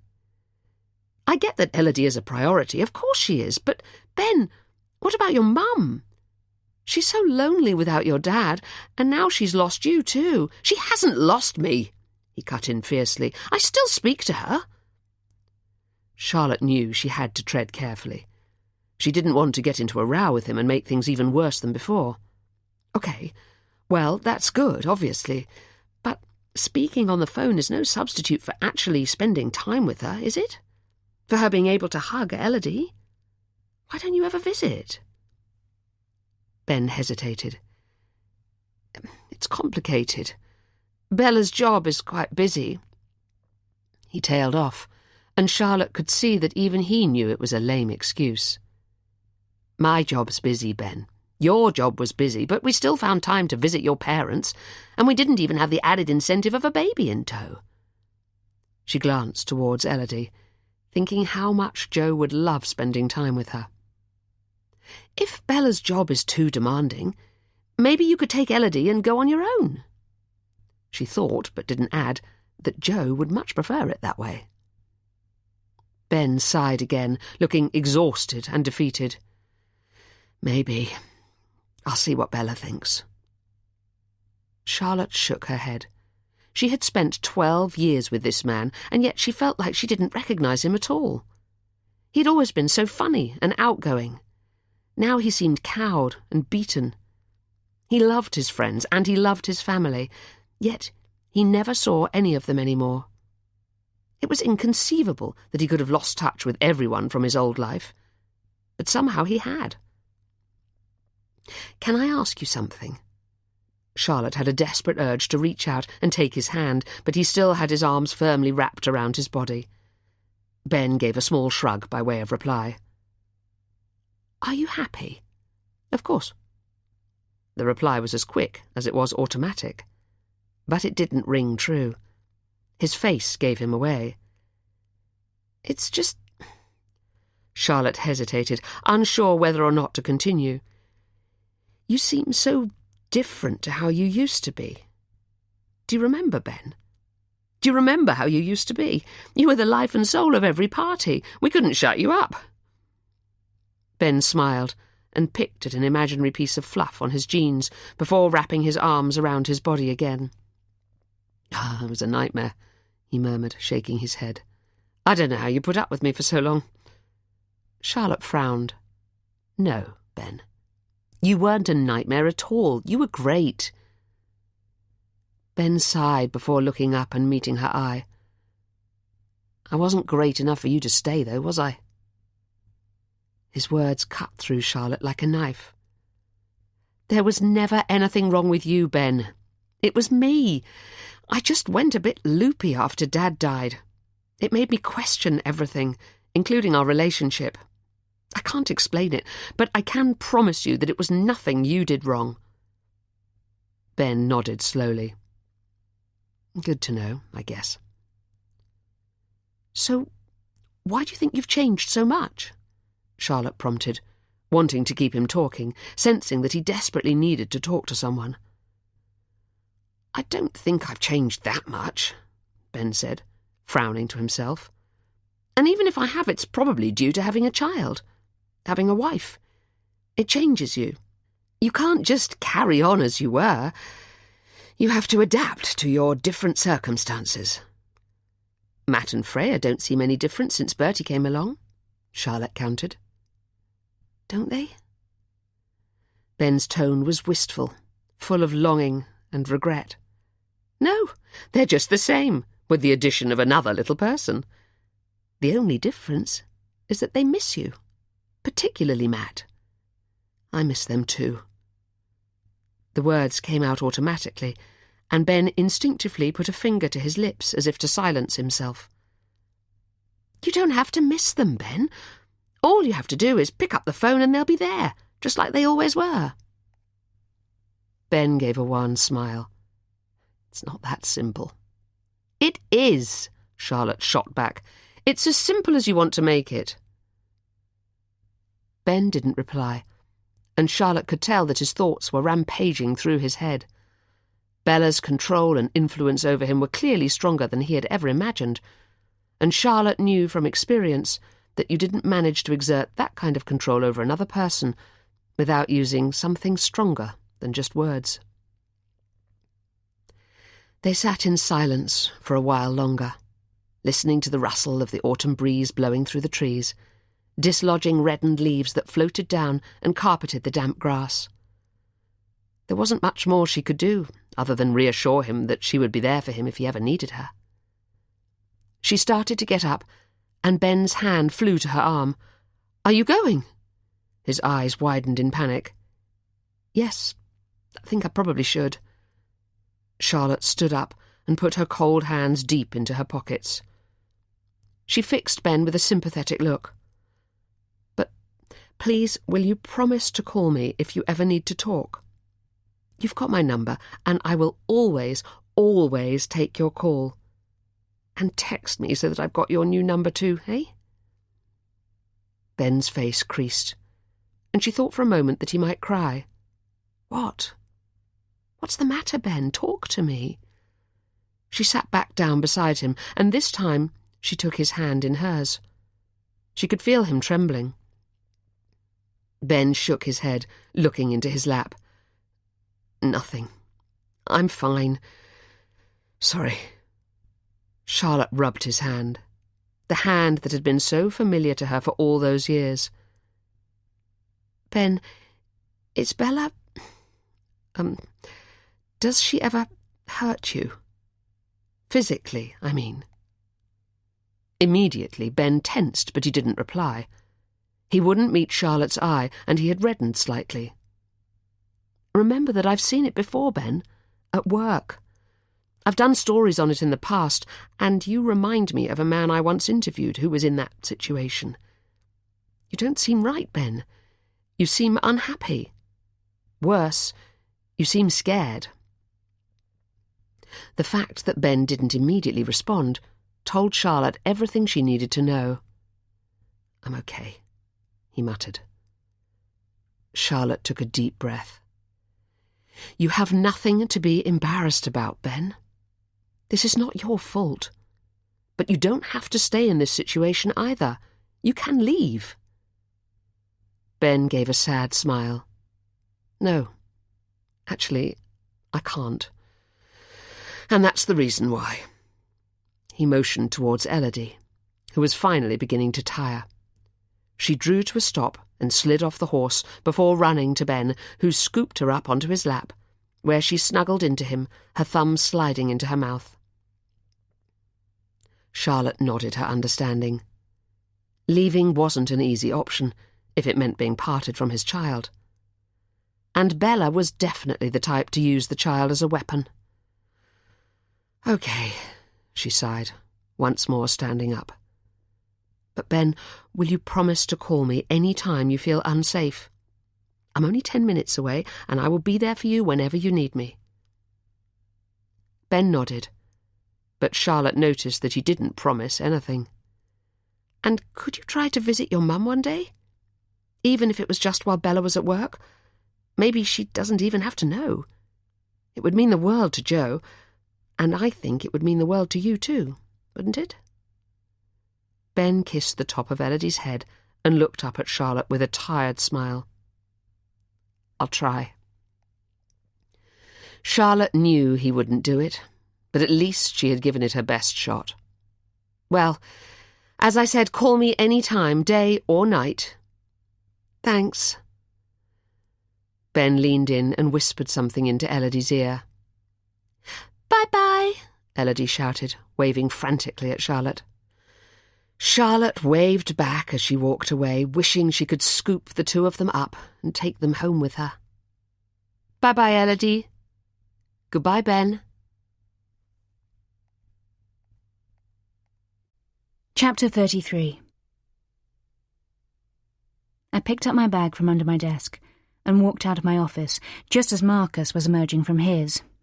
"You off home?" he said, gesturing towards my bag. I nodded. "Yes. Promised I'd be home in time to put the little one to bed." Marcus smiled. "I always make sure mine are fast asleep by the time I get home, so I don't have to do any of that." I raised my eyebrows. "Why doesn't that surprise me? Anyway, I'll see you tomorrow." "Yeah, see you tomorrow. Oh, and by the way, did you get to speak to Leo Fox?" "Yes, everything's fine," I assured him breezily as I left the office and closed the door behind me with a sigh of relief. I had called Leo this morning and told him I'd had a change of heart, suggesting we meet at lunchtime instead. "Well, I've got a lunch in the diary, but I can definitely move it," Leo drawled, and I could picture him smiling lasciviously. I got a cab to his flat to find him already waiting. I put my hand up to knock on his door, but it opened before my knuckles could make contact with the wood, and he pulled me inside. Before I had a chance to catch my breath, he had pushed me up against the wall and lifted my skirt. I was naked underneath, which is how I knew he liked it, so he slammed straight into me and thrust hard and fast until he came with an almighty groan, matched only by my own breathless gasping.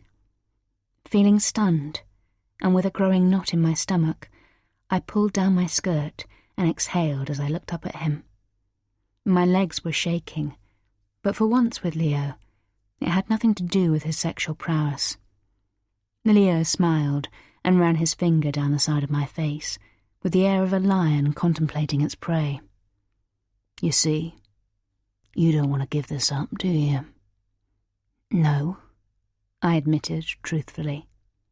Sex with Leo was unpredictable, dangerous, exciting, and addictive. But increasingly, he also scared me slightly, and his reaction to me trying to cool things off had planted a seed of doubt that I knew could only grow. There was no way out of this. If I stopped seeing him, he had made it clear that he could make serious trouble for me at work. Yes, it would cause problems for him too, but I didn't trust that he wasn't volatile enough to risk it. And worse, I didn't trust him not to cause problems for me at home by telling Ben the truth about Elodie. I had to do everything I could to keep him sweet. Leo bent down and kissed me. That was so much more fun than the boring lunch I had lined up. Let's do it again tomorrow. I'll make it a bit longer next time, and we can make use of my new toys," he finished, with a dangerous gleam in his eye. I hesitated, guessing what toys he was referring to, as our relationship had been growing increasingly sadomasochistic, before nodding. "Sure." It was the only possible answer I could give if I wanted to keep the status quo.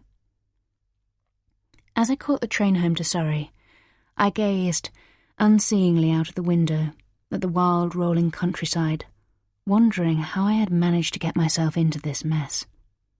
I was married to a man I despised, but needed to look after my child, and having fantastic erotic sex with one that I also needed physically, but who scared me, while the one man I loved and desired above any other was dead and buried. I knew that there was absolutely no future with Leo, and I didn't want there to be. He wouldn't be interested in being a father to Elodie, or even being a faithful husband. I was well aware of the old adage that when a man marries his mistress, he creates a vacancy. I wasn't even sure he considered me his mistress. He was handsome, dynamic, and filthy rich, so he could have his pick of women, and it gave me a secret thrill that it was me he seemingly wanted, even if it was only for sex. I thought about Ben, waiting for me at home with Elodie. He was the complete opposite of Leo. He was nervous, drippy, and weak. But he was a good father, and there was no doubting his devotion to Elodie. I imagined, for the millionth time, what it would do to him to discover the truth, and knew for certain that it would crucify him. I had to do everything I could to make sure he never found out. If that meant that I had to keep seeing Leo on the quiet, then so be it. At least I would get something out of it. The skies were darkening by the time I drove home from the station. I hated autumn. I always had. I think it was because it was autumn when my dad disappeared from my life, and ever since I had associated it with misery and gloom. There was nothing to look forward to for months on end, until spring arrived, bringing with it the promise of new beginnings and sunshine. As I let myself into the house, I could hear Ben and Elodie in the kitchen. She was chattering away at top volume, while Ben would chip in occasionally with a or a wow whenever she drew breath. They both looked up as I walked in, Elodie with a wide, delighted smile that revealed the remnants of her boiled egg tea, and Ben with a wary one. I walked over to Elodie's high chair and scooped her up, covering her face in kisses and savouring the smell of her silky hair. Then I carried her over to Ben and kissed her on the cheek. "You're home early. That's twice in a row." He briefly touched the back of his head as he spoke, and I knew he was thinking about last night. Our eyes locked for a moment, before I looked away, not wanting to feel irritated by his fearful expression. God, anyone would think I was some kind of monster. "Yes, I'm missing Elodie so much at the moment for some reason. I thought it would be lovely to get home and see her in time for bath and bed." I dropped down onto one of the kitchen chairs and pulled Elodie in for a cuddle. She put her thumb into her mouth and curled her little body into me so sweetly that it made my heart constrict. I felt such a wave of love for her that for a second I imagined what it would be like if it was just the two of us, and I gave up work to look after her. Money wasn't ever going to be an issue, so it was a possibility.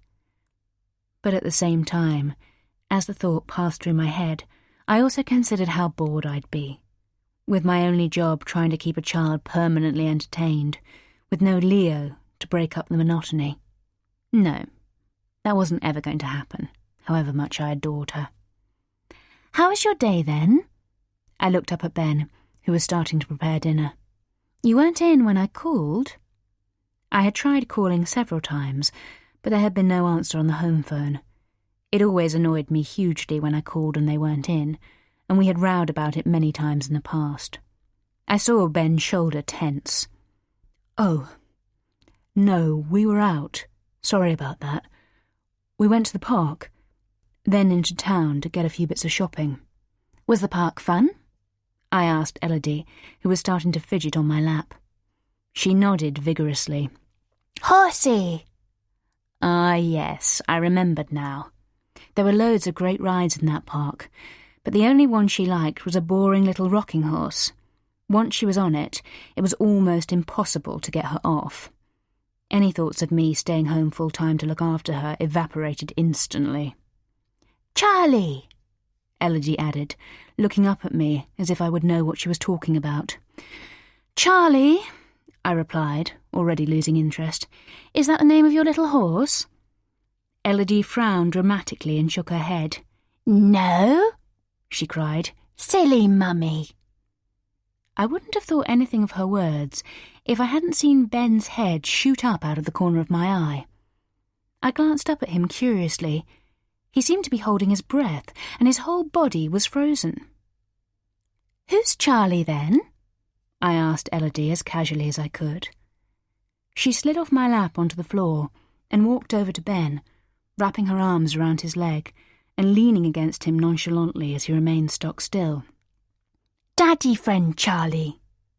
She nodded slightly, pleased with her little speech.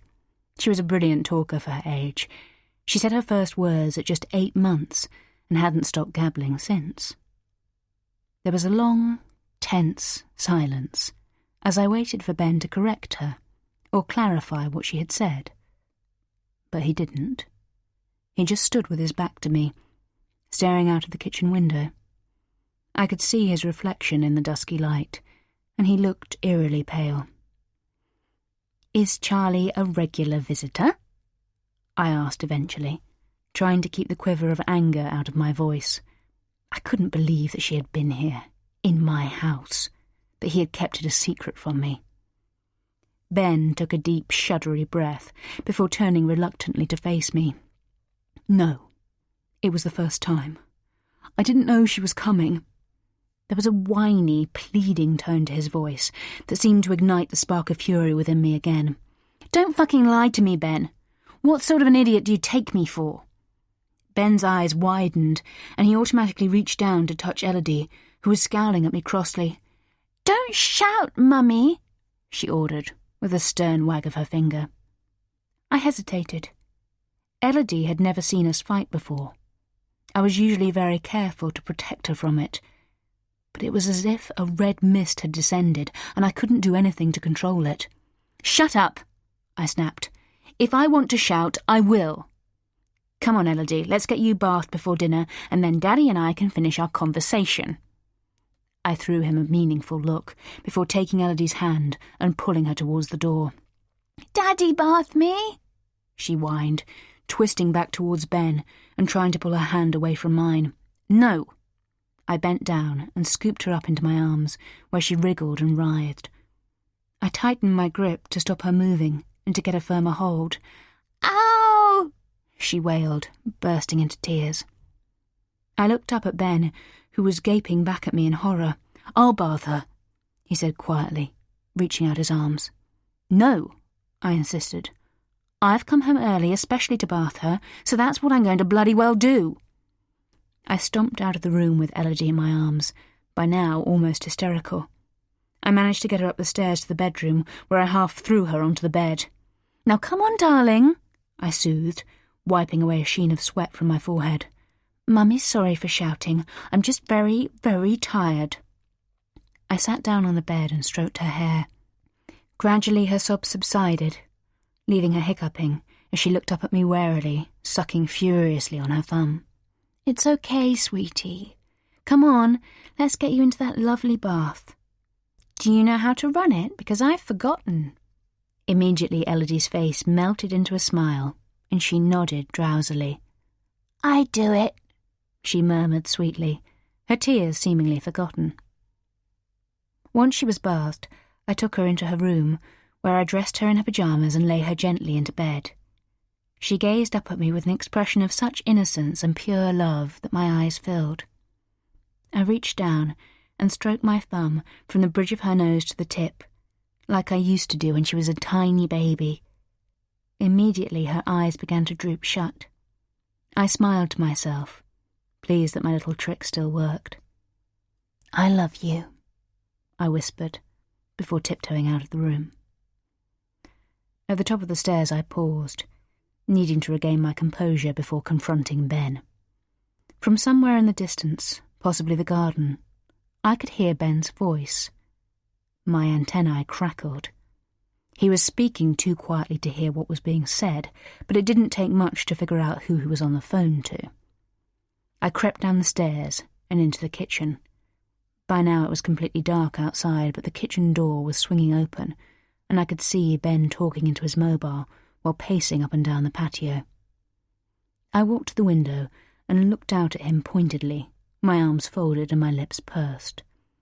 He was so engrossed in his conversation that he didn't see me at first, but when he finally glanced up and spotted me, he froze in shock. After a moment, he hung up his phone and walked stiffly towards the kitchen door, looking like a lamb to the slaughter. He took as long as possible closing and locking the door behind him, before trudging towards the table, where he slumped down with a weary sigh. I remained standing. "So?" I tilted my head expectantly. Ben closed his eyes for a second, before looking up to meet mine. He took a deep breath. "Look, Charlie just turned up here this morning. I didn't invite her." I smiled incredulously. "Really? You expect me to believe that you haven't seen her or spoken to her since the funeral, and yet she appears one morning, as if by magic, in our house." "She wasn't in our house." Ben sighed and ran his hands through his hair in a way that reminded me of Peter.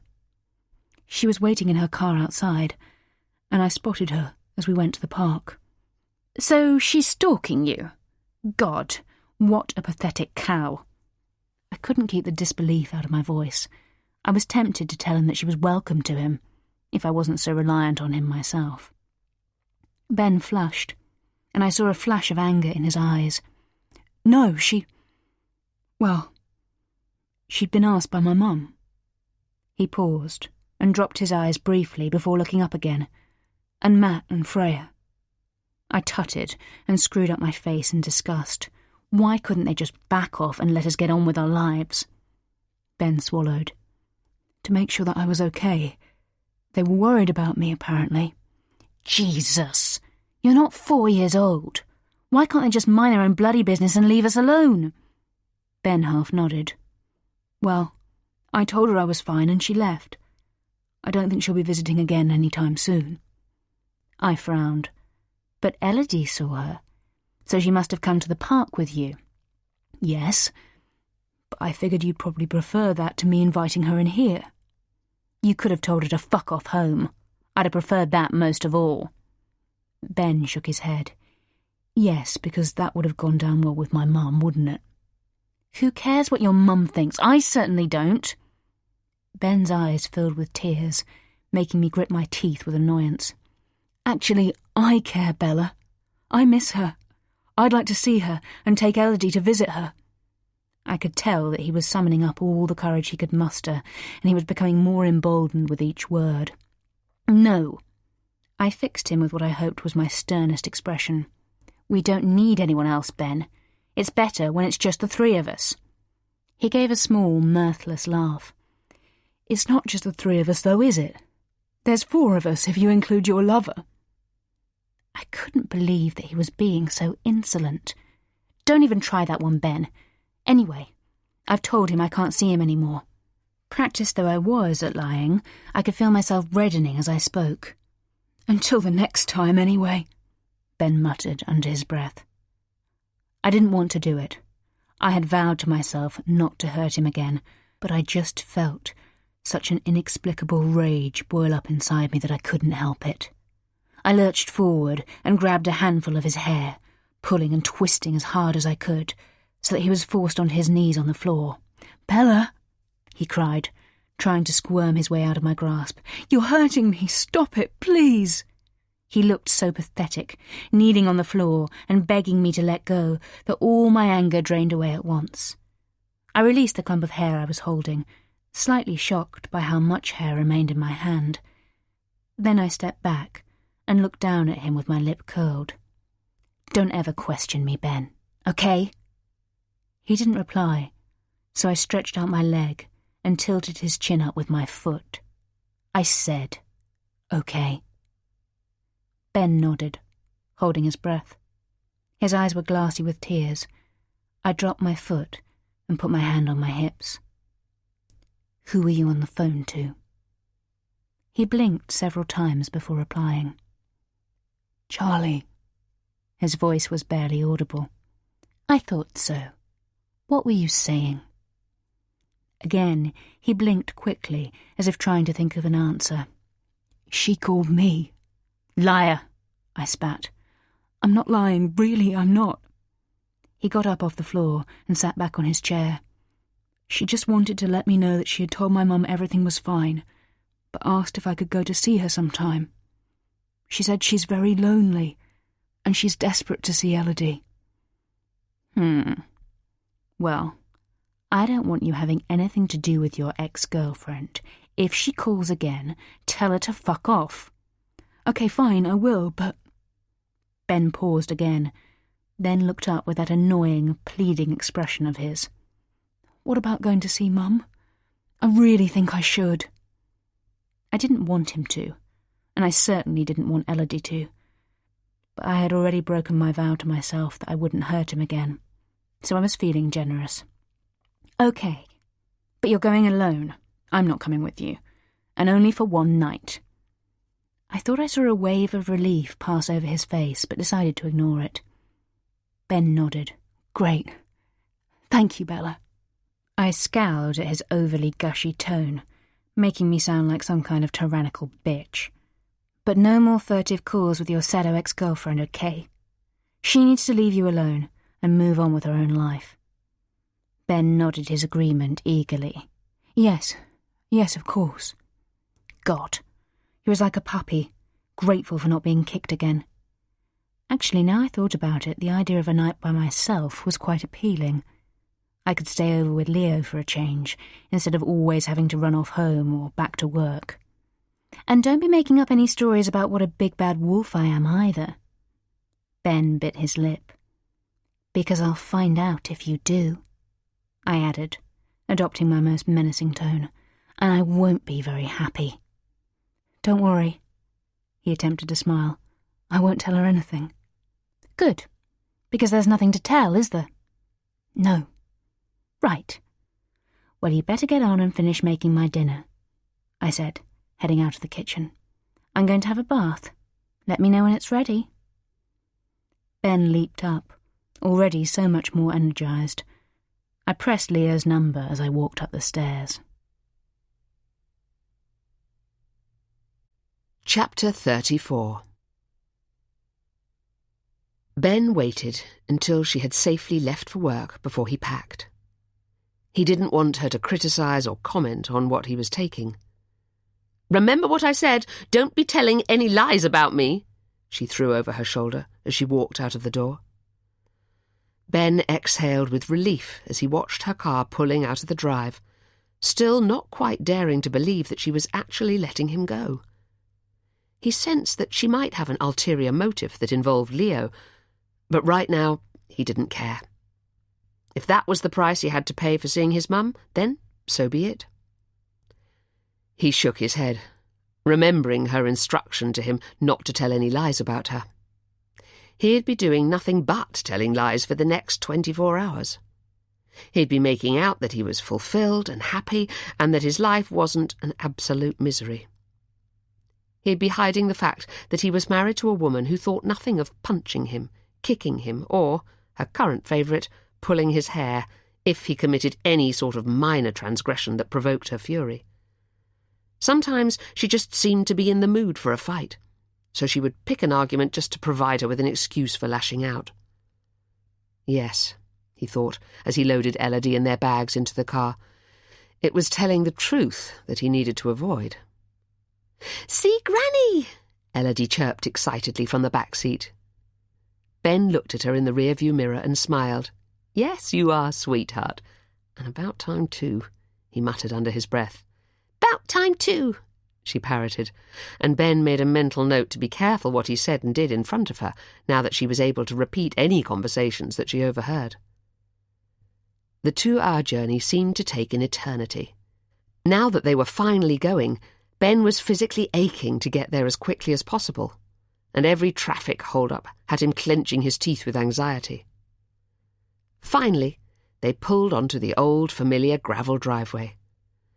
Ben lifted Elodie out of her car seat and gazed up at the beautiful sandstone facade of the house where he'd grown up. Even before stepping inside, he had the feeling that it had changed a great deal in the time since he was last here. It looked slightly tired and a bit sorry for itself, much like his mum, who, at that very moment, opened the door and ran out to greet them. "Oh, my darlings!"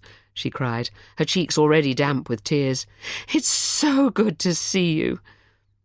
She crouched down so that she was at eye level with Elodie. "Hello, you little poppet." She threw her arms wide so that Elodie could step into her embrace and pulled her into a tight hug. "You are so, so pretty." Elodie beamed, but had a sudden bout of shyness and pulled away before gripping Ben's leg and pressing her face into his thigh. There was a fleeting glimmer of sadness in Jo's eyes before she recovered herself and stood up to hug Ben.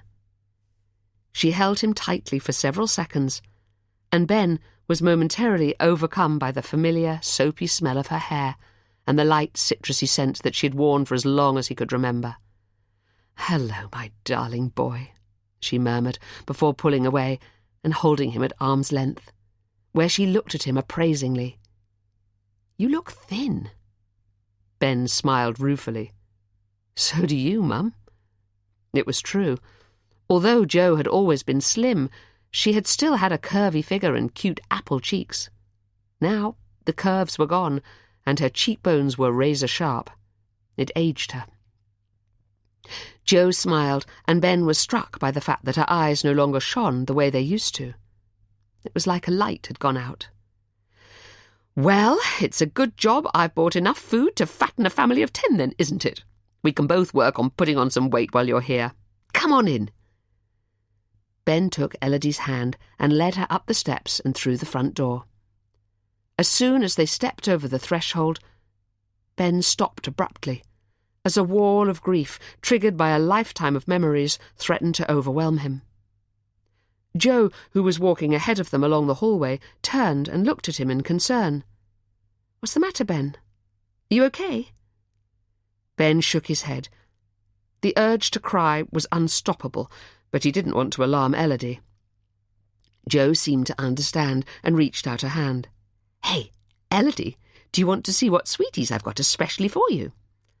Elodie immediately dropped Ben's hand and took Jo's, before toddling happily with her into the kitchen, all shyness forgotten with the promise of sweets. Ben took several deep breaths, but there was no stopping the torrent of tears that had been lying dormant, waiting for their moment to fall. He crouched down and put his hands over his face, letting the grief for his father that he had never really acknowledged, had never been allowed to acknowledge, finally pour out. After a while, he felt steady enough to stand. He stumbled into the cloakroom and leaned over the sink, where he splashed his hot face with soothing cold water and washed away the last vestiges of tears. He looked up and gazed at himself in the mirror, imagining how he must look through his mum's eyes. He had certainly changed a lot physically since the last time he was here for his father's funeral. Thinking about it now, it was as if Peter's death had unleashed something in Bella that was impossible to even identify. Yes, she had been controlling and difficult before then, but for the most part, he'd felt happy with her. The good times still outweighed the bad back then. Now she seemed to hate and despise him, but still wanted to keep him under her control. It didn't make any sense. Why had Peter's death triggered such a darkness within her? He wiped his face with a towel, and satisfied that he had regained his composure, he joined Jo and Elodie in the kitchen. Elodie was sitting up on the island, while Jo displayed an array of different sweets she'd bought, like a waiter proudly presenting the best dessert trolley. "That one!" Elodie cried delightedly, jiggling up and down as she pointed to the packet of Percy Pigs, which were her favourite sweets. Jo opened the bag and held one aloft. "Open wide. Percy's heading for Elodie's tummy. Then she pretended to fly the candy pig through the air before popping it into Elodie's waiting open mouth.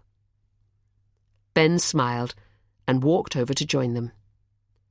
He sat on a bar stool and watched contentedly as they demolished half the packet of sweets, Elodie giggling between mouthfuls, then moved on to discussing what they were going to cook for dinner. "Want bread?" Elodie yelled, clearly sensing that she could demand just about anything from Joe and it would be granted. "Then bread you shall have," Joe replied. She scooped Elodie down off the island. "But first, shall we go and play with some toys I found for you?" Ben followed as Joe led Elodie into the adjoining sitting room, where there was an assortment of old toys spread out, some of which he vaguely remembered from his childhood. Elodie bumped down onto the rug and was immediately engrossed in playing with an old Fisher-Price schoolhouse. Ben put his arm around Joe's frail shoulders as they watched her, already feeling the tension he had been bottling up for so long seeping out of his body. "Was that mine?" he asked, nodding towards the schoolhouse. Joe nodded. "You got it for your 2nd birthday. You wanted a doll's house, but we weren't very progressive back then, so I got you this instead. I knew there was a good reason for keeping it all. Not that I could ever have thrown it out anyway. Your dad thought I was mad." Ben smiled at the wistful fondness in her voice. "You must miss him. God, you've no idea how much. It's funny, but he wasn't a loud person, but the house is so quiet without him." Ben nodded.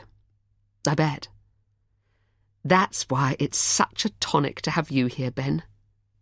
She looked down at Elodie, still happily arranging the desks and chairs and sitting the little characters on them. "To have you both here. Obviously I love speaking to you on FaceTime, but it's not the same, is it?" "No," Ben agreed. "Should we have a cup of tea? We can still keep an eye on Elodie from the kitchen, not that she'll even notice we've moved." He smiled indulgently at Elodie, who seemed transfixed by her new toy. Joe scurried back into the kitchen and made 2 mugs of tea. She put them on the island and perched opposite Ben. "So, how are you, darling? How are you coping with everything?" Ben took a sip of his tea, which was exactly how he loved it, strong, not much milk, and very hot. It struck him that he couldn't remember Bella ever making him a cup of tea. It was always the other way round. "I'm okay, Mum. Look, I'm sorry I haven't been to see you. It's—" He paused, wondering how much to say. "It's difficult sometimes. Bella doesn't like me." Joe's voice was flat with resignation. Ben sighed. "To be fair, Bella doesn't really know you, but she has... well, I guess you'd say she has issues. I don't know for sure because she never talks about it, but probably relating to her childhood and her dad, I think.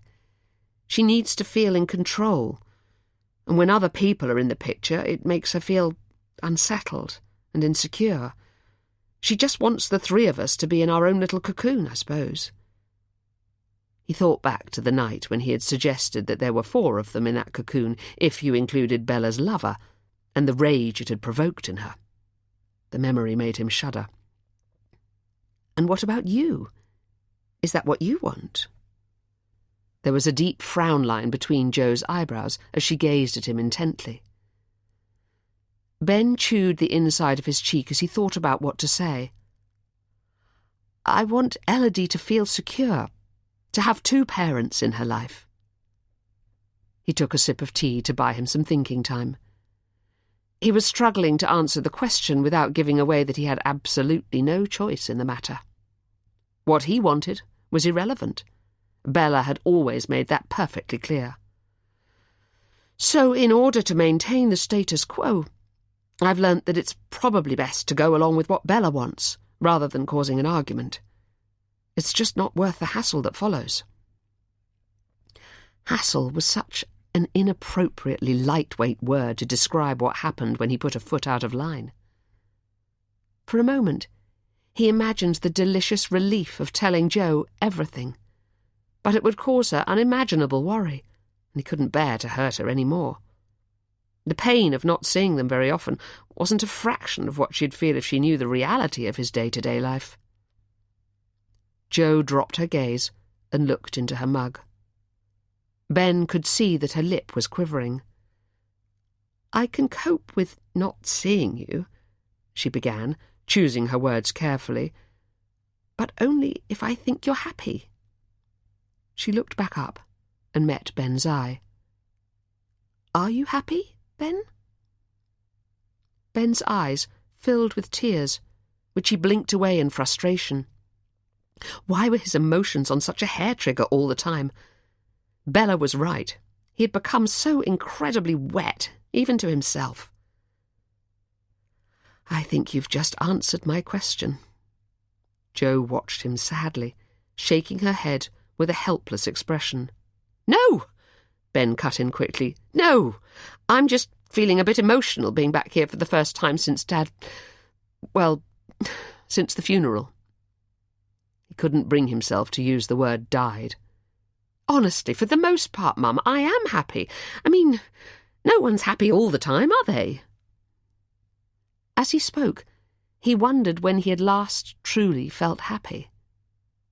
With a start, he realised that it was when he was still with Charlotte.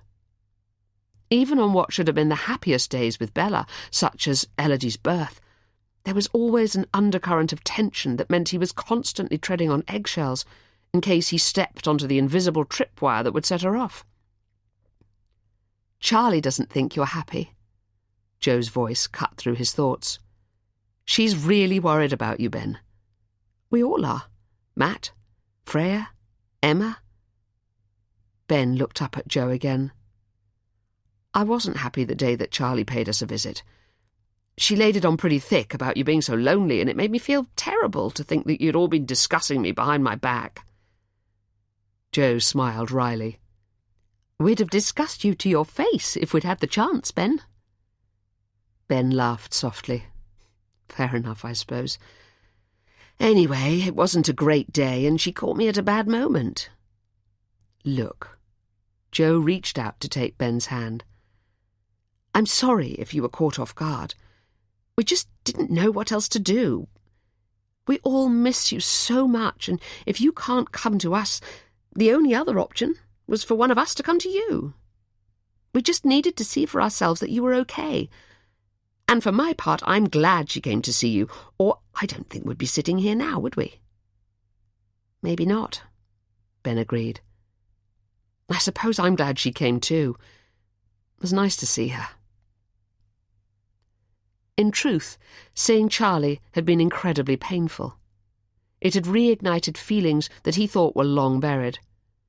She was so warm compared to Bella's coldness, so easygoing in contrast to Bella's exhausting testiness. He could still feel her love. She knew everything about him, and their connection was as strong as ever. Without having to say a word about what was happening to him, he could tell that she knew. Because she knew him. Jo tilted her head slightly. "I think she will always regret letting you go." "Don't," Ben cut in with a warning tone, shaking his head. "Don't go there." He couldn't bear to think of what might have been if he hadn't met up with Bella that night and put an end to all hopes of a reconciliation with Charlotte. Jo put her hands up defensively. "Okay, I'm sorry. You're right. There's no point in dwelling on the past." Ben gave her a reassuring smile. "Tell me about Emma, and Matt and Freya. How are they all?" Jo beamed. "Oh, you should see baby Bertie," she said, clapping her hands with delight, and obviously happy to change the subject. "He's gorgeous.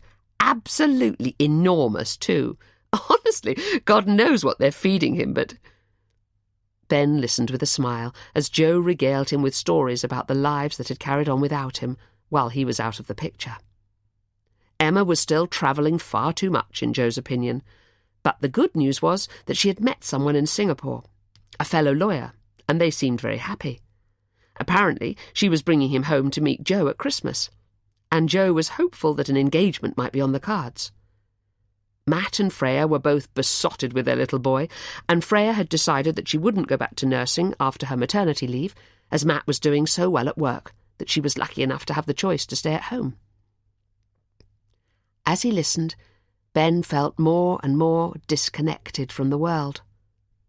Everyone else seemed to lead such normal lives. How had he ended up in a real-life version of a horror movie?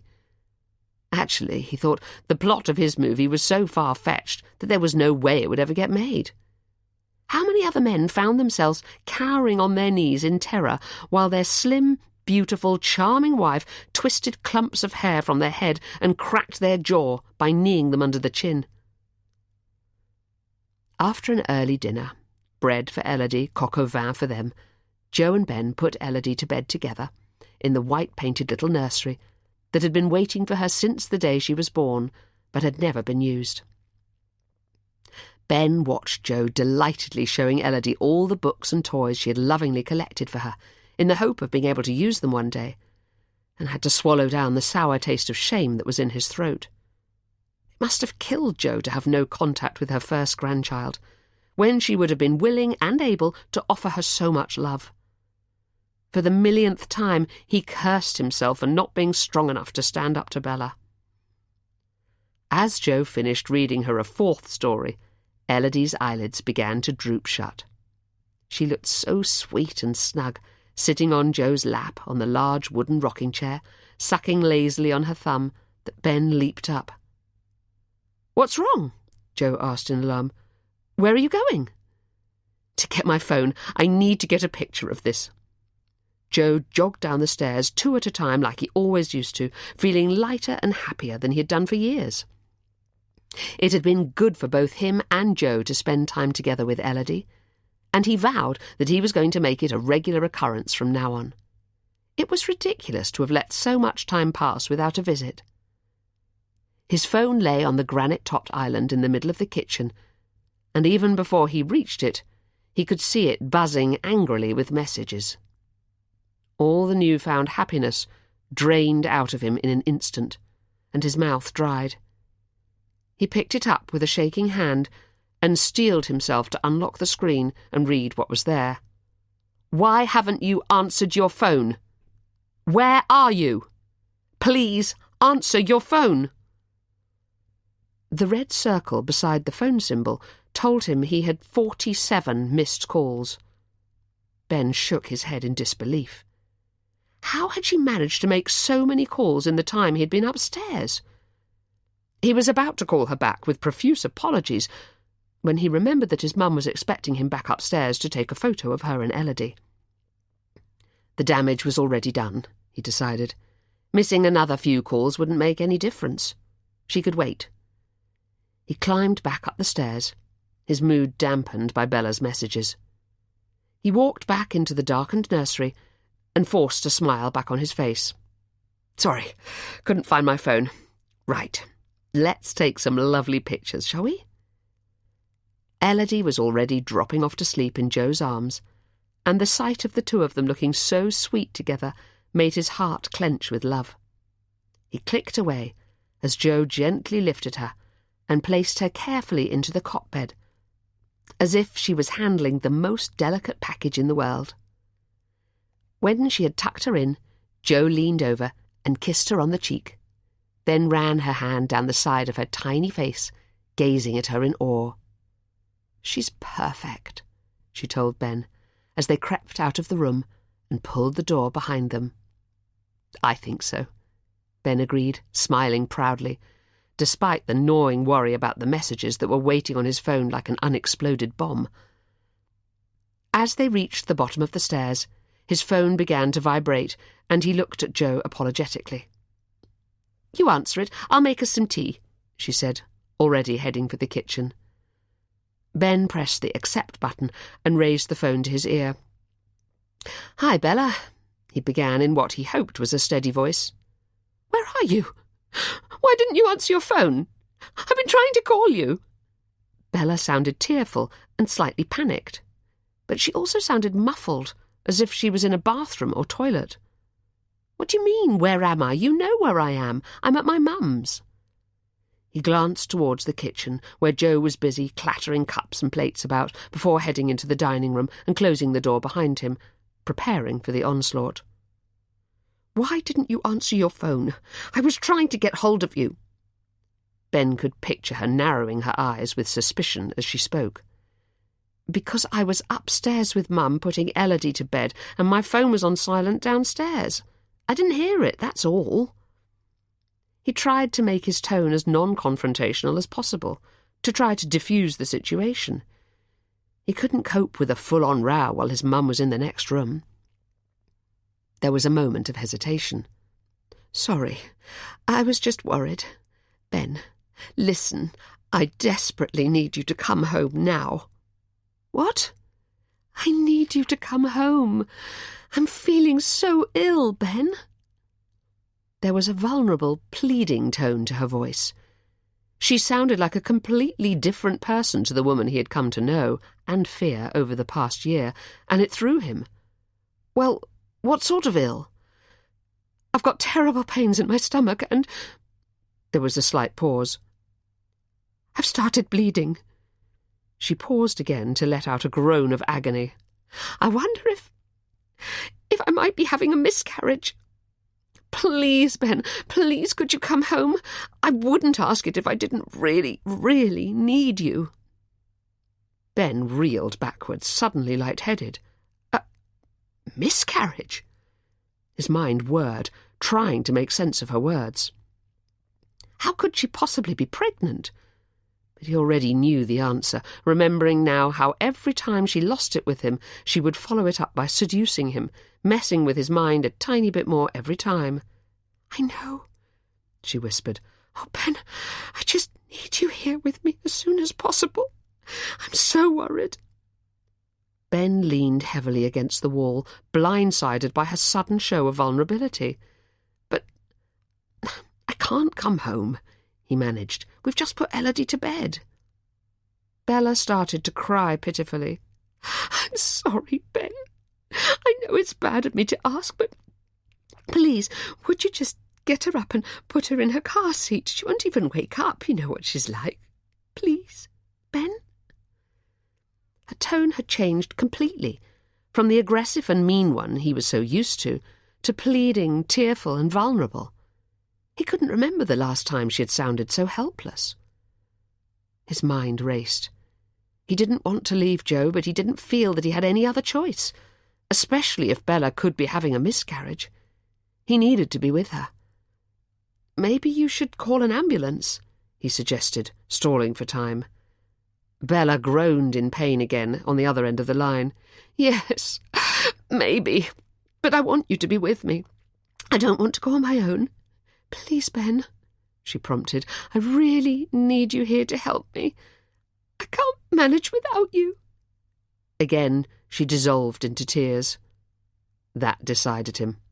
"Okay," he said. "I'll come." "Oh, thank you, Ben," Bella gushed. "Thank you so much." "I'll see you in a couple of hours," he told her, feeling as if he had grown in stature by at least a couple of inches over the past few minutes. He could hear the genuine gratitude in her voice, and it felt good to be needed for once. He had a feeling this would mark a turning point in their relationship. "I'll be as quick as I can." He hung up the phone and steeled himself to tell Jo, knowing how upset she would be. But, he reasoned, if doing this one thing meant that the balance of his relationship with Bella was redressed, it would mean that he'd be able to come and see Jo as often as he liked from now on.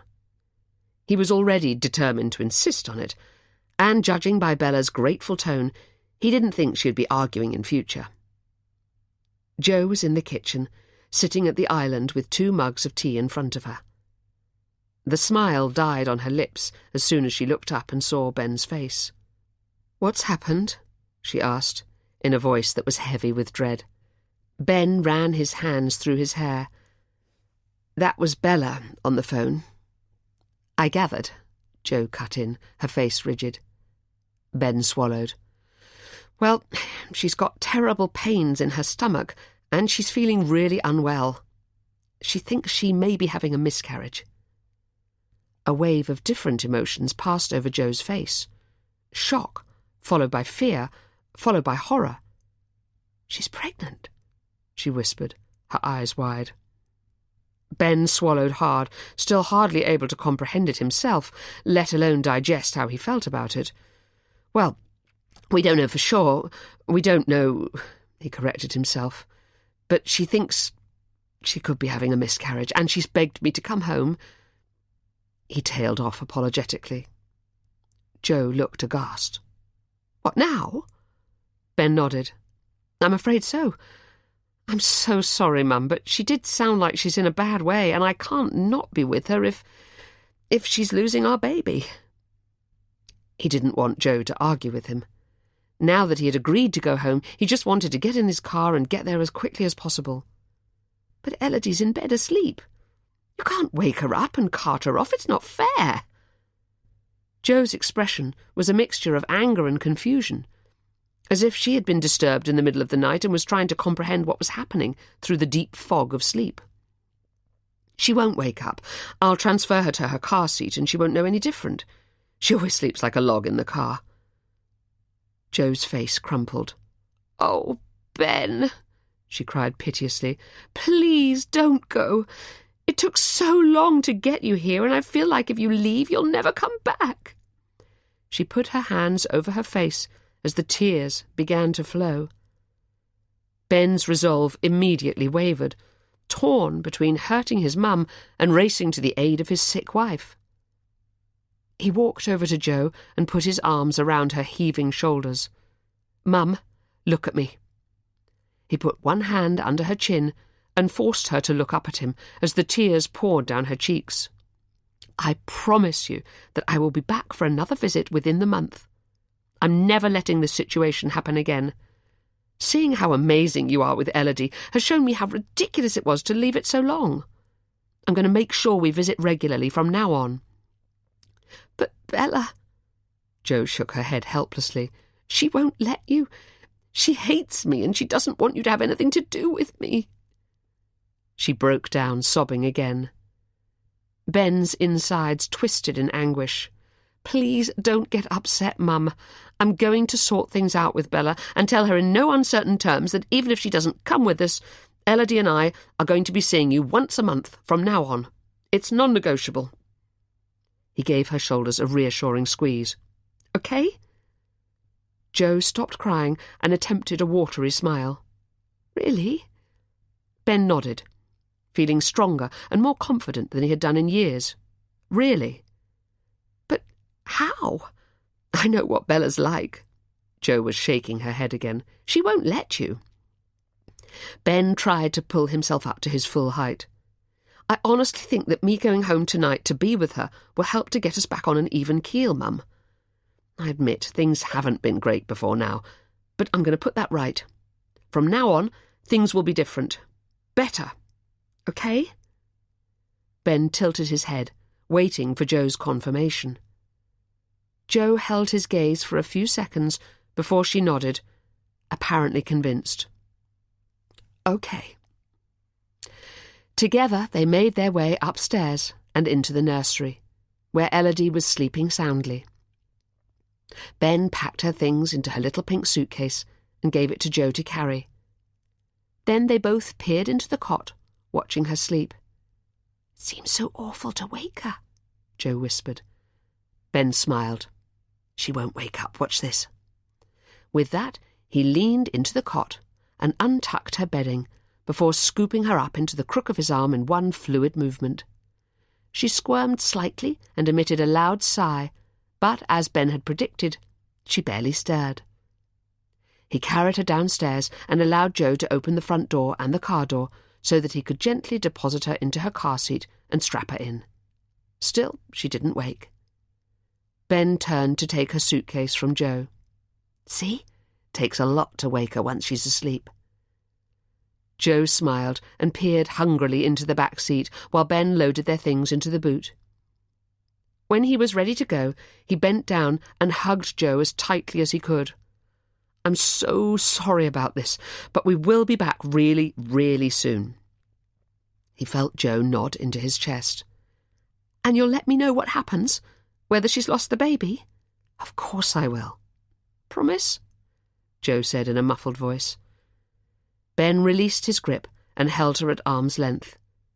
He tilted his head so that he could look her properly in the eye. "I promise," he said fiercely. Chapter 35. I opened the bathroom door and walked out into the bedroom, smiling to myself. I should never have agreed to Ben taking Elodie to visit Joe. She would no doubt be spending the whole time poisoning him against me and persuading him not to return. It was only when I got to work this morning that it hit me what a mistake it had been and how potentially dangerous it was. I needed to think of something that would get him home as quickly as possible so that I could reassert my authority, and I knew that the suggestion of a potential miscarriage would bring him running. I could easily fake it when he got here. "What are you smiling at?" Leo drawled from his bed, where he was propped up against his headboard smoking a cigarette. I turned to look at him, entirely confident and unembarrassed by his nakedness, the veil of smoke lending a vaguely film star appearance to his narrowed eyes and tousled blonde hair. "Oh, nothing much." "Been on the phone to the little husband, have you?" He threw me a mischievous look. "Checking up on him?" I shrugged noncommittally and unbuttoned the crisp white shirt I had found in Leo's wardrobe. I was planning to go straight home, but then I looked at Leo and decided that I had a bit more time before I needed to leave. He looked too irresistible. I walked over to the bed and straddled him, before taking the cigarette out of his hand and inhaling deeply. Leo smiled as I blew the smoke slowly and deliberately into his face. I could feel him hardening beneath me. "You're so damn sexy." "I know."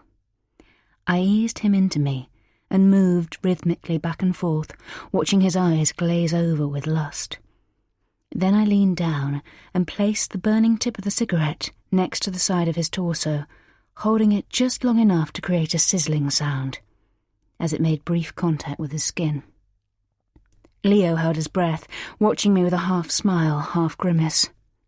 "Do it," he whispered in a thick voice. I increased the pressure until I had left a satisfyingly symmetrical blister of red.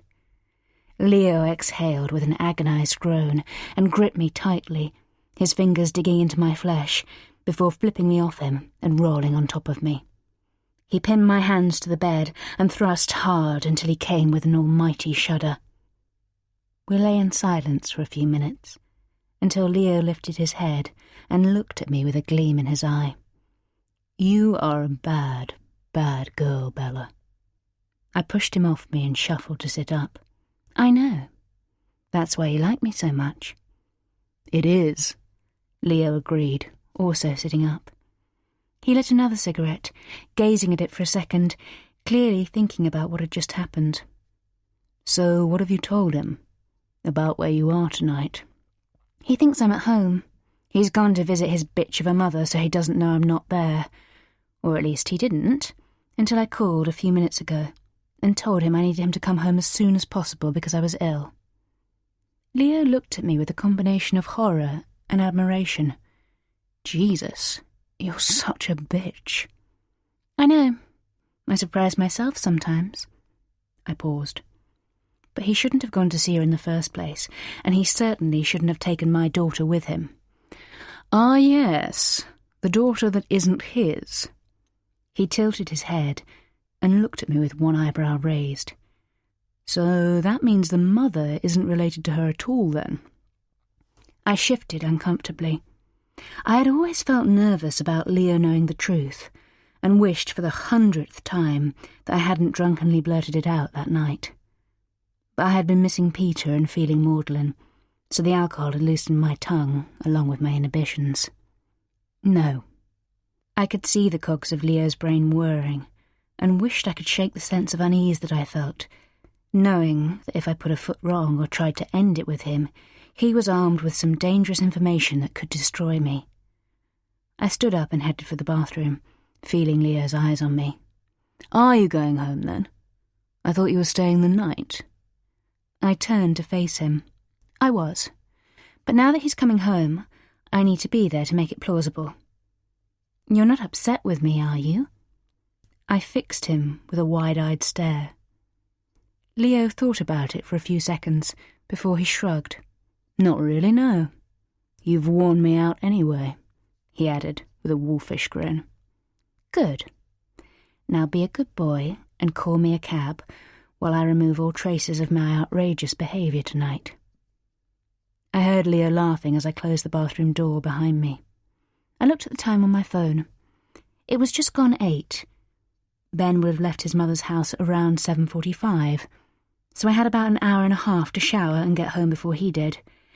It was cutting it fine, but I should just about make it. The limo Leo had booked crawled through the London traffic, making me grit my teeth with anxiety. I had forgotten that getting from East to West London was always a mission, even when the rush hour had supposedly finished, and I wished I had just caught my usual train instead. My car was parked at the station in Surrey, so I would need to go there first anyway. "Don't you know any quicker routes?" I asked the driver, as we drew to a halt at yet another set of traffic lights. "This is the quickest route," he replied, his voice clipped with an Eastern European accent and a level stare in the rearview mirror. I sighed and leaned back against the plush leather seat, drumming my fingers on my leg. I clicked on Find Friends. Ben was only just approaching the M25, so I was still on track to get home before him, as long as there weren't any more hold-ups. There was nothing more I could do, so I closed my eyes for a moment and took a long, soothing breath, trying to block out everything around me and relax instead. I woke with a jolt and sat bolt upright. "Where are we?" I demanded, looking around me in a panic, trying to get my bearings. I didn't recognise the houses and fields as they sped by outside my window, although in the dark it was hard to tell anyway. "There was an accident. We had to take a diversion." The driver sounded unapologetic and bored, which immediately caused my hackles to rise. "For God's sake! Why didn't you know how to avoid it in the first place? Don't you get traffic updates on that thing?" I gestured to the electronic map he had on his dashboard. The driver shrugged and gave a dismissive wave of his hand by way of an answer. I wanted to scream. With a shaking hand, and hardly daring to look, I pressed the home button on my phone. The time flashed up in giant numbers on the screen. 9:25. "Shit," I muttered, furiously clicking on Find Friends. My mouth dried as I watched the little green circle that signified Ben's location move jauntily towards our road before drawing to a stop as it arrived at our house. Chapter 36. Ben pressed the fob that opened the electric gate and frowned as he pulled onto the empty driveway, unease immediately seeping through him. Where was Bella's car? The house itself was in darkness, except for the usual security lights that were on a timer. His mind raced wildly, and his heart began to pound. There was no sign of any activity. Had she taken herself to hospital after all? It seemed unlikely, given the state she was in when she called. Or had her car been stolen? Whatever the explanation, he knew it was something bad. He could just sense it. Leaving Elodie asleep in the car, he opened the front door and let himself in, keeping it ajar as he tiptoed into the hallway. Adrenaline and fear racing through his veins. He glanced at the alarm system control box and frowned as he realised it was still armed. He tapped in the code and stood very still, listening for any signs of life in the house. Apart from the faint click and whir of the heating system, there was nothing. Still not convinced that she wasn't there, he moved from room to room looking for her, before remembering that she had sounded like she was in the bathroom when she called. He climbed the stairs 2 at a time and raced into their ensuite bathroom. But, like every other room in the house, it was empty and in darkness. Ben stood with his hands on his hips, looking around him in confusion. None of it made any sense. When he had searched every room a second time and was satisfied that she wasn't in the house, Ben walked out into the back garden, straining his eyes and ears for any kind of movement. Suddenly, There was a sharp crack as something moved in the bushes, and he jumped with fright. Not wanting to, but knowing he had no choice, he made his way as noiselessly as he could in the direction of the sound. When he was just a couple of meters away from the bush, something sprang out at him, and instinctively he leaped backwards, losing his balance as he did so and falling in an ungainly heap onto the damp grass. A large fox darted past him, its eyes gleaming eerily in the moonlight, and disappeared through the hedge into the garden beyond. Panting with shock, Ben stood up shakily and brushed himself down, still trying to comprehend what was going on. Bella had definitely been at home when she called him, and she had sounded genuinely distressed and in pain. So where the hell had she gone since? She must have taken herself to hospital. But if that was the case, why hadn't she rung him and asked him to meet her there? He walked back into the house and locked the back door, looking around him as he tried to figure out what to do next. A niggling doubt tugged at the back of his brain. He walked slowly back down the hallway, trying to figure out what it was. As he reached the still open front door, the answer came to him. There were no lights on. It would have been dark by the time she called him earlier, and even if she had left the house to take herself to hospital, she wouldn't have gone around switching off all the lights first, especially not if she was in a rush or in pain. She didn't tend to turn lights off anyway, and would quite happily leave every light in the house on if they went out in the evening. With a creeping, sickeningly vivid realization, it dawned on Ben that Bella must have been lying, that she hadn't even been in the house when she called him. She just wanted to ruin his visit to see Joe and get him back home, where she could carry on making his life a misery and treating him like a slave that she could use and abuse whenever she liked. He sank down onto the doorstep and put his head in his hands. All the way through the car journey from Suffolk, he had imagined the ways in which his life was going to change from now on. How this experience would have made Bella realise how much she needed him, and he had actually visualised her greeting him with open arms and a tearful smile of gratitude. He had felt bad in the past, really bad, but nothing compared to the abject humiliation and hurt he was feeling right now. All the blows she had inflicted, all the times she had hurt and abused him, were as nothing to the fatal blow she had just delivered. It was like a switch in his brain. He couldn't even cry anymore. He had crossed a threshold of pain, and there was no coming back from it. He looked at his phone, trying to work out what to do. He thought about calling her, but he couldn't bear to hear her voice, lying to him as easily as breathing. She would come up with some ridiculous explanation for her behaviour, but he wasn't going to let her dupe him again. Not now. Not ever. He scrolled through his contacts, coming to a halt at the number for Bella's lover, Leo. He had copied it down the night he had fixed her phone, somehow knowing that he might need it one day. He had absolutely no doubt that was where she would have been tonight. Where she would have called him from, pleading with him to come home and look after her. He pressed on the number before he could change his mind. "Leo Fox," a deep voice drawled as the phone was answered. Ben closed his eyes and took a deep, steadying breath. "It's Ben. Ben Gordon." There was a long pause. "I'm sorry, I don't recognise the name. You must have the wrong number." Leo already sounded bored. "Bella's husband." Ben waited for the words to land before continuing. "Is she there?" There was a brief pause before he answered. "No, she left a couple of hours ago." Although he had been fairly sure that Bella was with Leo, hearing it confirmed was like a blow to the stomach. He felt the bile rise in his throat. He opened his mouth to speak, but no words would come out. "Look, mate," said Leo, "I'm not interested in getting involved in your relationship, but she's playing you for a fool. You need to toughen up a bit and have some respect for yourself." Ben gasped, hurt and anger still rendering him speechless. Bella having an affair with this guy was one thing, but discussing Ben's failings with him was a whole other level of humiliation. Finally, he found his voice.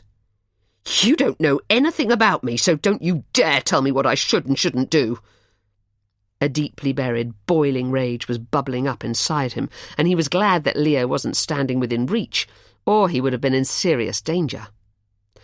"Actually," Leo said with a malicious-sounding roll of his tongue, "I think you'll find that I know everything about you, mate, even more than you know yourself." "Bullshit!" Ben fired back, overwhelmed with hatred for this pompous-sounding creep. "Oh yeah, bullshit, is it? Well, how about if I tell you that I knew your father, for starters?" "So what?" Ben thought about hanging up, not wanting to let anything Leo said get to him. It had been a mistake calling him in the first place. "But obviously I didn't know him as well as Bella knew him." Something about his tone of voice made Ben's blood run cold, but he refused to acknowledge it. Of course she knew him. He was her father-in-law. Leo chuckled, and Ben could hear him lighting a cigarette. Somewhere in the back of his brain he registered that Bella had sometimes come home smelling of smoke. "He was a bit more than that," Leo said, exhaling slowly and deliberately. Ben's mouth dropped open in shock. "Oh, come on," Leo continued when Ben didn't reply. "Seriously, mate, don't tell me you never suspected." Ben closed his eyes, as if by doing so he could somehow make the words go away, make them unheard. "No," he heard himself whisper hoarsely. "You're lying. You know I'm not. She only ever got with you to get back at him for dumping her." There was a sudden tightness in Ben's chest, and he knew he needed to stop Leo talking before he could inflict any more damage. "I'm hanging up," he hissed, dizzy with the sheer horror of it. With shaking hands, he reached for the end call button, but before he could get to it, he heard Leo's voice as it shouted his final onslaught. "And to make him pay for his kid. It's not even your kid, mate, it's your father's." The line went dead, and Ben stared at the handset in shock, unable to absorb what he had just heard. He was struggling for breath, and gulped down lungfuls of air to try to steady himself, but he felt as though his brain was frying. He couldn't seem to form any kind of coherent thought. It couldn't be right, he told himself. Elodie was his child, of course she was. Even without the incredible emotional bond between them, he just knew that she was his child. He could feel it. Without really thinking about it, he was dialing Charlotte's number. She answered immediately. "Ben, is that you? Are you okay?"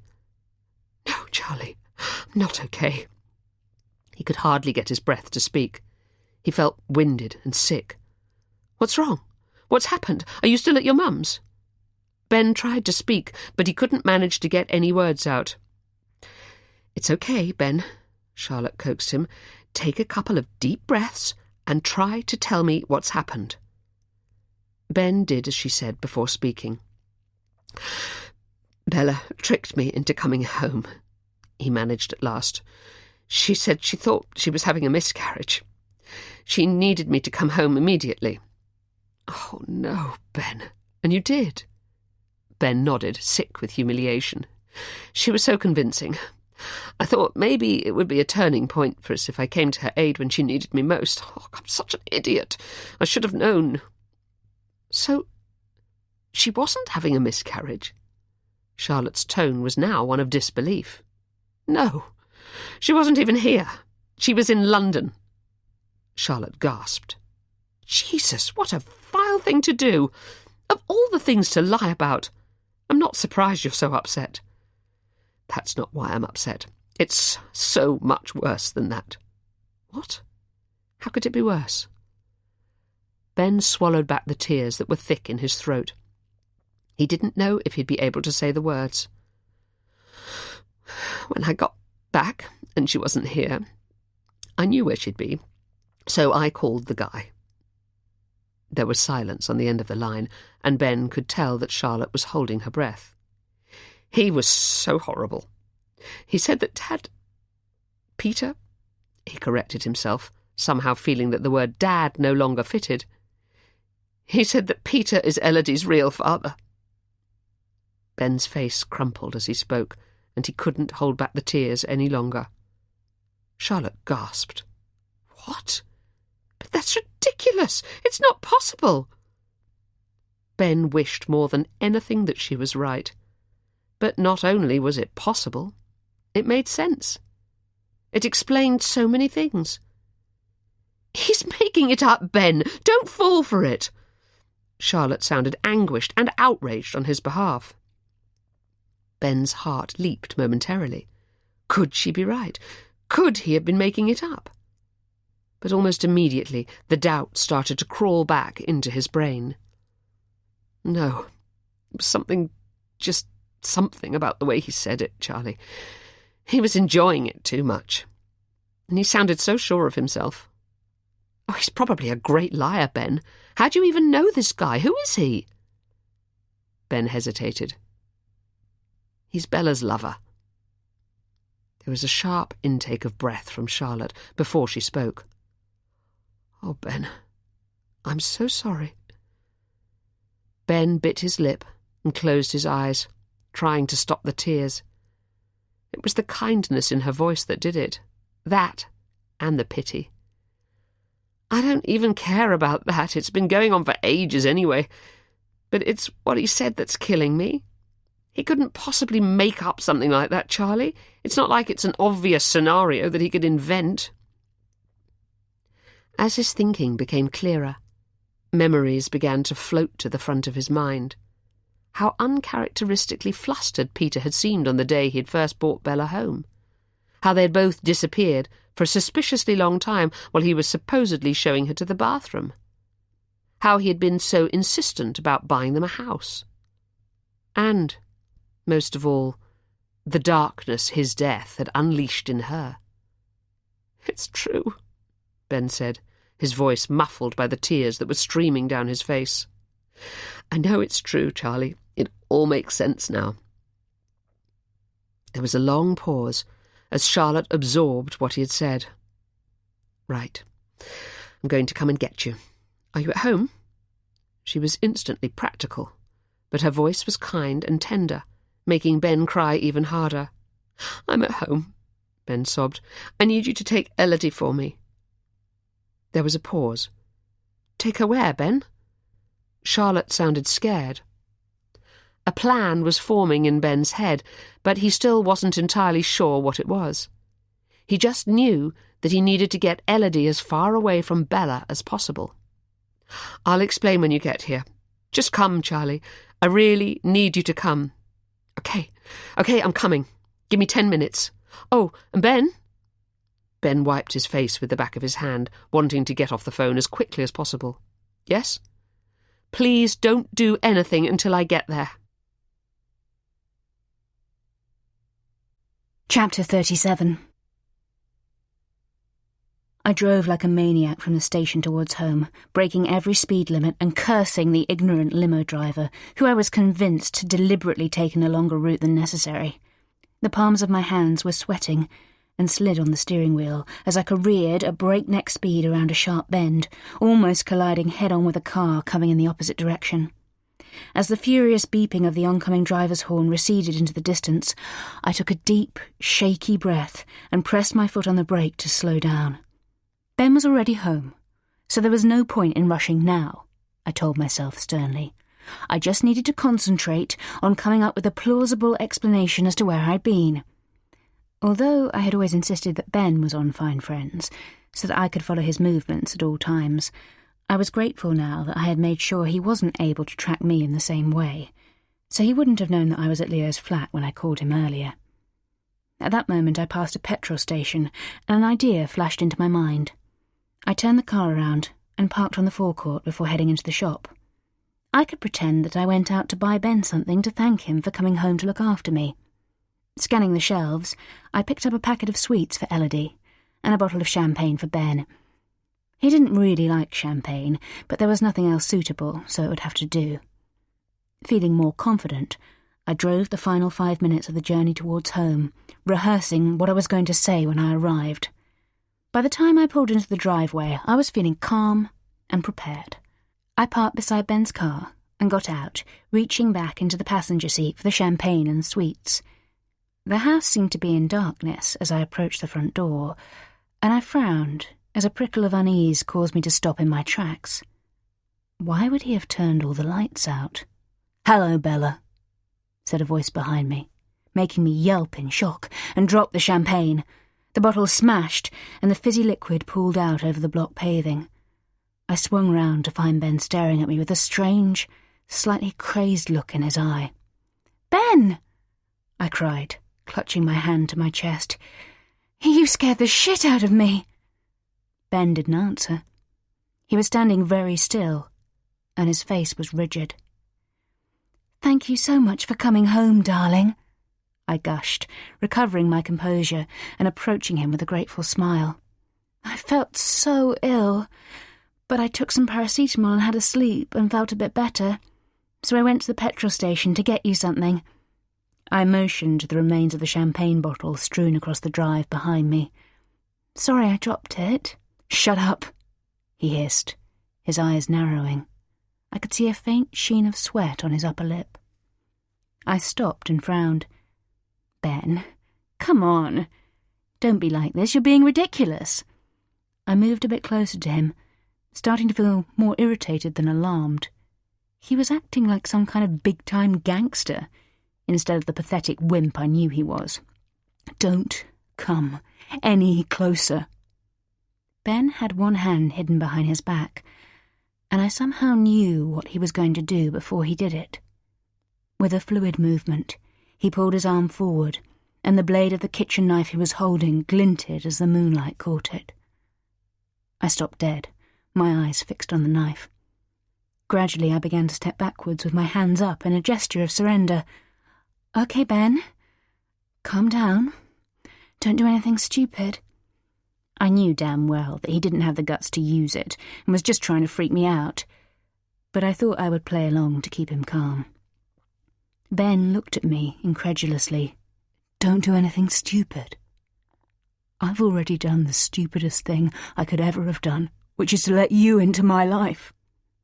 He paused and took a step towards me, his expression setting hard again and his knuckles white as he tightened his grip on the shaft of the knife. "You've destroyed me. You've destroyed my family. You even killed my dad." His voice cracked in pain as he spoke, and his face crumpled as tears began to roll down his cheeks. My stomach lurched slightly at his words, and I swallowed hard and forced myself to meet his eye. "Listen, Ben," I said as calmly as I could. "You're not thinking straight. I know you're upset, but you're wrong. I didn't kill Peter. He had a heart attack." "He had a heart attack because of what you did to him." Ben's words were hissed through gritted teeth, and he seemed to be working himself up into a frenzy. Again I felt a ripple of unease. There was something about the way he said it that made me think he had been speaking to someone.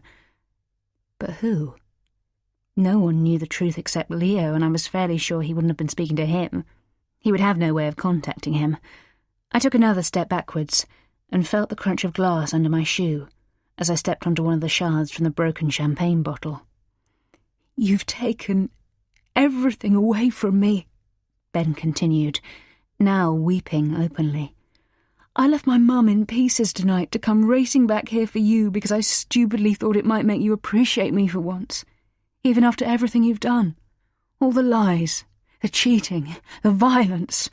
He shook his head in disbelief. "Even after everything you've done to me, I was still hoping we might be able to salvage our relationship. For Elodie's sake." "We can, Ben. Of course we can," I started to say, but he put his other hand up to silence me. "No, we can't. I should have known it was just another of your sick little games. God, I've been such an idiot letting you wreck my life." He swiped away the tears from his face. "Letting you wreck my family's lives. Well, I've had enough. I've taken Elodie, and I'm leaving you." My heart thudded in my chest, and I looked around me in panic. It was only now that it occurred to me that I hadn't seen her. Where is she? Where's Elodie? My throat had dried, and I struggled to speak. What if he'd harmed her to get back at me? The sensible part of my brain told me that he would never hurt her, but I had never seen Ben like this before. He was unstable enough to have got a knife from the kitchen, which was unimaginable in itself. What if he'd used it on Elodie? My legs felt weak, and I let out a whimper of pure fear. "What have you done to her?" I whispered, shaking my head as I willed him to tell me she was okay. "She's safe," Ben snarled, his lip curling with contempt, as relief flooded my whole body. "God, I can't believe you would think for 1 minute that I would hurt her. You're disgusting." I didn't care what he called me. As long as Elodie was alive and well, he could throw whatever insults he wanted. I nodded and took a deep breath. "So, where is she then?" Ben's eyes glittered with tears in the moonlight. When he spoke, his voice was thick with emotion. "All you need to know is that she's safe. From now on, we're both safe. From you. Come anywhere near either of us again, and I will kill you." He thrust the blade forward to emphasize his words. "I know you don't think I'd do it, that I'm too much of a wimp. But believe me, I would. I will do whatever it takes to keep her safe and get you out of our lives."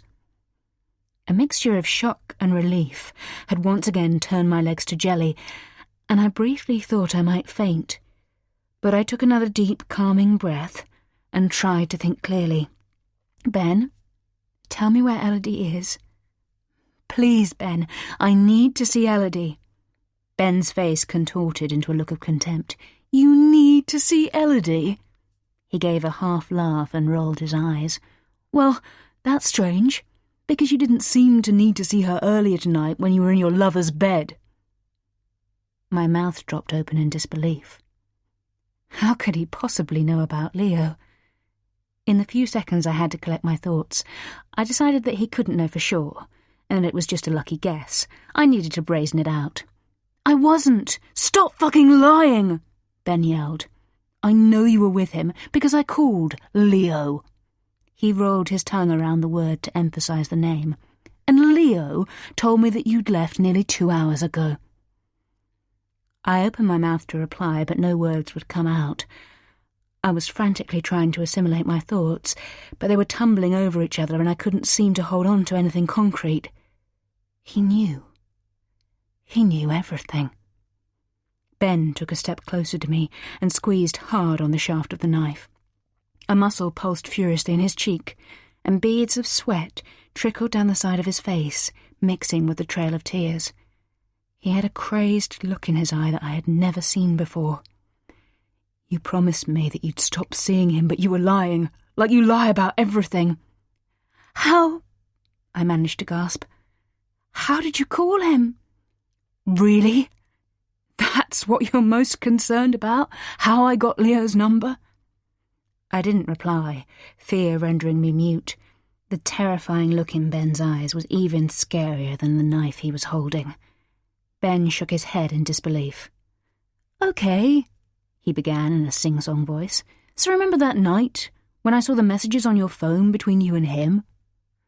I nodded slowly as realization dawned. Well, obviously, I took the precaution of copying his number, in case I ever needed it, he added. I closed my eyes, unable to stand the way he was looking at me for a second longer. Leo would have told Ben everything. Worse, he would have enjoyed it. I had always regretted telling Leo the truth in a drunken moment of madness.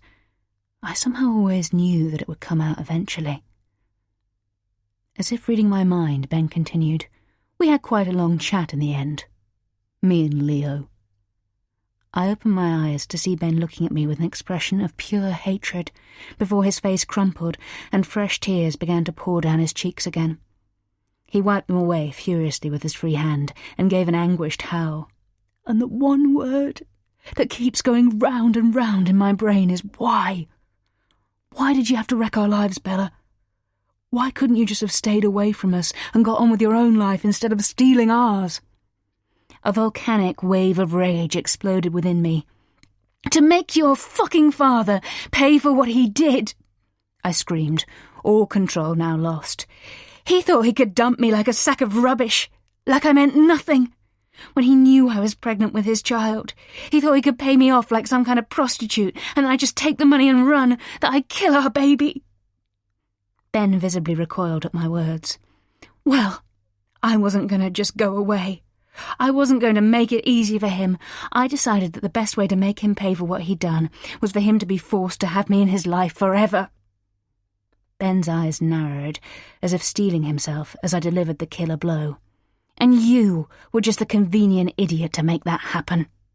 There was a stunned, heavy silence as my words landed with a sickening, heavy thud, before Ben looked up at me with an agonized, haunted expression. "You never felt anything for me," he said, his voice filled with pain. "No, I never wanted you," I yelled. "I just wanted him. I couldn't believe it when the bastard died and I was left alone and stuck with you." Rage drove the words out of me with reckless abandon. "You're sick," Ben shouted back, anger helping him to recover his strength. "You're a bloody psychopath. I don't care if I'm not Elodie's biological father. She loves me, and I love her. I'm taking her as far away from you as possible while she'll be safe. I'm going to make sure you never see her again, you evil bitch." I didn't remember doing it. All I knew was that when I came to, Ben was lying motionless on the ground, and I was on top of him, still holding onto a shard of glass that seemed to be embedded in his chest. As if in slow motion, I climbed off him and stood up. I looked down at myself, frowning at the deep, dark stains on the front of the pale green mac I was wearing. I didn't understand what the stains were, or how they had come to be there. I unbuckled the mac and carefully folded it in on itself, so that the stains weren't visible. I didn't want to be able to see them. I looked down at Ben.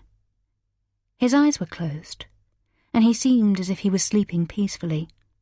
All the angst had left his face, despite the tracks of sweat and tears that remained on his skin. Feeling a sudden tug of affection for him, I knelt down beside him and kissed his cheek. "Goodbye, Ben," I whispered. The sound of a car pulling up in front of the gate caused me to snap back into focus, my heart suddenly racing with panic that it might be the police. I looked around me wildly, checking that we weren't overlooked by anyone who might have witnessed what had happened, and dialed 999. But I already knew we weren't, and mentally said a prayer of thanks that I had insisted on such a private and secluded property.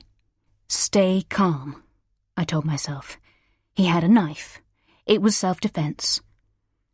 I would say he had battered me for the past 2 years, and I'd had enough. No jury in the land would convict me. Now I just needed to find out where Elodie was and get her back so that we could disappear. Just the two of us, like it always should have been. I crept towards the large wrought iron gates, trying to see who was in the car without them seeing me.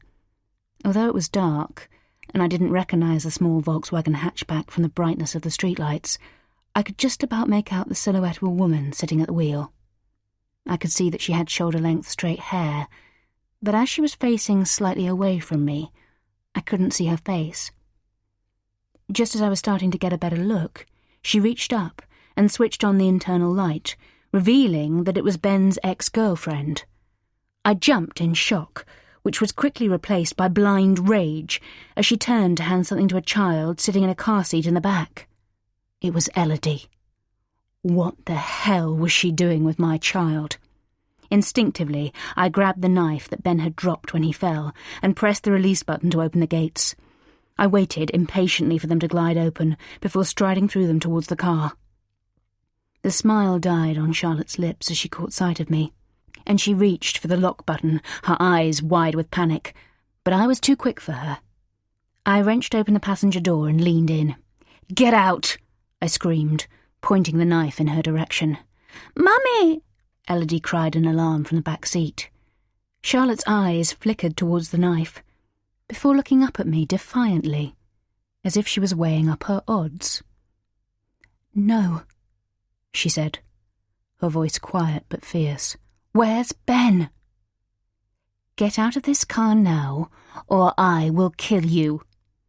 A wave of fear crossed Charlotte's face, but she remained firm. No. Tell me where Ben is. Want Daddy? Elodie wailed, before bursting into plaintive sobs. It's okay, darling, I reassured her, all the while keeping my gaze fixed on Charlotte. Daddy's just having a little sleep. Charlotte gasped, and her eyes widened with shock. And we're just going for a little drive, I added, climbing into the passenger seat and slamming the door behind me. I pressed the tip of the knife into Charlotte's thigh, just firmly enough for her to understand that I was serious. Please, she mouthed, looking anguished rather than scared. Please don't do this. I increased the pressure of the knife a tiny bit more. Just drive. Chapter 38. Charlotte could feel the beads of sweat on her forehead, and her hands were suddenly slippery on the steering wheel. She knew it was vital that she tried not to show any fear, but it was impossible, as she had never felt so scared in her life. It wasn't just the knife that was pressed with such delicate menace into her thigh, so much as the nightmarish thoughts that were racing through her mind about what Bella had done to Ben. She knew she needed to call an ambulance and the police, but couldn't think how to do it without Bella noticing. She decided that honesty was her only option. "Can I at least call an ambulance?" she asked, trying to keep her voice level and her breathing steady. Bella shot her a look of utter contempt. No need. Charlotte's heart momentarily leaped with hope. Maybe that meant that Ben was absolutely fine. Then again, she realised with a creeping horror, maybe she meant instead that it was too late. "Where am I supposed to be going?" Charlotte stole a glance in Bella's direction as she started to drive up the wide, dark road as slowly and as carefully as possible. Elodie continued to cry piteously in the back seat, and Charlotte's heart constricted at the confusion and pain in her young voice. Bella fixed her with a cold stare. "Just do what you're told and keep driving. And for Christ's sake, speed up," she added, pressing the tip of the knife further into her thigh, causing Charlotte to gasp with pain. Charlotte's eyes desperately scanned the road for other cars, but she couldn't think how to attract attention without Bella noticing. Maybe if she broke the speed limit, they might be lucky enough to encounter a police car who would pull them over. With that faint hope, she depressed the accelerator and increased her speed a little more. "Stop bloody crying, Elodie!" Bella yelled suddenly, confirming Charlotte's suspicion that despite her outward show of coolness, she was flustered and didn't have a plan. Charlotte didn't know whether to feel alarmed or reassured by this realisation. Elodie began to cry even harder at the harshness of her mother's words. Bella put her head back and rolled her eyes. "Christ's sake," she muttered, before turning her gaze towards Charlotte and increasing the pressure of the knife a tiny bit further, stabbing agonisingly at her skin through her jeans. "Right, I'm going to get into the back seat, but don't even think about trying anything, or I will slit your throat." The strangely matter-of-fact tone of voice Bella used made her threat sound even more sinister than if she had shouted or snarled it, and Charlotte's heart pounded with terror, and tears of pain and fear filled her eyes. Was that what she had done to Ben? The only reassurance she could give herself was that the knife looked clean, although she was sure she could see traces of streaks of blood on Bella's hands. Bella twisted her body until she was in a precarious crouching position, facing into the back seat, with one foot on the central console and the other on her seat.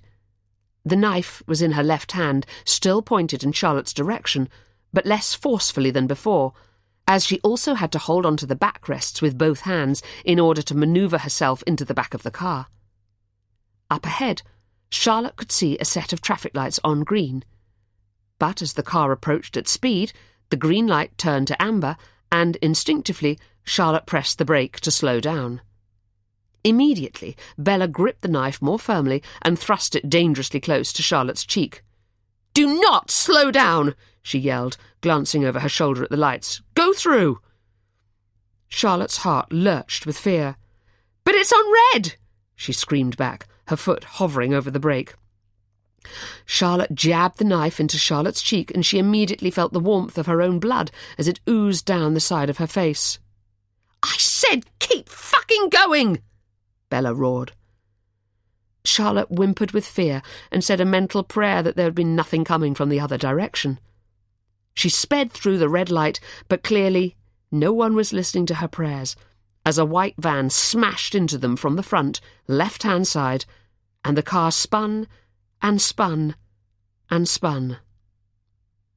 The world seemed to stand still as Bella flew backwards, almost as if in slow motion, towards the windscreen, which shattered into a million pieces as her beautiful head made contact, and then she kept on flying through the air until she was gone altogether.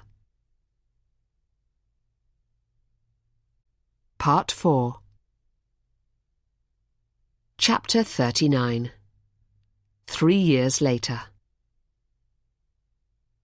"Happy birthday, Bertie!" Joe cried, placing a huge chocolate cake with 3 lit candles onto the wooden garden table in front of him. Bertie's big blue eyes widened in delight, and he grinned from ear to ear as he knelt up on his chair to get closer to the cake. He brushed his blonde hair out of his eyes and waited patiently while they all sang an enthusiastic but tuneless version of Happy Birthday before leaning forward and puffing as hard as he could. Only one of the candles was extinguished, so he tried again, but still the other 2 stayed alight. "Shall I do it?" Elodie offered, sliding onto the chair and kneeling beside him. Bertie looked up at her adoringly. "Let's do it together." Everyone cheered and clapped as their joint puffing finally blew out the candles. Joe cut into the cake and put a giant slice onto a paper plate in front of Bertie. "First slice for the birthday boy." "Thank you," said Bertie politely, waiting until Joe had looked away before sliding the plate over to Elodie. "You can have the first one," he whispered conspiratorially. Charlotte watched the interaction between the 2 of them and felt a squeeze of love.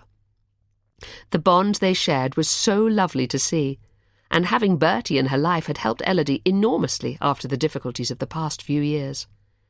She was a sweet, clever little girl, but there was a sadness within her that never seemed to be too far from the surface, which was hardly surprising. She had the same huge dark eyes and full bee-sting lips as her mother, and it was already clear that she was going to inherit Bella's beauty.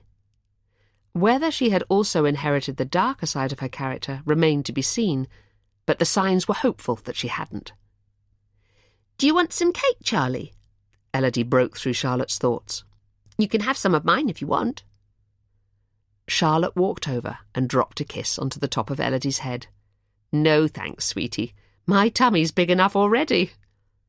Elodie threw a sidelong glance at Bertie, and they both giggled. Charlotte wagged her finger. "Enough of the cheek, you 2, she teased.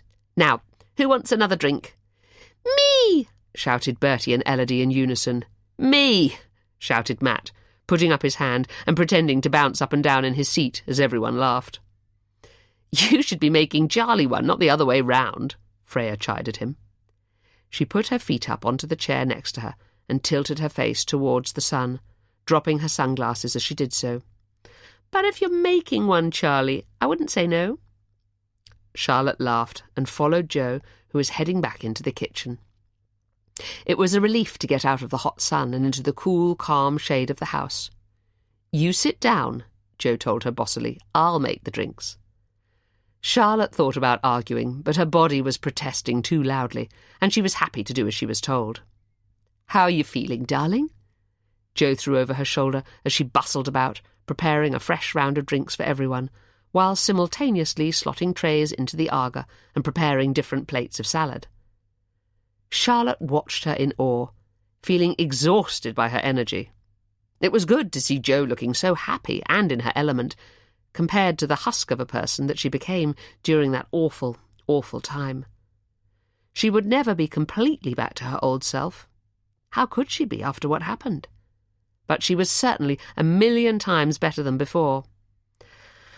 "I'm feeling," Charlotte began with a wry smile, "fat, sweaty and knackered."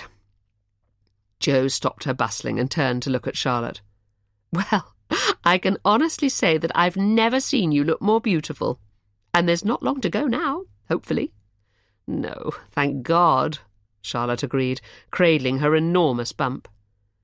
She turned to look out over the terrace, where everyone was still gathered, the adults chatting and the children laughing at some secret shared joke. "Emma next, I hope." "Yes." Jo followed Charlotte's gaze to where Emma and her husband Prash were sitting. "It would be lovely. Though I think they're still enjoying the novelty of being married, and she's always known it might be more difficult because of her history. And her age, of course." Charlotte nodded. "What about you, Jo? How are you bearing up? Days like today must be hard, when everyone's here and yet not everyone's here." Jo finished the sentence for her. She placed the drinks she had prepared onto a large wooden tray, before lifting her eyes to meet Charlotte's. "I have good days and bad, but mainly good now." She chose her words carefully. "And days like today actually help enormously, having a full house like we used to." Her eyes misted slightly as she dipped back into her memories, before snapping back into the moment with a smile. "Children laughing and everyone having fun. It means the world. I can imagine. Peter would have loved it." Her voice caught slightly, and she cleared her throat. "But you know what, Charlie? I think he'd be proud of me for carrying on, because I don't mind admitting there were times when I didn't think I could." Charlotte nodded. "I know. And you're right. He would be proud of you. As proud as we all are of the way you've coped," she added. Charlotte still had mixed feelings whenever she thought about Peter. She had loved him like a father, and after her own dad died suddenly, she'd grown even closer to him. But that was before she knew the truth about what he had done. And now, even when she remembered the many good things about him, it was always tainted with the knowledge that he could have saved Ben from Bella if he'd just had the courage to admit his mistake and deal with it. Jo would have forgiven him. Yes, she would have been hurt and angry, but she loved him too deeply to have let him go. She would probably even have accepted Elodie being part of Peter's life if she had to. The way she had welcomed the little girl into her home and her life over the past couple of years was proof of that. Charlotte tried hard not to let the memories of that terrible night encroach on her brain. But it was impossible to banish the images that played like an old film on a loop. More than the images, though, it was the guilt she felt at having agreed to take Elodie while Ben sorted things out with Bella that haunted her.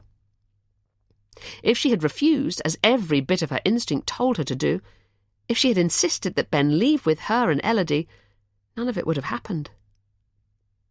By the time she reached him that night, she had known immediately that he wasn't in any fit state to be left. His car door was hanging open, and Charlotte could see Elodie still sleeping peacefully in her car seat. "Right," she told Ben, who was sitting on the front step, almost catatonic with shock. "You're coming with me. Let's get you up." Ben allowed her to help him into a standing position, and they were walking towards Charlotte's car when he suddenly stopped and gripped Charlotte's arms urgently. "No, I'm going to wait for her. She's on her way back. You take Elodie for a drive somewhere and come back for me in half an hour." "No, Ben, that's not a good idea. We'll all go to my place together tonight. You can speak to Bella tomorrow when you're in a better frame of mind. I'll bring you back so you can get your car." "Please, Charlie, I just need to speak to her, to sort out a few things. Things I should have sorted out a long time ago." Charlotte had hesitated. Ben seemed to have recovered his composure slightly, but she still didn't want to leave him. "Please, Charlie," he had begged her. "Take Elodie. I don't want Bella being able to get to her." "Why don't you just come now? We can all go together." Ben's expression had hardened. "No, I want to look her in the eye and tell her I know the truth. And I need some answers from her, Charlie. Please just do this for me." Charlotte hesitated again, before replying, "Okay."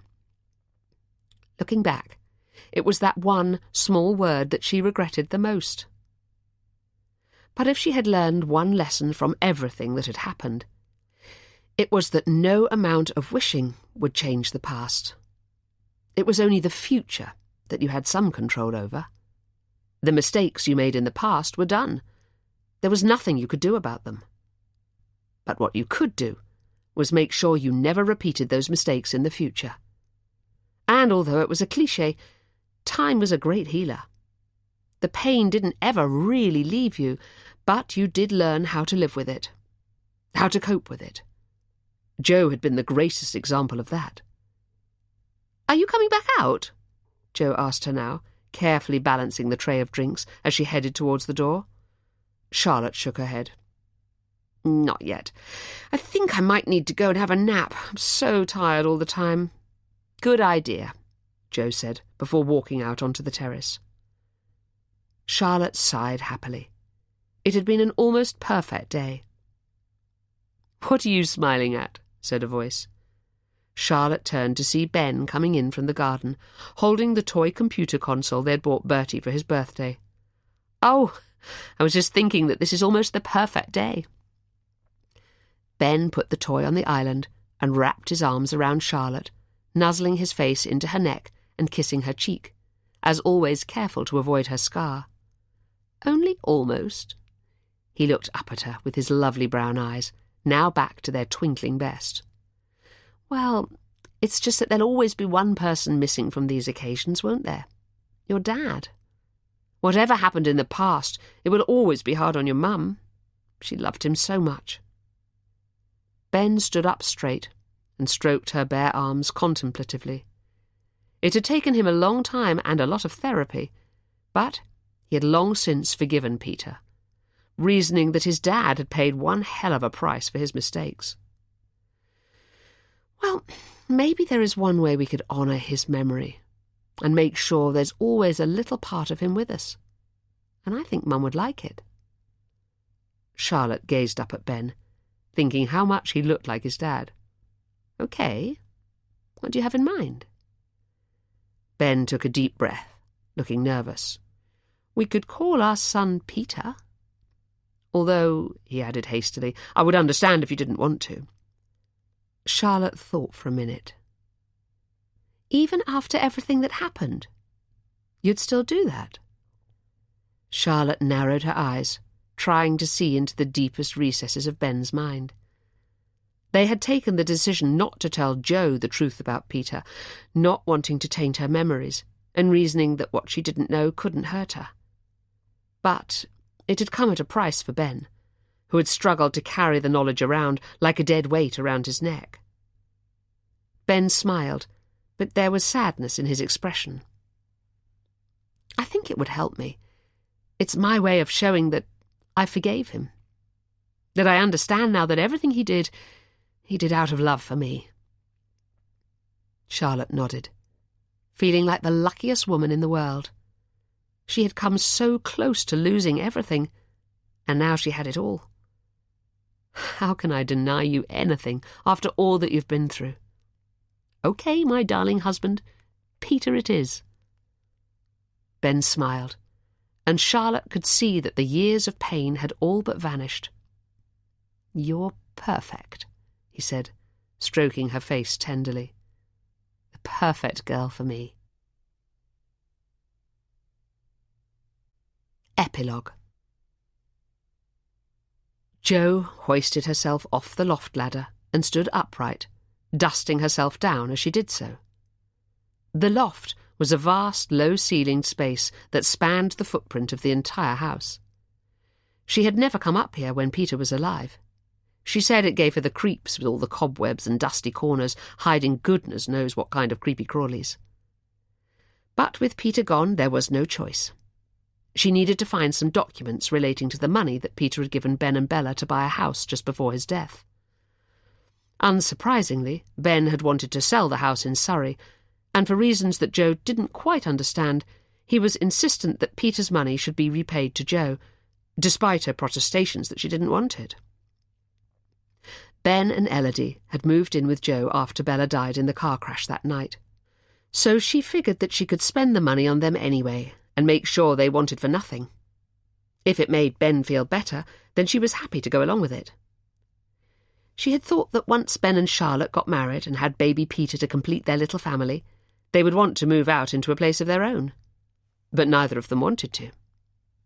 They told Joe that they didn't want Elodie to have any more upheaval in her young life, and now she was so settled they were more than content to stay living with Joe for as long as she would have them. It took Joe less than a millisecond to agree. Having them living with her had saved her in more ways than one. She picked her way through numerous boxes, distracted by old photos, long-forgotten cards, and the children's childhood certificates and trophies, smiling as her memories tumbled over one another. There was a photo of Emma on the swing in the garden of their first home, Rose Cottage in Surrey, where they'd been so happy before moving to Suffolk. Family holidays on sun-kissed Greek islands, and in the pouring rain on Cornish beaches were all caught in a freeze frame of time on these now yellowing cardboard squares. Peter smiled out at her, his sleepy brown eyes still having the power to make her feel weak, even from the distance of so many years. She would never stop missing him. Finally, Joe found the box she was looking for, and the bank documents she needed were right at the top. It really was the last thing he did before he died, she thought sadly, as she removed the documents and placed the box back on the floor, wondering why Peter had kept all this up in the loft rather than in his office downstairs. She stood up and sighed, thinking that the next time anyone would be up here would probably be after she was dead. She shuddered at the thought, imagining Charlotte and Ben clearing it all out, maybe when they were old themselves. She was just about to turn around and make her way back to the loft hatch when a white envelope that had been underneath the financial documents she had just removed caught her eye. It stood out because it was newer than the other documents in the box, and therefore a brighter shade of white. On the front was written one word in Peter's handwriting: Elodie. Joe frowned to herself, wondering why he would have hidden something that was meant for Elodie up here. Maybe he had intended to give it to her, but never got the chance. Joe lifted the flap and removed the folded piece of paper within. She gently unfolded it and read the handwritten note. To my dear daughter, you will never read this letter, but I needed to write it all the same. I am so sorry for everything. If I could turn back time and change the past, I would. But the one thing I would never want to change is you. I'm sure your mother will have told you things about me, and I will admit that some of them, to my shame, are true. But whatever she may have told you, I promise that from the moment you were born, I loved you. I know that you will grow up into a lovely young woman. I'm certain you will be as beautiful as your mother, maybe even more so. I hope you will be a good person, and that one day you'll be able to find it in your heart to forgive me and understand that every single one of us is flawed, and anything I did out of a father's love for his child. Love always. Dad. Joe swallowed hard and carefully folded the letter back up before replacing it in the envelope. She sank down onto the dusty floorboards, not caring any longer what creepy crawlies might be hidden in the gaps between them. She had known all along, of course. She had overheard Peter and Bella arguing that first day when Ben brought Bella home to meet them. But she had made a decision there and then to forget what she had heard and do what she had done in the past by wiping any memory of it from her brain for Ben's sake. To do anything differently, to act on what she knew, would mean the end of Ben's relationship with Peter, and she couldn't risk that. So she had wiped the truth from her mind all those years ago and lived her life convinced that what they didn't know wouldn't hurt them. And it had been the right decision. Ben had loved Peter, and Peter had loved Ben with a powerful and fierce love. which is why he had allowed Bella to blackmail him. He was protecting Ben. As he said in the letter, anything he did out of love for his child. Jo clambered to her feet and looked at the letter in her hand. She would take it downstairs and burn it, so that the next visitors to the loft never found it. Yes, she decided, as she set light to the paper and watched it disappear into a small pile of ash in the fire grate. What they didn't know wouldn't hurt them. That was She, by H.C. Warner, read by Lucy Tregear and Beth Eyre, produced by RNIB Talking Book Studios. This has been an audiobook from HQ, an imprint of HarperCollins. Text copyright 2020. Production copyright 2019 by HarperCollins Publishers.